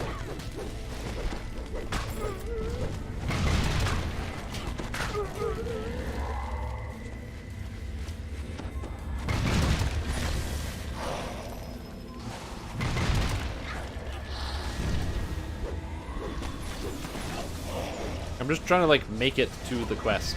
And there's like, get in, escape, escape. Woo!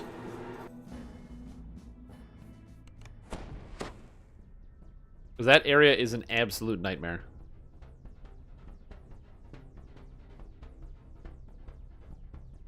Yeah, I know the purple stuff used to cause lag, and it doesn't cause lag anymore, but I've always found Wayloon to just be like the epicenter of the worst performance issues in DDO.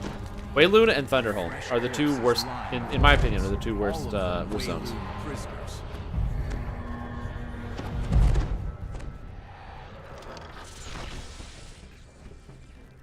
Karleth has gone too far, says the Netherese wizard. He's become unpredictable even for a Shadar Kai. We cannot let his excesses Must kill bad guys. Ugh, so close. Kind will never understand. 150k. 150,000 to level. The Shadow Curse is strong with Karleth. It does this. And then it's just a lot of like, spend almost an hour re-gearing, figuring out the items we use from level 20 to 30. You know, classic gearing conundrums. And then, like I said, the quests are just worth a ton of Reaper XP in general. So, like, that last quest was worth how much? 1,500 Reaper XP almost? For me, anyway.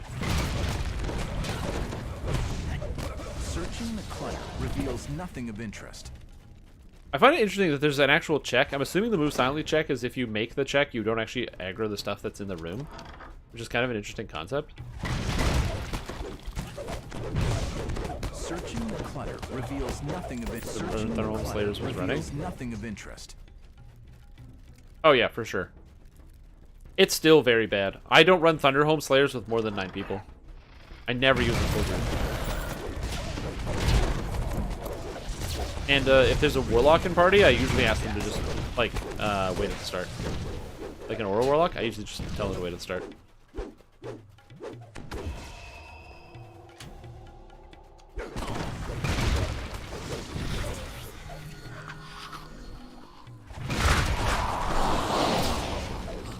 All this passive healing is so good.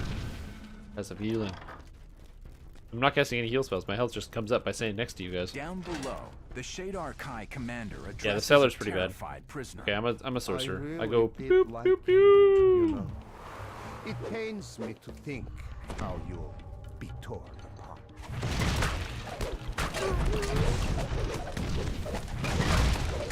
Oh, heal cures bleeding. Goodbye, Howler wounds.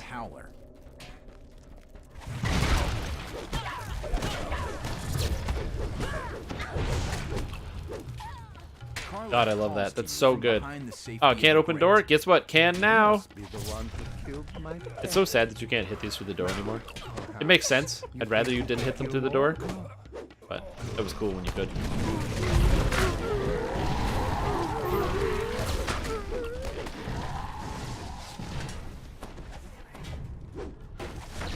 Dang it. I'm gonna blow these up. Whoa! Reapers. All of a sudden they just appear. There's so many of them. Again, one of the reasons why I like the Eldritch Knight is there's that level of just mana conservation where you can always do stuff because you're always attacking monsters to give you something to do outside of just casting your spells, which is pretty sweet. Like, is Eldritch Knight going to be better than a regular sorcerer? No, probably not ever. There's probably, and I think that it shouldn't ever be better at dealing damage or something than a true sorcerer. But it gives this level of tankiness, and it gives it an alternate playstyle, which I really like. I am perfectly okay with the idea that some things are just better than other things. Eldritch Knight doesn't have to be as good as, like, Caster, Sorcerer, Wizard. In fact, it probably shouldn't, because Caster, Sorcerer, Wizard is what people want to play it. It would be really weird if the best melee in the game was the Wizard or the Sorcerer, because it just feels like, as cool as that is, that feels that is just not, like, good for people to understand the game. You're new, and you start playing, and someone tells you, what does the most damage, right? If somebody tells you Barbarian, you're like, oh, that sounds about right. Or if somebody tells you, you know, it's Paladin, or it's Fighter, or it's the guy that has a crossbow that never runs out of bolts, so they're basically using a machine gun. Your brain is like, oh, that kind of makes sense. But if somebody's like, oh, who does the most damage? Oh, it's the Sorcerer. Oh, yeah, blasting stuff and blowing stuff up, that's what Sorcerer sounds like. And then you're like, no. Are you getting murdered by this guy? What's happening?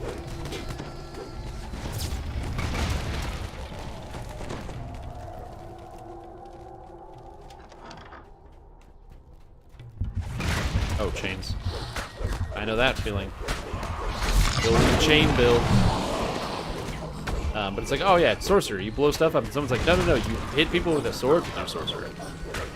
Like, that's just not something that you want. You just don't want that to happen. Whether that's cool or not, or good or not, you just don't want it. It just shouldn't be what happens. We have the key, by the way. At least we think we have the key. That was the bad guy. The door is locked. One of the Shadowball who guard this area must have the key.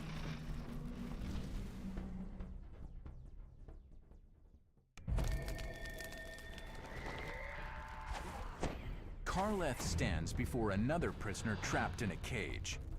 You were my favorite, says the Shadowball. Alright, let's do it. Smash this boy. Also, apparently I didn't have Nice Transformation on.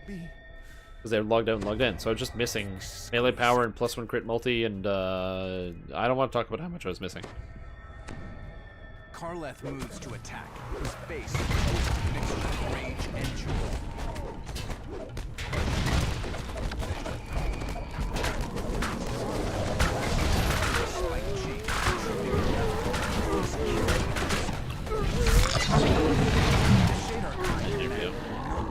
Yeah, there's a lot of lag here, but I'm still able to kill all the elders for the most part. Yeah. So I think of it like, you know, it's okay if things aren't, if everything isn't perfectly balanced all the time. In fact, imbalance is one of the things that usually makes video games fun, is when things aren't always balanced. Everything being exactly the same is less fun than things being different in different scenarios. It's when things are so bad that they are unplayable, and I've mentioned this before, but we're at a point in time where things aren't so bad that they are unplayable. They might not be as good as other things, and there are limitations on how far you can get with some things. For example, if you are playing, you know, a cleric bow build, you probably, like, you can do that, and it'll get you through the game, but you probably don't want to, if your guild is trying to do Reaper 8 Project Nemesis and no one's ever done it before, you probably don't want to bring that character in there. You probably want to bring something that's a little bit more designed for that specific niche. Again, at the end of the day, also, it depends on what you can make use of. Alright. Recall, and in, then mirror. Goddamn, I just want the... we're almost there. We're so close. 125k XP.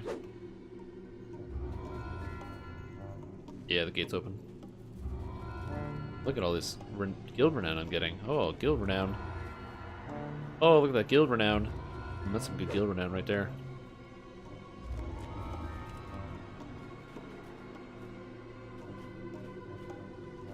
Whoa.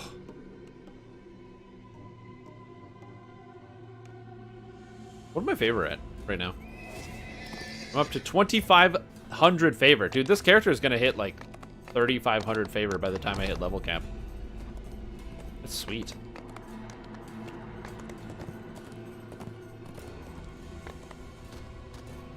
A lot of favor.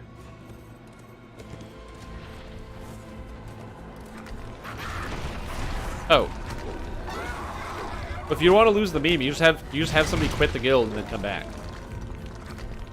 Like they just quit the guild and then come back.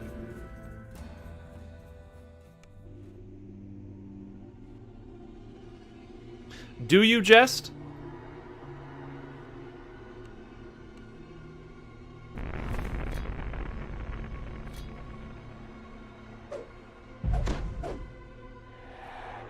Yeah, why do I not believe you? The jovial jape. Ah, I'm familiar with that term. I'm not. The only jape I'm familiar with is Jungle Japes, the Donkey Kong map in Smash. The only time I've ever heard that word used. Jape. A barrier of magical shadows blocks this doorway. There has to be another way around it. Although, to be fair, I am a rube. I am not, you know, an expert of the English language. I am but a dilettante, one who needs to learn more of the words and the things and the context and the usages and what have.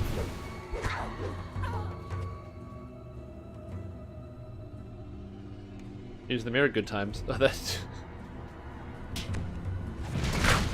good times.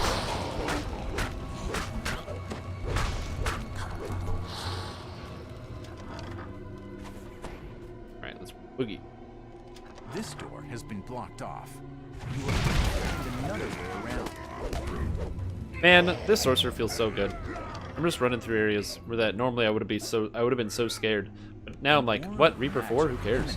Oh no, it's a bunch of Shader Kai and a bunch of Reapers? Okay, sure. Hey, half of the room is dead.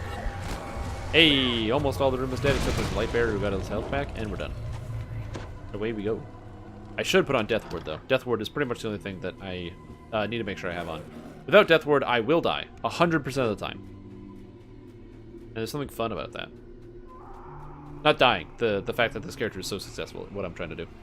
Kill all the monsters without dying. The door here has been sealed off with bricks. There must be another These guys, what this going on here?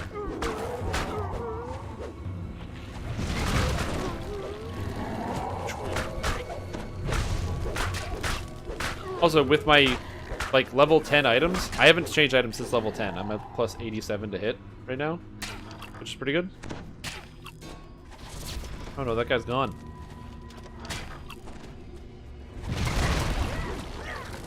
Rest in peace. I am not going to fill up that slot, even though I probably could, but I don't know what to deal with. Yeah, okay, you know what? I will fill up that slot. It's 1% more XP if somebody walks in. If anybody walks in the quest at any point. By the way, if you're lost and you don't know where to go in here, instead of dying in a random corner, I would highly recommend, if you want, you're more than welcome to just kind of chill for a minute and hang out. And then we'll be coming back to the center in a bit, so you can still get the iron chest and everything else.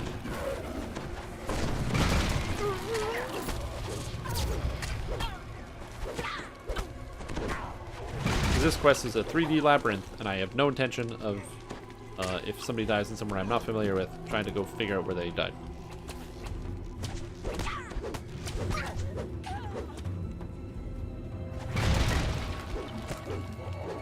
Oh, where are you?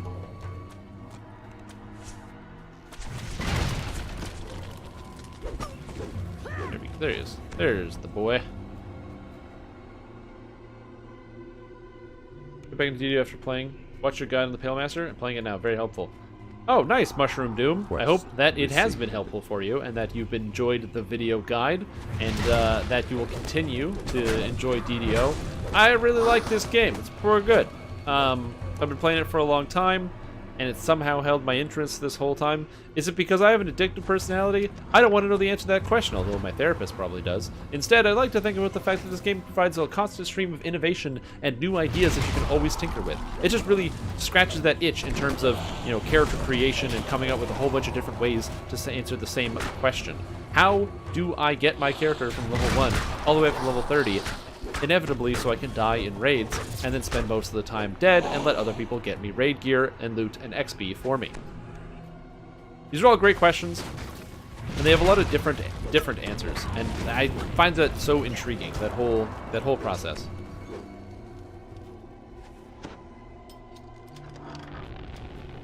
Yeah, character creation in Dungeons & Dragons is just so fun. Like, yeah, if I want to play a game where I have absolutely no decision-making skills, I'll go play World of Warcraft, where there is no decision-making in the entire leveling process. You just, every character is exactly the same. And honestly, it's not a bad thing. There's a lot of people that like that for a reason. I'm shining here, by the way. A lot of people like that. I personally like, and even I also do like that sometimes. I think that's actually not too bad. That's how it was in SWTOR. If SWTOR didn't have as bad controls as they ended up having, I probably would have been more keen to stay playing it. But man, it's so stiff. I don't know why the control is so stiff. Oh, I still have your infusion, by the way. It lasts through shrines.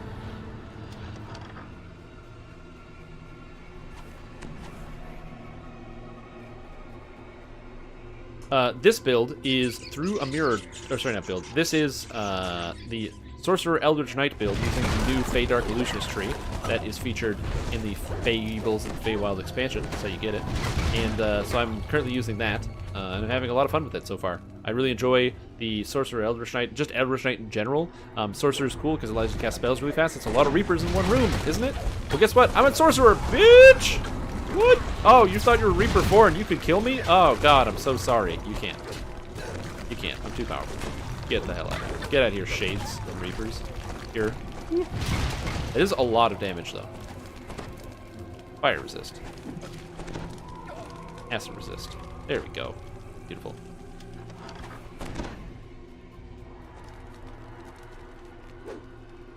Three powerful, 5 quests. Literally, 3 powerful, 5 quests. But yeah, this character is very, very strong. The idea here is I use the Eldritch Knight tree and Sorcerer from Sorcerer, as well as being a Warforged. Warforged allows me to heal myself fully, and then the Eldritch Knight tree allows me to have really good melee damage, as well as really good spell damage. The Eldritch Knight tree, its main focus is giving you spell damage, because the idea is you're supposed to weave your spells and your melees. You hit guys, you cast spells. You hit guys, you cast spells, right? So, that's kind of the goal here behind the build. It's not just I'm attacking monsters or I am casting spells. No, I am an Eldritch Knight. I melee people, and then when they get too far away, you give them the old and then they die, which is very, very satisfying. I like that combination of metal and magic. That's why I like this character class a lot, and it's why I'm having a lot of fun playing it. All I get out of the Fey Dark Illusionist tree is 2 things. Number 1, I get Charisma to hit and damage, because that's one of the things that you get out of the tree. And Charisma to hit and damage is, well, really good when you use Charisma for spellcasting and use Charisma for hitting and damaging. Then, all of a sudden, my spells and my melees are way more connected than they previously could be. So it's very good to do. So I like that a lot.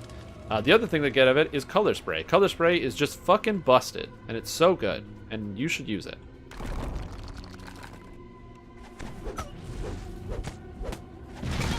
Yeah, this character is going to be, I'll have a build guide for this soon-ish. I'm releasing a video about this later this week.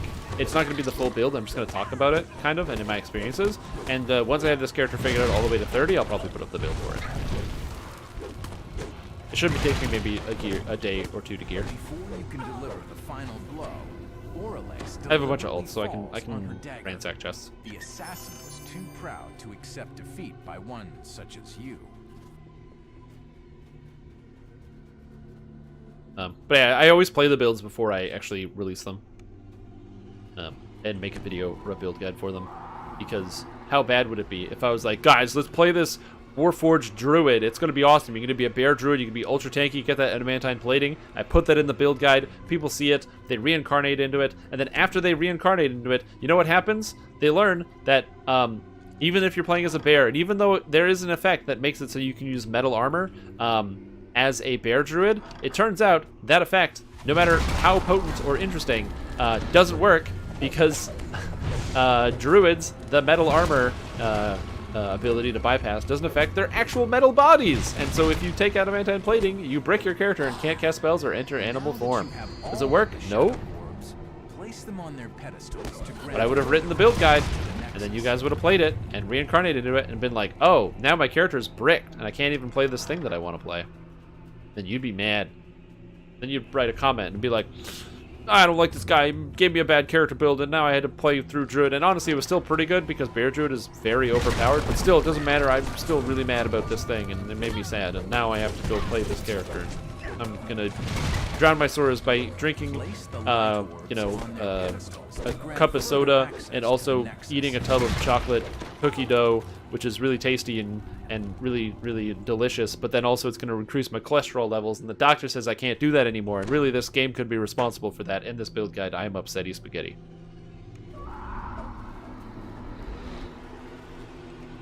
So that's the thing that could happen. That whole mental gymnastic loop could just happen. Yeah, I could go for some oh man, soft serve? That'd be sick. I don't actually know the last time I had soft serve. It's probably been years. Best solo build? There's no best, because it depends on what you can play.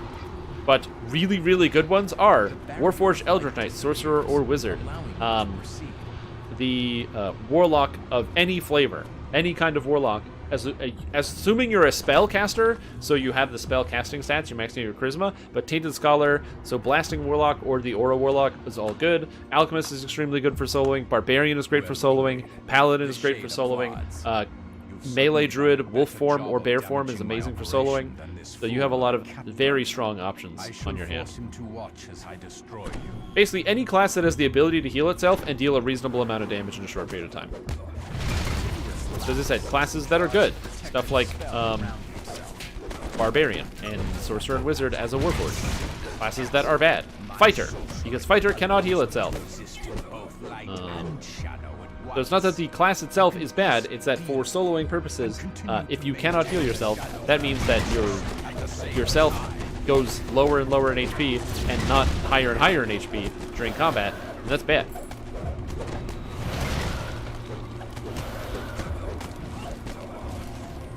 You want your HP to go up sometimes.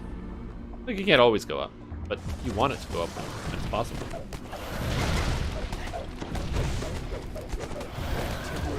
Voices. Voice the Master, everybody. If you don't have your Voice the Master on, you're going to be missing out on some serious EXP. Phrase over the scroll, destroying the connection between the old stone hall and the Shadowfell. 45k. Oh, buddy.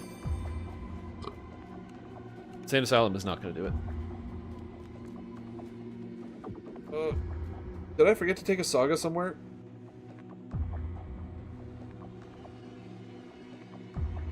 I did forget to take a saga. Holy shit! I forgot to take the, I'm pretty sure I didn't take the, Three Barrel Cove saga. I am pretty sure. Hold on, I'm gonna go tell you. But I think I didn't. I think I did not take that saga, which means I can go get it. I think so. Hold on. Yeah, the things that are key, so like I said, if you like melee, then Paladin is great. Druid, Animal Form, both Bear or Wolf is fantastic, strength-based. A lot of those things are like very, very strong. And Barbarian, if you like melee, also Sorcerer, Eldritch Knight, or Wizard, Eldritch Knight. But Warforged, Sorcerer, Wizard as a spellcaster is also extremely self-sufficient and very easy, because they can heal themselves easily. The ones that are still good, but just slow down a little bit, Artificer is great. It just doesn't have the same killing power as those other classes I mentioned. So very, very strong, just doesn't have the killing power. Oh, claim reward tier. 26k XP in the bank. Boom. Woo! Okay, 2 Sand Asylums and we should be good. Alright. R4 Sane Asylum.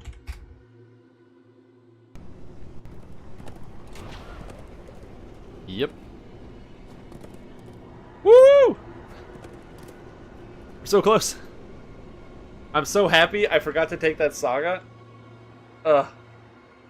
Because I had this thinking in the back of my head. I was like, no, there's got to be something we can do for free XP. I don't want to do quests. I just want the XP. All right. And just to make sure that there's no confusion, I really like this character, and I'm having a ton of fun. I have no negative thoughts or opinions about this character. But when you're that close to leveling and you're that close to the cap, I get like jittery. I'm like so full of energy. I'm like, I need the XP. I need it. I gotta have it. Oh, now we're back to the all arty party. The arty party.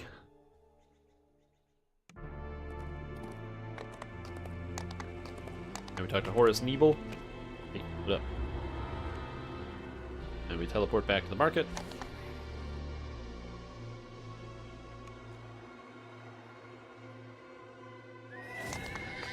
Here we go.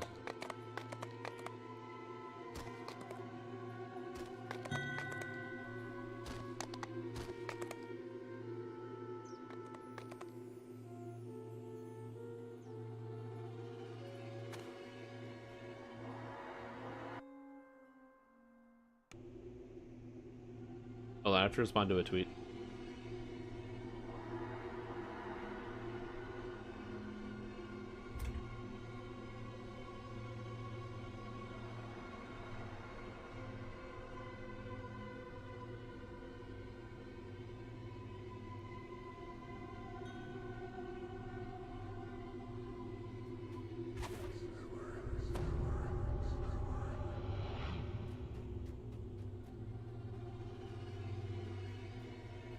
There we go. I had to respond to a bad tweet. Am I TRing today? No. Absolutely not. And it's also very self-serving. I also want to finish this because I really want to get I want to get my food. And I don't want to stop playing the game until I am at level cap. So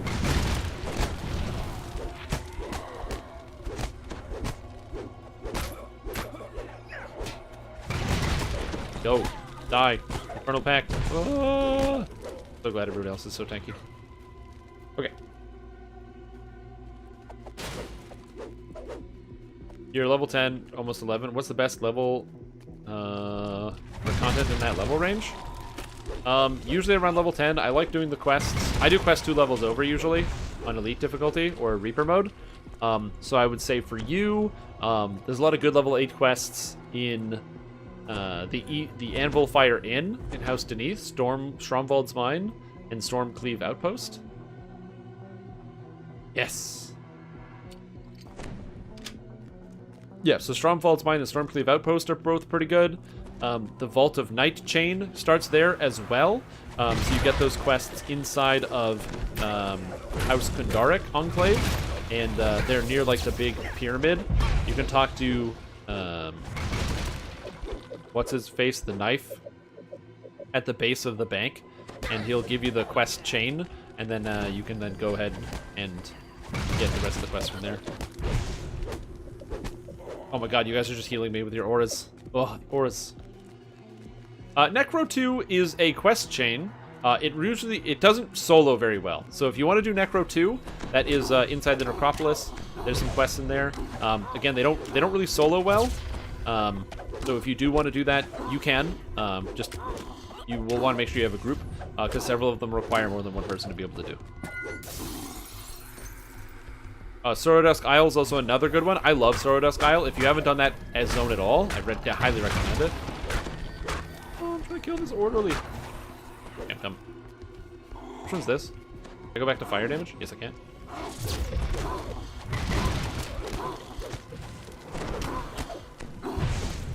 Yeah, it's a good one. I like Necro too. It's just not really soloable. Like, it kind of is, but there's a bunch of quests that require other people, so.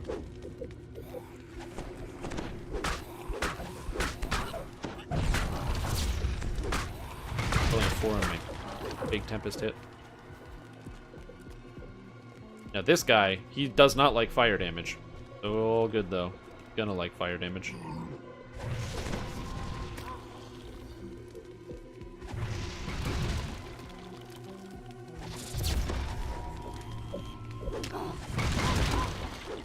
Let me get him at range.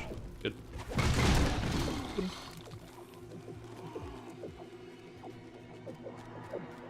And the final boss here is pretty sweet. This dungeon, by the way, can be quite confusing if you've never done before. It's got lots of twists and turns and all over the place, and it's got a fun puzzle here at the end. And if you don't know what I mean by fun puzzle, you're about to. See. Here is the fun puzzle. Hear a voice inside Oh, your he's head. doing that You side? can rotate Okay. every piece I will of this do mechanism, this side. including both sources and destinations. Did we already do the center?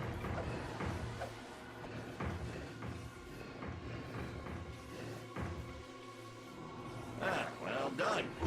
Now, the hard part. Look up. You go away. Both circles need to be lit at the same time.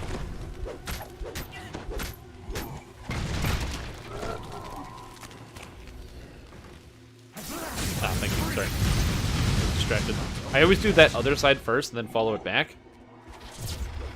Oh, we already have the chest? Wow, that was fast. This guy is a pro at Insane Asylum. Yeah, that's a very cool 3D trap, or puzzle, and I like it a lot. They did a lot of good stuff with this, this quest chain. This is literally all I do. I reincarnate, and then I go do Insane Asylum, and nothing else. I don't do any other quests during the leveling process.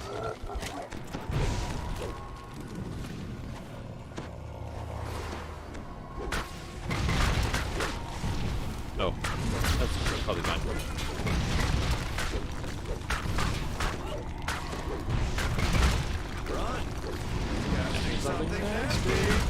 I do actually want to dodge this something.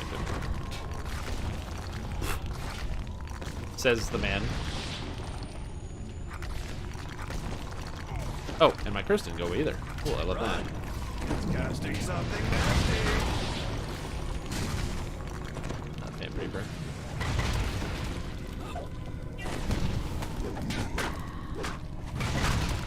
Got him. Nurse Ratchet falls Woo! to the ground, and the 27k? haze of I am madness begins to 8k away. Let's do an elite. Let's do an elite because I want to see how different that is on elite. What the damage is like. Going from Reaper 4 to elite difficulty. I gotta know. I gotta know what the difference is. You want to abandon and I'll reshare? It's already been abandoned, apparently. Guys, too fast.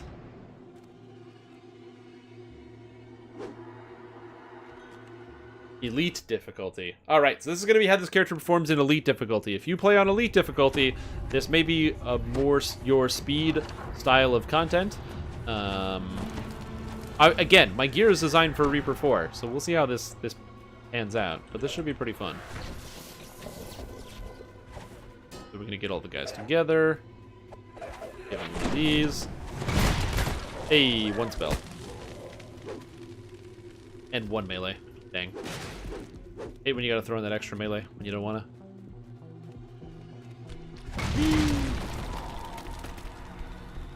I still can't run through that trap though. I will die. I might be able to run through that trap.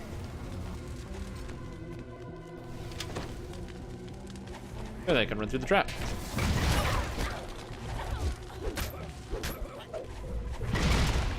Okay, except when the monsters are just sliding around everywhere, they won't stand still for like 1 second.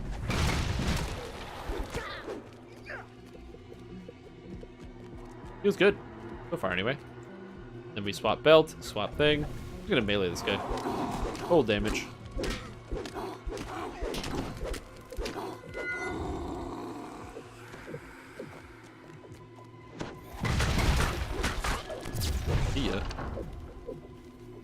Yeah, this feels pretty good. Oh, he's a Soul of Ice. So he's weak to friggin' fire damage. Alright.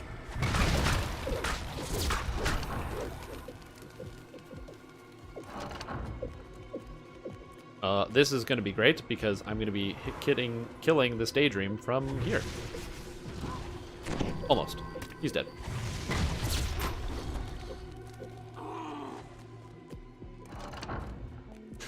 Oh man, elite difficulty.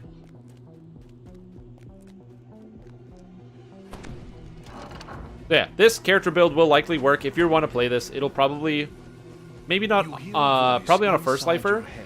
Will likely work through Reaper 1. Both sources and destinations.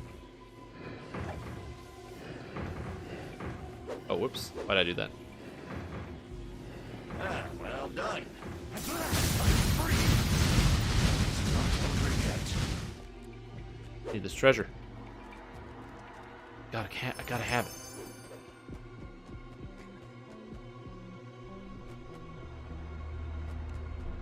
I always do quest 2 levels over. And then when I level up, then I go to the 9s and do 2 level over. Then I go to the 10s and do 2 levels over. That's personally how I do it. It's very experience point efficient, and it also means if there's a range of quests you don't like. For example, I like almost none of the level 10 quests. It gives me the option to skip pretty much all of them. Nurse Ratched falls nice. to the ground, and the Maximum haze of heroic madness XP begins to achieved! fade. Yay! Oh, that feels good. Oh.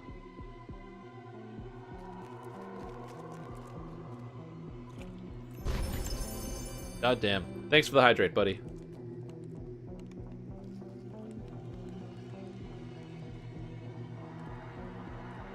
All right. Now what I'm going to do that is very important. I'm going to take a 5-minute break here. I've been streaming for 7 hours. It is healthy to take a break every once in a while. So we're going to take a quick 5-minute break. I'm going to jump up. I'm going to grab some food. Then when I come back, we're going to take the hour it takes to reset everything at level 20. And we're probably going to keep going. But I need to take a 5. Get up, stretch my legs. And most importantly, grab some of the food that is now, at best, room temperature. Good job. Why am I going here to hand in this quest? I don't need to hand in the quest. Yes, I'm going to be taking a quick 5-minute break. So if you're watching the stream and you like what you see, make sure that you do follow and consider ringing that bell. And also, very importantly, super important, I'm going to play an ad break while I'm gone. And I will be back, though. But I'm going to play an ad break. If you don't like seeing ad breaks, you're like, no ads. Consider subscribing to the stream. It helps support the channel, support what I do, and on top of that, you never have to see a single ad. So you get to see more stream from me because, subs help me keep doing this. So I'm going to be able to do it more consistently. And on top of that, no ads. It's everything you ever wanted in one single, easy to find place. But yeah, just keep that in mind. I'm going to put my stats up more. And bluff, I guess? I don't know. There's no point to having a half. What spell do I want? Probably Power Word Kill, actually. Because it's an instant kill. And it doesn't... Oh, it has a save on it? Oh, why does this have... Oh, it's a Conjuration. That's weird. I don't want any of these spells. They're all bad. Whale? Probably Whale. Yeah, for sure. Yeah, you gotta sleep, man. It's like late. It's like late. It's like midnight. Working on gearing your 2 now for 30. Epic Elite strikes too hard, but Epic Hard is too easy. How do I make him more defensive? I will answer that question in 5 minutes when I come back from my break. I apologize. I don't really want to take like a 5-minute break when I just got asked a question, but I'm so hungry and the food is at best warm. I'll be right back.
Alright, I'm back.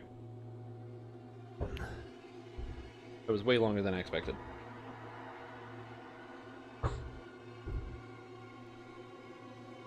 I ended up having a long chat with my roommate about a bunch of stuff.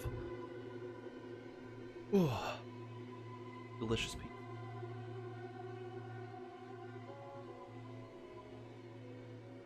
Yeah. Look at how dark it is in here.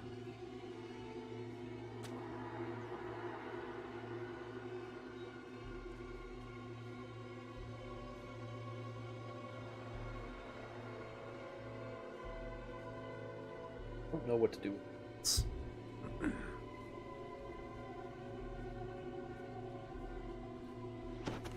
Okay. I'm gonna reset the trees and sort it out.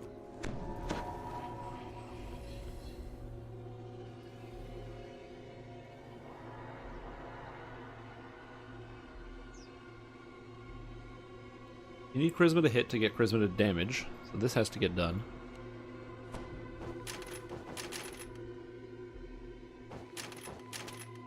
Instead of the mana, I could get the illusory weapon effect. This is happening for sure, every time. The illusory weapon effect now allows me to cast the force weapons, so my weapon can become force and ignore damage reduction, which is nice.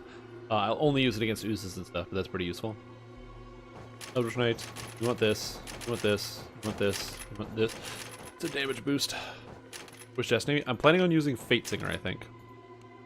I want Charisma. I am no longer going to be using the Wand and Scroll Mastery, because that is very not really beneficial for my character. Mystic Wards is MRR, which is very good. I don't need the medium armor. I don't want to reset, no. So I don't need medium armor. What else did I take? I don't need charisma to hit, because I already have charisma to hit and damage. So we could take MRR all the way up. So it's 10 magic resistance rating that I didn't have before. And 5 life. Grab this. I don't need enchantment and delusion DCs. I want evocation DCs for my evocation spells. I want 3 points here, and I want this. This is all happening for sure. Then we want to go to the Warforged tree. I do want to grab all of this. The entire improved fortification line is very good. I also want to pick up the extra repair amplification because it's very, very good. I really want to have the additional melee power because 15 melee power is very strong. I want the extra 10 physical resistance rating because it's very strong. We'll grab 1 point in strike through. And then I will be grabbing probably the universal spell power because that's just useful. 25 is a very high amount. This leaves me with 24 points left that I can spend anywhere that I want. If I decide to go into the Fire Savant tree, I'm specializing pretty deep into fire. It gives me 2 additional points of charisma because I can grab charisma 1, charisma 2, and this point, and I can spend 1 point in air savant if I want, get an additional caster level on some of my air spells. The thing that I think about is the fact that this character is going to be caster level 26 already, and Thunderstroke, I believe, maximum caster level is 20. So I actually don't need any points in the air savant tree, and fire savant is going to give me a very small amount of additional damage. In fact, oh, there's no max caster level on here at all, actually. So I don't even need to go that far into the tree. Which is very, very interesting, because I can get extra spell critical effect, but I don't really need much else. An alternative to this is potentially going further into Fey Dark Illusionist, just grabbing more charisma. Because I don't need all of these caster level stuff is completely worthless to me. All of it. None of it matters, because I can't use the maximum caster levels. So this is effectively 10 spell power for 1 point, 10 electric and 10 fire spell power, which is not bad. Those are both good 1-pointers. But then it looks like I'm looking at just crit and charisma, because I don't really need this effect to get the burn. The burn is pretty irrelevant, and I don't need the conduction because the stacks of vulnerability is, again, pretty irrelevant for this character. I don't cast that many lightning spells, but that's not really very interesting. I don't know. Anyway, I'm going to eat some pizza while I mull this over and figure out where I want to spend the rest of my points. But first I'm going to click accept, so I have my points locked in, at least in these areas. Today I'm having a slice of pizza with some Quetzalcoatl hot sauce. Can't really see it. It's kind of not really in focus. But this stuff is good. Big fan. If you're looking for a hot sauce to throw on your pizza, highly recommend. Okay, I grabbed a napkin. I forgot it. Thought I didn't. I gotta think about this.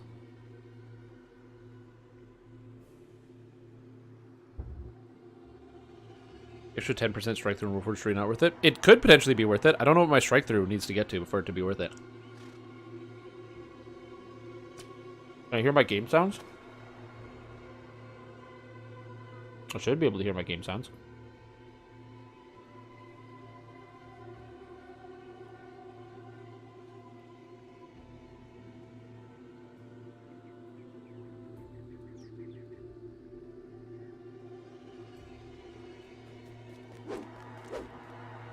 Oh, is it because there's a fountain nearby that's making all this noise? Oh, what's up?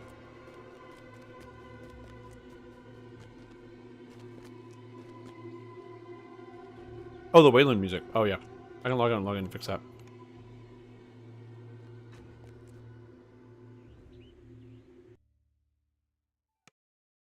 Stream back. YouTube is down? YouTube in total is down? Quest received. I won't have 300%. Also, JCube, welcome to the stream.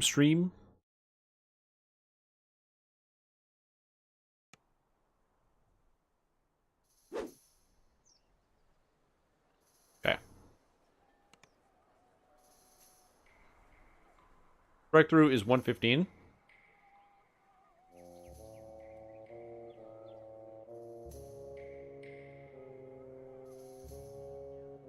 Oh, really?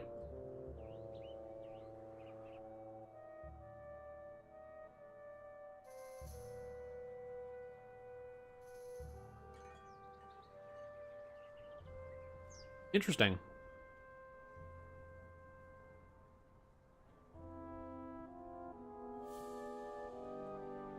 I did not realize that.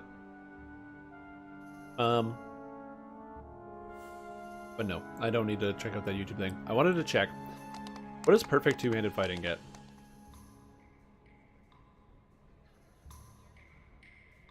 Perfect two-handed fighting. 30% strike through and 10 melee combat style bonus to 2 melee power. So I have 60% more strike through coming. So this will be plus 60% brings us up to 175. So I can't cross the threshold of 200 currently with my build. But this is an extra 15%. Fury? No. I'll be going in Fate Singer.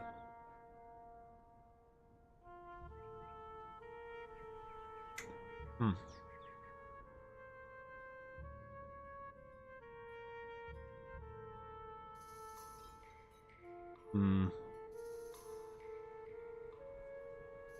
trying to think of how to cleverly spend 24 points.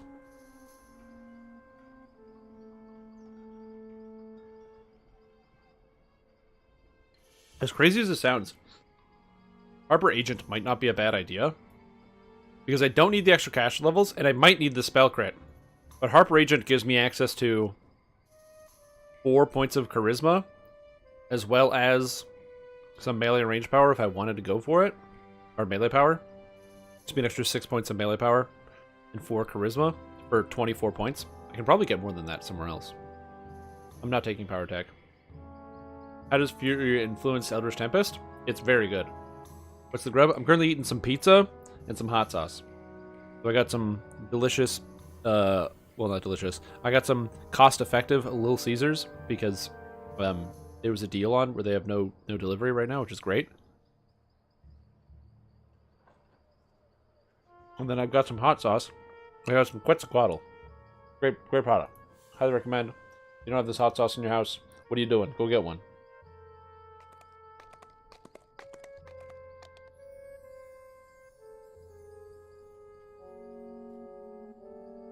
It's like Tex-Mex in a bottle, and it's very hot.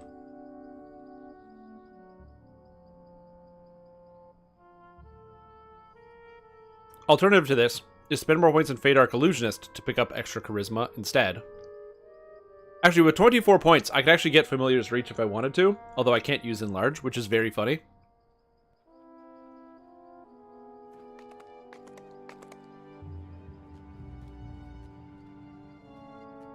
Destroying Darkness.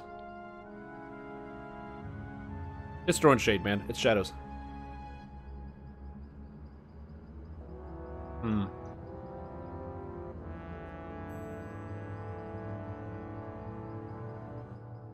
Okay. Let's hypothetically say we grab this, we grab +3 to all saves, and immunity to fear, because that's just good. What else do I get out of this tree? Distract is bad. Twist reality. Offensive illusion spells, nope. I don't need spell pen. I don't need refraction. Magical attunement 1 and 2. How does magical attunement 1 and 2 influence my character?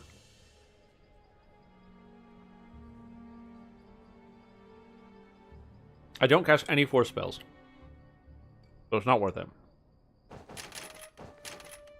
You go mana, charisma, charisma. And that leaves me with 12 points.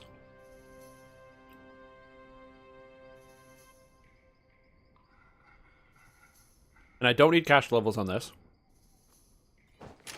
Then I grab fire, crit, conflagration for some more spell power, crit, 10 spell power.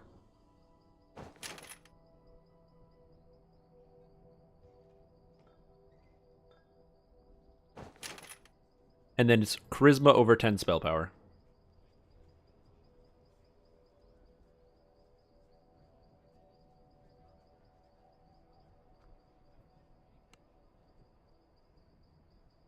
$93 points. So that gives me 1, 2, 3, 4 more charisma, the 4% more fire crit. The spell power, there's effectively 30 spell power, plus there's 20 spell power here. Or not 30, 15? 5 times 25 spell power.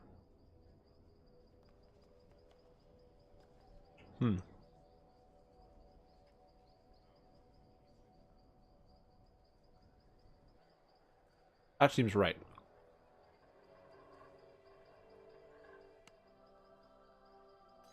There we go.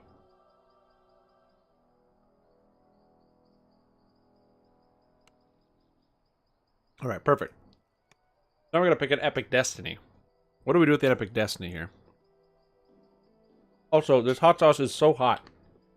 I forgot how hot it was. And it's melting my brain. So, one of the reasons why a lot of people use Fury of the Wild is because you get adrenaline overload.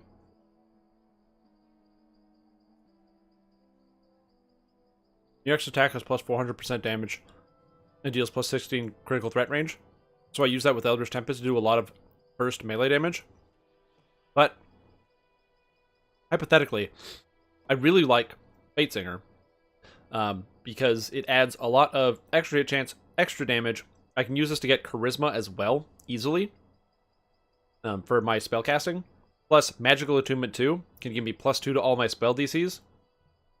Or, plus 75 spell power on all my spells. I think I'd rather go with the DCs. And I can get free extend as well for a lot of my melee abilities, which is really nice. And it's only a 1-pointer. Plus you get to pick up the additional attack speed, which is nice. You get the multi. And then finally, it's Turn of the Tide, which scales my charisma as well as plus 40% base weapon damage, which is really nice. What's the hot to tasty ratio?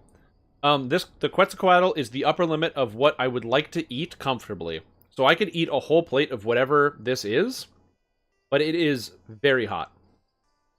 It's good stuff, though, so I highly recommend it. But it is, if I was to eat a plate of this, that would be the toughest. Play MTG Arena? You're sending out codes from last week? Oh, nice. I, unfortunately, don't play MTG Arena.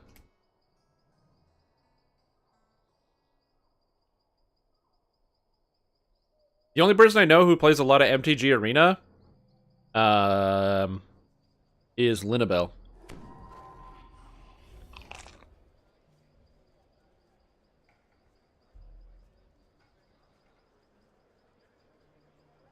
Yeah, so it's pretty good. I do like the Quetzalcoatl. Buy this. Buy this hot sauce. Very good.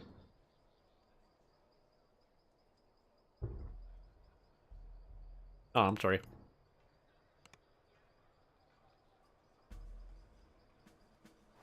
Okay, so I want harmonic chord, charisma. I don't need second harmonic chord because I don't need the skills, so we go charisma. Now I have nothing to spend my points in. Rain is not too bad. For the duration of the buff, while I have the temporary HP, I don't like this idea.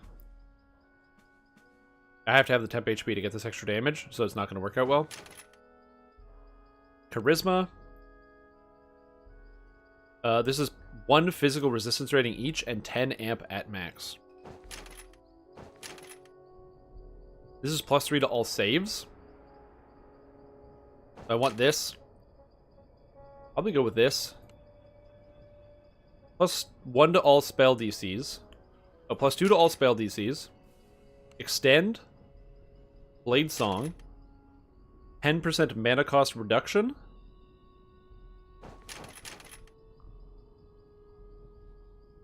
+2 to all spell DCs. Charisma. And +1 to all saves, probably. Oh, no. The 10 amp. 10 amp or +1 to all saves. Let's go with the 10 amp. Good. So this is the Fate Singer Tree of Champions. You just grow your own peppers? And roast and grind them? Yeah, I can't do that. It's not good with the climate, I don't think. Actually, I don't know what climate you need to roast peppers. I live in Canada, so I assume that it's probably a bad idea to try to grow hot peppers here. Although, they do make some hot peppers in like Windsor, in the Niagara Falls area and stuff.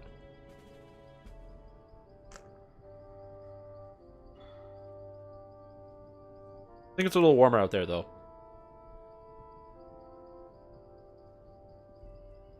Alright, so now what are we twisting? In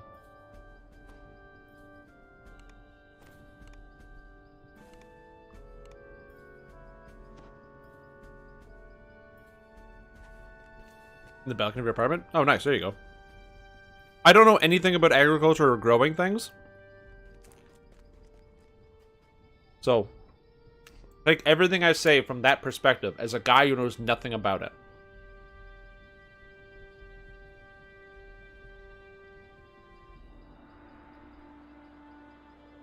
Yeah, Canada's very big.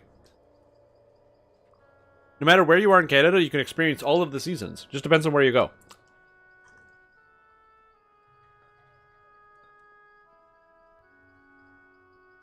During the summertime, anyway. Woo! Alright.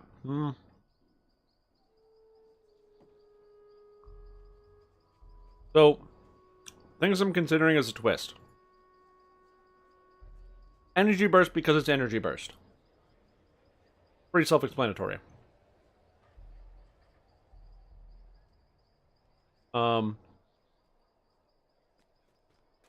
Sense weakness because it's sense weakness.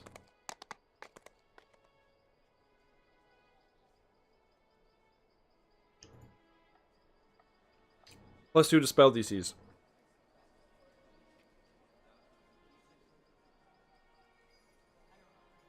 4 seasons. Almost winter, winter, still winter, and road construction. Bro, road construction season's the worst season. They've been doing highway construction for 2 fucking years. And it's going to turn into 3 years next year. Happy 3rd year on the highway project, everybody.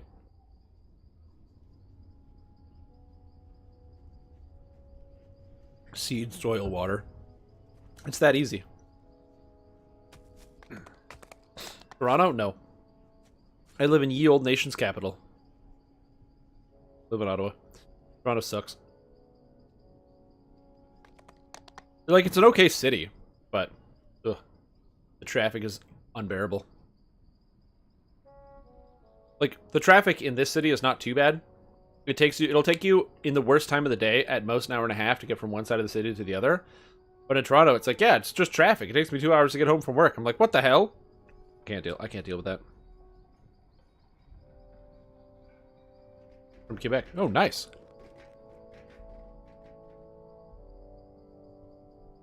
That's good.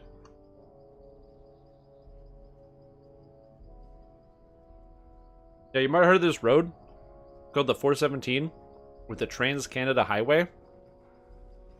Yeah, it's been under construction for a while.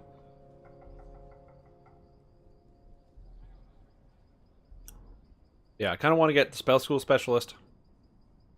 What are my DCs like right now? Hold on, let's go into Fate Singer real quick. Make active. Now with this, my DCs are 52. I was not sure how much DCs I need and how much rate base damage I need.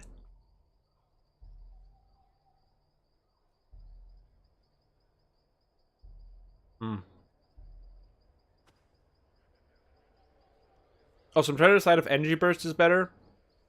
Energy Burst is probably better for bosses. But Sense Weakness is probably better for just general leveling.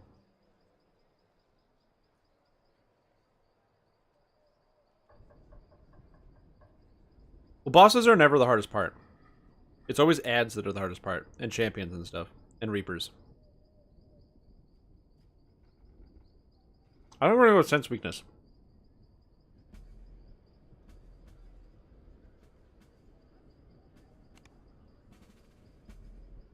Okay. The 2? What can I get here?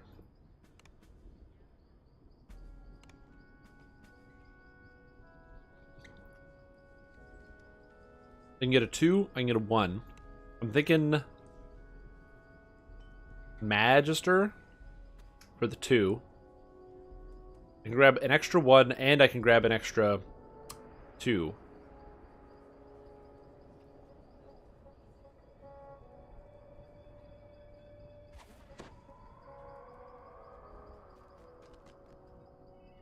I'm thinking I can get 4, 3, 2, 1 when I get my last bit of fate points when I finish capping. And I think I want to do that. So I'm going to do 4, 3, 2. And I'll get the 1 when I get my extra 3 fate points for leveling up. Specifically what I want is Sense Weakness, Magister, Evocation Specialist, and Shadow Dancer, Grim Precision. Okay, so I want Sense Weakness. Yes. Perfect. And I want Grim Precision, which is a G. And I want Evocation Specialist. And I want tier 1 is... Oh, I don't have a tier 1. So now with this gives me plus 3 to Evocation DCs, which fits into with my build nicely.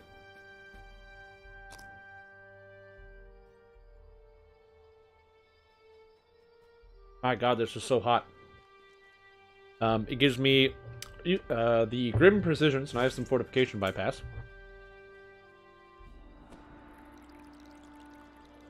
I will be taking Precision at 21 to get some more Fortification Bypass. But now I have 20%.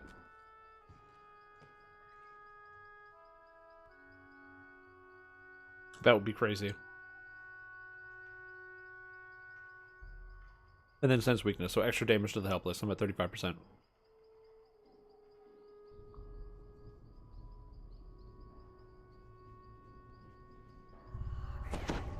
Now all my spells are extended, which is nice. Because 5-minute hastes, which is just convenient. Okay, now I just need to refigure my track. Okay. So I don't need Chain Lightning pretty much anymore. I'd rather have Thunderstroke. I don't need my heal scrolls on here at all. I'm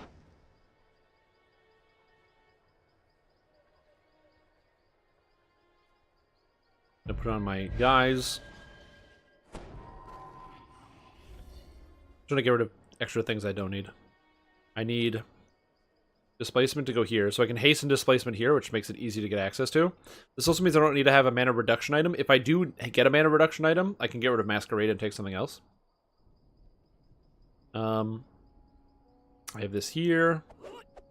We have delayed blast fireball.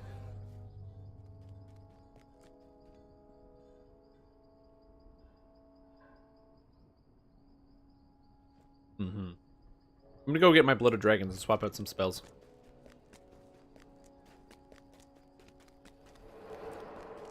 It's important to make sure your character is tippy-top, and that means micromanaging all the different aspects of it.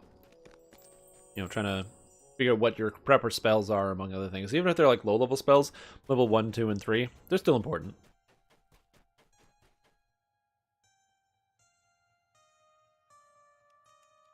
There you go. That's the UI command. Ye old UI.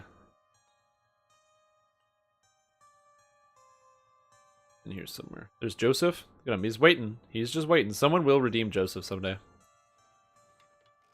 I have 10 collapsed portable holes. Yeah, I should probably use those.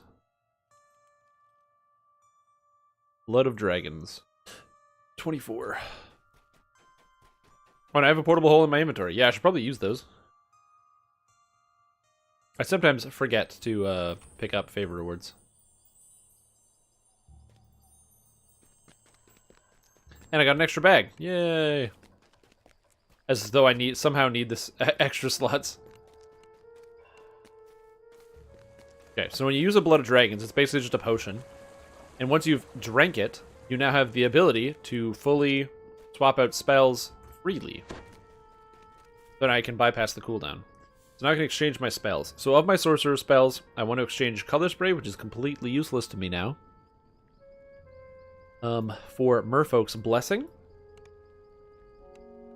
I would... No, I don't need to do that. I need to exchange a spell. I want to change Jump. Not Jump, no. Repair, Light Damage. I'm going to take Featherfall, I think, because there's just too many situations where I might not have it, and it's just good to have, and I can't think of any of the other spells I would want, given that I already have other effects. Level 2 spells. Repair Mod. What can I get instead of Repair Mod?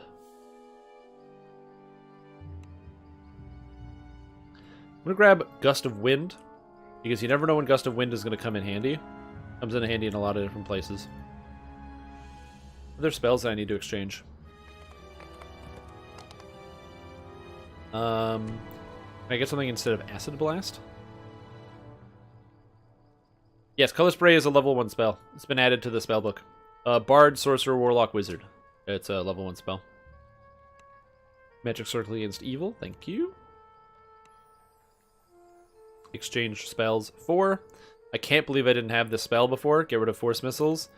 Hello, Fire Shield. Okay. So let's just get some of this garbage off of here.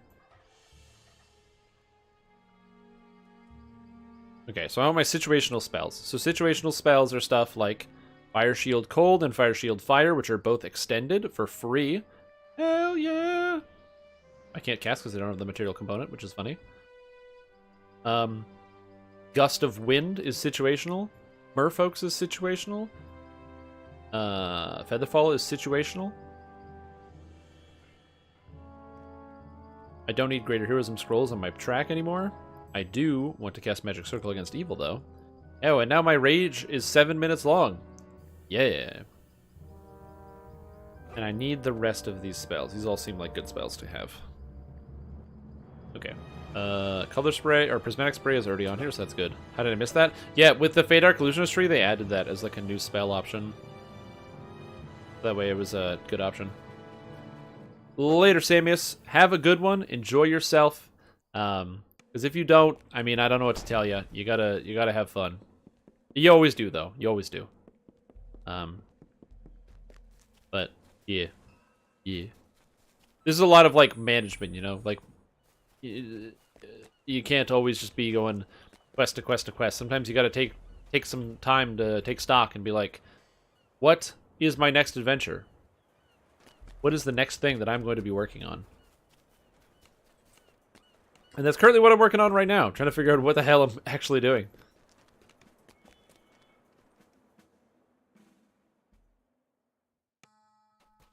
I mean, a lot of the stuff is pretty straightforward, but still. First Blood. And then I need to figure out what items I'm actually going to wear, which is important. Because I'm probably going to swap out a couple items for sure on in my character's inventory. Now that I'm level 20, I have a whole bunch of level 20 gear I can potentially wear. I don't really plan on using most things. I would just like to upgrade things like my charisma is probably a great example of an item I would, or an area I would like to upgrade my character. It's also important to note that by being in Fatesinger, my character now has 253 universal spell power, bringing my fire spell power to over almost 500 right now in town. And that's not including all of the buffs that I get for just being an Eldritch Knight, which is super sick. Yeah, so now it's time to go ahead and investigate some of the other items and stats that I have. Oh, and apparently I have Resurrection Scrolls. So that's always good. Let's put those over the Raised Dead Scrolls. They're just better scrolls. I think that's pretty good. What's this bag? Oh, huge augment bag. Huge.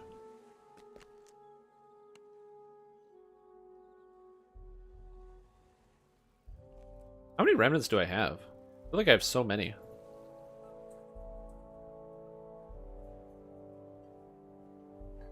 Yeah, it just kind of adds up, doesn't it? Oh well.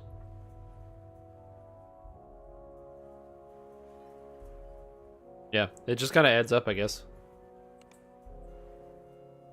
And heal scrolls. I'll keep the heal scrolls because they could come in handy. I don't have the maximization. I don't need the greater hero scrolls. Those are gone.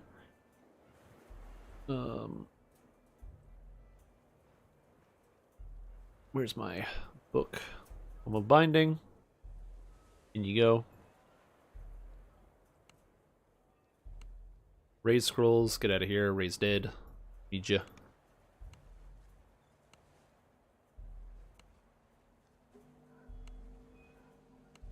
Alright, inventory mostly sorted, and now is the hard part of just figuring out what gear I actually want to wear.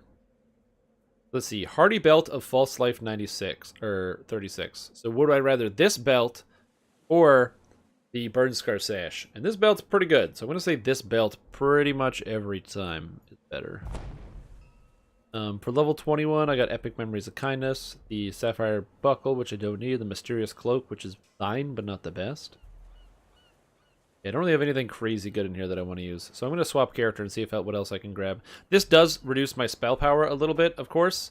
But it gives me a bunch of additional health as well. Since it's so much constitution, it's also a bunch of my fortitude saves. My character saves are all reasonably good. Reflex being the one that's going to lag behind the most since I don't really have a lot of dexterity. Will save is also not very good, but at least it gets the bonus that I'm playing as a sorcerer and they have good will saves, which is nice. That's not too bad.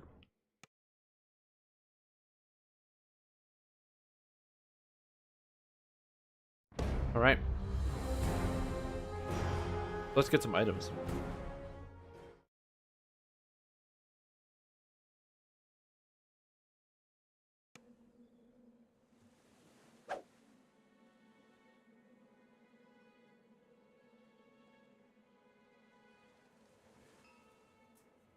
No armors.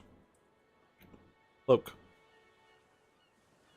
Alluring Cloak of Dodge or Alluring Cloak of Fire Absorption? Fire Absorption sounds pretty good. And that's 14 Charisma right there, so that's pretty sweet. Combustive Gloves of Healing Amp? No, I don't like that. I'd like the stats, I just don't like the fact that they're Healing Amp. So I could probably craft some gloves if I wanted. Insightful Corrosion, Wizardry, and Repair Amp. That's an interesting set of gloves.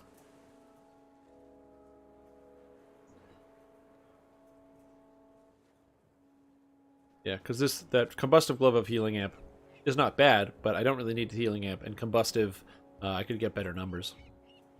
Outside of that, Goggles of Insightful Enchantment Focus and Intelligence, interesting. Evocation Focus 3 and Insightful Wizardry Necklace. Well, most of the stuff seems not the greatest in terms of stuff I can physically use right now. Wizardry, Spell Focus Mastery, Insightful Sheltering Trinket. Now that sounds interesting.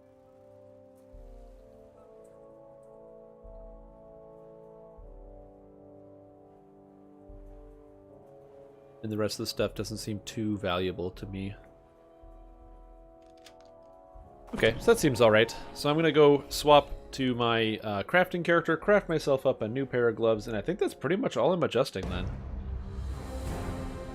I don't think I have accuracy or deadly. I'm just not convinced that that's a real problem. Like, are those stats that I need?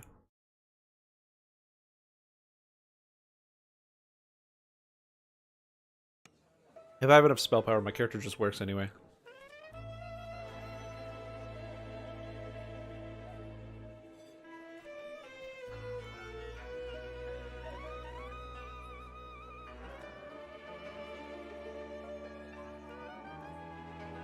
Now all I have to do is get some items.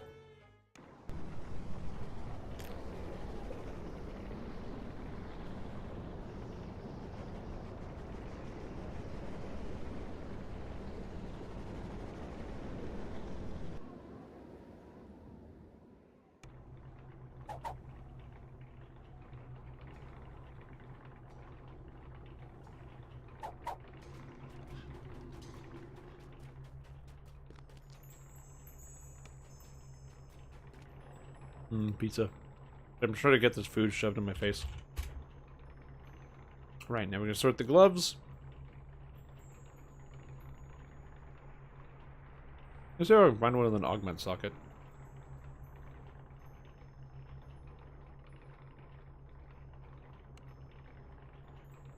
If we could search gloves based on whether they had an augment slot or not, that would be amazing.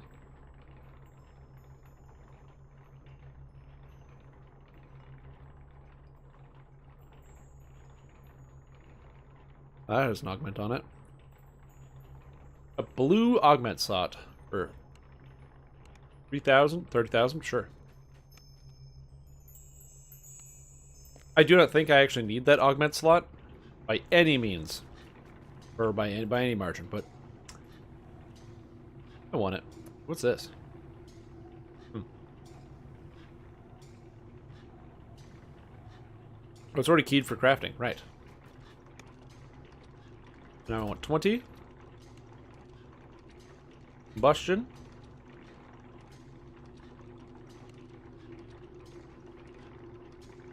Insightful combustion. And repair. And I want repair amplification. Here we go. Then I have a repair amp item of fire and fire spell power and improved fire spell power. So my character's fire spell power should, in theory, be pretty high at this point, which is pretty sweet. What folder do you need to drop your UI into? You go into the wait, what did I do? You have to go into your My Documents folder, Dungeons and Dragons Online, and then I believe you have to make a new UI folder. Let me just double check. Yeah, so go to My Documents or Documents, whatever it's called, and then you should have Dungeons and Dragons Online, and then in there create a new folder called UI, and then in that UI folder, UI lowercase, in that new UI folder, you want to have the you want to extract all the files there. Oh, and in that UI folder, you want to make one called skins, by the way.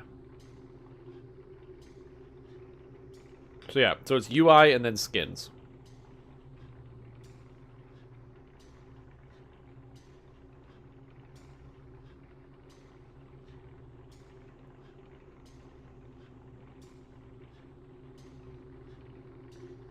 This is what my directory looks like.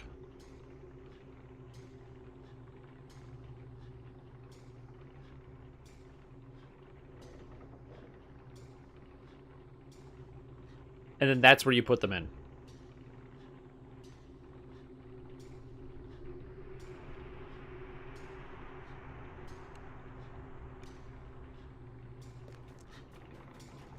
Sweet. Now my item is done. Now we go to the bank guy and we're all set.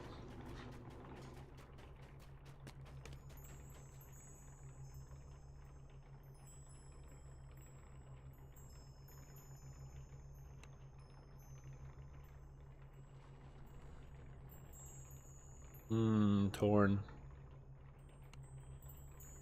Anytime.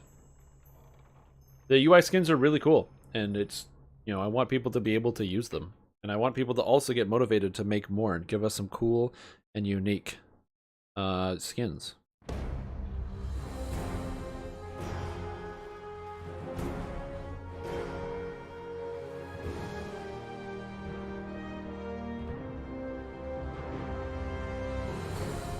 Right. This should be all I need to do. And the character should be up and ready to go. I have 5 more YouTube comments. Oh, good. I gotta check these comments.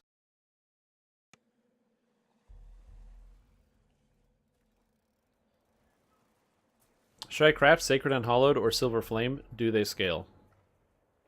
You can't craft Silver Flame. It's drop only. Silver Flame / Hallowed / Sacred drops. That is dropped. Scales. Crafted versions do not. Fly. Slow and Strim Tom don't mix. Not surprised you TR'd at 20. Sure. Just a quick question. Where would you put Paladin using crossbows by chance?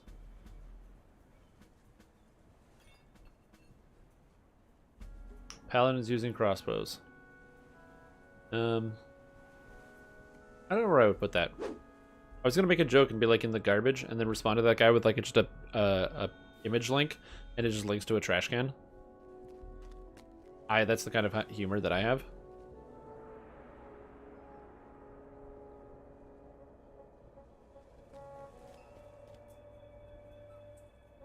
But apparently it's probably childish. I think it's funny. Oh, Staunch Bracer of Fortification. Look at this. Sheltering 24. Fortification 110. Resistance 8. This cloak is Fire Absorption, Insightful Charisma, Charisma. These gloves are the same gloves that have Magnetism. It is Fire, and it is Repair Amplification, which is good. And then this trinket, Symbol of the Slave Lords, is what I have on right now. This gives me Wizardry, Insightful Sheltering, and Spell Focus Mastery, which is +3 to all of my DCs. I'm going to put that here and here.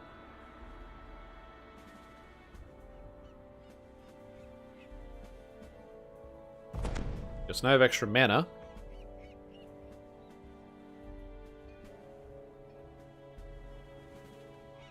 Is it garbage? You know where orbs are on the auction house? Yes, they're under shields. Orbs are shields.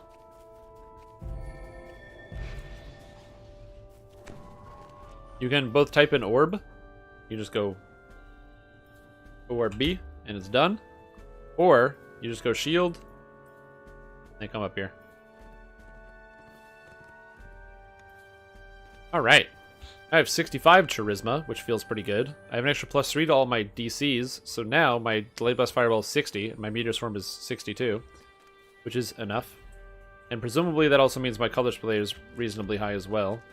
Because if I go to spell casting, I can see my school bonuses. And look at all that evocation. Evocation 14, Conjuration 9. A lot of evocation bonuses. I don't even know how my evocation is so much higher than everything else. But hey, no complaints. All good. I have minus 15% spell cost reduction. Nice. I don't know how I'm at minus 15%. That's perplexing. Alright.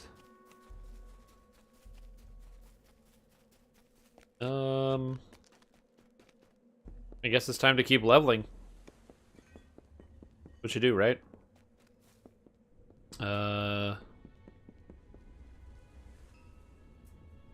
You ready to get back to it?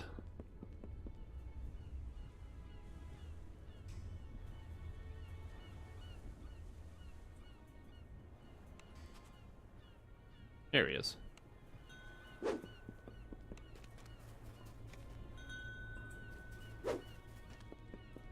Whew! Now we can actually try out this character and see how it works.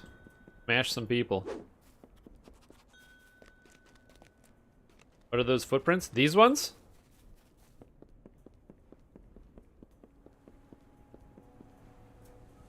Oh, they're little Warforged footprints. I didn't know Warforged had special Warforged footprints. Are you kidding?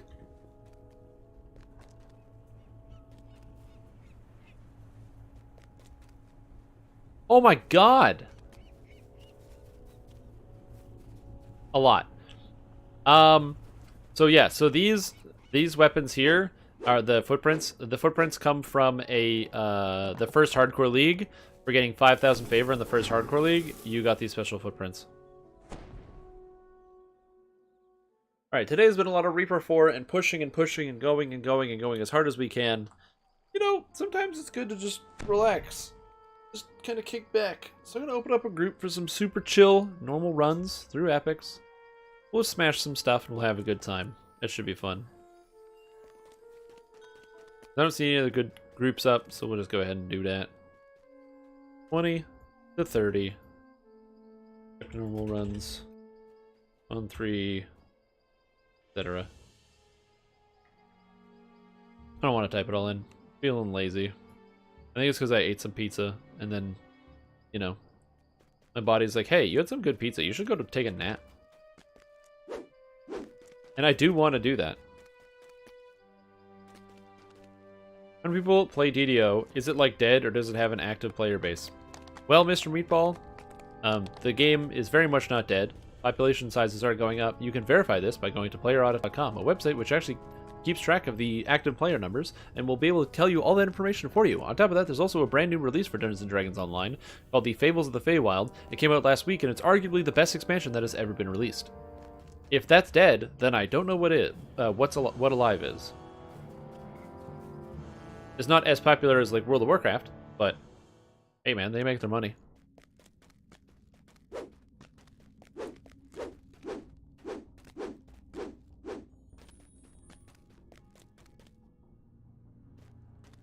That's where I would put that. I would say that the game company is successful, and there are a lot of people that are still continuing to play this game. If you wanted to get started, download it today at ddo.com. It's an absolutely free-to-play game. So yeah. Oh, you haven't done any? Nice. Well, we're gonna do some normal, because we're doing Reaper 4 all day.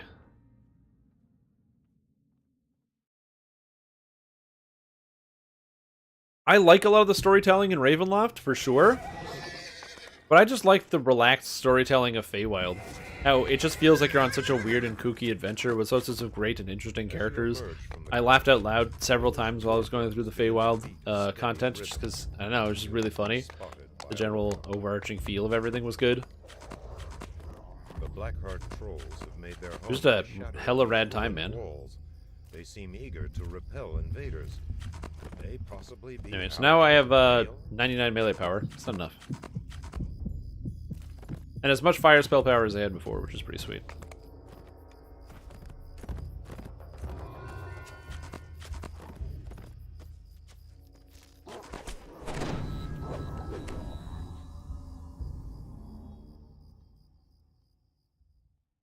But yeah, I really enjoyed the Feywild quests. All the quest content was great. I had an awesome time.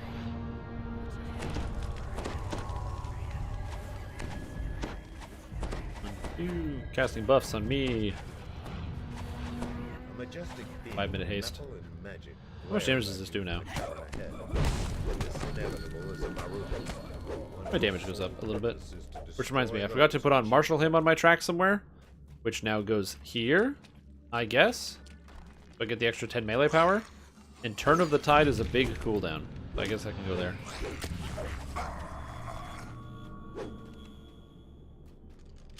Group of drow ambushers in the next room howls a battle cry. The old scribe must be determined to fight you and the inevitable at once. Yeah, so the Fables of the Feywild, I liked it. The music is also really engaging. There's a lot of good stuff there. Overall, I think that anything in comparison to Sharn is an improvement. So, like, I like Sharn, the story and everything else, but there's just something about the longer Sharn's been out, the more it's been rubbing me the wrong way. Sharn was like probably one of the first times I've ever felt like the endgame was inaccessible. in some capacity. Epic casual. I mean, you know me. I am an epic casual. Several drow flee ahead of it in terror. Power charge.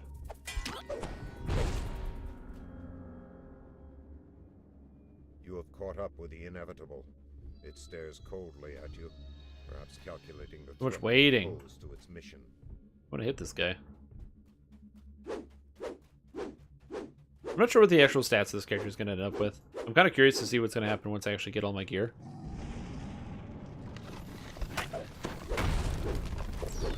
I also don't know what Scion I'm going to take. I'm thinking Scion of the Plane of Fire, just because it gives me the spell critical multiplier and extra fire damage on hit. Which seems like it's the right way to go.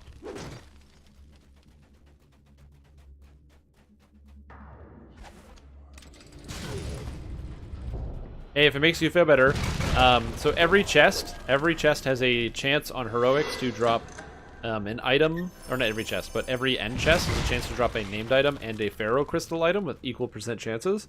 One of the special new weapons, all of which look absolutely amazing, by the way. The visual of all of the Pharaoh Crystal weapons is top tier, and the weapons are pretty good too.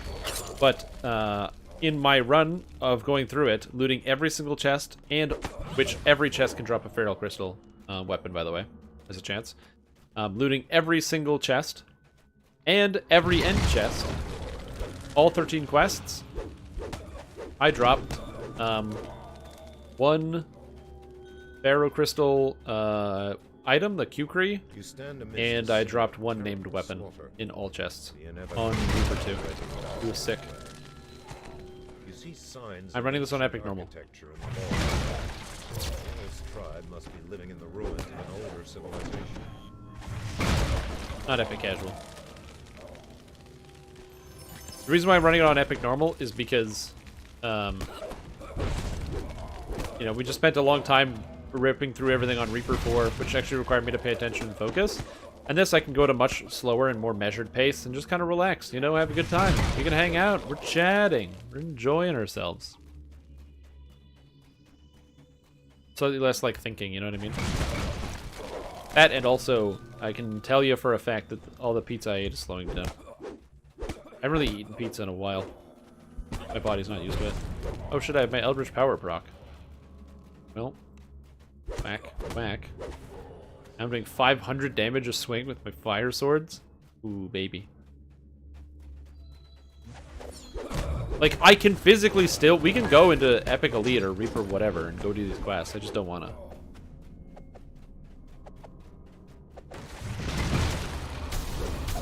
Doing quests at a high difficulty is very fun.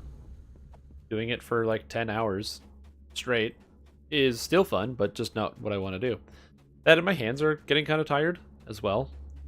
I didn't notice it, but I find that now after a whole month of, well, more than a month, but of streaming every single day.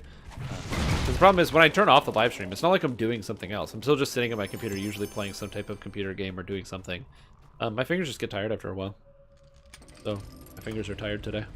The Marut stalks down the hall to your right. I'm going to need to, probably at some point soon, take like a day to do something else, or maybe a different style of game that requires a different amount of pressure on my actual fingers. The locked gate ahead marks the outer boundaries of the Drow encampment.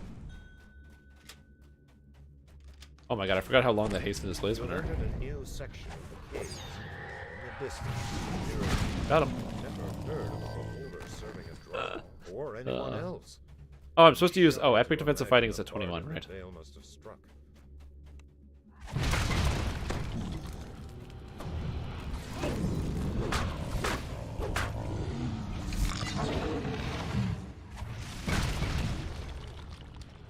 Alright.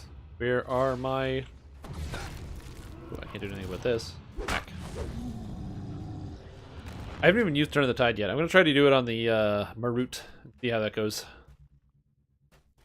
And I don't know what I'm going to use for filigrees either. Yeah, PoE. Another great example. And that's all three. We're open.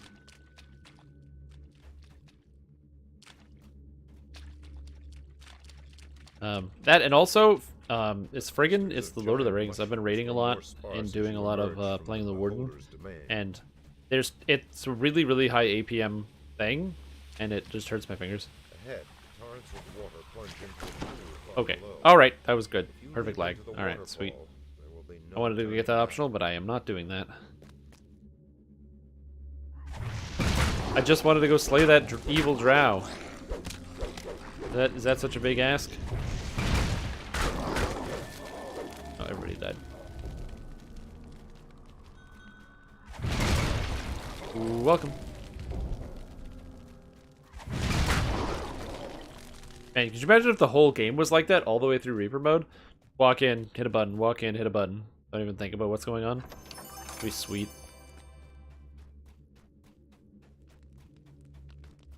I am happy that I actually have to think when I play this game.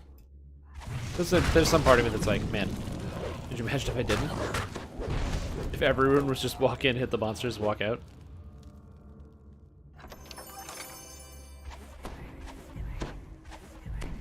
This great hall. Get all my buffs on. Towering statues from a lost age. They chose a dramatic battleground for her last stand against the inevitable. A geyser blasts water into the air nearby. Ooh, welcome. It looks Come on powerful inside. enough to I'm lift just a chilling heavy at weight. the final boss. Mammy, Marut. I am lawful. You can't hurt me with your lawful attack. Feels so tanky. Epic combo, baby. Ow, 21 damage. Again, I don't have any potions or anything running, so I don't really care. I'm just kind of like chilling, fighting this guy.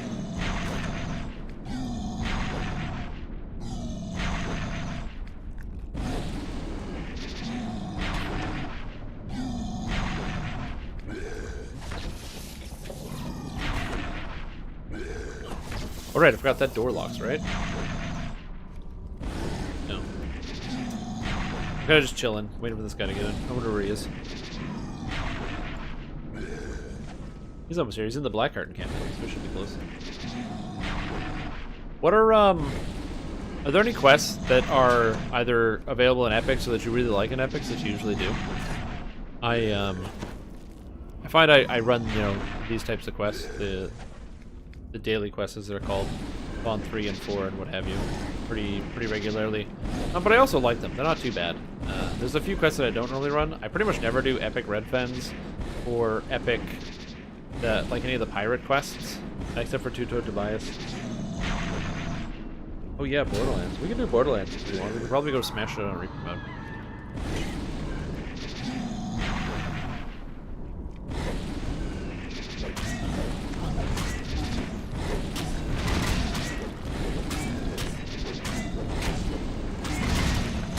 Smash him.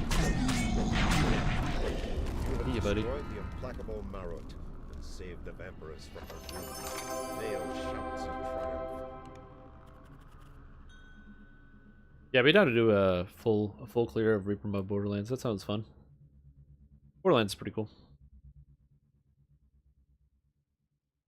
I don't want to do that right now though. I'd rather just get some free XP first. I'd like to have at least epic defensive fighting before I start doing some stuff like that.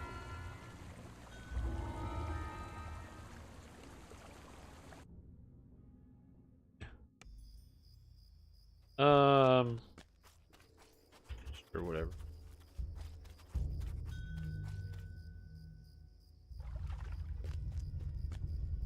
That sounds fine.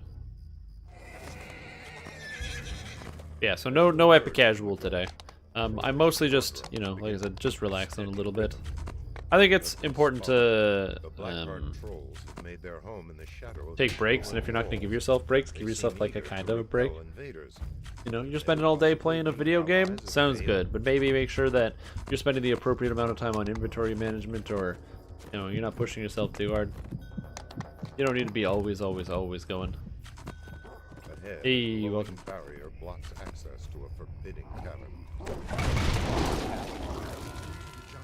I don't have any AoE spells.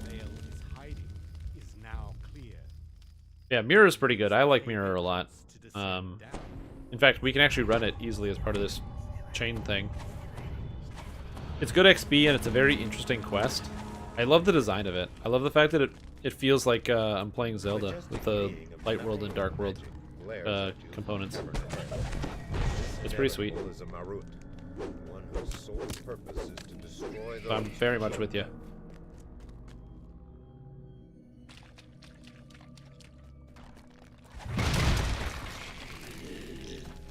Yeah, Borderlands is good. I probably don't do Borderlands as often as I should. Well, I don't know how much you should do Borderlands, but...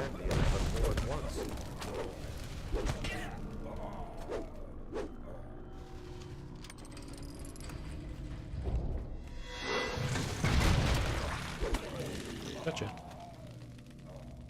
And then even though turning up this difficulty to like hard mode doesn't matter.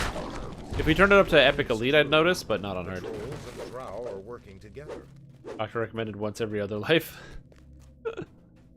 Could you imagine? Your doctor actually gave you recommendations about DDO.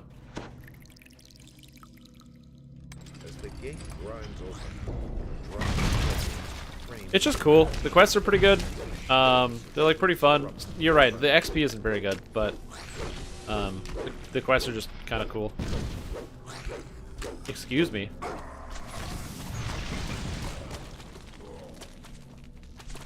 Back. Excuse me. Oh no, the lag is happening again. That, and you get all those ingots, which is really convenient. The ingots are great because then you get the ability to, like, you know, you can craft all the different weapons and stuff that you want, which is nice. You have caught up with the inevitable. It stares coldly at you. I'm a big fan of that. The threat you pose to its mission. Oh, this guy's a bard. Oh, he's a tiefling scoundrel, and he's inquisitive. Sweet. Guess now that you can get the charisma to hit and damage, it's pretty sweet. From different attack. Or dexterity as well.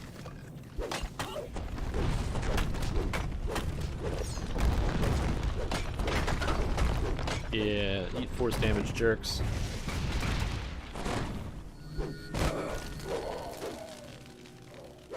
Man.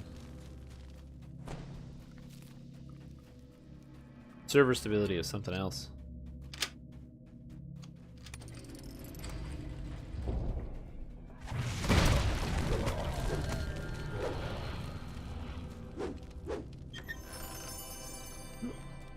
I feel like the first time that you do this quest should probably be on Epic Elite or something. That way you get the highest percentage of bonus from the optionals, because the optionals do have a decay over time. If you didn't know, optionals do decay in their quality over time and how much XP you get.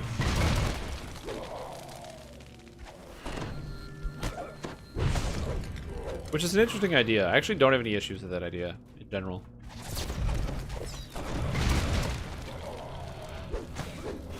Is this still per character level? Per character level, yeah. Eldritch Strike does damage per character level. You stand amidst a scene of terrible slaughter.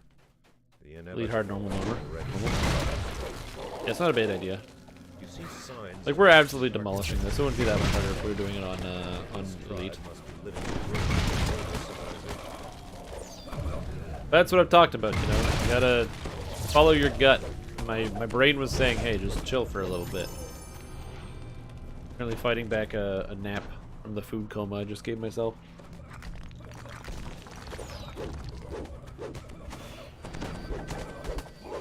Yeah, R1.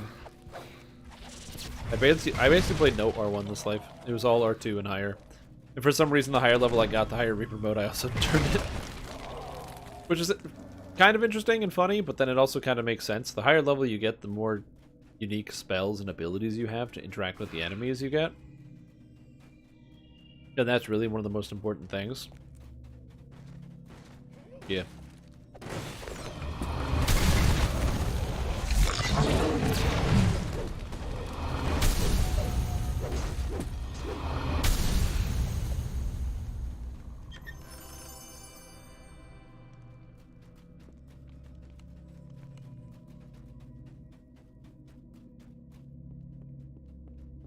But yeah, so I try not to stress about it. Especially like epic leveling. It's the kind of leveling that you just kind of blitz your way through. I'm planning on for sure doing Slayers. This character's god tier at Slayers because I can just Meteor Swarm every single pack and move on to the next one. Hope they fix it. I'm sure they will. Is it because it breaks stealth?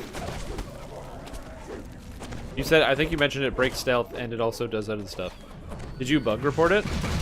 Like, and I don't mean bug reported as in telling Jerry on a live stream or something. I mean literally submitted bug report, like submit a ticket. I ask because there are tons of bugs that get fixed, and they only get fixed because people actually submit bug reports. They probably won't respond to your bug report. The locked gate ahead marks the outer boundaries of the Drow encampment. Because they don't really have an obligation to do that. But all that matters is that you do end up bug reporting it. Like every time you see typo fixed in Quest or something like that, that's usually, or stuck spot, that's because somebody bug reported it, and then someone looked at it and went, huh, that does, you can get stuck there. But yeah, look at that. It does say, you know, womp instead of swamp. Whoops. Womp womp womp.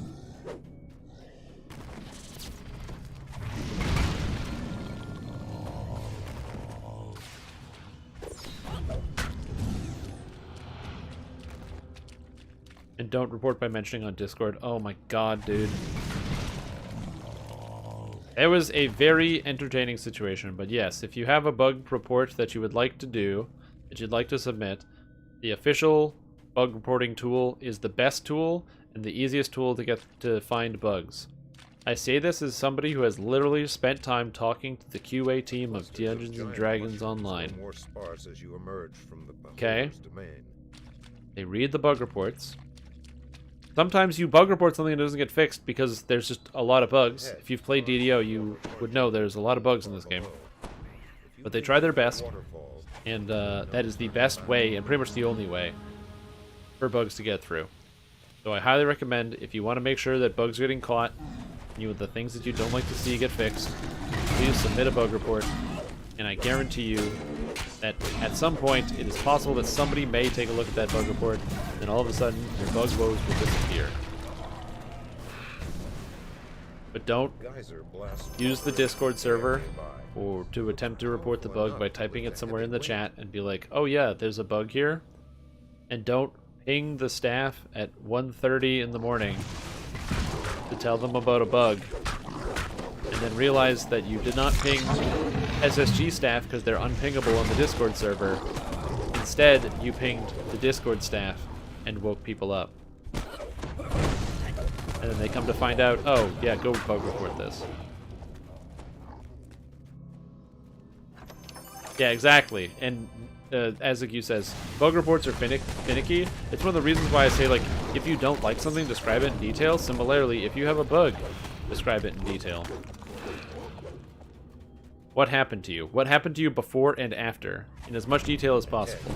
Because every bit of detail that you give makes it infinitely easier for somebody to be able to find and verify that bug and to be able to just squish it with some bug spray. This great hall is flanked by towering statues. This does work. Of lost age. Yes, exactly. Chose a dramatic This quest is broken. for her last stand against the Terrible bug report. This bug does not work is a terrible bug report. I did this quest, and it did not work. But, like, we were doing Jungle of Kyber, and the Inevitable couldn't get through the blue barrier. It was very confusing, and we're not exactly sure why he couldn't get through the blue barrier. Here's my bug report. How much damage does this do? Thunderstroke. 4K? Probably better for me to just melee this guy.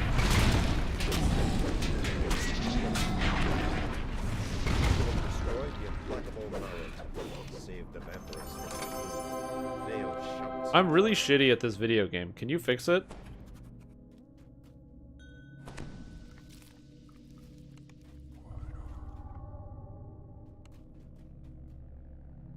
Yeah, it's a pebcac problem.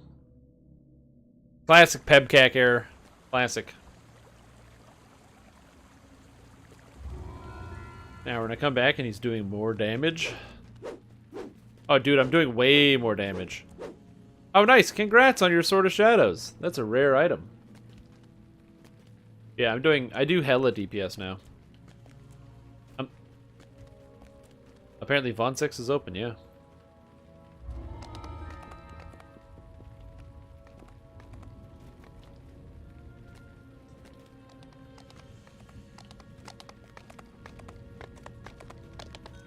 Nice. Cool. It wasn't in the patch notes, so I didn't know.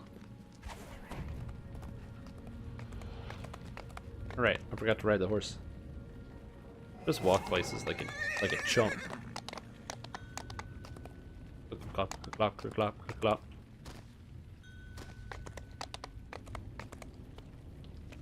Oh, that was a bad habit.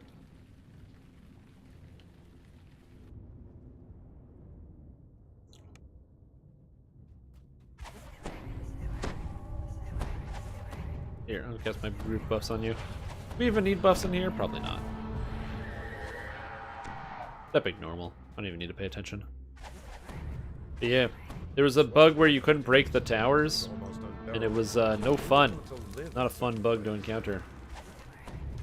An earth elemental rises from the safe path. Wait, that guy's immune to fire? I didn't know that. I probably could have known that, but I didn't.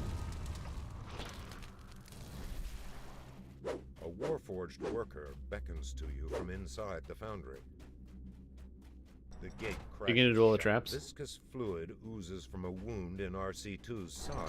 I'll go do all the almost as if monsters. Something burrowed its way in. You hear someone clearing his throat. A stone face Yeah. set into a wall. Well, the bug was that they wouldn't break it all. Like bad.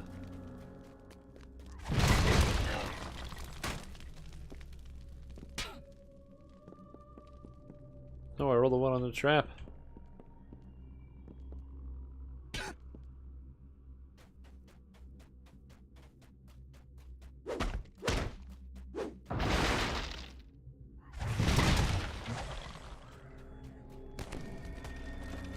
My game is like freezing. Server, please. Quest.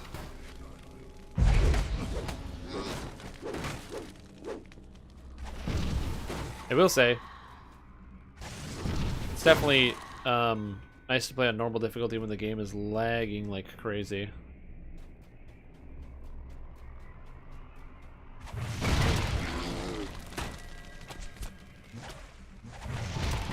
I'll come get you in a sec.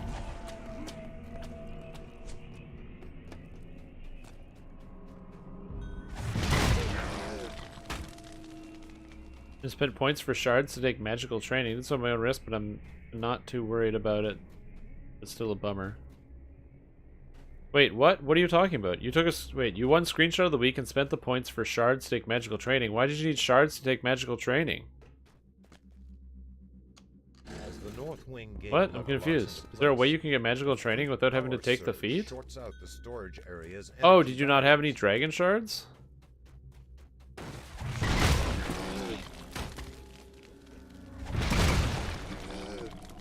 Because the dragon shards are pretty easy to come by. People usually sell them, or if you type in general chat, somebody will probably give you one next time. Unless your feet swap is on cooldown, then yeah, you're boned. You gotta use the shards. Yeah, because the Ebron dragon shard fragments, like I literally have like over 100 of all of them. I don't even use them. Like I do use them technically, but not at the rate in which I collect them.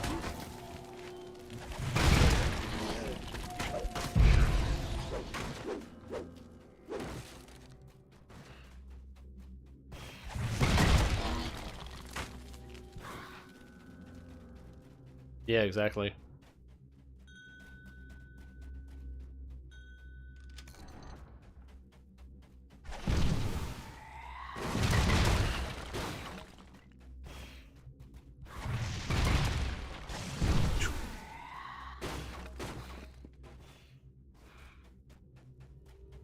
Yep, I'm heading back there. I'll get you.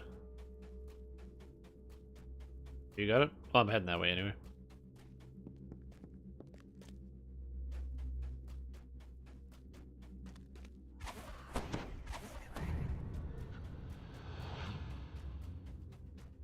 But either way, yeah, I do hope that that ability gets fixed regardless.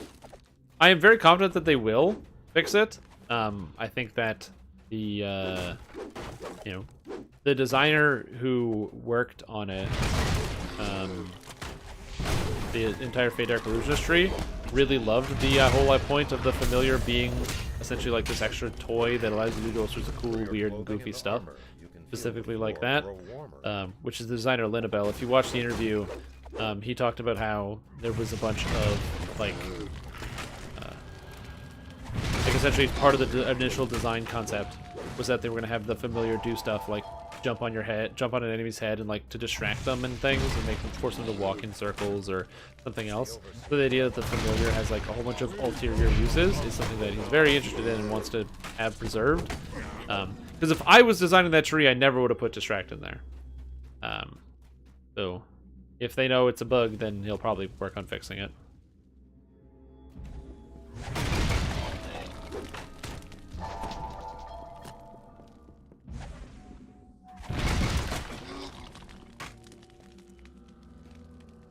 I don't think I'm gonna die.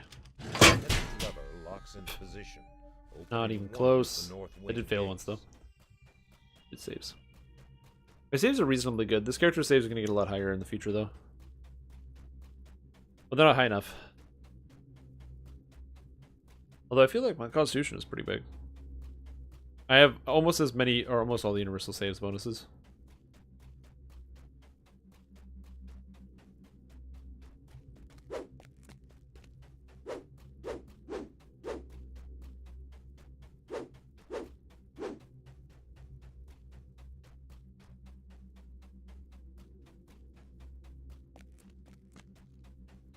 Oh, man. Oh, no. I just got sassed appropriately.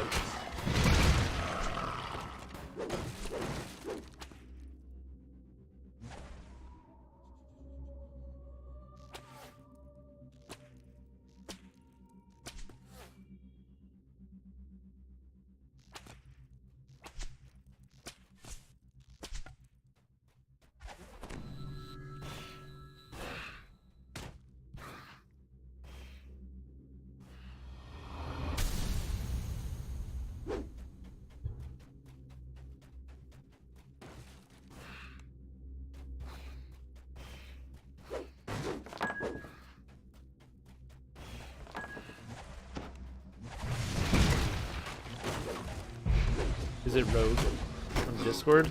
Rogue? What? What Rogue from Discord? I'm confused. Anyway, but yeah, so I got distracted by something. Yeah, I did see a Discord message.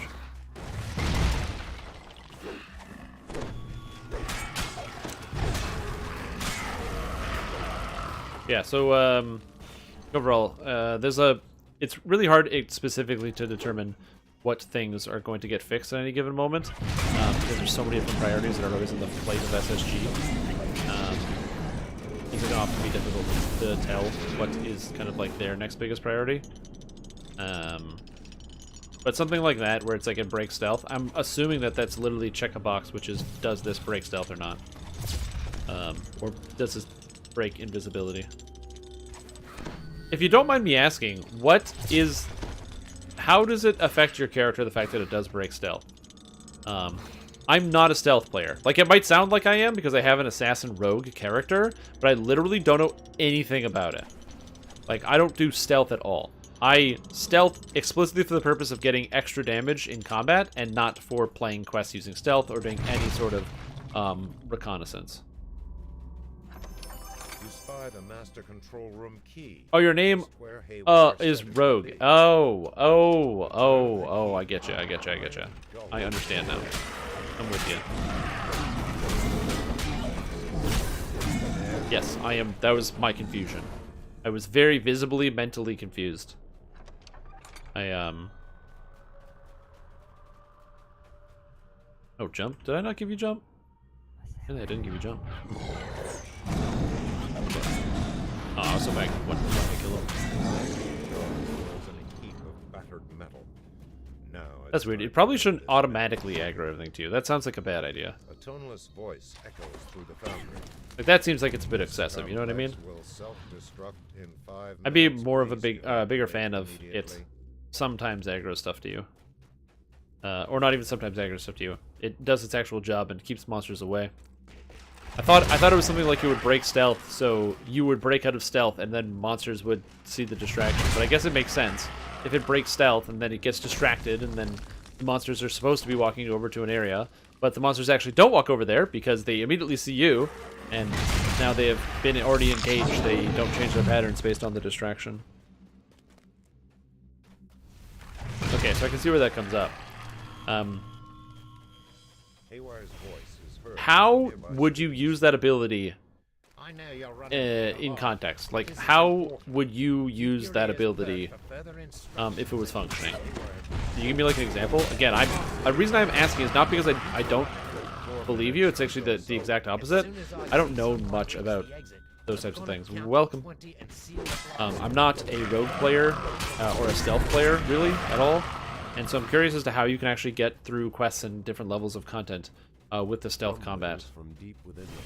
No, literally never. Not even once. Like, I know how it works. It makes the monsters go to one area. But is it so you can do that, and then you can, like, pass through areas without getting detected? I've never tried to stealth through quests before. We are pretty much at the end, so feel free to jump in real quick. I shared the quest, so you should be able to get in.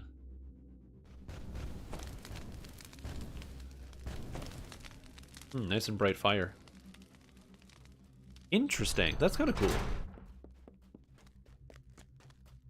Again, I can definitely see how that's useful.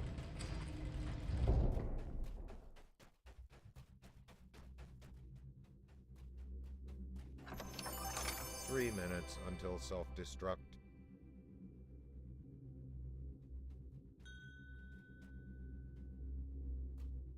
Hey, Sibri's Dragon Shard.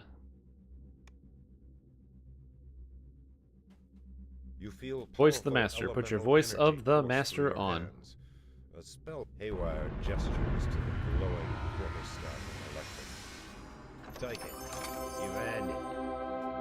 Bluff them out first. Oh, that makes sense. Yeah, we play a game. We play the game in a very different way from one another. If you just had some leftover pizza as well, and you're right, I need a nap now. I know. My brain is like, hey, by the way, you just ate a bunch of cheese. You know what cheese does? It slows your organs. It changes the rate at which your brain can accept information. Trim Tom's not here at the moment. Please leave a message after the beep.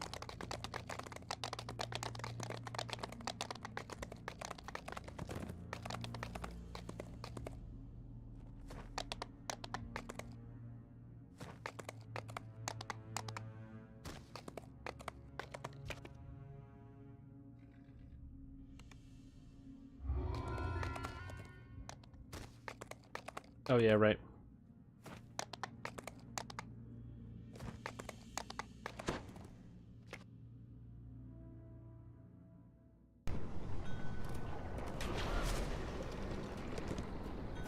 Wizard King.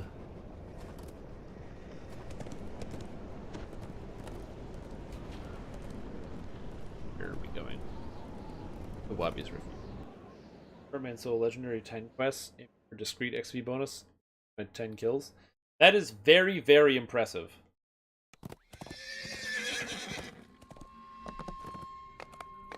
Like I said, I don't have that much patience at all. I would much rather just like burn through the quest in 10 minutes than do that. Oh, I never did Wiz King this life. Whoops. Alright, well this is my first time, I guess.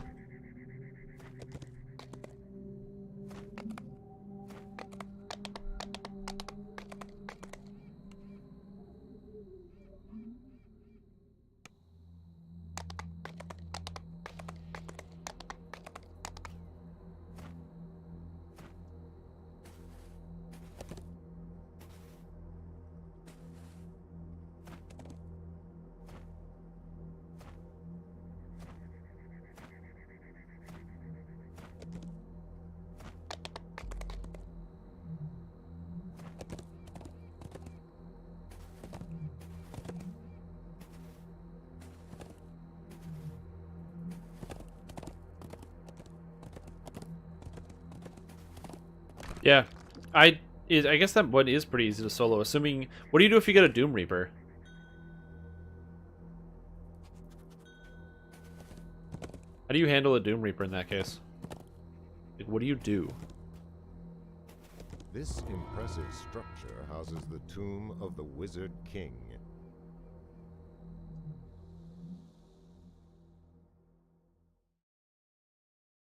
Really? I didn't know that.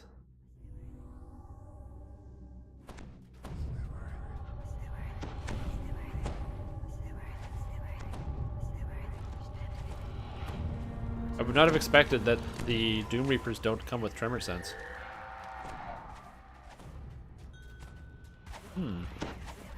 Doesn't really change anything in my mind, but I do find that very, very interesting.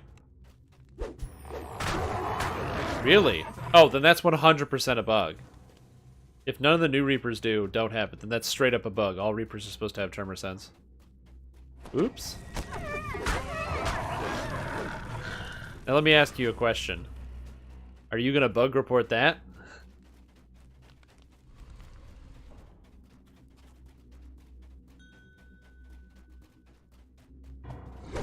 Goddamn video game players. Yeah, I definitely understand why you wouldn't, but yeah, I'm a big fan of bug report it and then enjoy it while it lasts. That's usually what I do.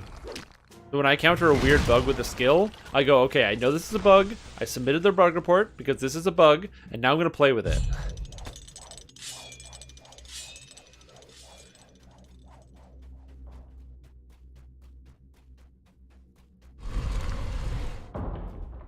Yeah, but intention... So... Anyway, Reapers are supposed to have tremor sense. The Reapers not having tremor sense is an issue.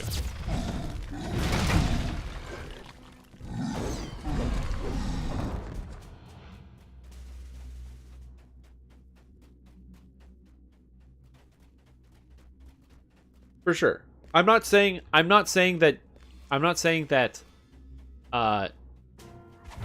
it is bad that you didn't bug report this. You have no way of knowing that's a bug. I'm just telling you that that is a bug. And I will definitely be bug reporting it. Because the Reapers are supposed to have stealth thing. And also, if it's not a bug, and it's intended, then nothing's going to change. But I'm like basically 100% confident that that's a bug. I would want things to be as fun as possible for as many people as possible. You know.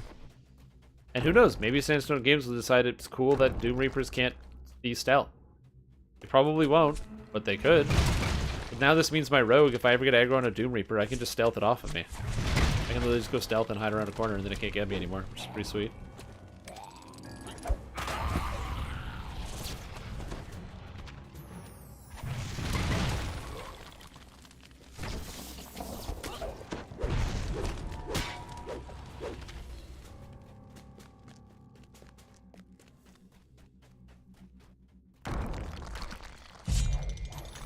Oh yeah, for sure. But Reapers are supposed to have when they were describing the implications of the stealth in Reaper mode, the point was that Reapers are supposed to be all-seeing creatures. The design intent of Reaper mode is not to apply or appeal to people who like to play stealth.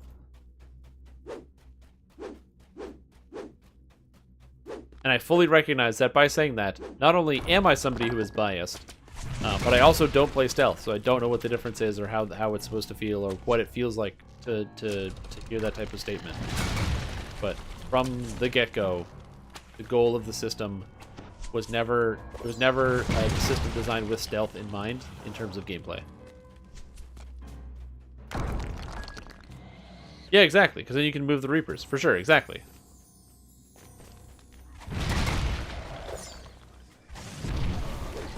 Yeah, I am sure that the stealth problem is an easy fix. A Jinny blocks your path. The way forward is for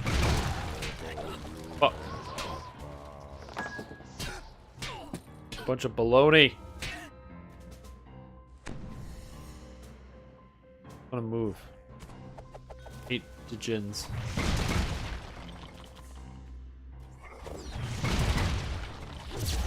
God, this is the worst monster ever. All he does is nothing.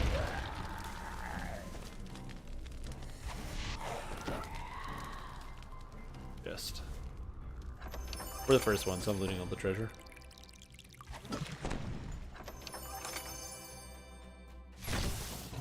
Hey, you son of a bitch. Maybe we got Rayum. You stand before Rayum, wizard. Even in doubt is mental. The Wizard King collapsed. You want to go into your tokens? A heap of ragged cloth and dust. Well, one of us should. Alright. I got past lives to get.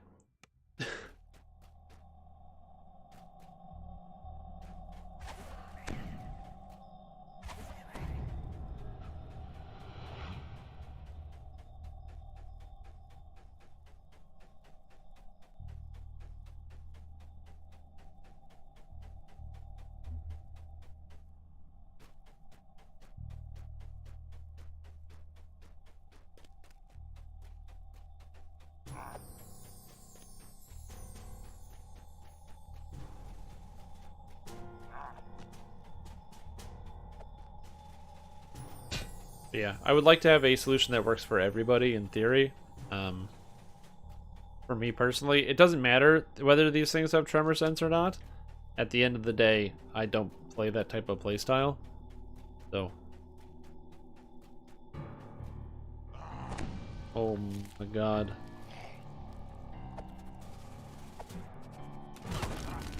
Yeah, no one went Tower 1. Holy shit, guys.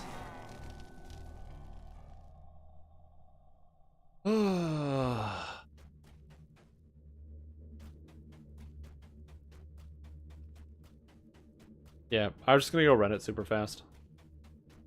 Unless you just want to skip. We'll just repeat. Get it the second time. Alright. Sounds good to me.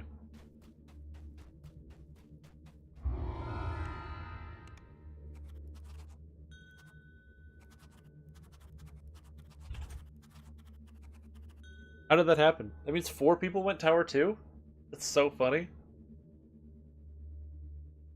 This Oh man, impressive structure I don't know if I've is ever the had that tomb happen. Of the Wizard King.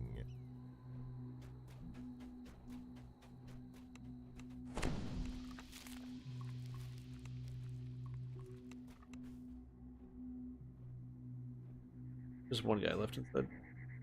The rogue. Fix 2-dimensional vengeance circles hanging on geometry and not appearing. Yes, that is also a problem. I hate when that happens. It's very, very annoying. Venge circles? Any circle that doesn't show up is annoying. Also, the fact that circles are squares.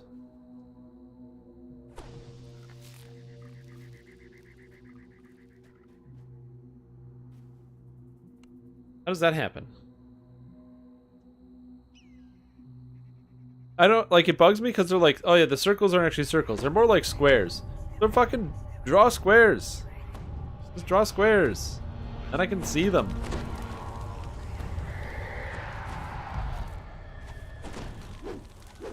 You enter the tomb's antechamber, only to find it occupied by a pack of gnolls.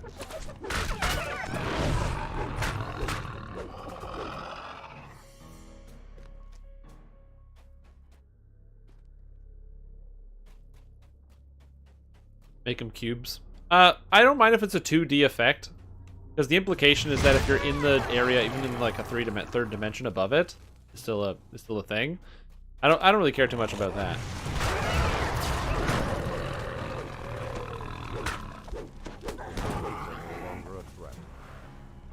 Hurry, for the Wizard King awaits. I mean, maybe. Yep, I'll let you know where to go.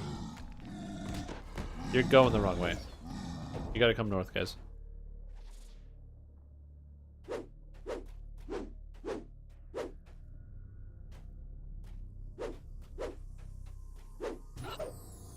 Oh, this stuff is here. Just knock down. Okay, you two guys go up this staircase. And then just go all the way up until you can't go up anymore.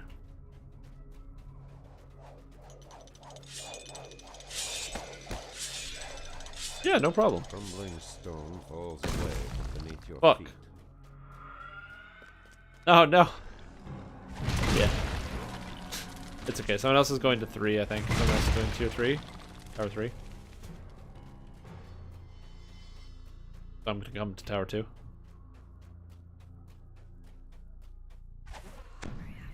What are the odds? Yeah, I think that the Vengeance... I don't know if Vengeance Reapers have, like, that big of a difference in spell casting list from Famine Reapers. To me, it seems like Vengeance Reapers are basically just Famine Reaper 2.0. Like, that's the way I've always looked at it. Is that they're very similar Reapers, just Famine Reapers just a little bit better.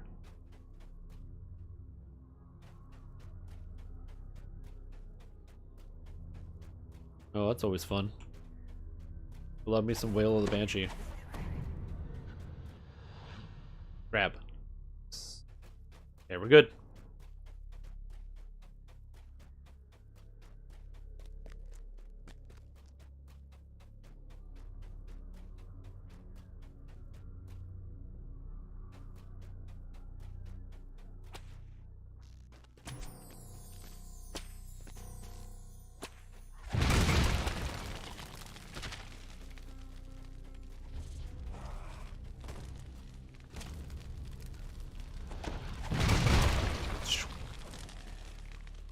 I think of other cool spells. Could you imagine if, like, Vengeance Reapers had all the spells? So then you have Vengeance Reapers, or like if they made a new Reaper called, like, the Arcanist Reaper, and it only appeared in Epics, and it shot, like, Thunderstroke and Acid Well and Meteor Swarm, or, like, the real Meteor Swarm.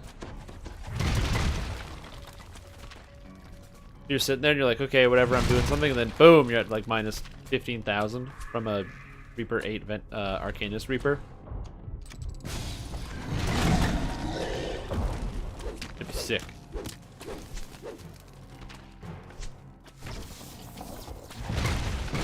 I mean, that makes sense. What's up?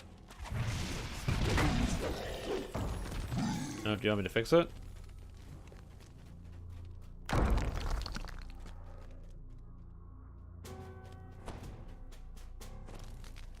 Yeah, I'd like to see something like that. I think that'd be kind of neat. I do really like the idea that the AI has the power to read some of your things. I don't have any issue with that, being able to know what your stats are. We know what the stats are on the monsters. You can literally just put your mouse over it and like use examine, and then all of a sudden you can see what if the monster is like Death Ward or another effect. The fact that a monster would be able to do that is cool. And actually the fact that monsters could potentially have the ability to read all of the stats on you is awesome. I really love that.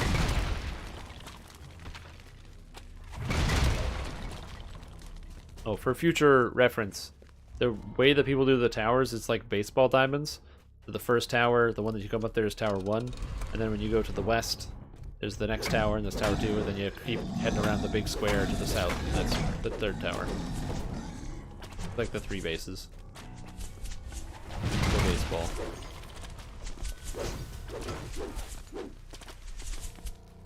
An Afriti blocks your path. No more. Alrighty, he's a good. Alright, he's a good.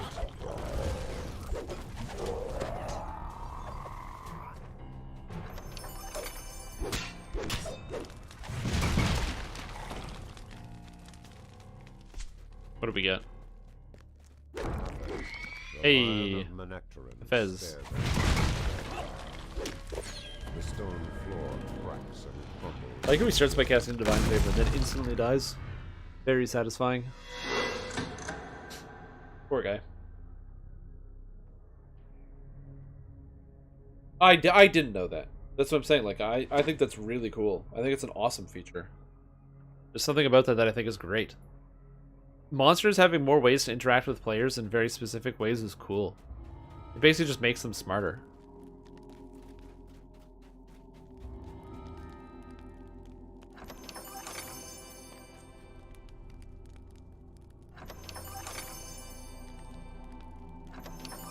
Alright, grab the phylactery, whatever. I need my epic chest.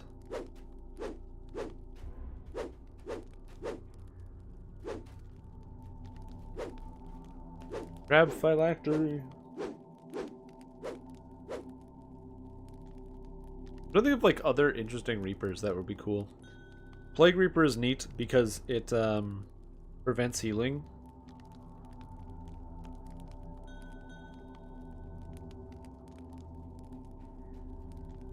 Oh, that guy doesn't have voice chat. Oh man, I didn't even notice.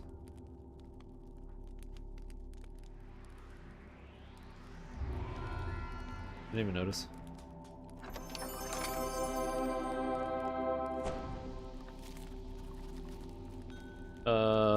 Yes, I do. Wait. Yes? Hold on. Yes? Where do you want to go?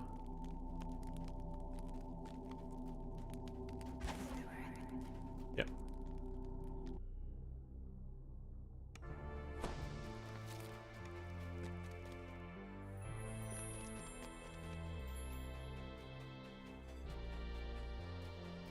Because of deathmatch experience, people listen to their or panic and not run out of their range or get close and... Well, I think the thing about Fear Reapers is that they used to be completely non-dangerous. Like for the first 2 years, for the first 2 years of Fear Reapers existing, they did nothing. Fear Reapers literally didn't do anything. We used to call them the Reaper Lights because they could literally get to like 20 or 30 stacks and you wouldn't even notice.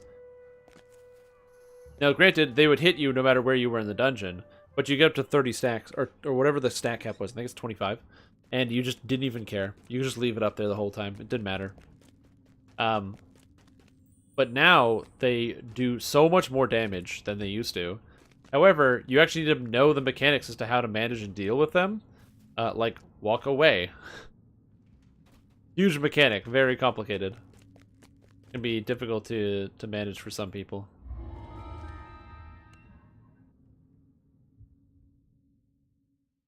Which I mostly find entertaining.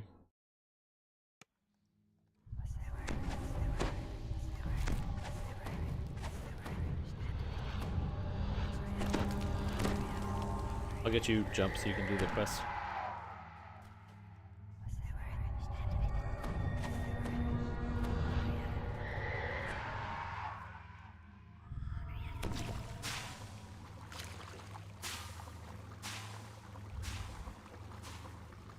Yeah, it's a cool concept. That I'm not sure what if I was to like design a new Reaper, I'm trying to think of what I would actually put as the new Reaper. I do like something like an Arcanist Reaper with high level spells would be kind of neat. A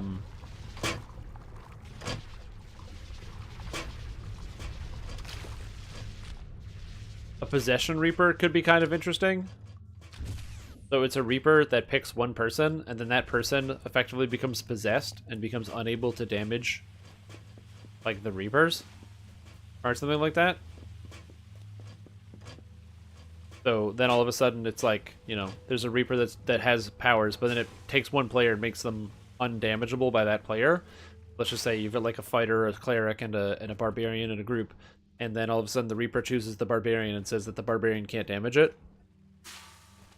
And so then it's all of a sudden up to the cleric and the fighter to deal with the Reaper.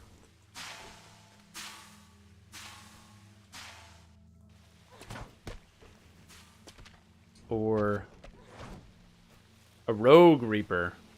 That'd be kind of interesting. And one that's fully invisible and you can't even see. Or you can only see it because of the eyes. You can just see a pair of floating eyes and that's it. And then it comes at you.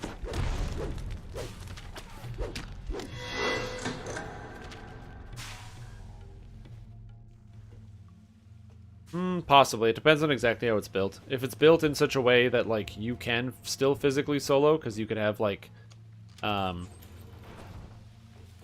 Reaper, has to catch, like, you could program it such that, like, the Reaper can only cast the, like, this effect on whoever it has second aggro on. So that means if you have the highest aggro, then the Reaper can't affect you. So if you're soloing, it could never affect you.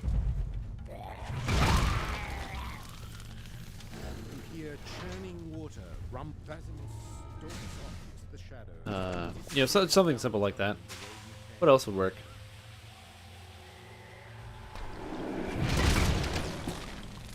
Well, that's what it is. See, that's why I like coming up with ideas as a group, because you come up with an idea, and then someone tells you, no, you're a complete fucking idiot, and your idea sucks. Right? So I'm like, I have this idea, and you're like, but that means you couldn't do it on solo. And I'm like, well, that's a problem. So now you have to come up with a convenient and interesting workaround that also makes it kind of engaging. And now, because of the workaround, it's also predictable. So you could even plan around the Reapers. Oh, there's the, you know, the Hunter Reaper or something, or like the Immunity Reaper, whatever you want to call it. And then it, you know, it doesn't have, it can't do, sorry, it you know that you have to let the tank hit it first, or let the DPS hit it first instead of the tank. And if you're soloing, you don't even notice, or you send in your hireling.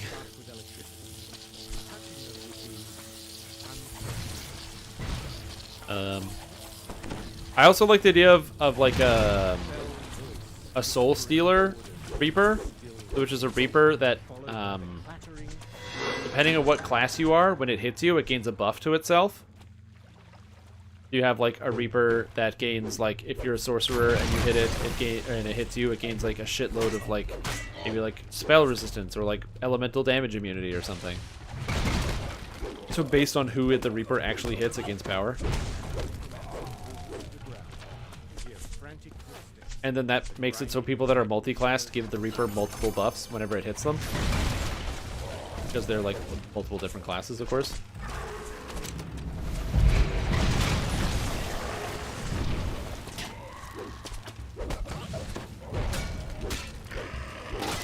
You hear a metal portcullis Congrats. slide Every kill over it gets the stronger.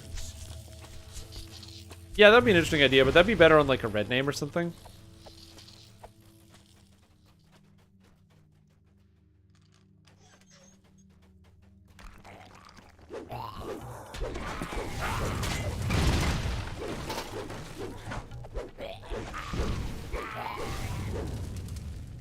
Oh man. You could also make like a timed reaper, so it's a red name that when aggroed, it has a timer that counts down, and after 1 minute the reaper explodes. So you have to kill the reaper within 1 minute, or it like explodes and kills everyone in the party. Pausing once to look back and wave her thanks. And you can see, and like its face has a visible timer on it or something, and you can see it's literally like a moving bomb. Fire and brimstone assail your nostrils as elementals appear in the pit. They won't let you pass without a fight. Reaper monster design is really interesting, because when you design the Reapers, you're just trying to design something that'd be really fucking annoying to play against.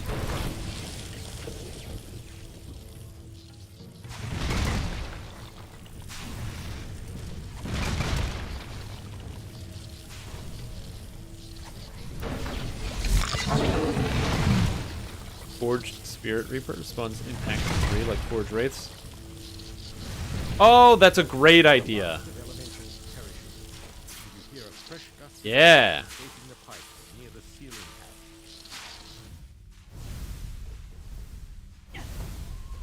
Wait, where am I? What happened?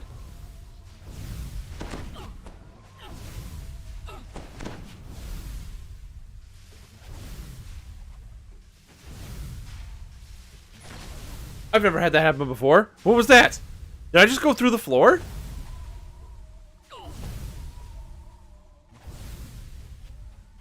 I think I just went through the floor. Huh. Very interesting.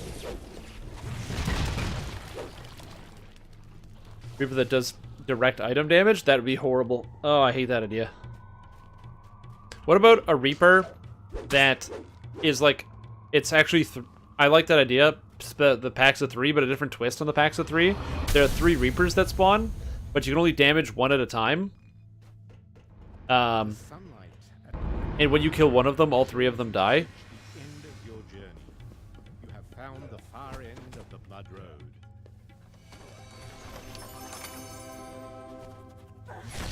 So like, imagine for a moment you've got, like I said, you've got 3 different Reapers, so you have like, when they're doing whatever, and they have like a link between them, and you can only hurt one of the 3 Reapers at a time, but when any of them, and it like every like 5 seconds, the buff swaps like to the next Reaper, and then you can hurt that one, and then after 5 seconds, the next one becomes available. Yeah, kind of like that fight, yeah, in the house. It reminds me of the effect Phylacteral Link in Path of Exile, where only one monster in the monster pack can be damaged at a time.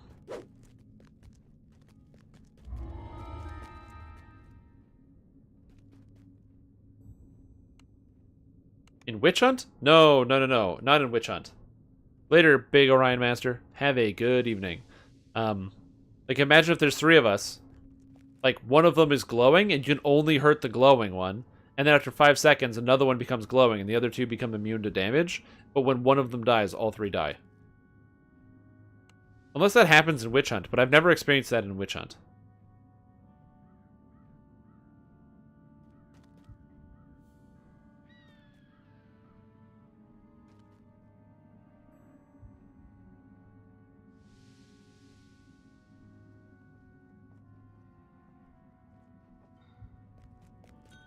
An Inquisitive Reaper? Now there's an idea.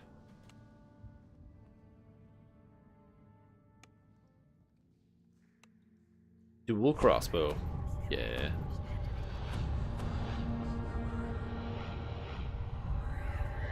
Yeah, that's Beatrice. But no, not like Beatrice at all. No. Why did I featherfall? I don't know why my brain just did a thing. Oh well. Swirl around you, stagnant sewer air.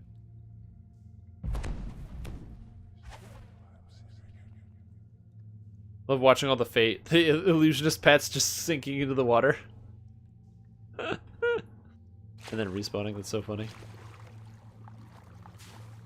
There you go, it's like I'm playing an Elder Scrolls game.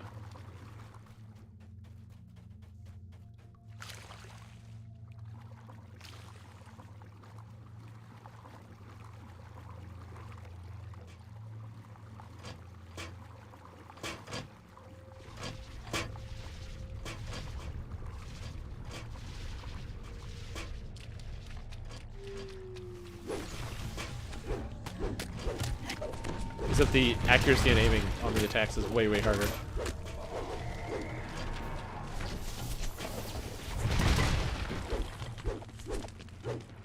Yeah, the quest, but yeah, so I don't think there's anything like that in DDO at the moment. There's no, like, yeah, there's no comparable, like, quest instance or whatever. But I'm trying to think of what else could exist. The Reapers. You could have a, oh, you could also have a Reflection Reaper. So, or like a Mirror Reaper. And the way the Reaper works is, it can put a reflection shield on itself or other monsters. And if the reflect shield goes up on the monster reflects 100% back of the damage.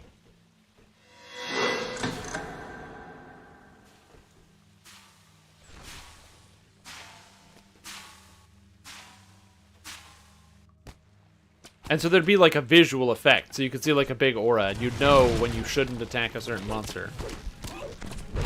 It's not like you'd be left in the dark and be like, oh man, which one am I supposed to be attacking right now? Like, you would know right away. Oh my god, I rolled a 1. Barrow crystals are for? Yes, if you go into the hut between worlds, you can craft them. Yeah, a Reaper that makes copies of itself, and you have to kill the real one and call it an illusory Reaper. You hear a prisoner's voice calling for help. You can even have the Reapers on rotation. Across the bridge. So like every 4 months they like swap one Reaper for another one.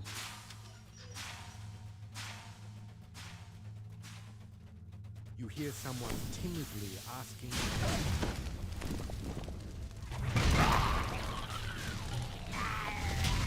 Oh wait, air method.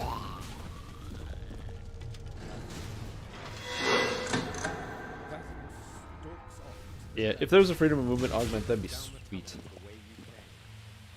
Probably too good, but it would genuinely be sweet.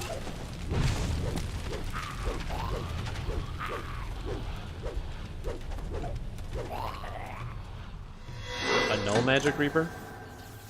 I don't know. I've thought about that. I don't know how much I love the idea of a Reaper that has, yeah, like a straight up either full immunity to an entire damage type or something like that. Seems like it wouldn't be that much fun. Or something like, maybe it just has like a null magic aura. You hear a prisoner calling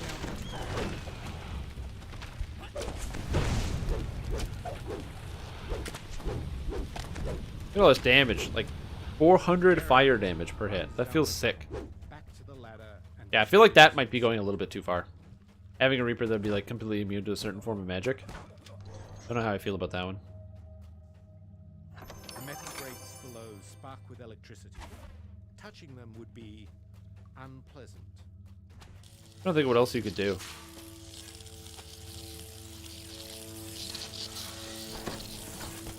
You hear a fell voice whispering orders still, followed by Because I also want to make sure they're like fun, right? Like they're unique and they have some challenging aspect to them. Like one of the reasons why Plague Reapers are cool is when you encounter a Plague Reaper, it depending on who the Plague Reaper is attacking, it might have big or small consequences. If a Plague Reaper comes in and attacks your tank in a high Reaper difficulty, then that causes major problems because you can't do anything.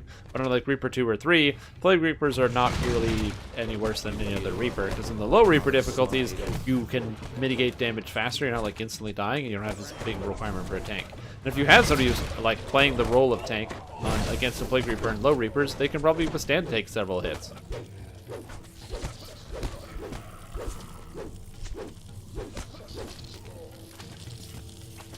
Oh yeah.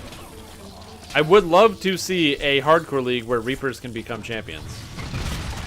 That sounds amazing. I'm still just fucking waiting for the quest Reaper Assault, to be honest with you. Where's my Reaper Assault? We got Kobold Assault. We got Hobgoblin Assault. Where is Reaper Assault? Where is it? Where you have to defend that stupid fucking place in the middle of nowhere. The Glade Watch Outpost or whatever it is. And you gotta do it for the third time, except this time it's all Reapers coming. And the quest is only available on Reaper mode. I don't know if they have the power to do that, but I've wanted that so bad for so long. fire and brimstone assail your nostrils as elementals appear in the pit. They won't let you pass without a fight.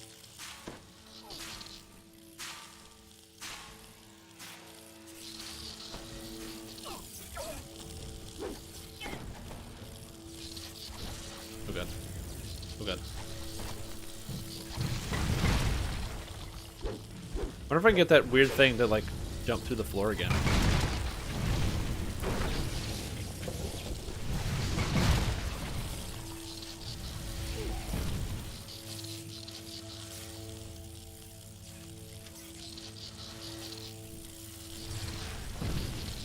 The last of elementals. Nice. You hear a fresh gust of air escaping the pipe near the ceiling passage.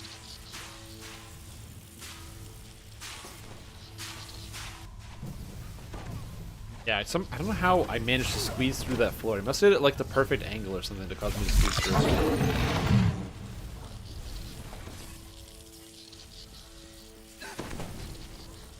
Low-hanging fruit would be a Reaper with an aura. Well, we have Reapers with auras already. We got the Despair Reaper that has an aura. Actually, it's just the Despair Reaper. And all the Reapers have slowing auras. Oh, like a damage aura? Well, that's kind of basically a Fear Reaper. Almost.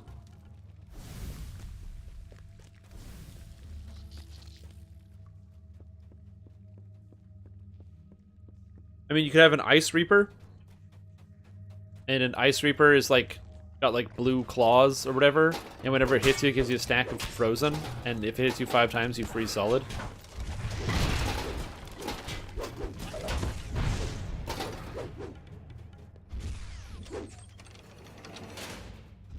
A Grease Reaper?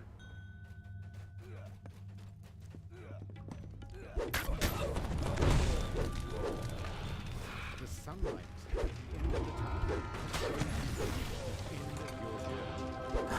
Round the blood road. A Greeper. That's a good name.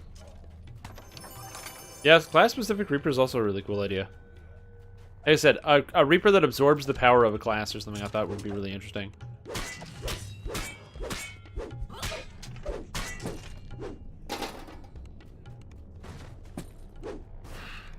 Alright. If I take 21 and you take 21, I'm assuming you can take 21. Do you want to do some Borderlands? Wait. Sleet Storm Reaper? It just has Sleet Storm around it all the time? That's a perfect idea. I'd call it a sleeper. Oh my gosh. What about a Reaper that is fully passive? What about a Reaper that's asleep? And it's literally called a sleeper. We're gonna do, oh, wait, what level is everybody? 23.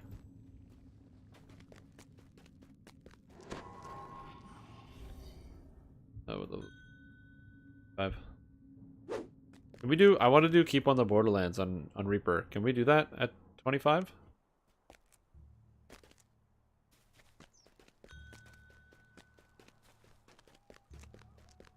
Let me check. Yep, 25 is fine. Yep, that sounds good. We're gonna go do Keep on the Borderlands. Reaper mode. Yeah, where you have to not touch it. If you touch it, it wakes up and kills you. What was it gonna take at 21? Precision, I think? Because I do want to take Overwhelming Critical, but I want Precision. Oh, I can take Greater Two-Handed Fighting because my base attack bonus is higher. Oh, yeah! Give me that extra fighting style, buddy. Epic feats, epic defensive fighting. Oh, God, where does this go? Here, I guess?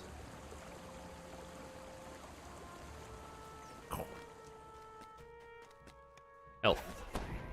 And a level 21. Boom. Boom. Yes. Yes.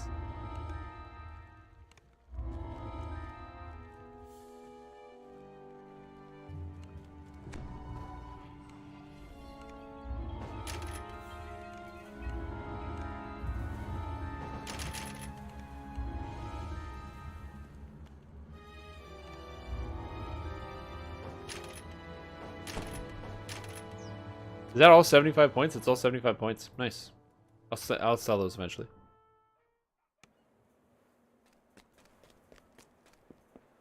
Yeah, I don't know. I think that a sleeping Reaper could be very interesting. Imagine a Reaper that if you just interact with it in any way, it wakes up and then it tries to kill you.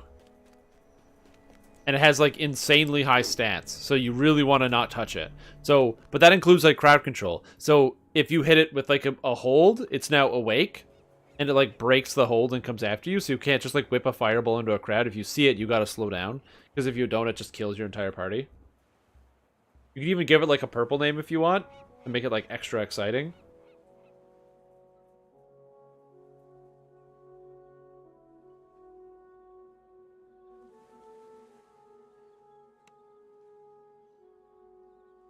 Which one's the first one do you want to do?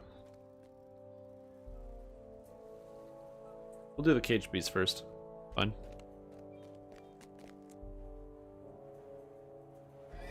Yeah, I love that idea.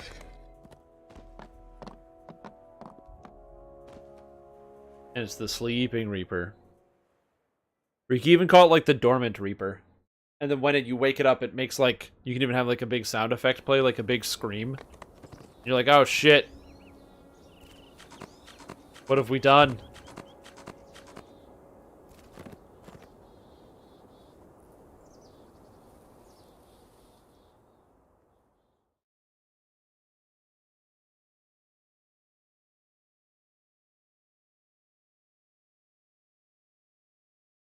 No, I just really love this idea. Yeah, you gotta sneak, not so much sneak around it, but you just gotta be careful that you don't get instantly killed. I was the last person here. I went straight from there to here.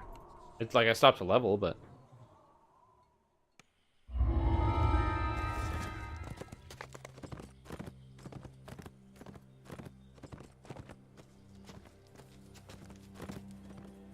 Yeah, that's literally the idea, yes. They have, like, the witch.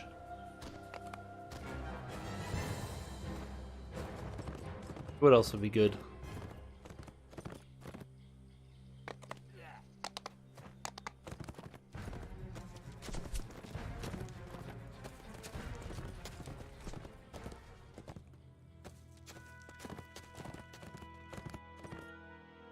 Small, squalid cave entrances dot the ravine walls. The beast one. These must be the caves the cage of beast. chaos. We're gonna do the cage beast first. And their monster allies have made their base.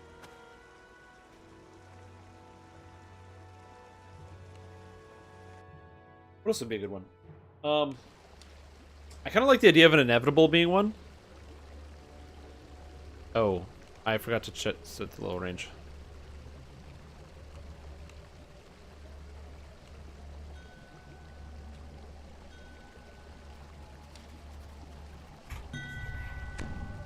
This guy left. I don't know why this guy's coming back now.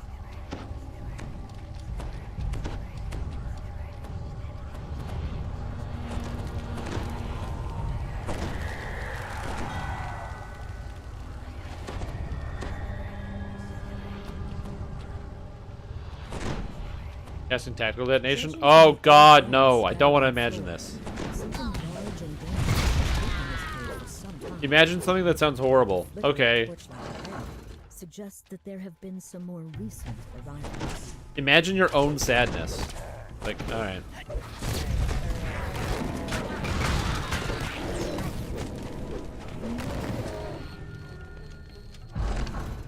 The cult of evil chaos has set up camp in this cave. The goal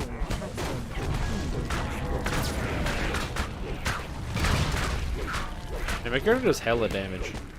Just slamming on those guys. Get out of here, buddy.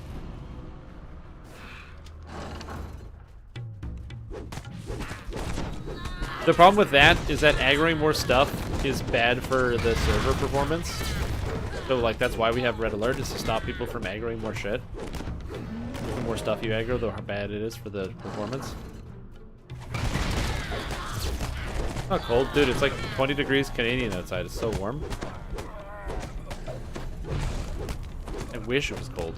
With the Beastmaster defeated, you must now confront the creature he tried to tame. I do like that idea.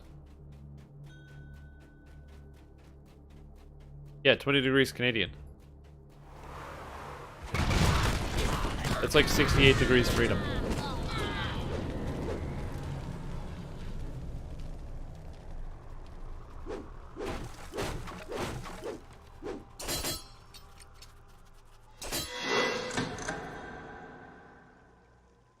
What about a Reaper that's like a treasure goblin?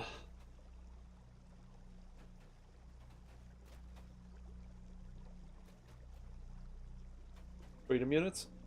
Yeah, degrees freedom. Right, that's how temperature, that's what the F stands for. I figure America is the only place that uses that temperature on planet Earth, so call it freedom, why not? Just yell at all the neighbors to open their refrigerators. It's not a bad idea. Why is it a refrigerator? What does frigerate mean? Can you have a refrigerator? Refrigeration. Because you call it a fridge.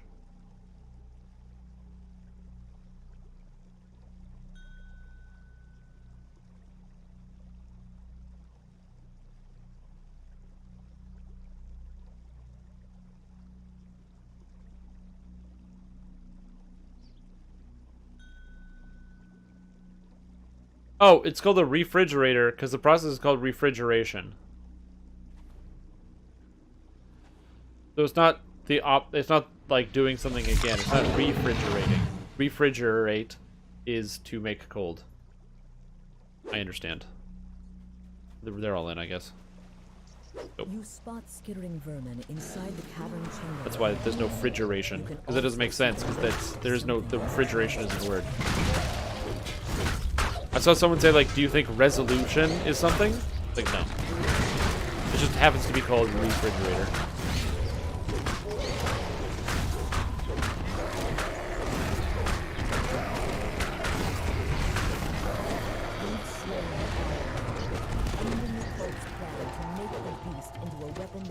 Against the residents of the valley. Treasure. Yeah, so it has nothing to do with refrigerating, like we need to refrigerate it again. Hey, a belt of brutal force. I'm gonna keep that. I'm keeping everything I pick up unless there's something that you particularly want. Is there any item in here you want? Okay, yeah. If we find one, I'll pass it. Yeah, it's nothing to do with refrigeration. It's just it happens to have. It's called refrigerate. Because that's just what it's called.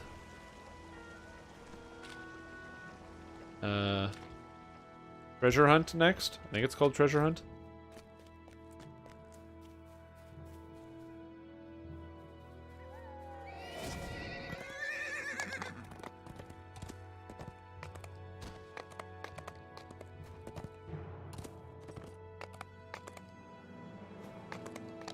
Yeah, the Treasure Goblin Reaper is 100% outside the technical limitations, but it's interesting.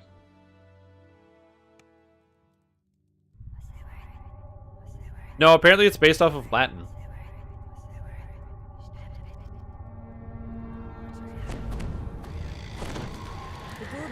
Apparently it's just a Latin word. Because apparently, I looked it up. Refrigerate apparently means to make cold in Latin.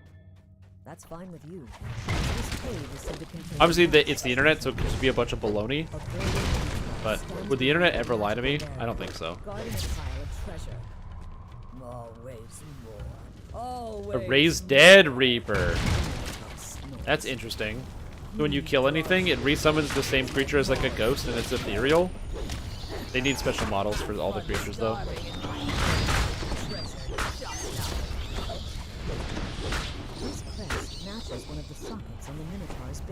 Though they would just call it like a Legion Reaper or something, and it would have like a legion of allies.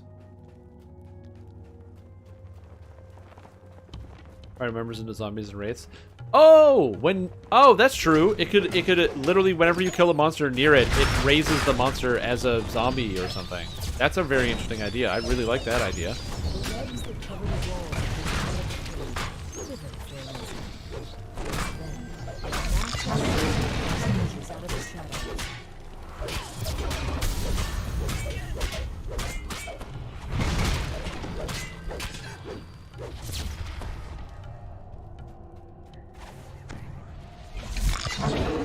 I do like that I can like 600 heal myself with the thing.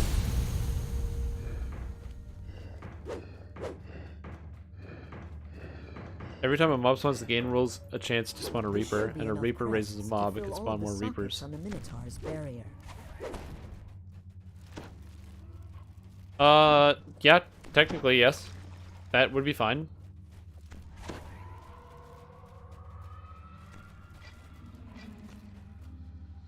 With all three crests, Or an Executioner Reaper, a Reaper that does more damage to you with the lower health that you're on. And if a Reaper hits you while you're at 25% health or lower, you instantly die. the Minotaur's bellow is cut short as it collapses. Now the treasure the creature had been guarding is yours for the taking.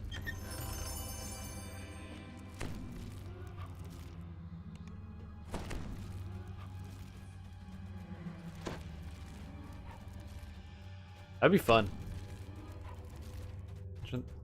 Make Reapers. Hits me at 25% health, you're dead. Reapers that cast Color Spray? Oh my god. Fade Arc Reapers?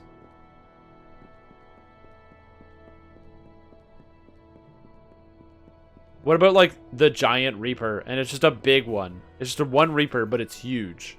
It's like the size of the whole screen. It's just massive. It's like the size of a giant, but it's a Reaper.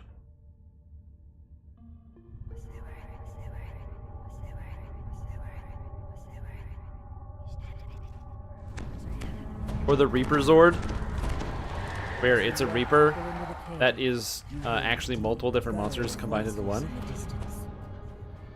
Or it's made out of different Reapers for the arms and the legs.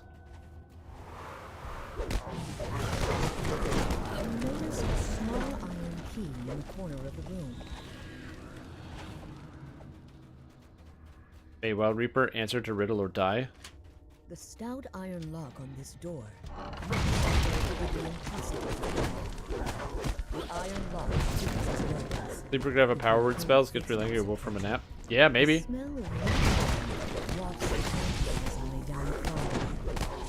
Because I like the Hunter Reaper or something, like a Reaper that maybe when you kill it.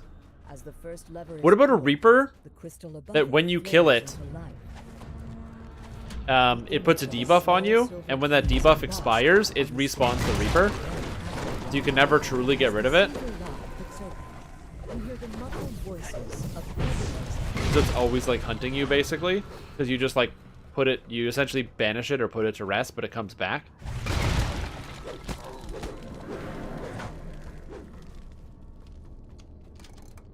As the second lever is pulled, you can hear the rumble of the sealed door sliding open.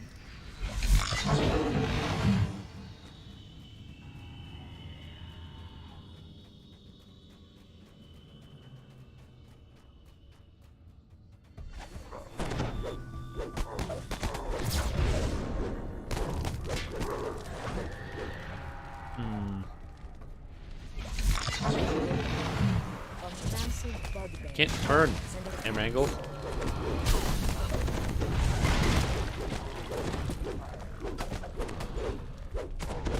Get him. Fuck you, Wurg. Do so much damage. A small ornate key on the table in the far corner of the room.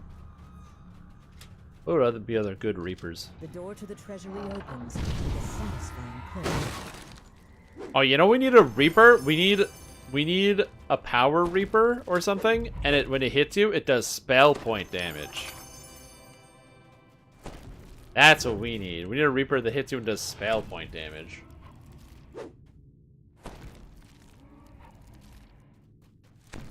It's like the Arcane Reaper.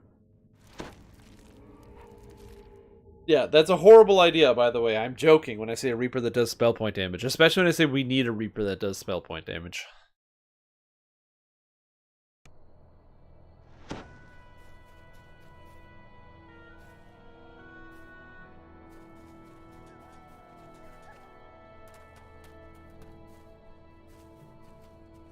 Well, that's why I love the idea of a Reaper that I would call the Punishment Reaper, that is completely and fully immune to all crowd control effects, and every time you hit it with a crowd control effect, it gets more powerful. Because it's a sucker for punishment.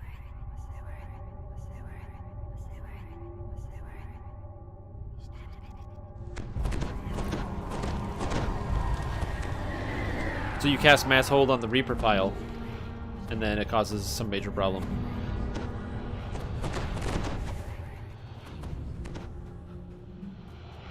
Fearing for their lives, the people of You get 1,000 blue orbs of your SB. help dealing with 2 orc tribes that dwell inside this No. cave.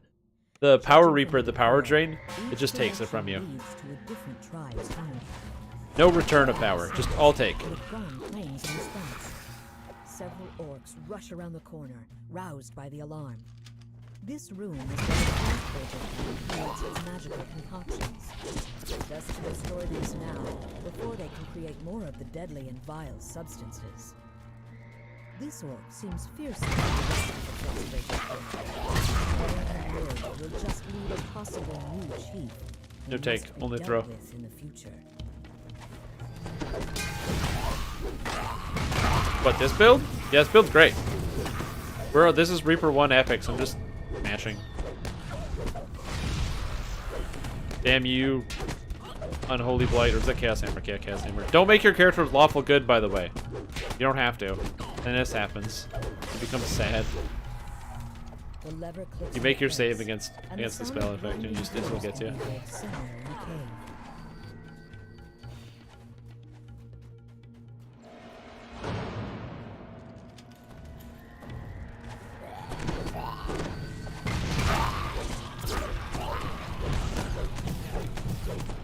What was I say? I thought Buddy would be immune to fire, but he's not. Which is good. Why'd I hit that button? It's yes. The last action I should take is to hit Grinding gears can be heard once turn the again tide. as a gate opens somewhere in the cave.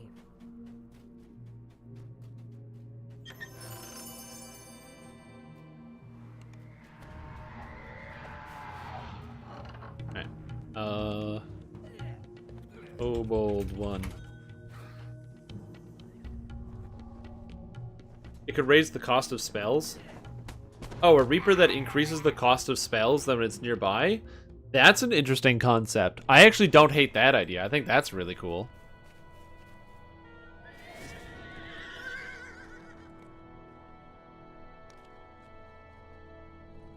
It increases the cost of spells and also raises the cooldown. Yeah, it costs of spells and increases the cooldown of abilities. If you blow a cooldown while you're next to it, something goes on cooldown for like 10 minutes. Yeah.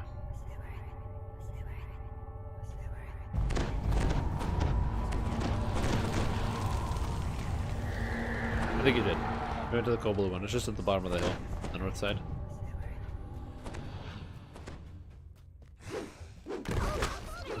Oh shit, I forgot about this. To defend their cave at the side of you.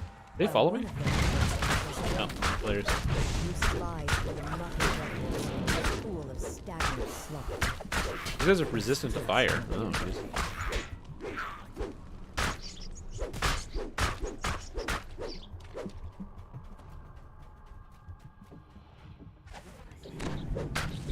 Don't worry, Nestor. I know you're piking.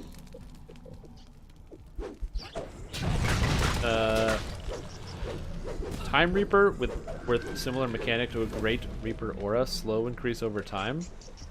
Well, how much slow do you need?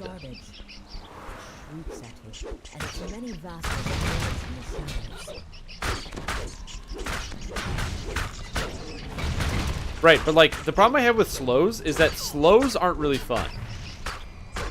Like the movement speed slow is okay on regular Reapers because it prevents you from getting away, but it doesn't stop you from doing actions. You can still shoot, you can still cast spells, you can still move. It just prevents you from... Oh my god, this rubber banding is crazy. I just want to get up here. Thank you.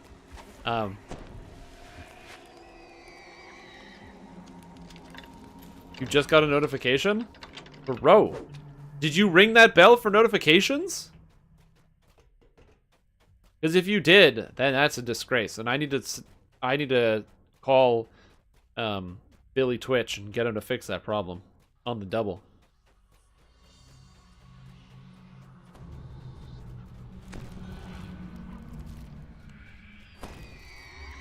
Ding that dong, yeah, exactly. Ding the dong. I'm sure there's another Twitch streamer that says that already, but oh what?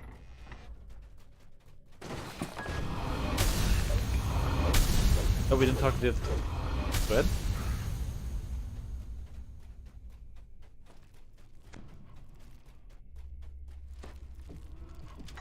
Oh, that trinket? Oh, no, I don't need it.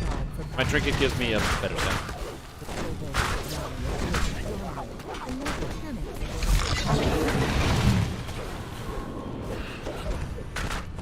Oh my god, the lag. Help.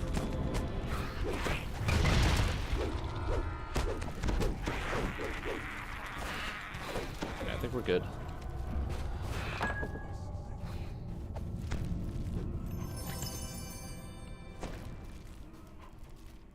There we go. Yeah, slowing attack speed is just... I hate slowing attack speed because increasing attack speed is fun and slowing attack speed is not fun. I've never been a big fan of slows. Things that stop you from playing feel bad, because then you can't really react to something when it just kind of stops you from playing. These must be the Caves of Chaos, where the cultists and their monster allies have made their base.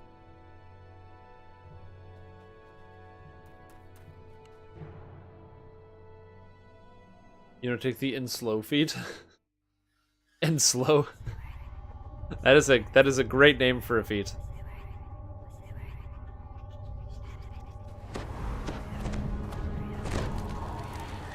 What about a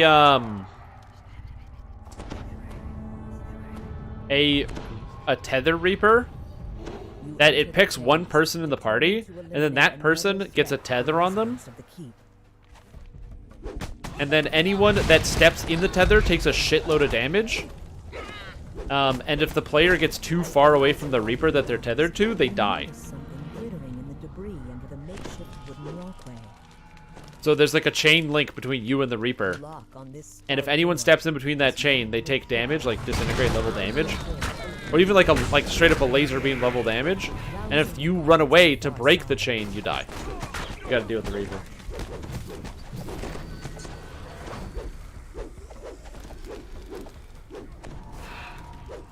All spells take 10 more spell points and cast half speed. It's an amazing feat. Also, any damage taken guarantees spell disruption. Oh man, that does sound like a great feat. How do I get it?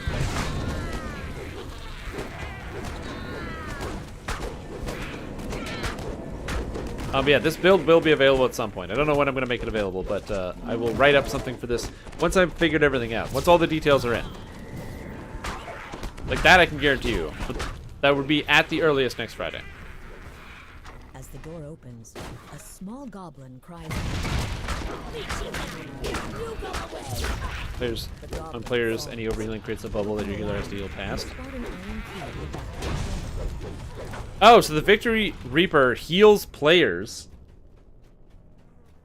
or it heals everything that's nearby it. But if it overheals you, yeah, that's an interesting idea. That's very cool. It's got like 2 whole speeds to it. Do you want to leave it around so it heals up your tank, but then it can potentially cause an overhealing bubble that you then have to out-heal. That is an interesting dynamic.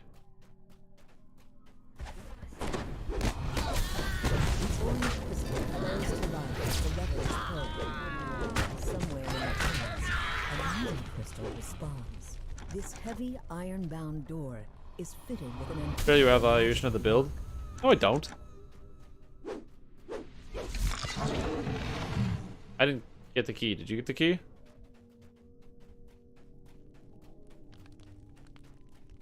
I thought I grabbed the key. Somebody did. Was it me? No.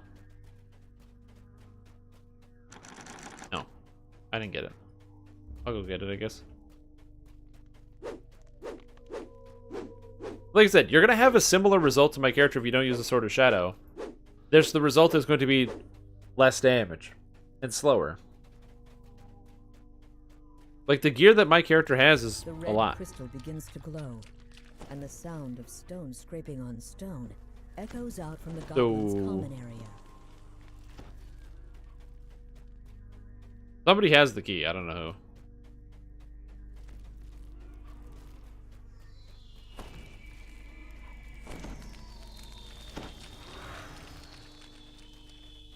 Tell people to delete their accounts, you monster. No, no, no. I'm not going to tell a single person to delete their account.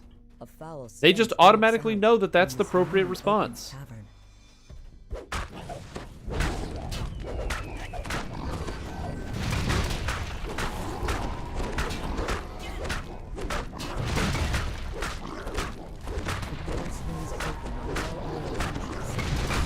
Yeah, I was killing enough.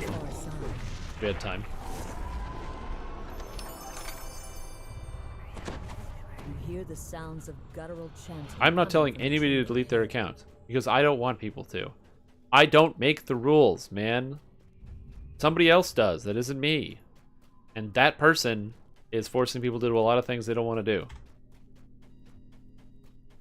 A Reaper that removes beneficial buffs. A Streeper.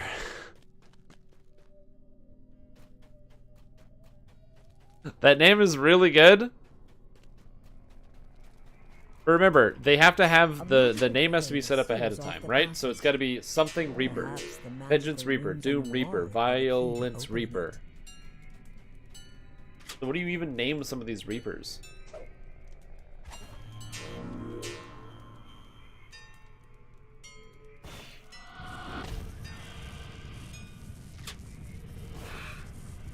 I'm actually going to record some of these because these are kind of funny.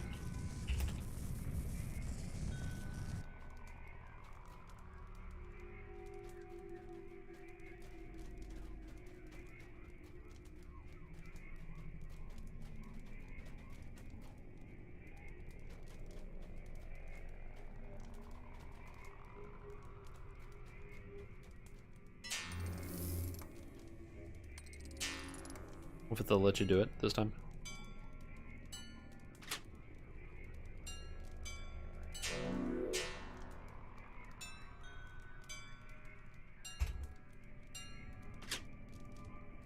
Okay. What are some of these Reapers that are interesting? What do we got? So Necrotic Reaper raises dead. Necrotic.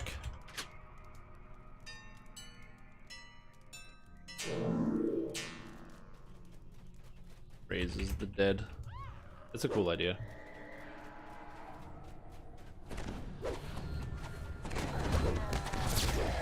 Again, I think that the idea of an Inquisitive Reaper is kind of funny, but I don't think it necessarily needs to do that. Oh yeah, I love the Spirit Forged Reaper.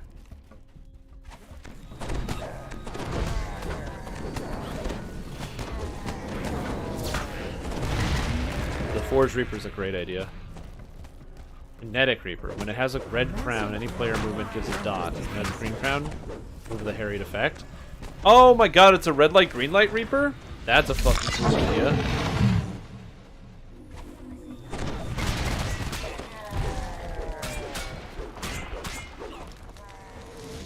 I love that idea. When the lever is pulled,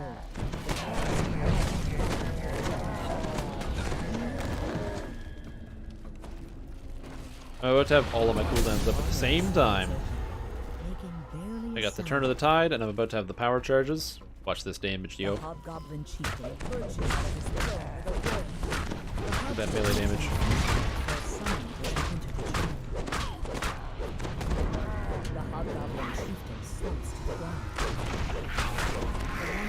Feels good.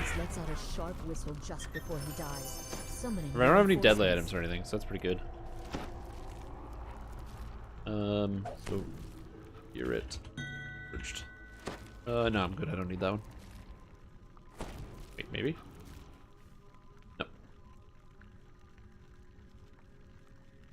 No. Axe of 3. Uses like forge. That's a cool idea. I do love the idea of a Kinetic Reaper. I don't love the name though. There's the name Kinetic Reaper doesn't tell me what it does. Like there's the Plague Reaper prevents you from healing. The Carnage Reaper increases the amount of damage you take. Oh, I missed. Wait, there's a quest I think we missed. Goblin Cave. Oh yeah, okay, no, we're good.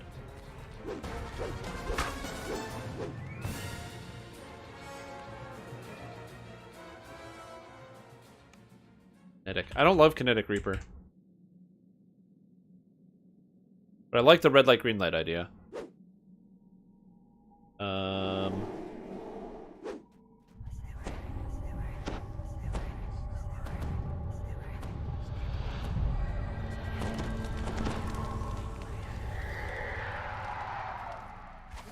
A Blood Reaper. Every time a creature rounds it, it grows stronger. I would prefer not so much every time a creature grows stronger around it, but when it has creatures around it.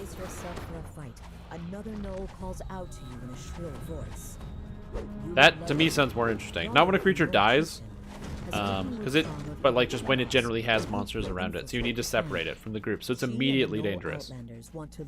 I'd rather something be immediately dangerous.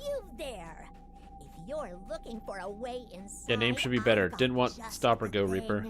But I might need something myself. Well, Kinetic Reaper's not that bad. I'm just saying I don't like it. Roll the 1 on Diplomacy. I failed with a 14 Intimidate. I failed with the 2 Bluff. Well, sorry. Finding it might persuade her to join. Boomfoot reveals that Zark Soot Club, the renowned Outlander fighter, can't stand the sight of blood. Time to let Zark know what you know. Yeah, Blood Reaper's an interesting idea. Like I said, I'd prefer it to be immediately dangerous. The problem with the other version is, like, one, it's not really that dangerous initially. Which is not the best thing to do.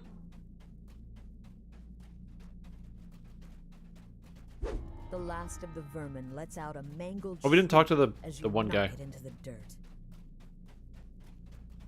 I walked past him too.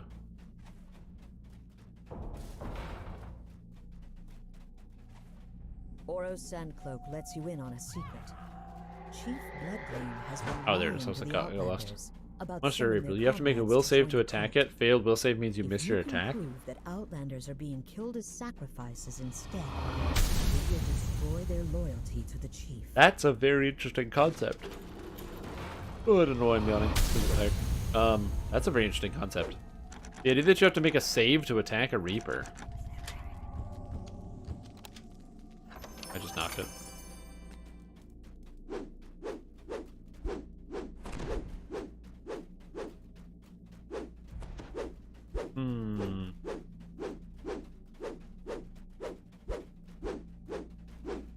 What about a social Reaper that it is immune to damage until you use social skills on it? You have to intimidate, diplomacy, or bluff the Reaper, and you have to do it like 5 times to knock off a buff that it gets. Turn against Chief Bloodgleam and her cultists. You've convinced members of the tribe to turn against the cult of evil chaos, and found proof that Chief Bloodgleam has been lying about sending the. I also love the Illusion Reaper. This should be more than enough to create an uprising in the Gnolls' ranks. Chief Bloodgleam. Or Illusory. You would trust this outsider over your own chief? Have you forgotten forgotten everything the cult has done Luciary. for you idiots? The Outlanders seem to reconsider. And that will convince them. 4 copies. You will hold up grave moss Only to let one it is rain real. and reveal That's a cool that you idea. found it in the chief's shrine. Chief said Greymon joined the cult! Someone shouts. But Greymon never Come on, took video off game. that ring. He's Come on, DDO.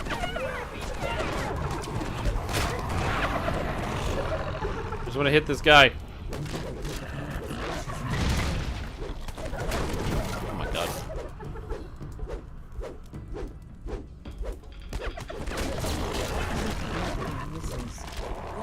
The poor servers, man. I don't know what's going on, but these poor servers, they're doing what they can. They're doing everything under their power.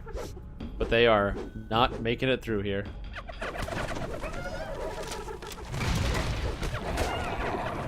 Oh, that damage protection bubble? Oh yeah. Did I even get it?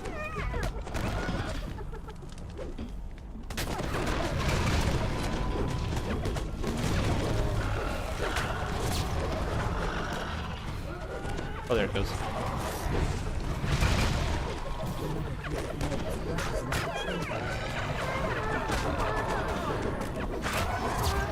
Like I said, I love chopping my way through these packs, though. That's good. You think you've won against the onslaught of Null cultists, but then another wave. We get him? Holy moly! Cultists remain standing. The Outlanders cheer, relieved that they can finally leave the borderlands behind. Those fools! I can't believe they took the bait! Eula stands beside Oro, who laughs with her. There must be more to these two than it initially seemed. Failed to blind With Chief devotion? Bloodgleam Nah, and it's the other cultists out of this. the way, Eula and Oro can finally escape. the Blood wilds Reaper. together. As they turn to leave, Eula tells you to hold on to the charm of evil chaos she gave you, in case you need help defeating the rest of the cult. What else is good? Come on, guys, more Reaper ideas. I personally don't like the idea of a Reaper that steals buffs. I don't like that idea at all.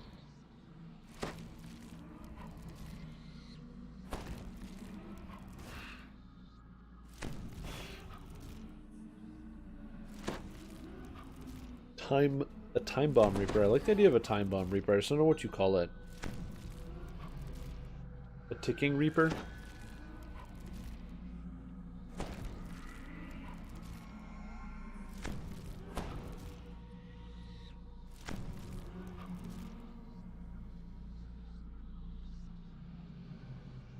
Reaper 2099. It's able to cast tactical nation, use repeaters, and has a Hellhound on an Artie's, like an Artie's Iron Defender. That's kind of interesting. Reaper that gives massive damages to nearby enemies, but is very difficult to find. Oh, that's kind of interesting. It mixes up the tags on champions, so you see the champion as a mark of law when really it's a demon soul. Also to seize what type of Reaper?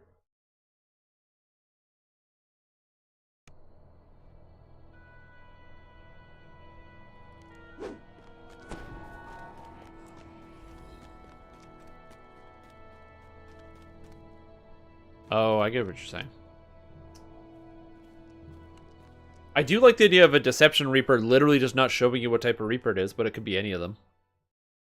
So it has a different face, and you have to just wait till it starts doing stuff before you know what it does. That's just a good idea.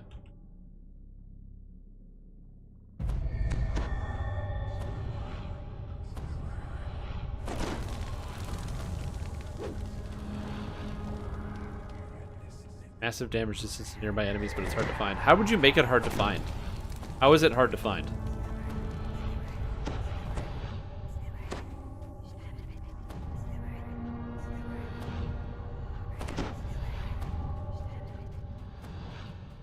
Players can spread it to each other. Yeah, that one's too real.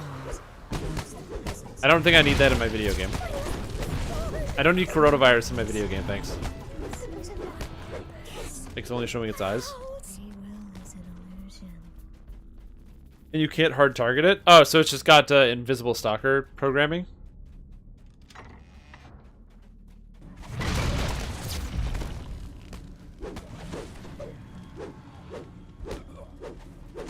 I don't think they have the power to do this, but what about a Clone Reaper, where it is a Reaper, but it takes on the appearance of whatever creature was supposed to spawn with? So let's just say there's a pack of, like, kobolds. The Reaper would look just like a kobold, but have its regular Reaper stats.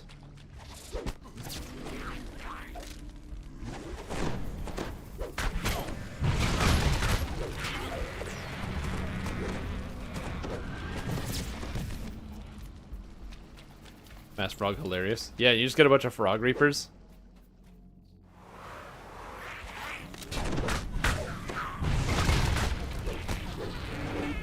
I remember when there was just like a bunch of years where nobody used Mass Frog, and then a bunch of people started using Mass Frog all of a sudden. I already have that. It's called a Illusory Reaper. The Displacer Reaper, I already have one.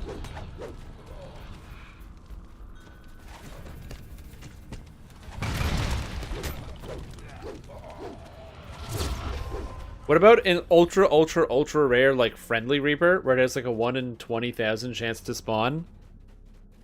And when it spawns, the Reaper acts as though it's a rest shrine. When you click on it, it activates the rest shrine effect.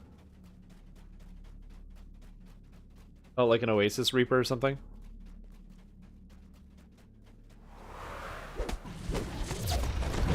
Yeah.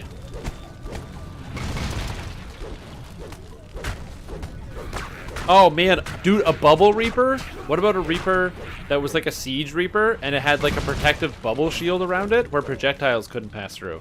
You couldn't cast spells through the shield, but you could walk through the shield. And it had like a bubble that went around the Reaper itself in an area.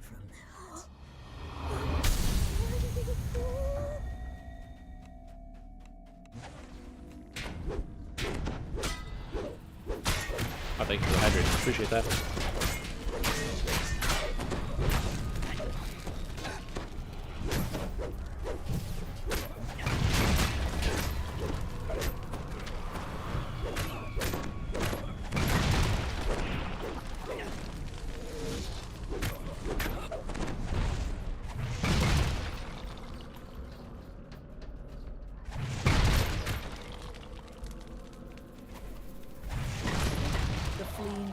Voice turns into A Reaper who summons beholders. And is then cut short. I don't know about a Reaper that summons beholders. I don't like that. Everybody in?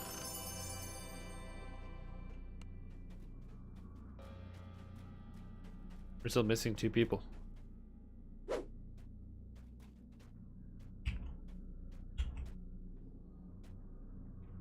gonna keep writing down more Reapers then. I kind of... Okay, so what do you call this massive damage resistance Reaper? It needs a name. No, I'm good. It's really interesting. I didn't even know that existed.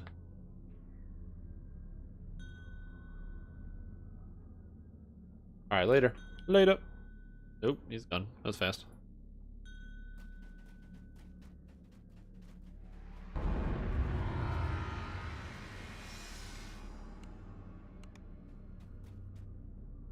Pulls you to her with song. I don't know how you would program that.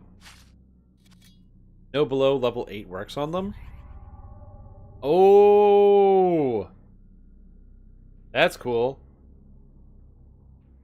Got to have Reapers designed after them. Strimtom's Reaper Chins.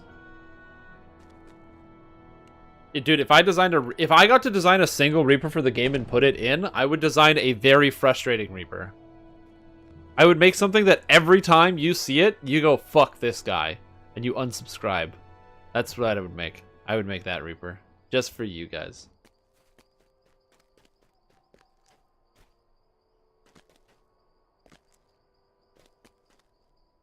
Strimtom's Reaper.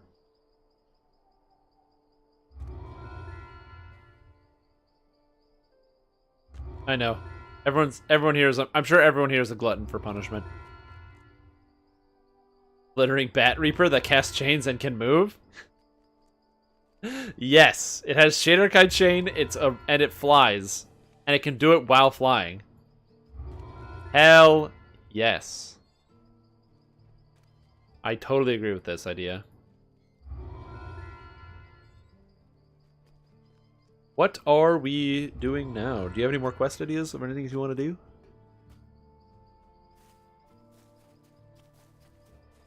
No, I'm just trying to think.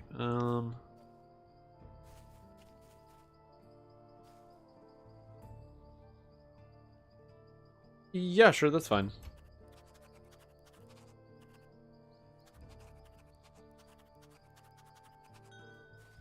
Distic alignment? No. Yeah. Oh, Sulabade's chains? No. Nobody likes those.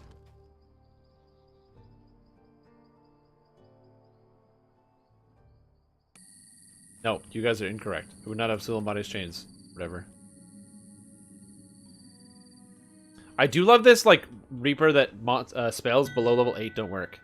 A Barricade Reaper? I don't know. Reaper that lowers will saves by insulting you and shouting expletives. A Bleeper? That's actually really funny.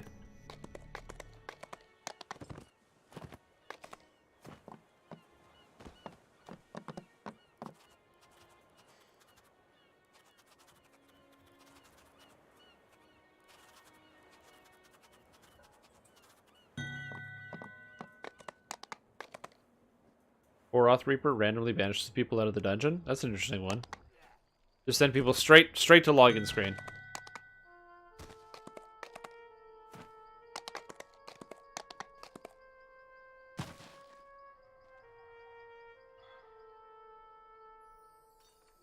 That's the login screen Reaper. Just puts you at the login screen.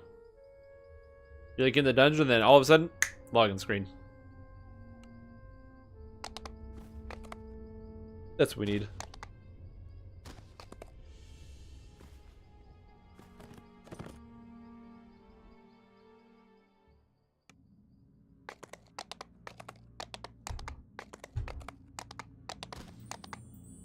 What else do we need? I like the idea of a Reaper pulling you to it, Lelin. I just don't know how they would program that.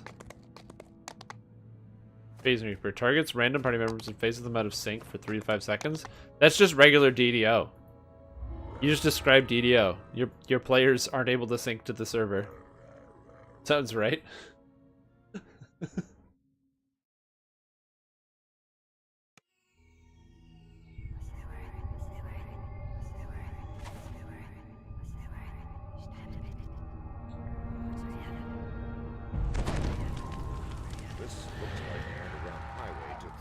Arena.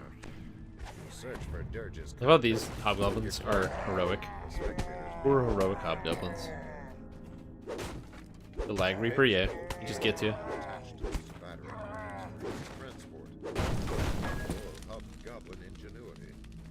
Is that I really love the idea of a Reflection Reaper or an Inferno Reaper that leaves fire wherever it stands. So the more it moves around, the more fire it leaves on the ground. That does like lingering damage over time.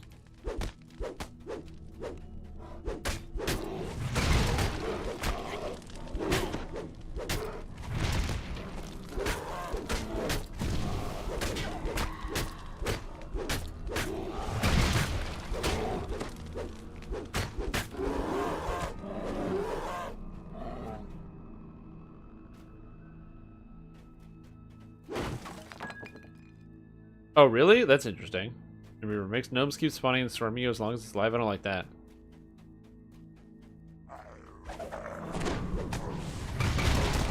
Oh man, a Reaper that takes away all your chat?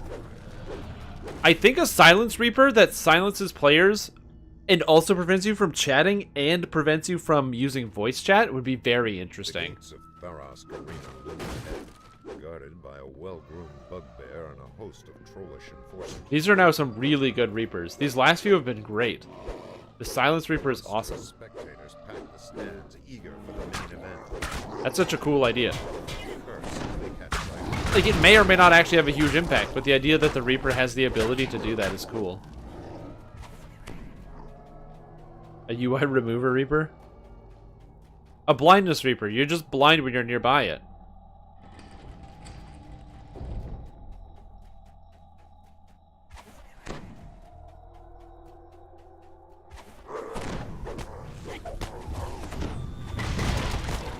Yeah, they have silence in the game. You can be silenced.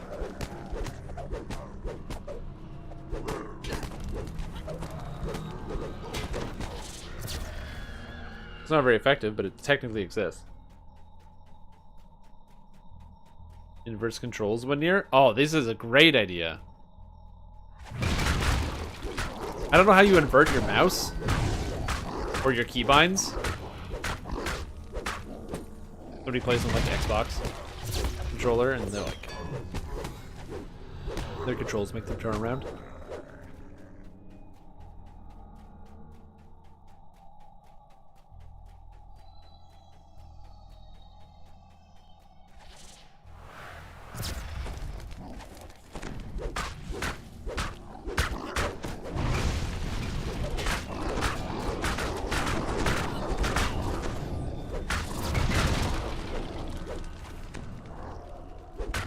Hey, it's Peppa Pig.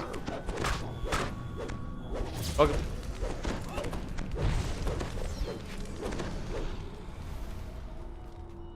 Friendly Fire Reaper is a terrible idea. It sounds really good, it'd be really funny, but I don't like that. Door looks built to stop an army. Above it, you find the Dark Souls words, Reaper. danger, It's in here. beware, keep out. So Silence Reaper is great. Pauses no speech spells or voice chat/chat. That's great.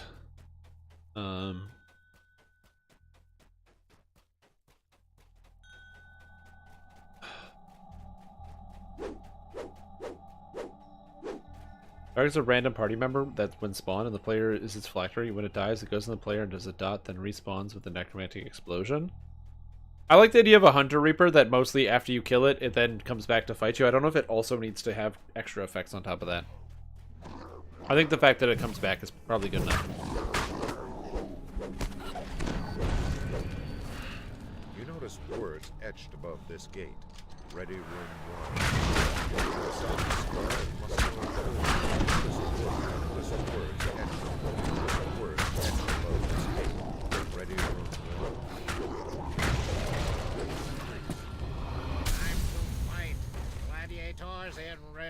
1. Have to keep an eye, yeah. You drop all your platinum on the ground. I'm assuming other players can definitely loot all your platinum, because that sounds like a good idea. Angry howls erupt from the crowd. Oh my gosh. What if it was the Greed Reaper, and it did platinum damage? So it didn't hurt you, but it drained your platinum out of your inventory when it hit you. So it didn't do any actual physical damage, it only drained your plat stores. And so you need to keep your platinum high, or else it would kill you if you had 0 plat.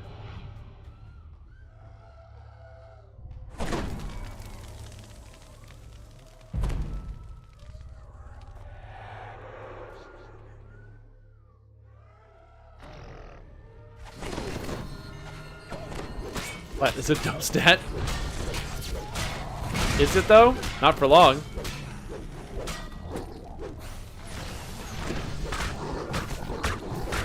I don't like the idea of a mechanic, like taking an unused mechanic and calling it a Reaper effect and being like, oh, well, nobody uses listen, so I like the listen Reaper. You can only find it by listening. Because that doesn't really make the mechanic more useful. It just makes it an annoying fucking monster.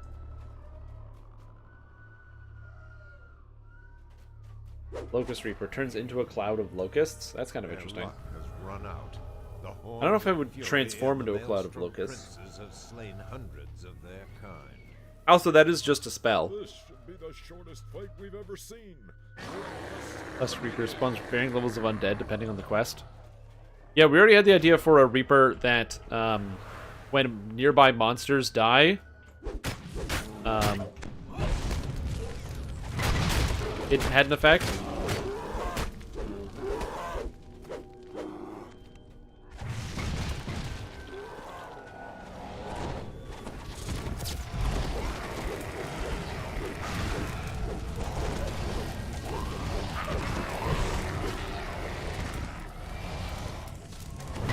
Necromancer Reaper.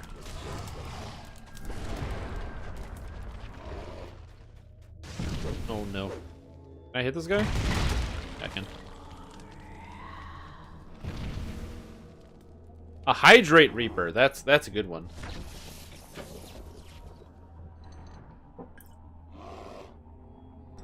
Here we go, get some water going. This guy opened the door just to taunt me. You know what? Taunt me all you want. You're dying. Slowly but surely.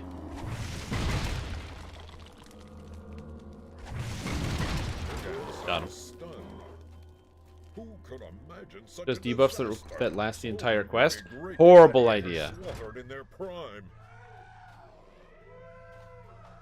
Horrible idea. It's time for an all-out showdown. Fresh fighters from all 4 teams have Mummy Rot Reaper. It just gives you Mummy Rot. Good idea. Their horns are sharpened and their weapons are drawn. Mummy Rot Reaper. The battle is on. It gives you Mummy Rot.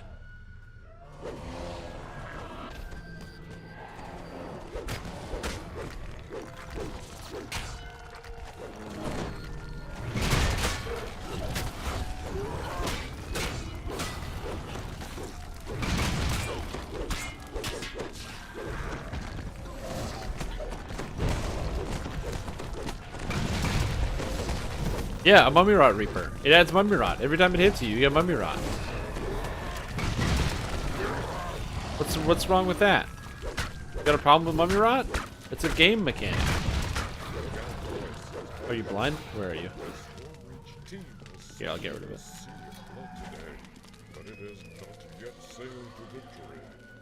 A good game mechanic. Just from stepping onto the guild airship, it's broken. Yeah, it makes everything give you Mummy Rot. They just decided to make the game change. You could always turn into a mummy. You can always get Mummy Rot now. No matter where you are, you can just get Mummy Rot.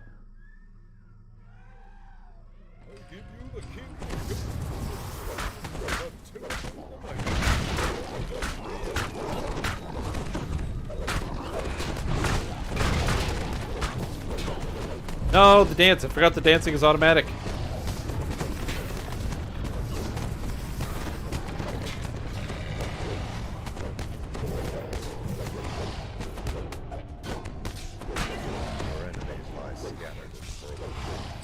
Forgot about the harbor pin.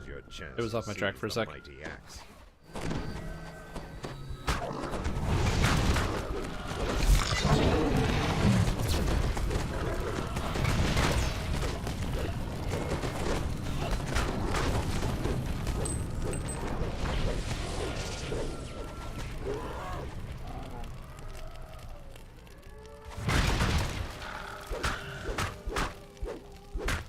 Why are dead hard pack wolves that are ice are taking double damage from fire? Weird.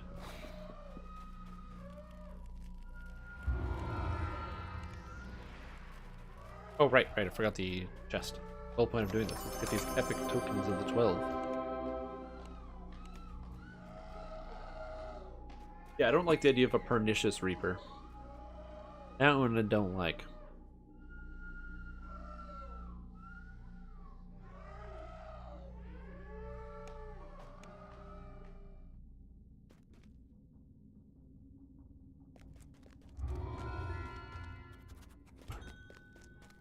What about like a fungal reaper or something? It's got like some fungus related ability. I don't know what that would be. I'm trying to think of like thematic, because you imagine these things all have to have weird shit on their face, right?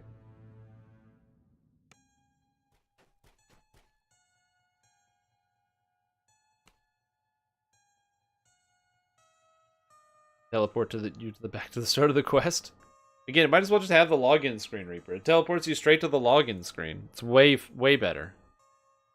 Much farther.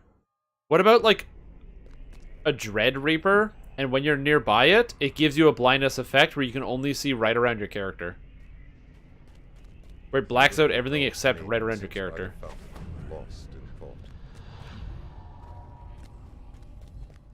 Hardcore Reaper deletes your character if it kills you. That's a great idea. Well, I mean, it's an idea for sure. I don't know why, but I thought these boulders would be red names. They're clearly not, but for some reason my brain thought they would be. A nearsighted Reaper? Kinda, yeah. Kinda like a nearsighted Reaper.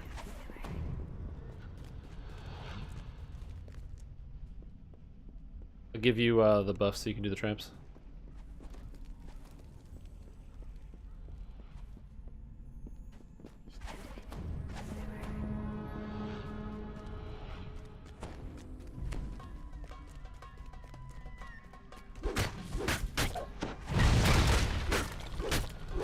Goodbye. Yeah, nearsighted Reaper is kind of an interesting idea. What else is good?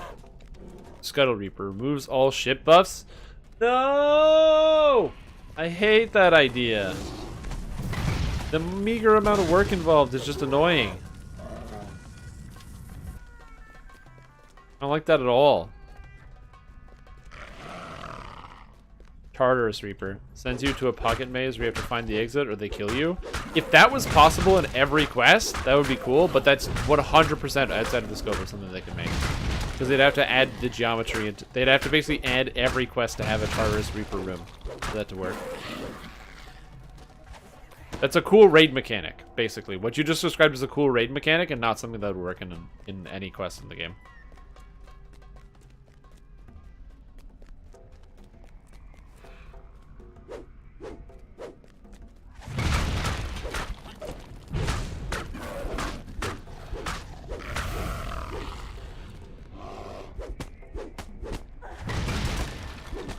Oh, kind of like a reverse bomb. We get a distributed damage attack. That'd be kind of cool.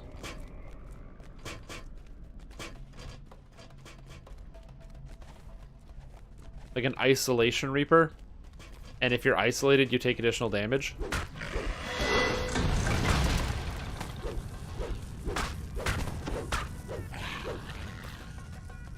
Yeah, Eldritch Power. Plus 10% attack damage, plus 46 spell sword dice, plus 3d4 spell damage on hit, or damage on hit, 25 spell power. Yeah. I find you often get Eldritch Power in situations like this, where you got nothing to do, and you're just walking around. You're like, yeah, I got Eldritch Power.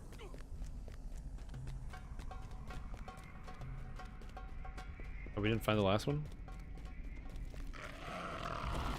Is it there? Yeah, I'll go find it. I'll be right back.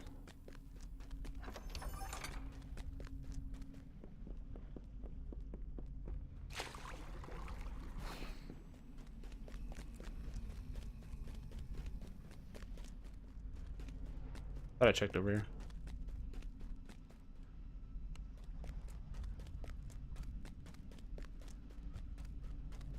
I feel like I've seen all three of them at this point. Maybe I saw it and didn't pull? It doesn't sound like me.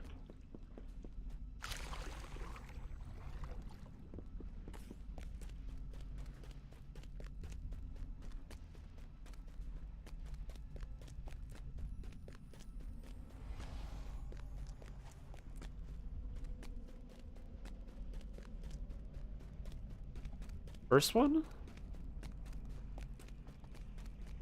Just be the same with different options to giants. Yeah. So decent sized area that it deals heavy bleed stacks. Yeah, but you can remove bleeds now. Spells cast in the area of effect on the wild magic table. Did it bug?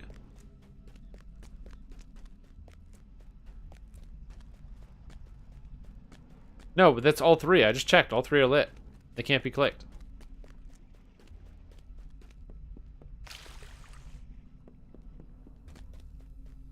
We've hit all three.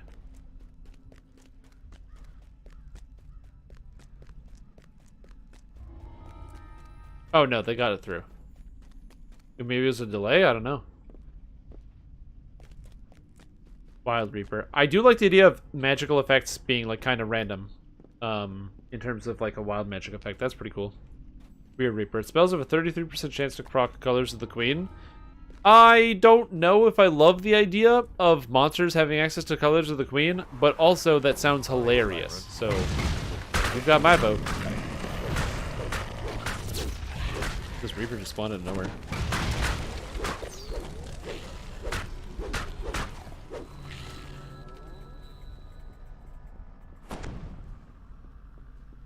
Madness debuff. If a spellcaster must cast something every X seconds or take damage for the duration. That's kind of interesting.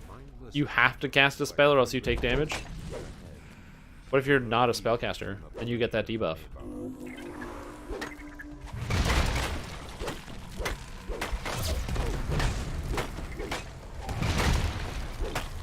That's my biggest problem, is the game doesn't know how to differentiate between spellcasters and non-spellcasters, because it doesn't make sense within the context of DDO. Because everybody, whether you're a spellcaster or not, can have access to spell points. Does it, like, for example, does it need to track the use of the feat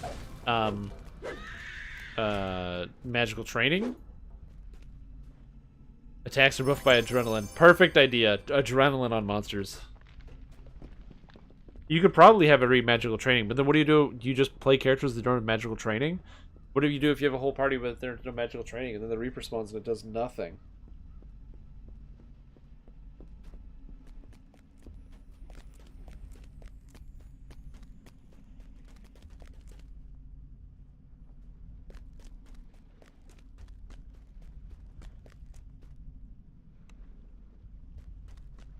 I like the idea of a Jagged Reaper where it can apply a buff to itself or its allies that increases, or that gives like a reflection aura.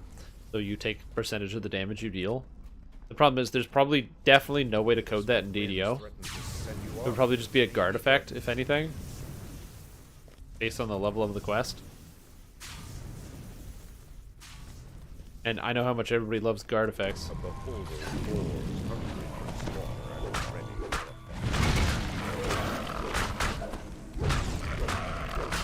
I unironically like guard effects, but I don't spawn on gear anymore, so what are you gonna do?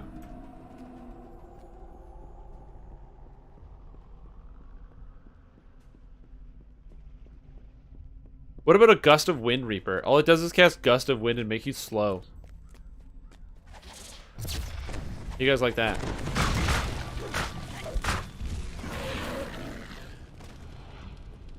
I'm not killing the oozes. Oh, wait a minute. Maybe I can. Enhancements? I don't want to conjure shadow blades. I want to imbue with shadows. And now, in theory, this is made of force. Down from the branches above the head. It is. Ha! Still takes forever. And if you make the save or fail the save, you're still slowed for 10 seconds.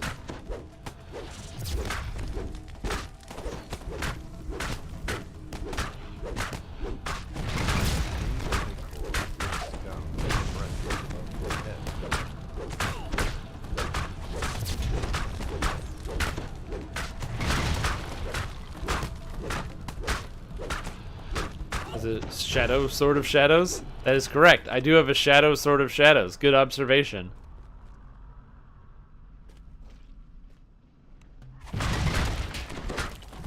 Whoa, it's purple? I didn't know the enchant weapon had a visual. Dude, look at the sword. The arcane oozes dissolves into a... Whoa, it gets a force effect. Yo, I didn't know that. Cool. Fudge cookies. Alright, I got knocked off, so all my shit's in the middle.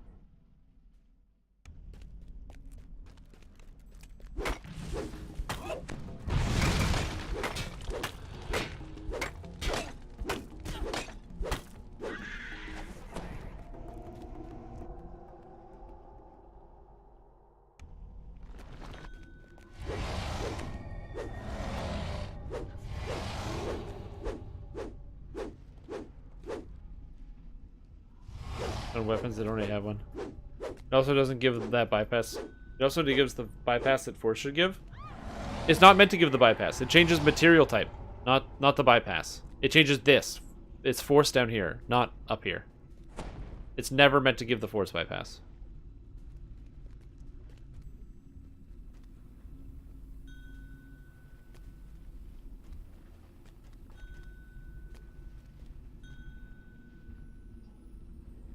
How did you know that he had it? Oh, loot table. Cool. I heard about that.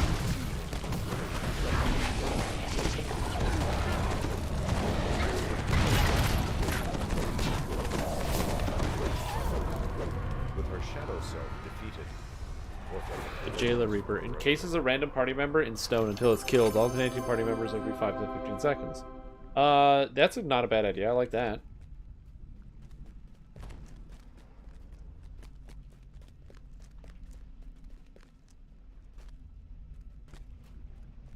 Well, yeah, because the force weapons are made of force. This is just like an imbue that gives it like an extra bit of added force, like a sprinkling of salt over top.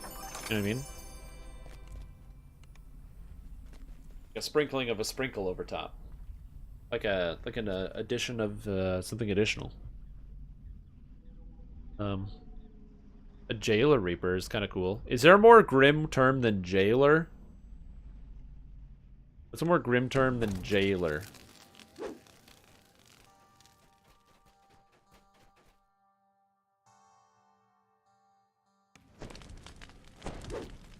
Yeah, which is very convenient, because my weapon is currently in the process of breaking. Isolation. Yeah, Isolator. Incarcerator. That's good. I like Incarceration.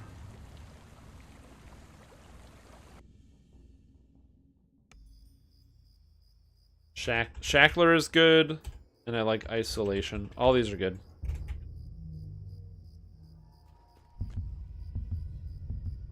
Locks one player in a jail cell. That's a cool idea. Is that I like the idea. The name Jailer. The problem I have with Jailer is like compare Jailer to Carnage or Despair, right? Jailer's not great. The Blackheart trolls have made their home in the shadow of these ruined walls. They seem eager to repel invaders. It's the thing that staff users have finally wanted. Non-breakable weapons. Although apparently the buff only lasts 5 minutes. Which is really funny.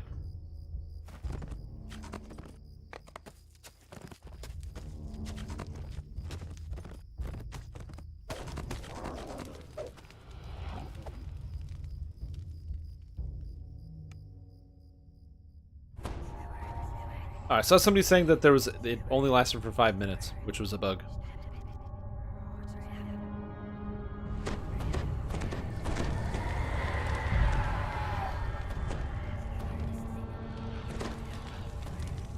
I've never like used that so far as like a mainstay feature for my character. A majestic being of metal and magic glares at you from the cavern ahead. This inevitable is a Maru. One whose sole purpose is to destroy those who cheat death. Uses airjet to push players away. I don't love that. Getting pushed around sucks. Your game just starts to lag out when the game doesn't know where to put you.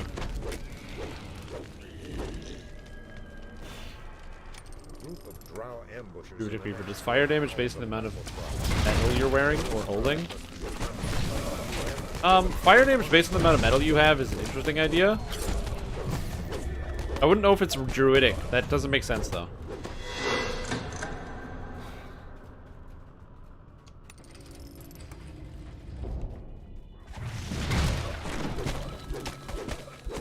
Like, I'd rather call it the Rusting Reaper or something. It is true. The trolls and drow are working together. You take some type of, like, acid damage or whatever.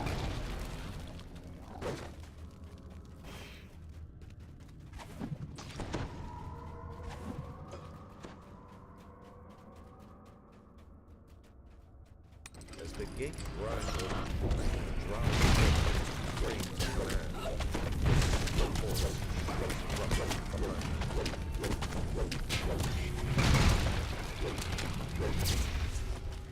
Combine the ideas and have a magnetic reaper that rarely use the rarely mechanic that sucks you in when you're wearing metal.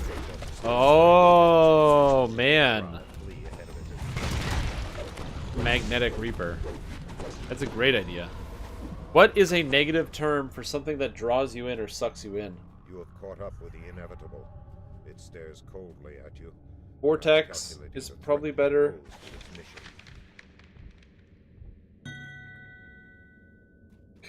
Look. Buddy.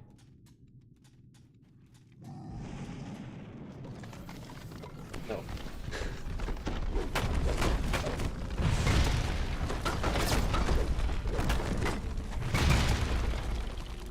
Give MK a nod. Call it the Scorpion Reaper. Who's MK?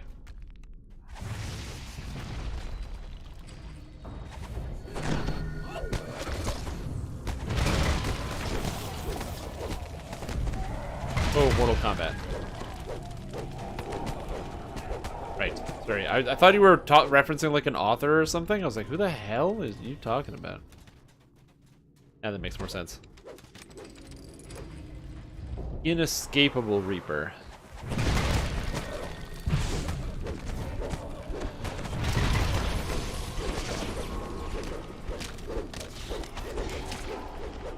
Oh man, could you imagine if it was like a... There was like a Pride Reaper, and it only targeted the person in the party who had the most kills on the scorecard?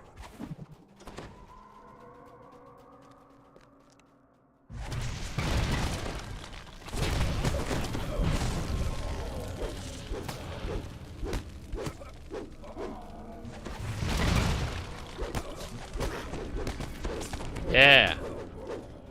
There's an idea.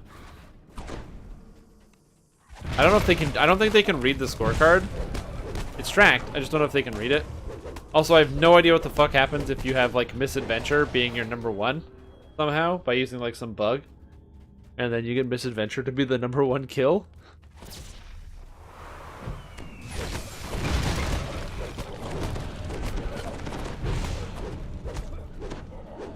You see signs of ancient architecture all ahead. This tribe living in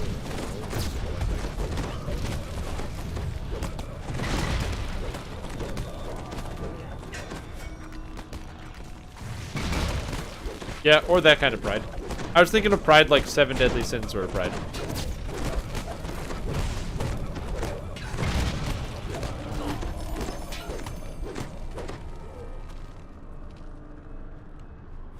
But that pride also works. Powered up, not really. I don't know if you'd want to characterize a Reaper like that. The least amount of team damage. They definitely don't. If they don't have a, if the players don't have a DPS tracker we can use as a tool, then they definitely don't have a DPS tracker in game to keep track of how much damage people are doing in the party.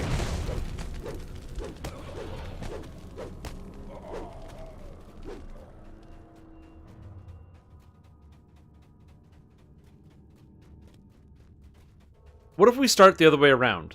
What if we start with a Reaper name and work our way backwards from there?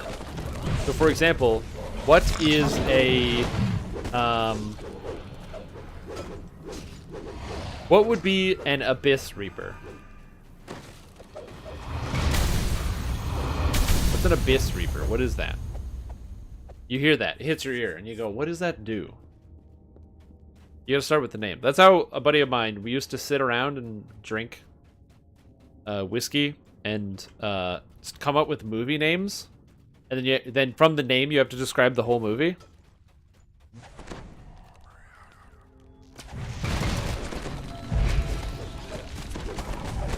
The Abyss Reaper. Abyss and Banishment? I wouldn't say that they're the same. Woo!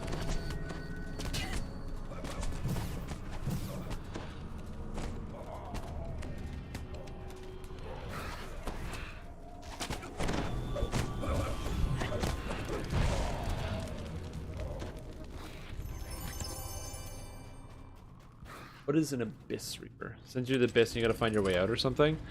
Maybe. It could also just do like necrotic damage, maybe? Casserole to hell? Maybe.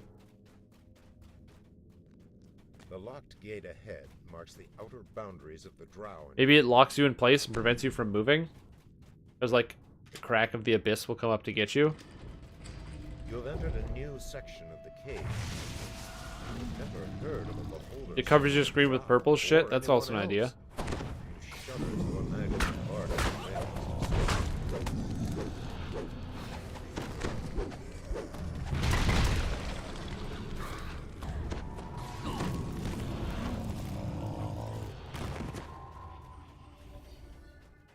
Gotta kill the Reaper to escape. Yeah, I can see that. Oh, it would be kind of like a Quell, I guess, right? It picks one target, and then it puts the Abyss effect on them, which only affects them, and the debuff goes away when the Reaper dies. And there's a negative effect other than just the vision. Does that make sense? Am I on the right track now? It's kind of like a weird Quell, almost. Or a modified Quell.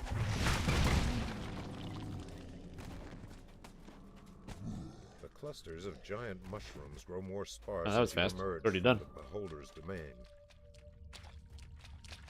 Negative levels over time. Ha! I'm a Warforged! Lol. Have your negative levels, jerk. You can't negative level me, because I have construct properties. What is it? Warforged traits. Water into the air nearby.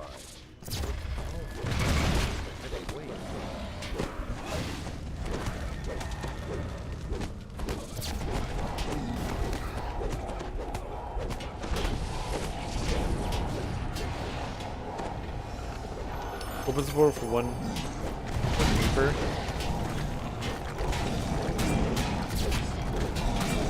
That's an interesting idea.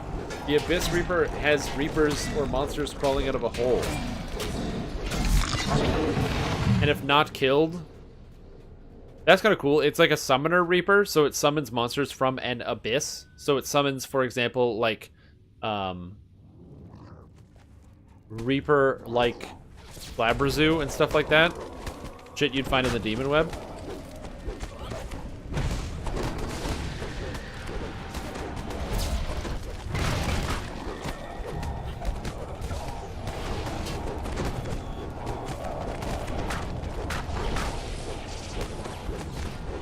Yeah.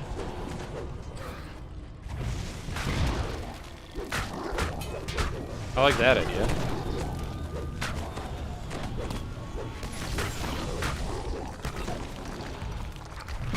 What are those guys that jump around? You know what I'm talking about, right? The demons that jump around. They're all on floors and you find them in the demon web. Can't remember the name of them. They're not the Glabrazu, they're the other ones.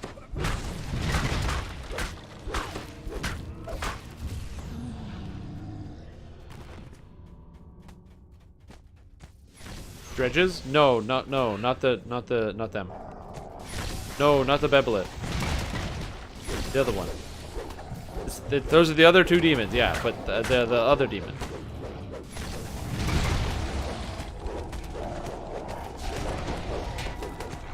Dragloth, that's the one. Yeah, Dragloth. Yeah, should summon those. This great hall is flanked by towering statues from a lost age. Vale chose a dramatic battleground for her last stand against the inevitable. Yeah, the idea of the Dragloth sounds great.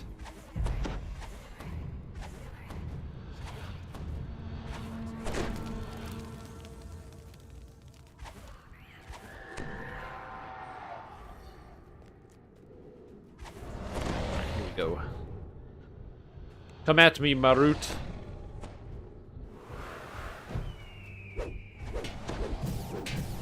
I can't even hit it. I don't know why. Oh, the bubbles! I'm immune to damage!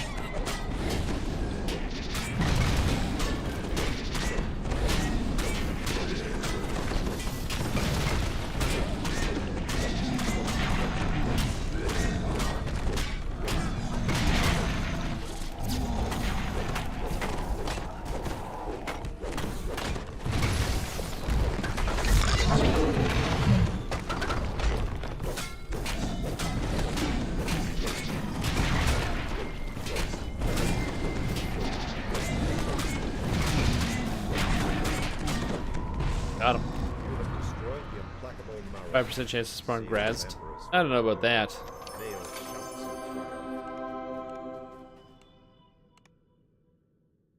Oh, what about like an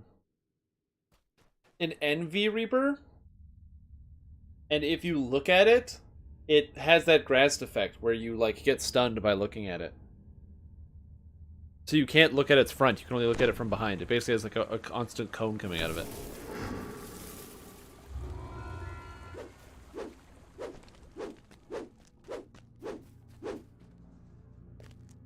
That sounds kind of good. I like that idea. Yeah, Gorgon Reaper.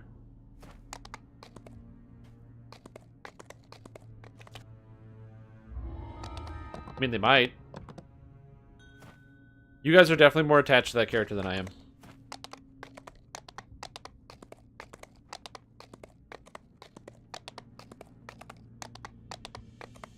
A wire foundry.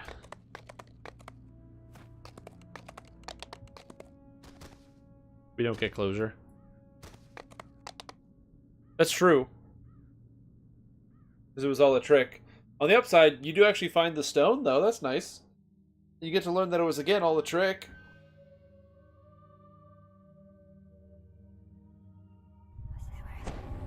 And that pretty much everyone died for nothing.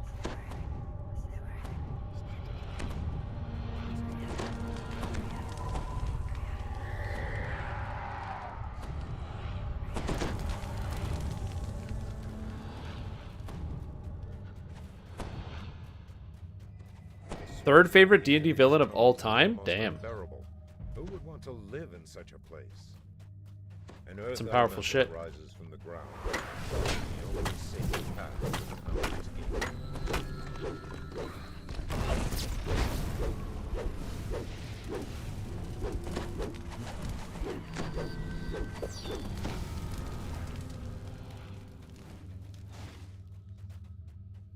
I gotta say, not focusing too hard on any of the individual spellcasting trees, the savant trees, means I can actually cast cold spells if I feel like it, which is kind of neat. The Polar Ray only casted 23 out of 25, which kind of sucks. Yeah, whatever. You hear someone clearing his throat. Face set into a wall. You spy a slimy leech-like creature crawl out from a Chins Reaper. Man, I don't know what the deal is. Everybody loves that video. I clearly don't love it as much as everybody else. Next Hardcore League, I promise, we're gonna do a whole bunch of chains. The issue I ran into with the last Hardcore League is I didn't have as much streaming time as I wanted. But this Hardcore League, I will have all of the streaming time, literally all of it, because it's currently my job. So, next Hardcore League, we're gonna fucking do chains, okay? I don't care how long it takes, or what we gotta do, but we're gonna make it happen.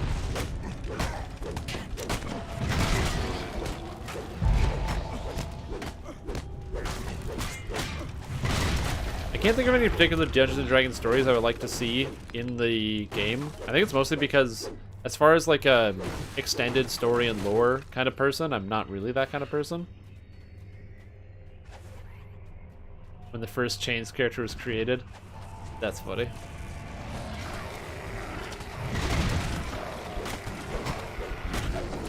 Yeah, so I don't, like, I'm not really attached to any of, like, the pre-existing Dungeons & Dragons lore or something that people have already written about in the existing characters and stuff. Which isn't to say I don't like it. I never said that, but that is just, I'm not the most attached to it. I don't really, you know, I'm not like, oh man, I would love to see X character or whatever storylines be done. There's definitely areas of Eberron lore I'm kind of interested in, just from conceptually hearing about it in the game that I'd like to have expanded upon. But nothing that isn't already, like... Oh, good. I love this red alert. Nobody killing anything. Yeah, why kill the monsters? Let's just grab them all.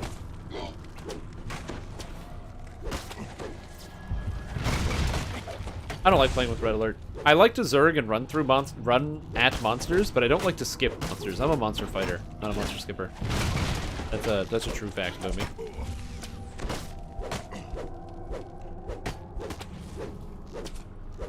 Yeah, I'm still fighting all the monsters. Piles of them.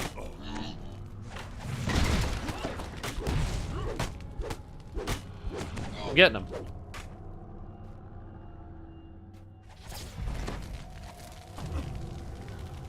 Oh, hey. Found you.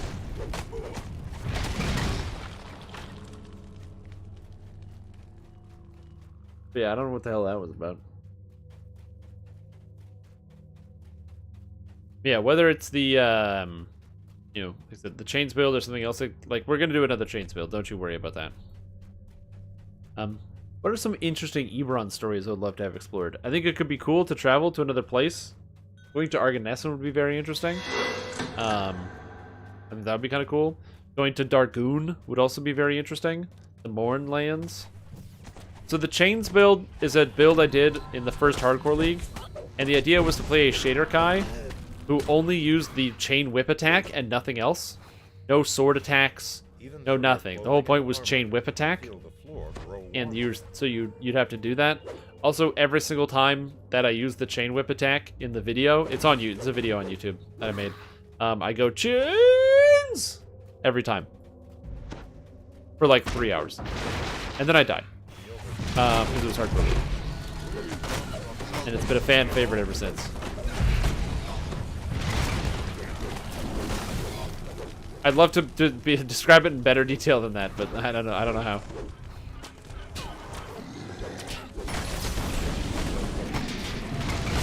It's one of my most viewed DDO videos. It's kind of amazing. I never promoted it. And I'm not going to say I'm ashamed, but I'm not like super proud of it. And yet it's just there. Meme builds. Yeah, a lot of people like the meme builds. Except they don't. I made the fucking Sunflash build. Some of my least popular videos of all time in terms of build video is the Sunflash builds. I think those are my two, both the part 1 and part 2 are my least popular build videos ever.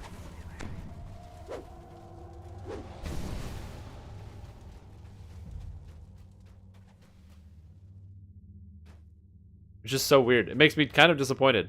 I spent all the time in the hype and I collected everything and whatever. And I got the shirts. And then the video is like not well watched. Who knows? Maybe it will be someday. The heavy lever locks into position, opening one of the north wing gates. Yeah, people do like their meme builds. I like to make meme builds every once in a while. It just gets to the point where when you're leveling through the game, eventually you realize that you have to keep doing it. You get to the point where it like eventually stops being fun, and you're like, oh god, my character is stuck in this life.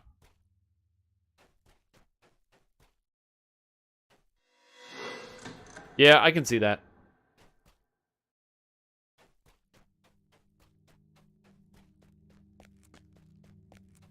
It'd be something they'd rather see, like a full quest of completion or something like that. Be a reason. Yeah, possibly. I wouldn't be surprised if they have like a 10-year expansion plan of like, okay, we're gonna go here, and then we're gonna go here, and then we're gonna go here.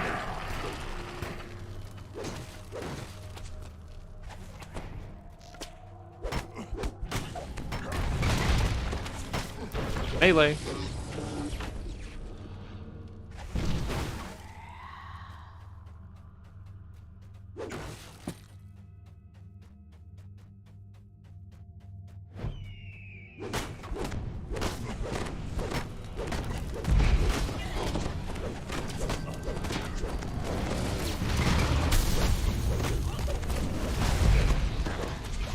I do like that I do way over 1,000 damage per strike just with all my damage combined, which is pretty sweet. So I can still chop down stuff pretty fast.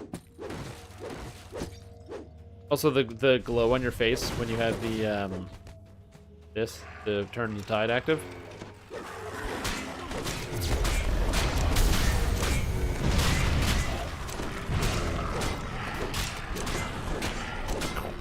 Oh no! How did our warlock die?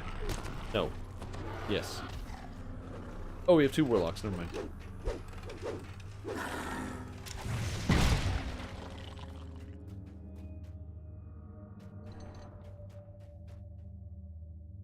Yeah, I'd love to see the Mournlands. I think that'd be a cool place to go explore.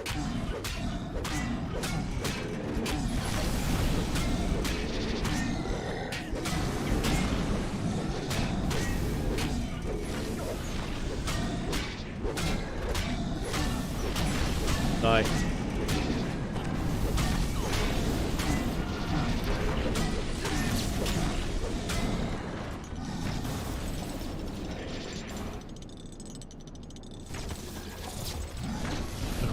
bad not naming names. That's funny.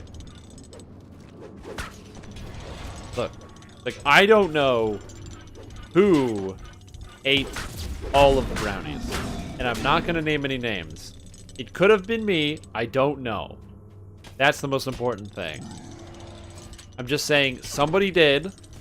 Could have been me, but I'm not sure. I couldn't tell you who it is. But there's a possibility that the person could have my name too. Dark Sun.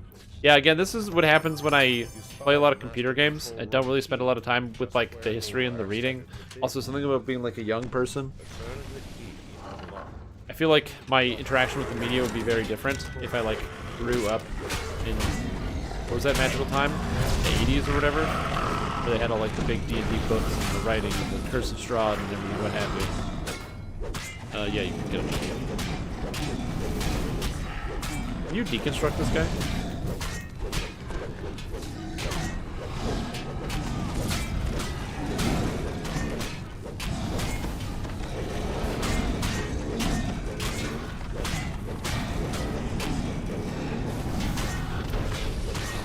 There's like a Mad Max setting of D&D. Ah, okay, that makes sense.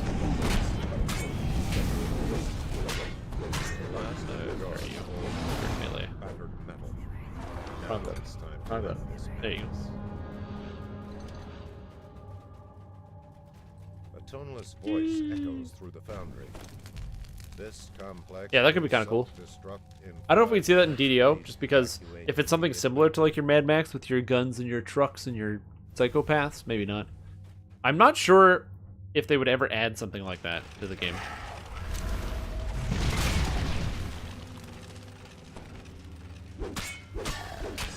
Okay.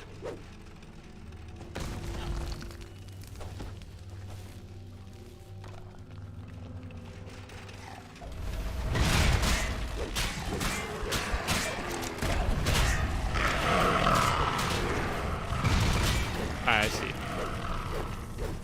I gotcha, I gotcha. That does sound very interesting. I don't know, again, it's just probably my lack of knowledge and creativity. Quick, we're running to the end. Jump in, the XP is free.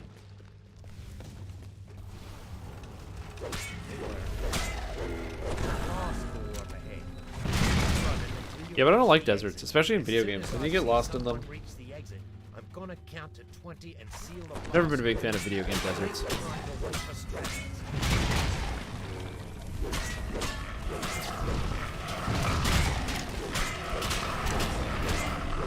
Okay, Upward is out.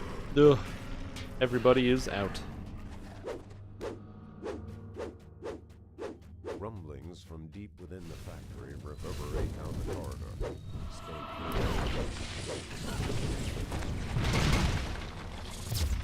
You gonna resist me? Oh yeah, eat double Meteor Swarm, you jerk.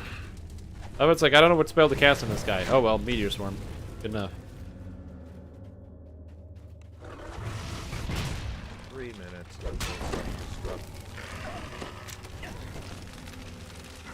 Man, that does no damage. It didn't even come close to damage to these Mithril Iron Defenders.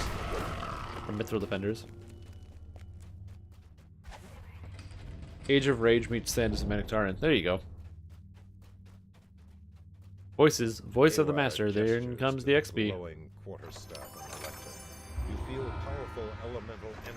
GMP, you feel the powerful element of the course of your hands. The spellcaster may be able to channel this power. No, my inventory slots! They're all full! I don't need arrows. And probably this phylactery. Perfect. Ugh, inventory slots are full. There we go. Spell component.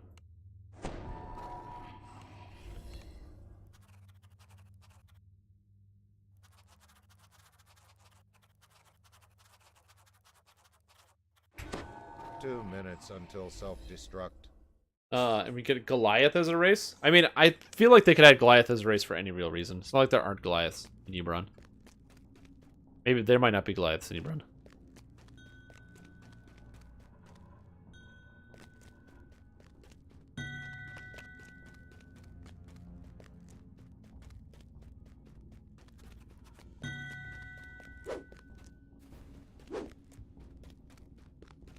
Mountainous regions on many continents in Eberron.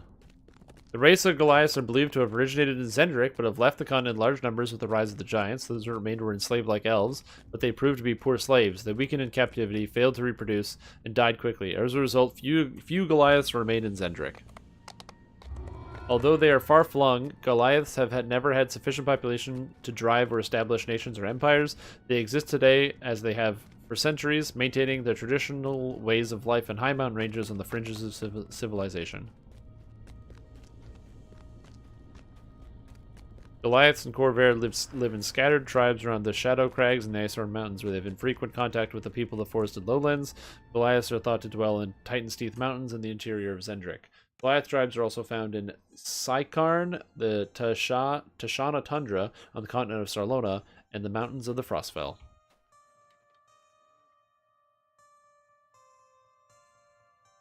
Gives us moles.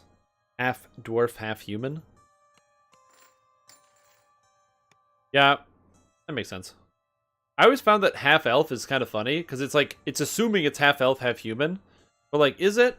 What if it's a half elf, half dwarf? What if it's a half elf, half something else? I don't know.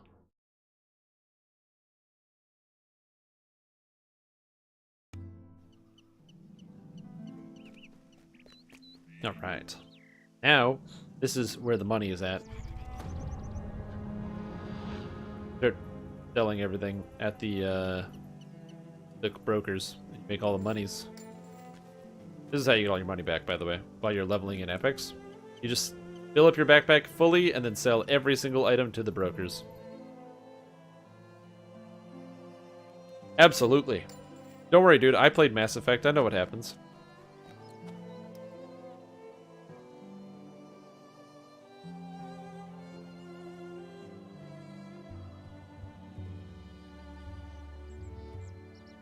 $62K. Oh yeah, give me that money.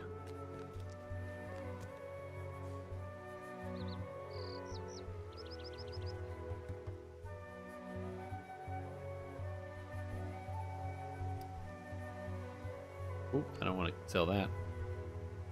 So by selling stuff here at the broker, I've made about 200-ish thousand platinum, a little more than 200k platinum, since we. And the first 1.5 million XP. Not bad. Around 200 million. 200,000 platinum. 200 million is a big number. It's way too much. And we get rid of the lightning rods.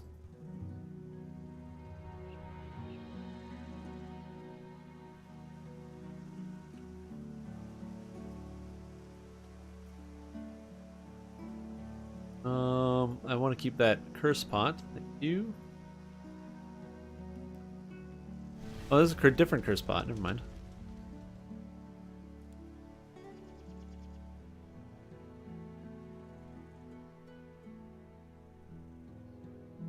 Extra 20k. Woo! All those potions and arrows and everything else. And the gems. Bam. Here the only elves and humans have compatible genetics, except half orcs.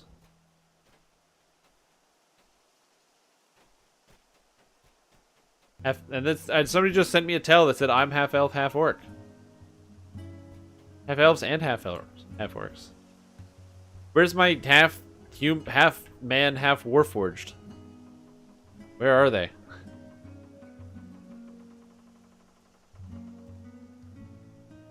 I don't know. What I do know is that this is the end of the live stream because I'm pretty tired. It's been 11 and a half hours and we are done for the day.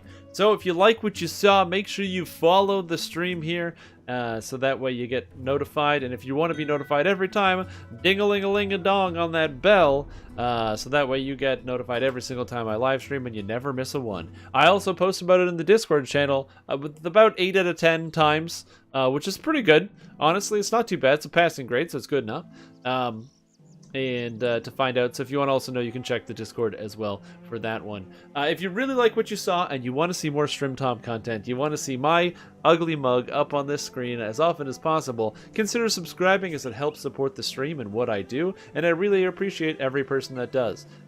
Although just tuning in is good enough for me for the most part, but yeah, it's just I really appreciate every single person that tunes in and does some of these things. Now, Tomorrow we'll be back. I'm changing up the schedule a little bit. I want to check out that new Lotro PvP server daily because they it's not a new PvP server, but they're rebalancing it, and the rebalance stuff is going to be on the patch server or whatever, the test server, and I think I just want to check it out. So we'll probably spend like a couple hours doing that, and then we'll swap back to DDO. But I do want to take a look at that tomorrow, so we'll be doing that first, and then we'll swap back to DDO or whatever whenever we go. But yeah, so we'll be taking a look at that first because I think that could be kind of cool. So if that interests you at all and you want to see what they're doing with the PvP, you'll be able to see that tomorrow morning. But outside of that, that's all I have for you guys. So thank you so much for watching. I hope you've had a good time. And remember, buy shirts at streamtom.com/merch because really, you could buy shirts somewhere else, but you don't have to. Don't buy them other places. Only buy them here. Buy them in this one place. streamtom.com/merch. I'm punching my hand. That's what I got. But yeah, thank you guys for watching. I'm going to play an ad, and then I'm going to be in the stream, which means I'm probably going to be sitting here at my computer, still reading stuff for the next 3 minutes or so. Is usually what happens.